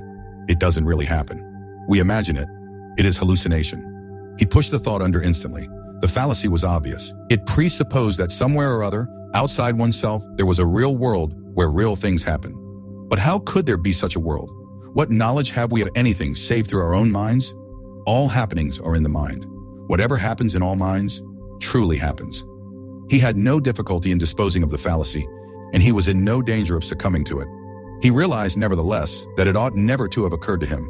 The mind should develop a blind spot whenever a dangerous thought presented itself. The process should be automatic, instinctive. Crime Stop, they called it in Newspeak. He set to work to exercise himself in Crime Stop. He presented himself with propositions. The party says the earth is flat. The party says that ice is heavier than water, and trained himself in not seeing or not understanding the arguments that contradicted them. It was not easy. It needed great powers of reasoning and improvisation. The arithmetical problems raised, for instance, by such a statement as 2 and 2 make 5 were beyond his intellectual grasp. It needed also a sort of athleticism of mind, an ability at one moment to make the most delicate use of logic and at the next to be unconscious of the crudest logical errors.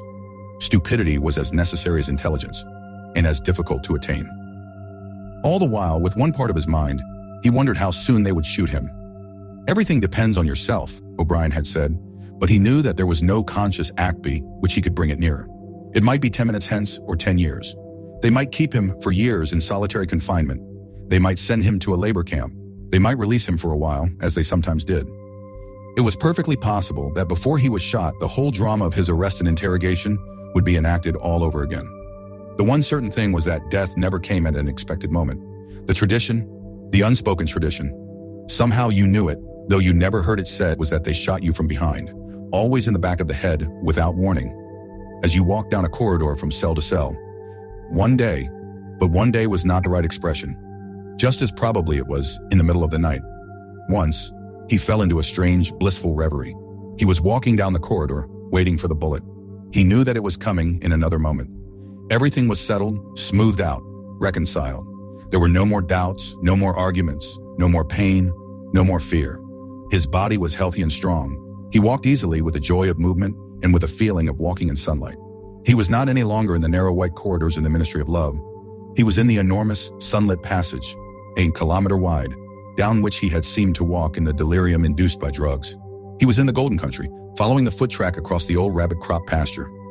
He could feel the short, springy turf under his feet and the gentle sunshine on his face. At the edge of the field were the elm trees, faintly stirring, and somewhere beyond that was the stream where the dace lay in the green pools under the willows. Suddenly he started up with a shock of horror. The sweat broke out on his backbone. He had heard himself cry aloud, "Julia, Julia, Julia, my love, Julia." For a moment he had had an overwhelming hallucination of her presence. She had seemed to be not merely with him, but inside him. It was as though she had got into the texture of his skin. In that moment, he had loved her far more than he had ever done when they were together and free. Also, he knew that somewhere or other, she was still alive and needed his help. He lay back on the bed and tried to compose himself. What had he done? How many years had he added to his servitude by that moment of weakness? In another moment, he would hear the tramp of boots outside. They could not let such an outburst go unpunished. They would know now, if they had not known before, that he was breaking the agreement he had made with them. He obeyed the party, but he still hated the party. In the old days, he had hidden a heretical mind beneath an appearance of conformity. Now he had retreated a step further. In the mind, he had surrendered, but he had hoped to keep the inner heart inviolate. He knew that he was in the wrong, but he preferred to be in the wrong. They would understand that. O'Brien would understand it. It was all confessed in that single foolish cry.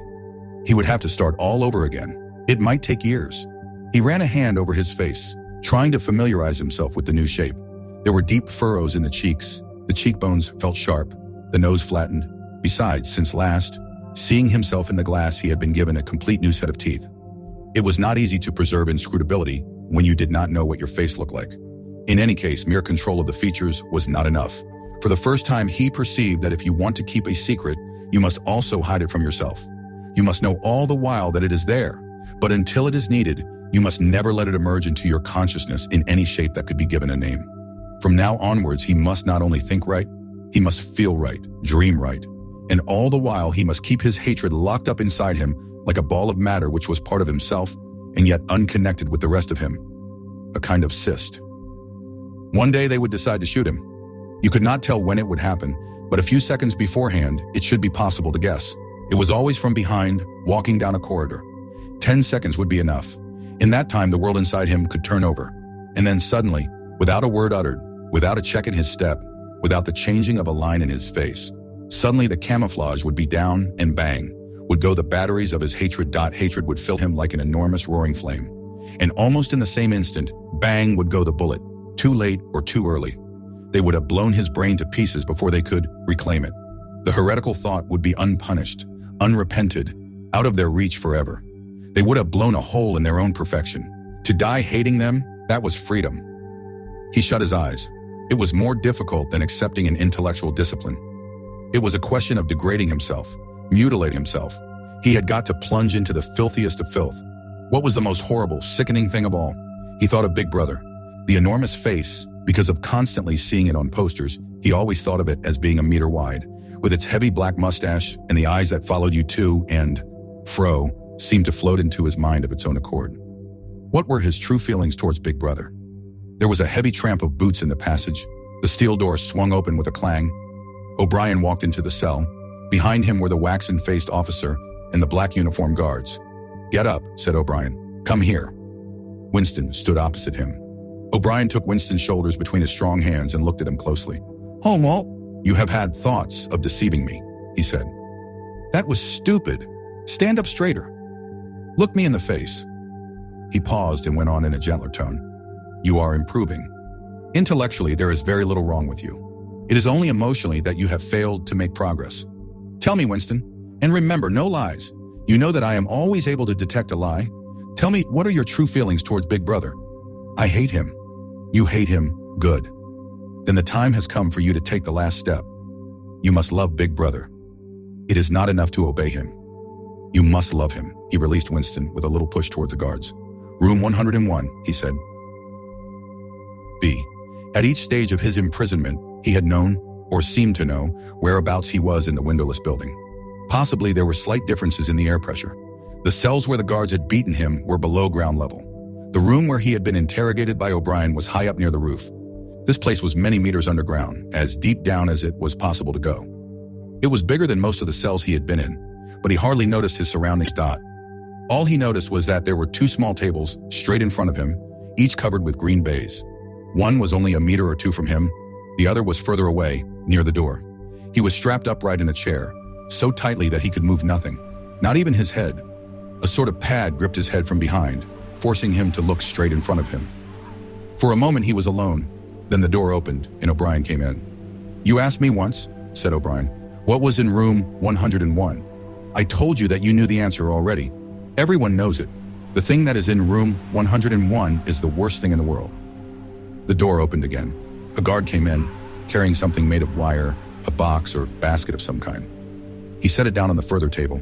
Because of the position in which O'Brien was standing, Winston could not see what the thing was. "The worst thing in the world," said O'Brien, "varies from individual to individual. It may be burial alive, or death by fire, or by drowning, or by impalement, or 50 other deaths. There are cases where it is some quite trivial thing, not even fatal." He had moved a little to one side so that Winston had a better view of the thing on the table. It was an oblong wire cage with a handle on top for carrying it by. Fixed to the front of it was something that looked like a fencing mask, with the concave side outwards. Although it was 3 or 4 meters away from him, he could see that the cage was divided lengthways into 2 compartments, and that there was some kind of creature in each. They were rats. "In your case," said O'Brien, "the worst thing in the world happens to be rats." A sort of premonitory tremor, a fear of he was not certain what, had passed through Winston as soon as he caught his first glimpse of the cage. But at this moment, the meaning of the mask-like attachment in front of it suddenly sank into him. His bowels seemed to turn to water.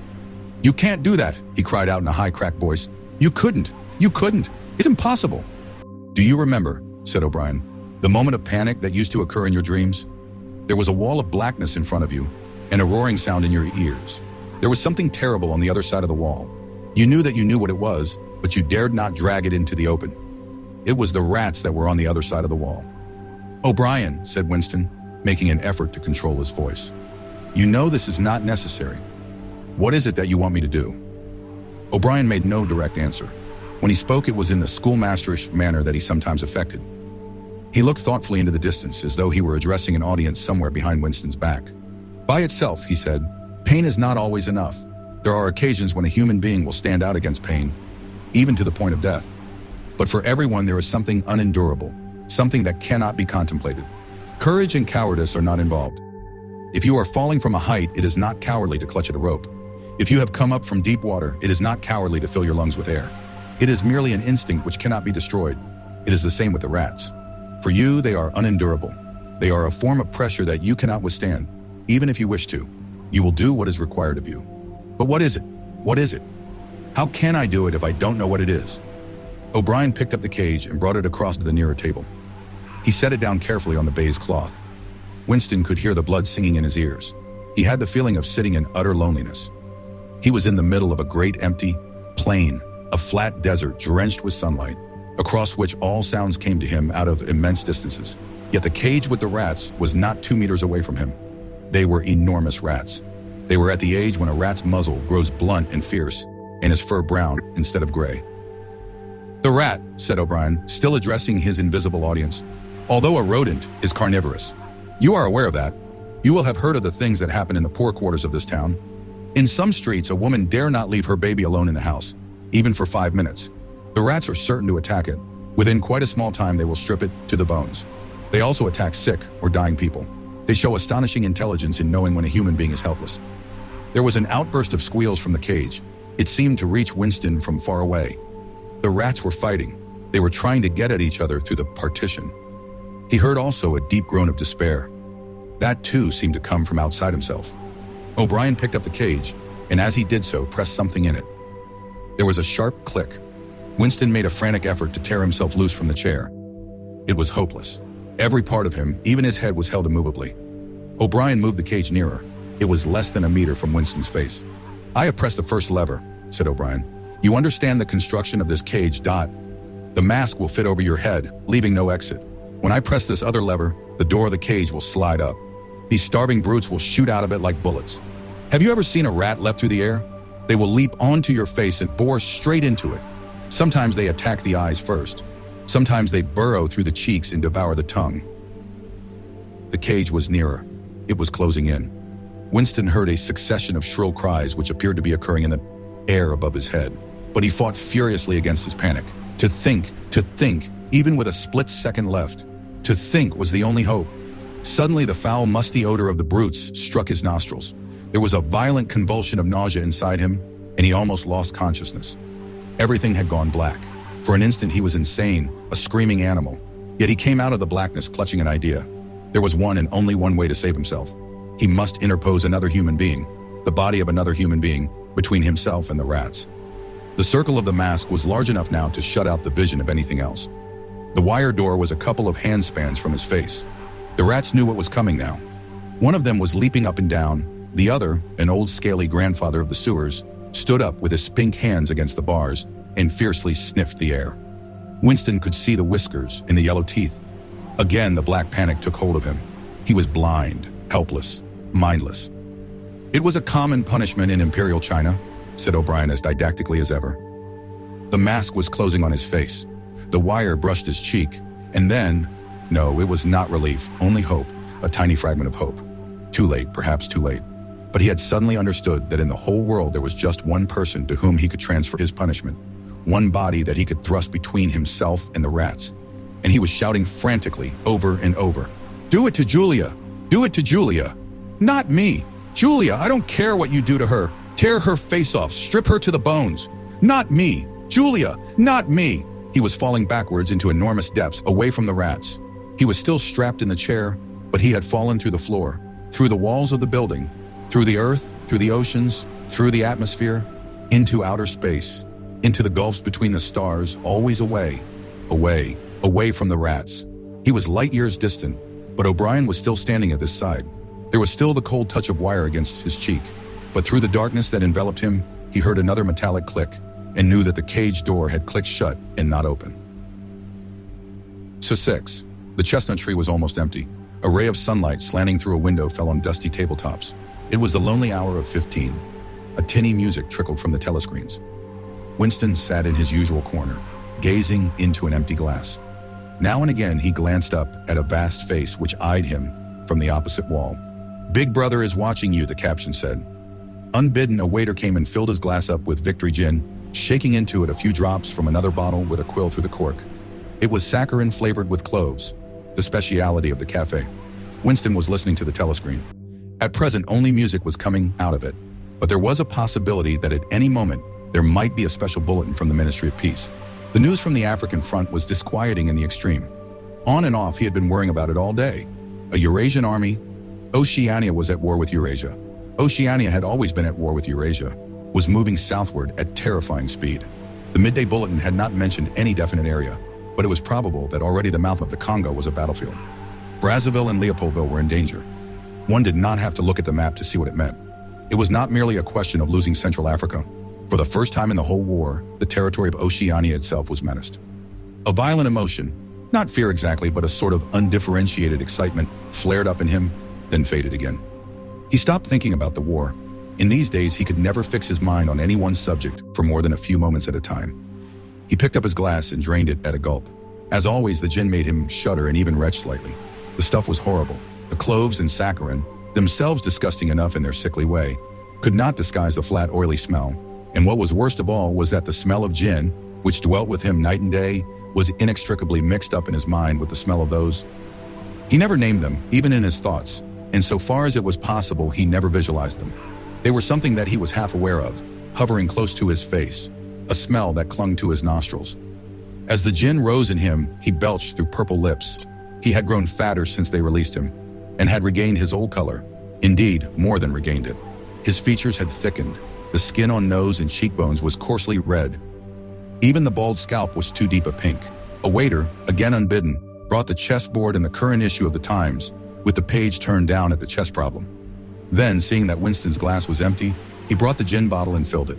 There was no need to give orders. They knew his habits. The chessboard was always waiting for him. His corner table was always reserved. Even when the place was full, he had it to himself, since nobody cared to be seen sitting too close to him. He never even bothered to count his drinks. At irregular intervals, they presented him with a dirty slip of paper, which they said was the bill, but he had the impression that they always undercharged him. It would have made no difference if it had been the other way about. He had always plenty of money nowadays. He even had a job, a sinecure, more highly paid than his old job had been. The music from the telescreen stopped and a voice took over. Winston raised his head to listen. No bulletins from the front, however. It was merely a brief announcement from the Ministry of Plenty. In the preceding quarter, it appeared, the 10th three-year plan's quota for bootlaces had been overfulfilled by 98%. He examined the chess problem and set out the pieces. It was a tricky ending, involving a couple of knights. White to play and mate in 2 moves. Winston looked up at the portrait of Big Brother. White always mates, he thought with a sort of cloudy mysticism. Always, without exception, it is so arranged. In no chess problem since the beginning of the world has black ever won. Did it not symbolize the eternal, unvarying triumph of good over evil? The huge face gazed back at him, full of calm power. White always mates. The voice from the telescreen paused and added in a different and much graver tone. You are warned to stand by for an important announcement at 15:30. 15:30! This is news of the highest importance. Take care not to miss it. 15:30. The tinking music struck up again. Winston's heart stirred. That was the bulletin from the front. Instinct told him that it was bad news that was coming. All day, with little spurts of excitement, the thought of a smashing defeat in Africa had been in and out of his mind. He seemed actually to see the Eurasian army swarming across the never-broken frontier and pouring down into the tip of Africa like a column of ants. Why had it not been possible to outflank them in some way? The outline of the West African coast stood out vividly in his mind. He picked up the white knight and moved it across the board. There was the proper spot. Even while he saw the black horde racing southward, he saw another force, mysteriously assembled, suddenly planted in their rear, cutting their communications by land and sea. He felt that by willing it, he was bringing that other force into existence. But it was necessary to act quickly. If they could get control of the whole of Africa, if they had airfields and submarine bases at the Cape, it would cut Oceania in two. It might mean anything: defeat, breakdown, the redivision of the world, the destruction of the party. He drew a deep breath, an extraordinary medley of feeling. But it was not a medley exactly. Rather, it was successive layers of feeling, in which one could not say which layer was undermost, struggled inside him. The spasm passed. He put the white knight back in his place, but for the moment he could not settle down to serious study of the chess problem. His thoughts wandered again. Almost unconsciously, he traced with his finger in the dust on the table. 2 + 2. They can't get inside you, she had said, but they could get inside you. What happens to you here is forever, O'Brien had said. That was a true word. There were things, your own acts, from which you could never recover. Something was killed in your breast, burnt out, cauterized out. He had seen her. He had even spoken to her. There was no danger in it. He knew as though instinctively that they now took almost no interest in his doings. He could have arranged to meet her a second time if either of them had wanted to. Actually, it was by chance that they had met. It was in the park, on a vile, biting day in March, when the earth was like iron, and all the grass seemed dead, and there was not a bud anywhere except a few crocuses, which had pushed themselves up to be dismembered by the wind. He was hurrying along with frozen hands and watering eyes when he saw her not 10 meters away from him. It struck him at once that she had changed in some ill-defined way. They almost passed one another without a sign. Then he turned and followed her, not very eagerly. He knew that there was no danger. Nobody would take any interest in him. She did not speak. She walked obliquely away across the grass as though trying to get rid of him, then seemed to resign herself to having him at her side. Presently they were in among a clump of ragged, leafless shrubs, useless either for concealment or as protection from the wind. They halted. It was vilely cold.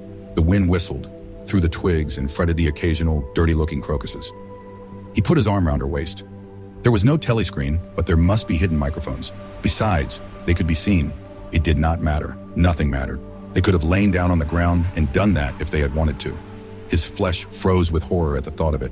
She made no response whatever to the clasp of his arm. She did not even try to disengage herself.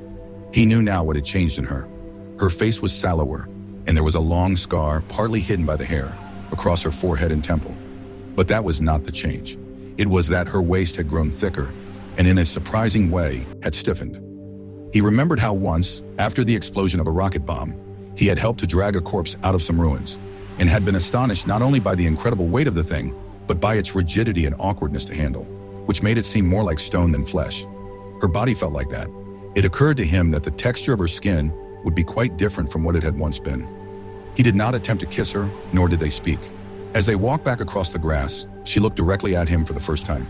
It was only a momentary glance, full of contempt and dislike. He wondered whether it was a dislike that came purely out of the past, or whether it was inspired also by his bloated face and the water that the wind kept squeezing from his eyes.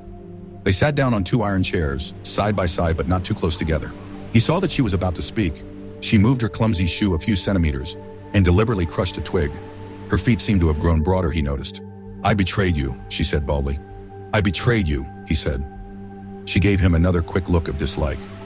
"Sometimes," she said, "they threaten you with something you can't stand up to, can't even think about. And then you say, 'Don't do it to me, do it to somebody else, do it to so-and-so.' And perhaps you might pretend, afterwards, that it was only a trick, and that you just said it to make them stop and didn't really mean it. But that isn't true. At the time when it happens, you do mean it. You think there's no other way of saving yourself, and you're quite ready to save yourself that way. You want it to happen to the other person. You don't give a damn what they suffer. All you care about is yourself. All you care about is yourself, he echoed. And after that, you don't feel the same towards the other person any longer. No, he said, you don't feel the same. There did not seem to be anything more to say. The wind plastered their thin overalls against their bodies.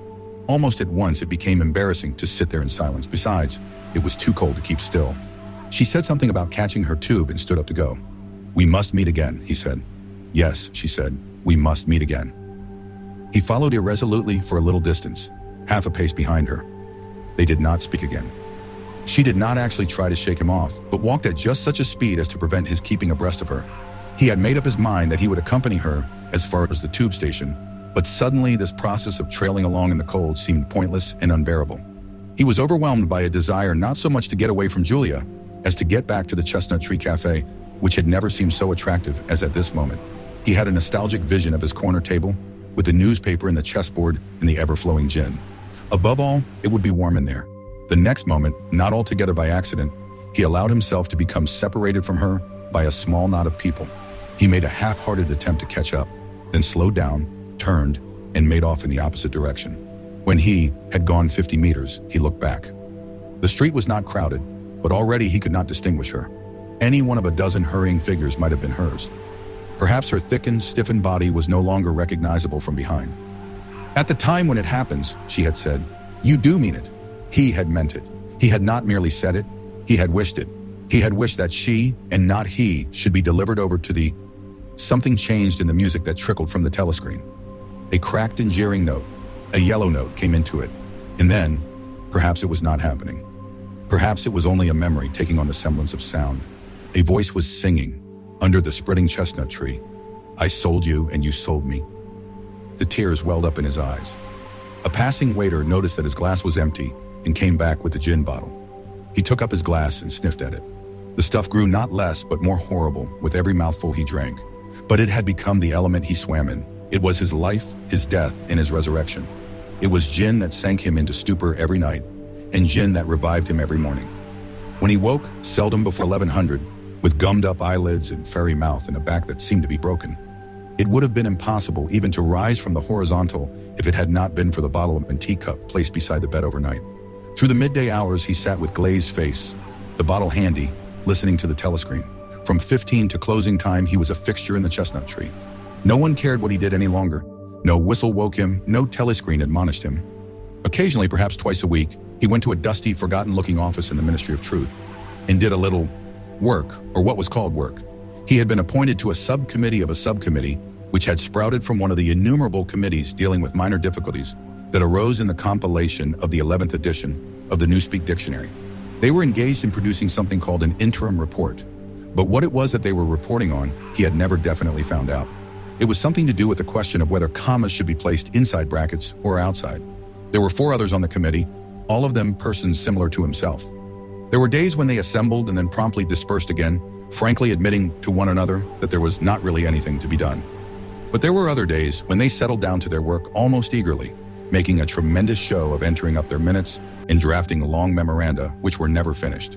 When the argument as to what they were supposedly arguing about grew extraordinarily involved and abstruse, with subtle haggling over definitions, enormous digressions, quarrels, threats even, to appeal to higher authority. And then suddenly the life would go out of them, and they would sit round the table looking at one another with extinct eyes, like ghosts fading at cockcrow. The telescreen was silent for a moment. Winston raised his head again. The bulletin. But no, they were merely changing the music. He had the map of Africa behind his eyelids. The movement of the armies was a diagram, a black arrow tearing vertically southward, and a white arrow horizontally eastward across the tail of the first. As though for reassurance, he looked up at the imperturbable face in the portrait. Was it conceivable that the second arrow did not even exist? His interest flagged again. He drank another mouthful of gin, picked up the white knight, and made a tentative move. Check. But it was evidently not the right move, because uncalled, a memory floated into his mind. He saw a candlelit room with a vast white counterpane bed, and himself, a boy of 9 or 10, sitting on the floor, shaking a dice box and laughing excitedly. His mother was sitting opposite him and also laughing. It must have been about a month before she disappeared.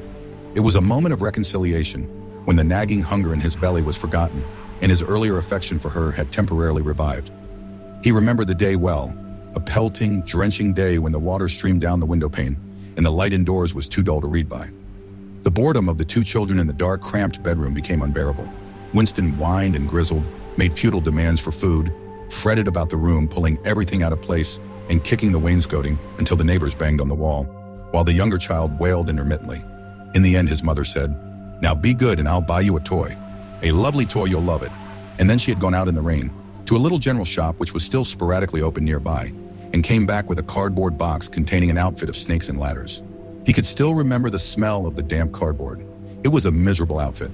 The board was cracked and the tiny wooden dice were so ill cut that they would hardly lie on their sides. Winston looked at the thing sulkily and without interest, but then his mother lit a piece of candle and they sat down on the floor to play. Soon he was wildly excited and shouting with laughter as the tiddlywinks climbed hopefully up the ladders and then came slithering down the snakes again, almost to the starting point. They played 8 games, winning 4 each. His tiny sister, too young to understand what the game was about, had sat propped up against a bolster, laughing because the others were laughing. For a whole afternoon they had all been happy together, as in his earlier childhood. He pushed the picture out of his mind. It was a false memory. He was troubled by false memories occasionally. They did not matter so long as one knew them for what they were. Some things had happened, others had not happened. He turned back to the chessboard and picked up the white knight again. Almost in the same instant, it dropped onto the board with a clatter. He had started as though a pin had run into him. A shrill trumpet call had pierced the air. It was the bulletin. Victory. It always meant victory when a trumpet call preceded the news. A sort of electric drill ran through the cafe. Even the waiters had started and pricked up their ears. The trumpet call had let loose an enormous volume of noise. Already an excited voice was gabbling from the telescreen, but even as it started, it was almost drowned by a roar of cheering from outside. The news had run around the streets like magic. He could hear just enough of what was issuing from the telescreen to realize that it had all happened, as he had foreseen. A vast seaborne armada had secretly assembled a sudden blow in the enemy's rear, the white arrow tearing across the tail of the black.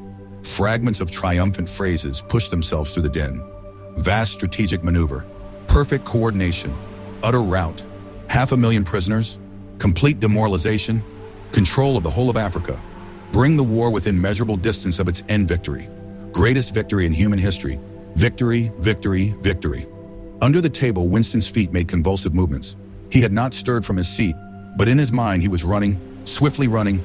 He was with the crowds outside, cheering himself deaf. He looked up again at the portrait of Big Brother, the colossus that bestrode the world, the rock against which the hordes of Asia dashed themselves in vain. He thought how 10 minutes ago, yes, only 10 minutes, there had still been equivocation in his heart as he wondered whether the news from the front would be a victory or defeat. Ah, it was more than a Eurasian army that had perished. Much had changed in him since that first day in the ministry of love. But the final, indispensable, healing change had never happened until this moment. The voice from the telescreen was still pouring forth its tale of prisoners and booty and slaughter, but the shouting outside had died down a little. The waiters were turning back to their work. One of them approached with a gin bottle. Winston, sitting in a blissful dream, paid no attention as his glass was filled up. He was not running or cheering any longer. He was back in the ministry of love, with everything forgiven, his soul white as snow. He was in the public dock, confessing everything, implicating everybody. He was walking down the white tiled corridor, with the feeling of walking in the sunlight, and an armed guard at his back. The long-hoped-for bullet was entering his brain. He gazed up at the enormous face. 40 years it had taken him to learn what kind of smile was hidden beneath the dark mustache. Oh, cruel, needless misunderstanding. Oh, stubborn, self-willed exile from the loving breast. 2 gin-scented tears trickled down the sides of his nose. But it was all right. Everything was all right. The struggle was finished. He had won the victory over himself. He loved Big Brother. 1949. The end. Appendix: The Principles of Newspeak. Newspeak was the official language of Oceania and had been devised to meet the ideological needs of INGSOC, or English Socialism. In the year 1984, there was not as yet anyone who used Newspeak as his sole means of communication, either in speech or writing. The leading articles in the Times were written in it, but this was a tour de force which could only be carried out by a specialist. It was expected that Newspeak would have finally superseded Oldspeak, or Standard English, as we should call it, by about the year 2050. Meanwhile, it gained ground steadily, all party members tending to use Newspeak words and grammatical constructions more and more in their everyday speech. The version in use in 1984 and embodied in the 9th and 10th editions of the Newspeak Dictionary was a provisional one and contained many superfluous words and archaic formations which were due to be suppressed later. It is with the final perfected version, as embodied in the 11th edition of the dictionary, that we are concerned here. The purpose of Newspeak was not only to provide a medium of expression for the worldview and mental habits proper to the devotees of Ingsoc, but to make all other modes of thought impossible. It was intended that when Newspeak had been adopted once and for all, and Oldspeak forgotten, a heretical thought, that is, a thought diverging from the principles of Ingsoc, should be literally unthinkable, at least so far as thought is dependent on words. Its vocabulary was so constructed as to give exact and often very subtle expression to every meaning that a party member could properly wish to express, while excluding all other meanings and also the possibility of arriving at them by indirect methods. This was done partly by the invention of new words, but chiefly by eliminating undesirable words and by stripping such words as remained of unorthodox meanings, and so far as possible of all secondary meanings, whatever. To give a single example, the word free still existed in Newspeak, but it could only be used in such statements as, "This dog is free from lice," or "This field is free from weeds." It could not be used in its old sense of politically free or intellectually free, since political and intellectual freedom no longer existed even as concepts, and were therefore of necessity nameless. Quite apart from the suppression of definitely heretical words, reduction of vocabulary was regarded as an end in itself, and no word that could be dispensed with was allowed to survive. Newspeak was designed not to extend but to diminish the range of thought, and this purpose was indirectly assisted by cutting the choice of words down to a minimum. Newspeak was founded on the English language as we now know it, though many Newspeak sentences, even when not containing newly created words, would be barely intelligible to an English speaker of our own day. Newspeak words were divided into 3 distinct classes, known as the A vocabulary, the B vocabulary, also called compound words, and the C vocabulary. It will be simpler to discuss each class separately, but the grammatical peculiarities of the language can be dealt with in the section devoted to the A vocabulary, since the same rules held good for all 3 categories. The A vocabulary. The A vocabulary consisted of the words needed for the business of everyday life, for such things as eating, drinking, working, putting on one's clothes, going up and down stairs, riding in vehicles, gardening, cooking, and the like. It was composed almost entirely of words that we already possess, words like hit, run, dog, tree, sugar, house, field, but in comparison with the present-day English vocabulary, their number was extremely small, while their meanings were far more rigidly defined. All ambiguities and shades of meaning had been purged out of them. So far as it could be achieved, a Newspeak word of this class was simply a staccato sound expressing one clearly understood concept.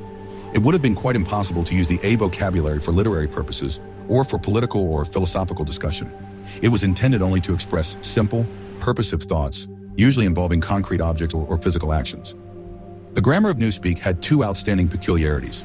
The first of these was an almost complete interchangeability between different parts of speech. Any word in the language, in principle this applied even to very abstract words such as if or when, could be used either as verb, noun, adjective, or adverb. Between the verb and the noun form, when they were of the same root, there was never any variation, this rule of itself involving the destruction of many archaic forms. The word thought, for example, did not exist in Newspeak. Its place was taken by think, which did duty for both noun and verb. No etymological principle was followed here. In some cases, it was the original noun that was chosen for retention. In other cases, the verb. Even where a noun and verb of kindred meaning were not etymologically connected, one or other of them was frequently suppressed. There was, for example, no such word as cut, its meaning being sufficiently covered by the noun verb knife. Adjectives were formed by adding the suffix full to the noun verb, and adverbs by adding wise. Thus, for example, speedful meant rapid, and speedwise meant quickly. Certain of our present-day adjectives, such as good, strong, big, black, soft, were retained, but their total number was very small. There was little need for them, since almost any adjectival meaning could be arrived at by adding full to a noun verb. None of the now existing adverbs was retained, except for a very few already ending in wise. The wise termination was invariable. The word well, for example, was replaced by goodwise. In addition, any word, this again applied in principle to every word in the language, could be negative by adding the affix un, or could be strengthened by the affix plus, or, for still greater emphasis, double plus. Thus, for example, uncold meant warm, while plus cold and double plus cold meant respectively very cold and superlatively cold. It was also possible, as in present-day English, to modify the meaning of almost any word by prepositional affixes, such as ante, post, up, down, etc. By such methods, it was found possible to bring about an enormous diminution of vocabulary. Given, for instance, the word good, There was no need for such a word as bad, since the required meaning was equally well, indeed better, expressed by ungood. All that was necessary in any case where two words formed a natural pair of opposites was to decide which of them to suppress. Dark, for example, could be replaced by unlight, or light by undark, according to preference. The second distinguishing mark of Newspeak grammar was its regularity. Subject to a few exceptions which are mentioned below, all inflections followed the same rules. Thus, in all verbs, the preterite and the past participle were the same and ended in ed. The preterite of steal was stealed, the preterite of think was thinked, and so on throughout the language, all such forms as swam, gave, brought, spoke, taken, etc., being abolished. All plurals were made by adding s or taus, as the case might be. The plurals of man, ox, life were mans, oxes, lifes. Comparison of adjectives was invariably made by adding erest, good, gooder, goodest, irregular forms in the more, most formation being suppressed. The only classes of words that were still allowed to inflect irregularly were the pronouns, the relatives, the demonstrative adjectives, and the auxiliary verbs. All of these followed their ancient usage, except that whom had been scrapped as unnecessary, and the shall, should tenses had been dropped, all their uses being covered by will and would. There were also certain irregularities in word formation arising out of the need for rapid and easy speech. A word which was difficult to utter or was liable to be incorrectly heard was held to be ipso facto a bad word. Occasionally, therefore, for the sake of euphony, extra letters were inserted into a word or an archaic formation was retained. But this need made itself felt chiefly in connection with the B vocabulary. Why so great an importance was attached to ease of pronunciation will be made clear later in this essay. The B vocabulary. The B vocabulary consisted of words which had been deliberately constructed for political purposes. Words, that is to say, which not only had in every case a political implication, but were intended to impose a desirable mental attitude upon the person using them. Without a full understanding of the principles of Ingsoc, it was difficult to use these words correctly. In some cases, they could be translated into Old Speak or even into words taken from the A vocabulary. But this usually demanded a long paraphrase and always involved the loss of certain overtones. The B words were a sort of verbal shorthand, often packing whole ranges of ideas into a few syllables, and at the same time more accurate and forcible than ordinary language. The B words were in all cases compound words. They consisted of two or more words, or portions of words, welded together in an easily pronounceable form. The resulting amalgam was always a noun verb and inflected according to the ordinary rules. To take a single example, the word good think, meaning very roughly, orthodoxy, or if one chose to regard it as a verb, to think in an orthodox manner. This inflected as follows: noun verb, good think, past tense and past participle, good thinked, present participle, good thinking, adjective, good thinkful, adverb, good thinkwise, verbal noun, good thinker. The B words were not constructed on any etymological plan. The words of which they were made up could be any parts of speech and could be placed in any order and mutilated in any way which made them easy to pronounce while indicating their derivation. In the word crime think, thought crime, for instance, the think came second, whereas in think pol, thought police, it came first, and in the latter word, police had lost its second syllable. Because of the great difficulty in securing euphony, irregular formations were commoner in the B vocabulary than in the A vocabulary. For example, the adjective forms of many true, many pax, and minile were, respectively, many truthful, many peaceful, and many lovely, simply because truthful, paxful, and loveful were slightly awkward to pronounce. In principle, however, all B words could inflect, and all inflected in exactly the same way. Although some of the B words had highly subtilized meanings, barely intelligible to anyone who had not mastered the language as a whole. Consider, for example, such a typical sentence from a Times leading article as Old Thinkers and Belly-Filling Sock. The shortest rendering that one could make of this in Old Speak would be, those whose ideas were formed before the revolution cannot have a full emotional understanding of the principles of English socialism. But this is not an adequate translation. To begin with, in order to grasp the full meaning of the Newspeak sentence quoted above, one would have to have a clear idea of what is meant by Ingsoc. And in addition, only a person thoroughly grounded in Ingsoc could appreciate the full force of the word bellyfill, which implied a blind, enthusiastic acceptance difficult to imagine today. Or of the word old think, which was inextricably mixed up with the idea of wickedness and decadence. But the special function of certain Newspeak words, of which old think was one, was not so much to express meanings as to destroy them. These words, necessarily few in number, had had their meanings extended until they contained within themselves whole batteries of words which, as they were sufficiently covered by a single comprehensive term, could now be scrapped and forgotten. The greatest difficulty facing the compilers of the Newspeak dictionary was not to invent new words, but, having invented them, to make sure what they meant. To make sure, that is to say, what ranges of words they canceled by their existence. As we have already seen in the case of the word free, Words which had once borne a heretical meaning were sometimes retained for the sake of convenience, but only with the undesirable meanings purged out of them. Countless other words, such as honor, justice, morality, internationalism, democracy, science, and religion, had simply ceased to exist. A few blanket words covered them, and, in covering them, abolished them. All words grouping themselves around the concepts of liberty and equality, for instance, were contained in the single word crime-think, while all words grouping themselves around the concepts of objectivity and rationalism were contained in the single word old-think. Greater precision would have been dangerous. What was required in a party member was an outlook similar to that of the ancient Hebrew who knew, without knowing much else, that all nations other than his own worshipped false gods. He did not need to know that these gods were called Baal, Osiris, Moloch, Ashtaroth, and the like. Probably the less he knew about them, the better for his orthodoxy. He knew Jehovah and the commandments of Jehovah. He knew, therefore, that all gods with other names or other attributes were false gods. In somewhat the same way, the party member knew what constituted right conduct, and in exceedingly vague generalized terms, he knew what kinds of departure from it were possible.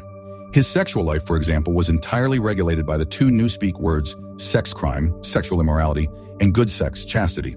Sex crime covered all sexual misdeeds whatever. It covered fornication, adultery, homosexuality, and other perversions. And, in addition, normal intercourse practiced for its own sake. There was no need to enumerate them separately since they were all equally culpable and, in principle, all punishable by death.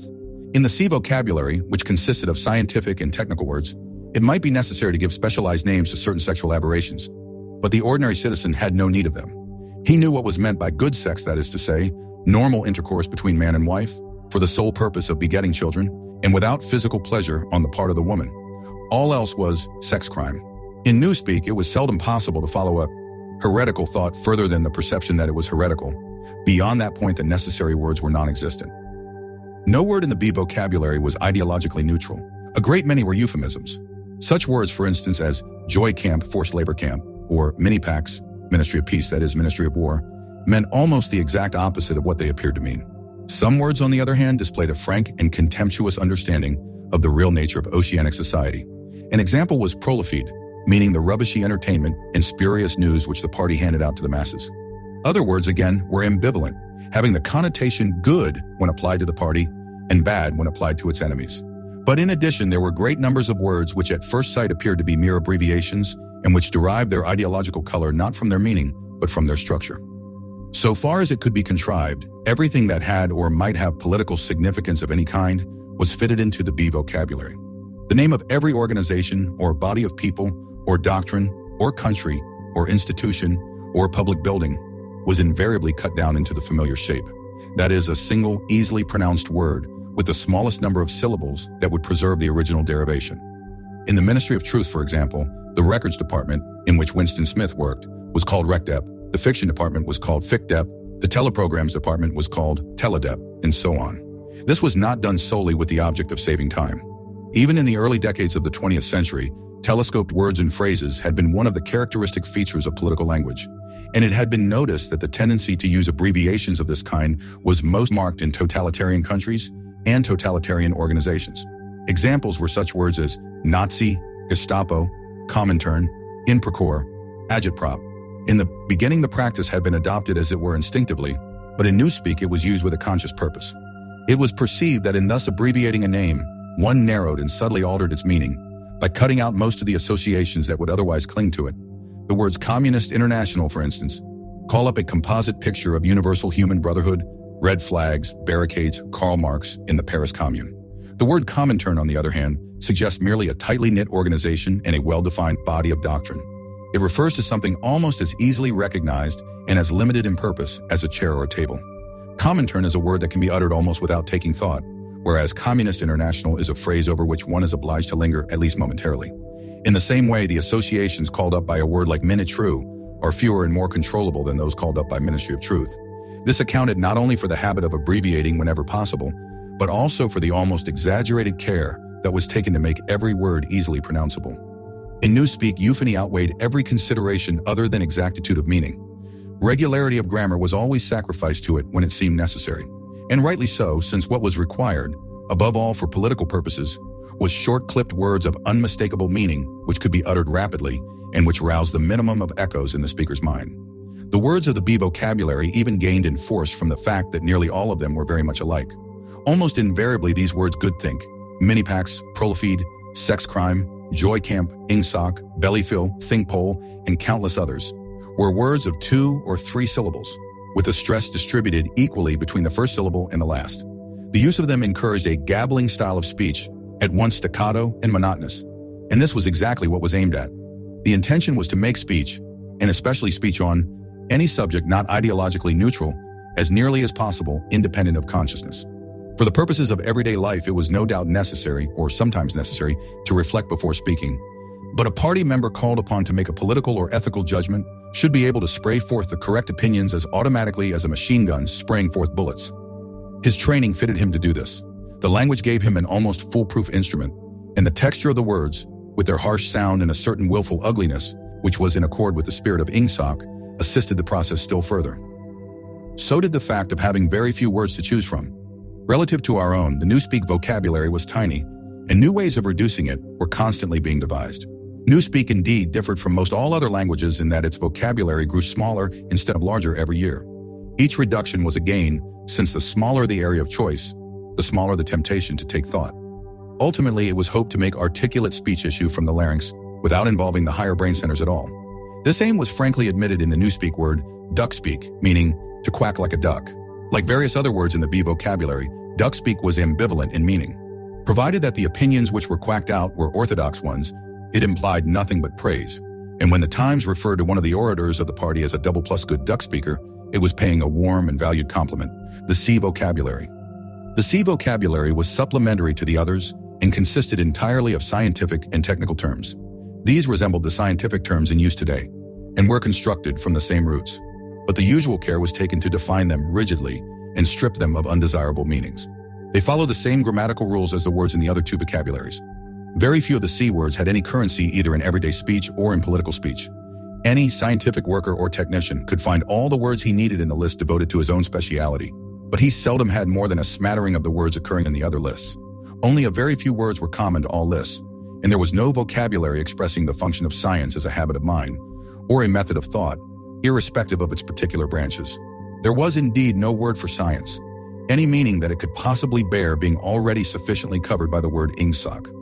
From the foregoing account, it will be seen that in Newspeak, the expression of unorthodox opinions above a very low level was well nigh impossible.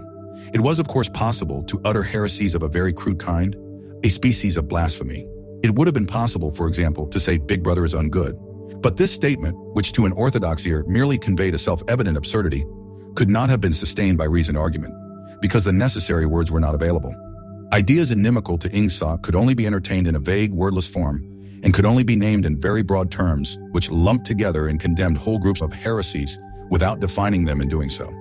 One could, in fact, only use Newspeak for unorthodox purposes by illegitimately translating some of the words back into Old Speak. For example, all mans are equal was a possible Newspeak sentence, but only in the same sense in which all men are red-haired is a possible Old Speak sentence. It did not contain a grammatical error, but it expressed a palpable untruth. That is that all men are of equal size, weight, or strength. The concept of political equality no longer existed, and this secondary meaning had accordingly been purged out of the word equal. In 1984, when Old Speak was still the normal means of communication, the danger theoretically existed that in using Newspeak words, one might remember their original meanings. In practice, it was not difficult for any person well-grounded in doublethink to avoid doing this. But within a couple of generations, even the possibility of such a lapse would have vanished. A person growing up with Newspeak as his sole language would no more know that equal had once had the secondary meaning of politically equal, or that free had once meant intellectually free, than, for instance, a person who had never heard of chess would be aware of the secondary meanings attaching to queen and rook. There would be many crimes and errors which it would be beyond his power to commit, simply because they were nameless and therefore unimaginable. And it was to be foreseen that with the passage of time, the distinguishing characteristics of Newspeak would become more and more pronounced, its words growing fewer and fewer, their meanings more and more rigid, and the chance of putting them to improper uses always diminishing. When Old Speak had been once and for all superseded, the last link with the past would have been severed. History had already been rewritten, but fragments of the literature of the past survived here and there, imperfectly censored, and so long as one retained one's knowledge of Old Speak, it was possible to read them. In the future, such fragments, even if they chanced to survive, would be unintelligible and untranslatable. It was impossible to translate any passage of Old Speak into New Speak unless it either referred to some technical process or some very simple everyday action, or was already orthodox. Good thinkful would be the New Speak expression, in tendency. In practice, this meant that no book written before approximately 1960 could be translated as a whole. Pre-revolutionary literature could only be subjected to ideological translation, that is, alteration in sense as well as language. Take, for example, the well-known passage from the Declaration of Independence. We hold these truths to be self-evident, that all men are created equal, that they are endowed by their Creator with certain inalienable rights, that among these are life, liberty, and the pursuit of happiness, that to secure these rights, governments are instituted among men, deriving their powers from the consent of the governed, that whenever any form of government becomes destructive of those ends, it is the right of the people to alter or abolish it, and to institute new government. It would have been quite impossible to render this into Newspeak while keeping to the sense of the original. The nearest one could come to doing so would be to swallow the whole passage up in the single word crime-think. A full translation could only be an ideological translation, whereby Jefferson's words would be changed into a panegyric on absolute government. A good deal of the literature of the past was, indeed, already being transformed in this way. Considerations of prestige made it desirable to preserve the memory of certain historical figures, while at the same time bringing their achievements into line with the philosophy of Ingsoc. Various writers such as Shakespeare, Milton, Swift, Byron, Dickens, and some others were therefore in process of translation. When the task had been completed, their original writings, with all else that survived of the literature of the past, would be destroyed. These translations were a slow and difficult business, and it was not expected that they would be finished before the first or second decade of the 21st century. There were also large quantities of merely utilitarian literature, indispensable technical manuals, and the like, that had to be treated in the same way. It was chiefly in order to allow time for the preliminary work of translation that the final adoption of Newspeak had been fixed for so late a date as 2050. 949. Compound words such as speak right were of course to be found in the A vocabulary, but these were merely convenient abbreviations and had no special ideological color. The end, George Orwell.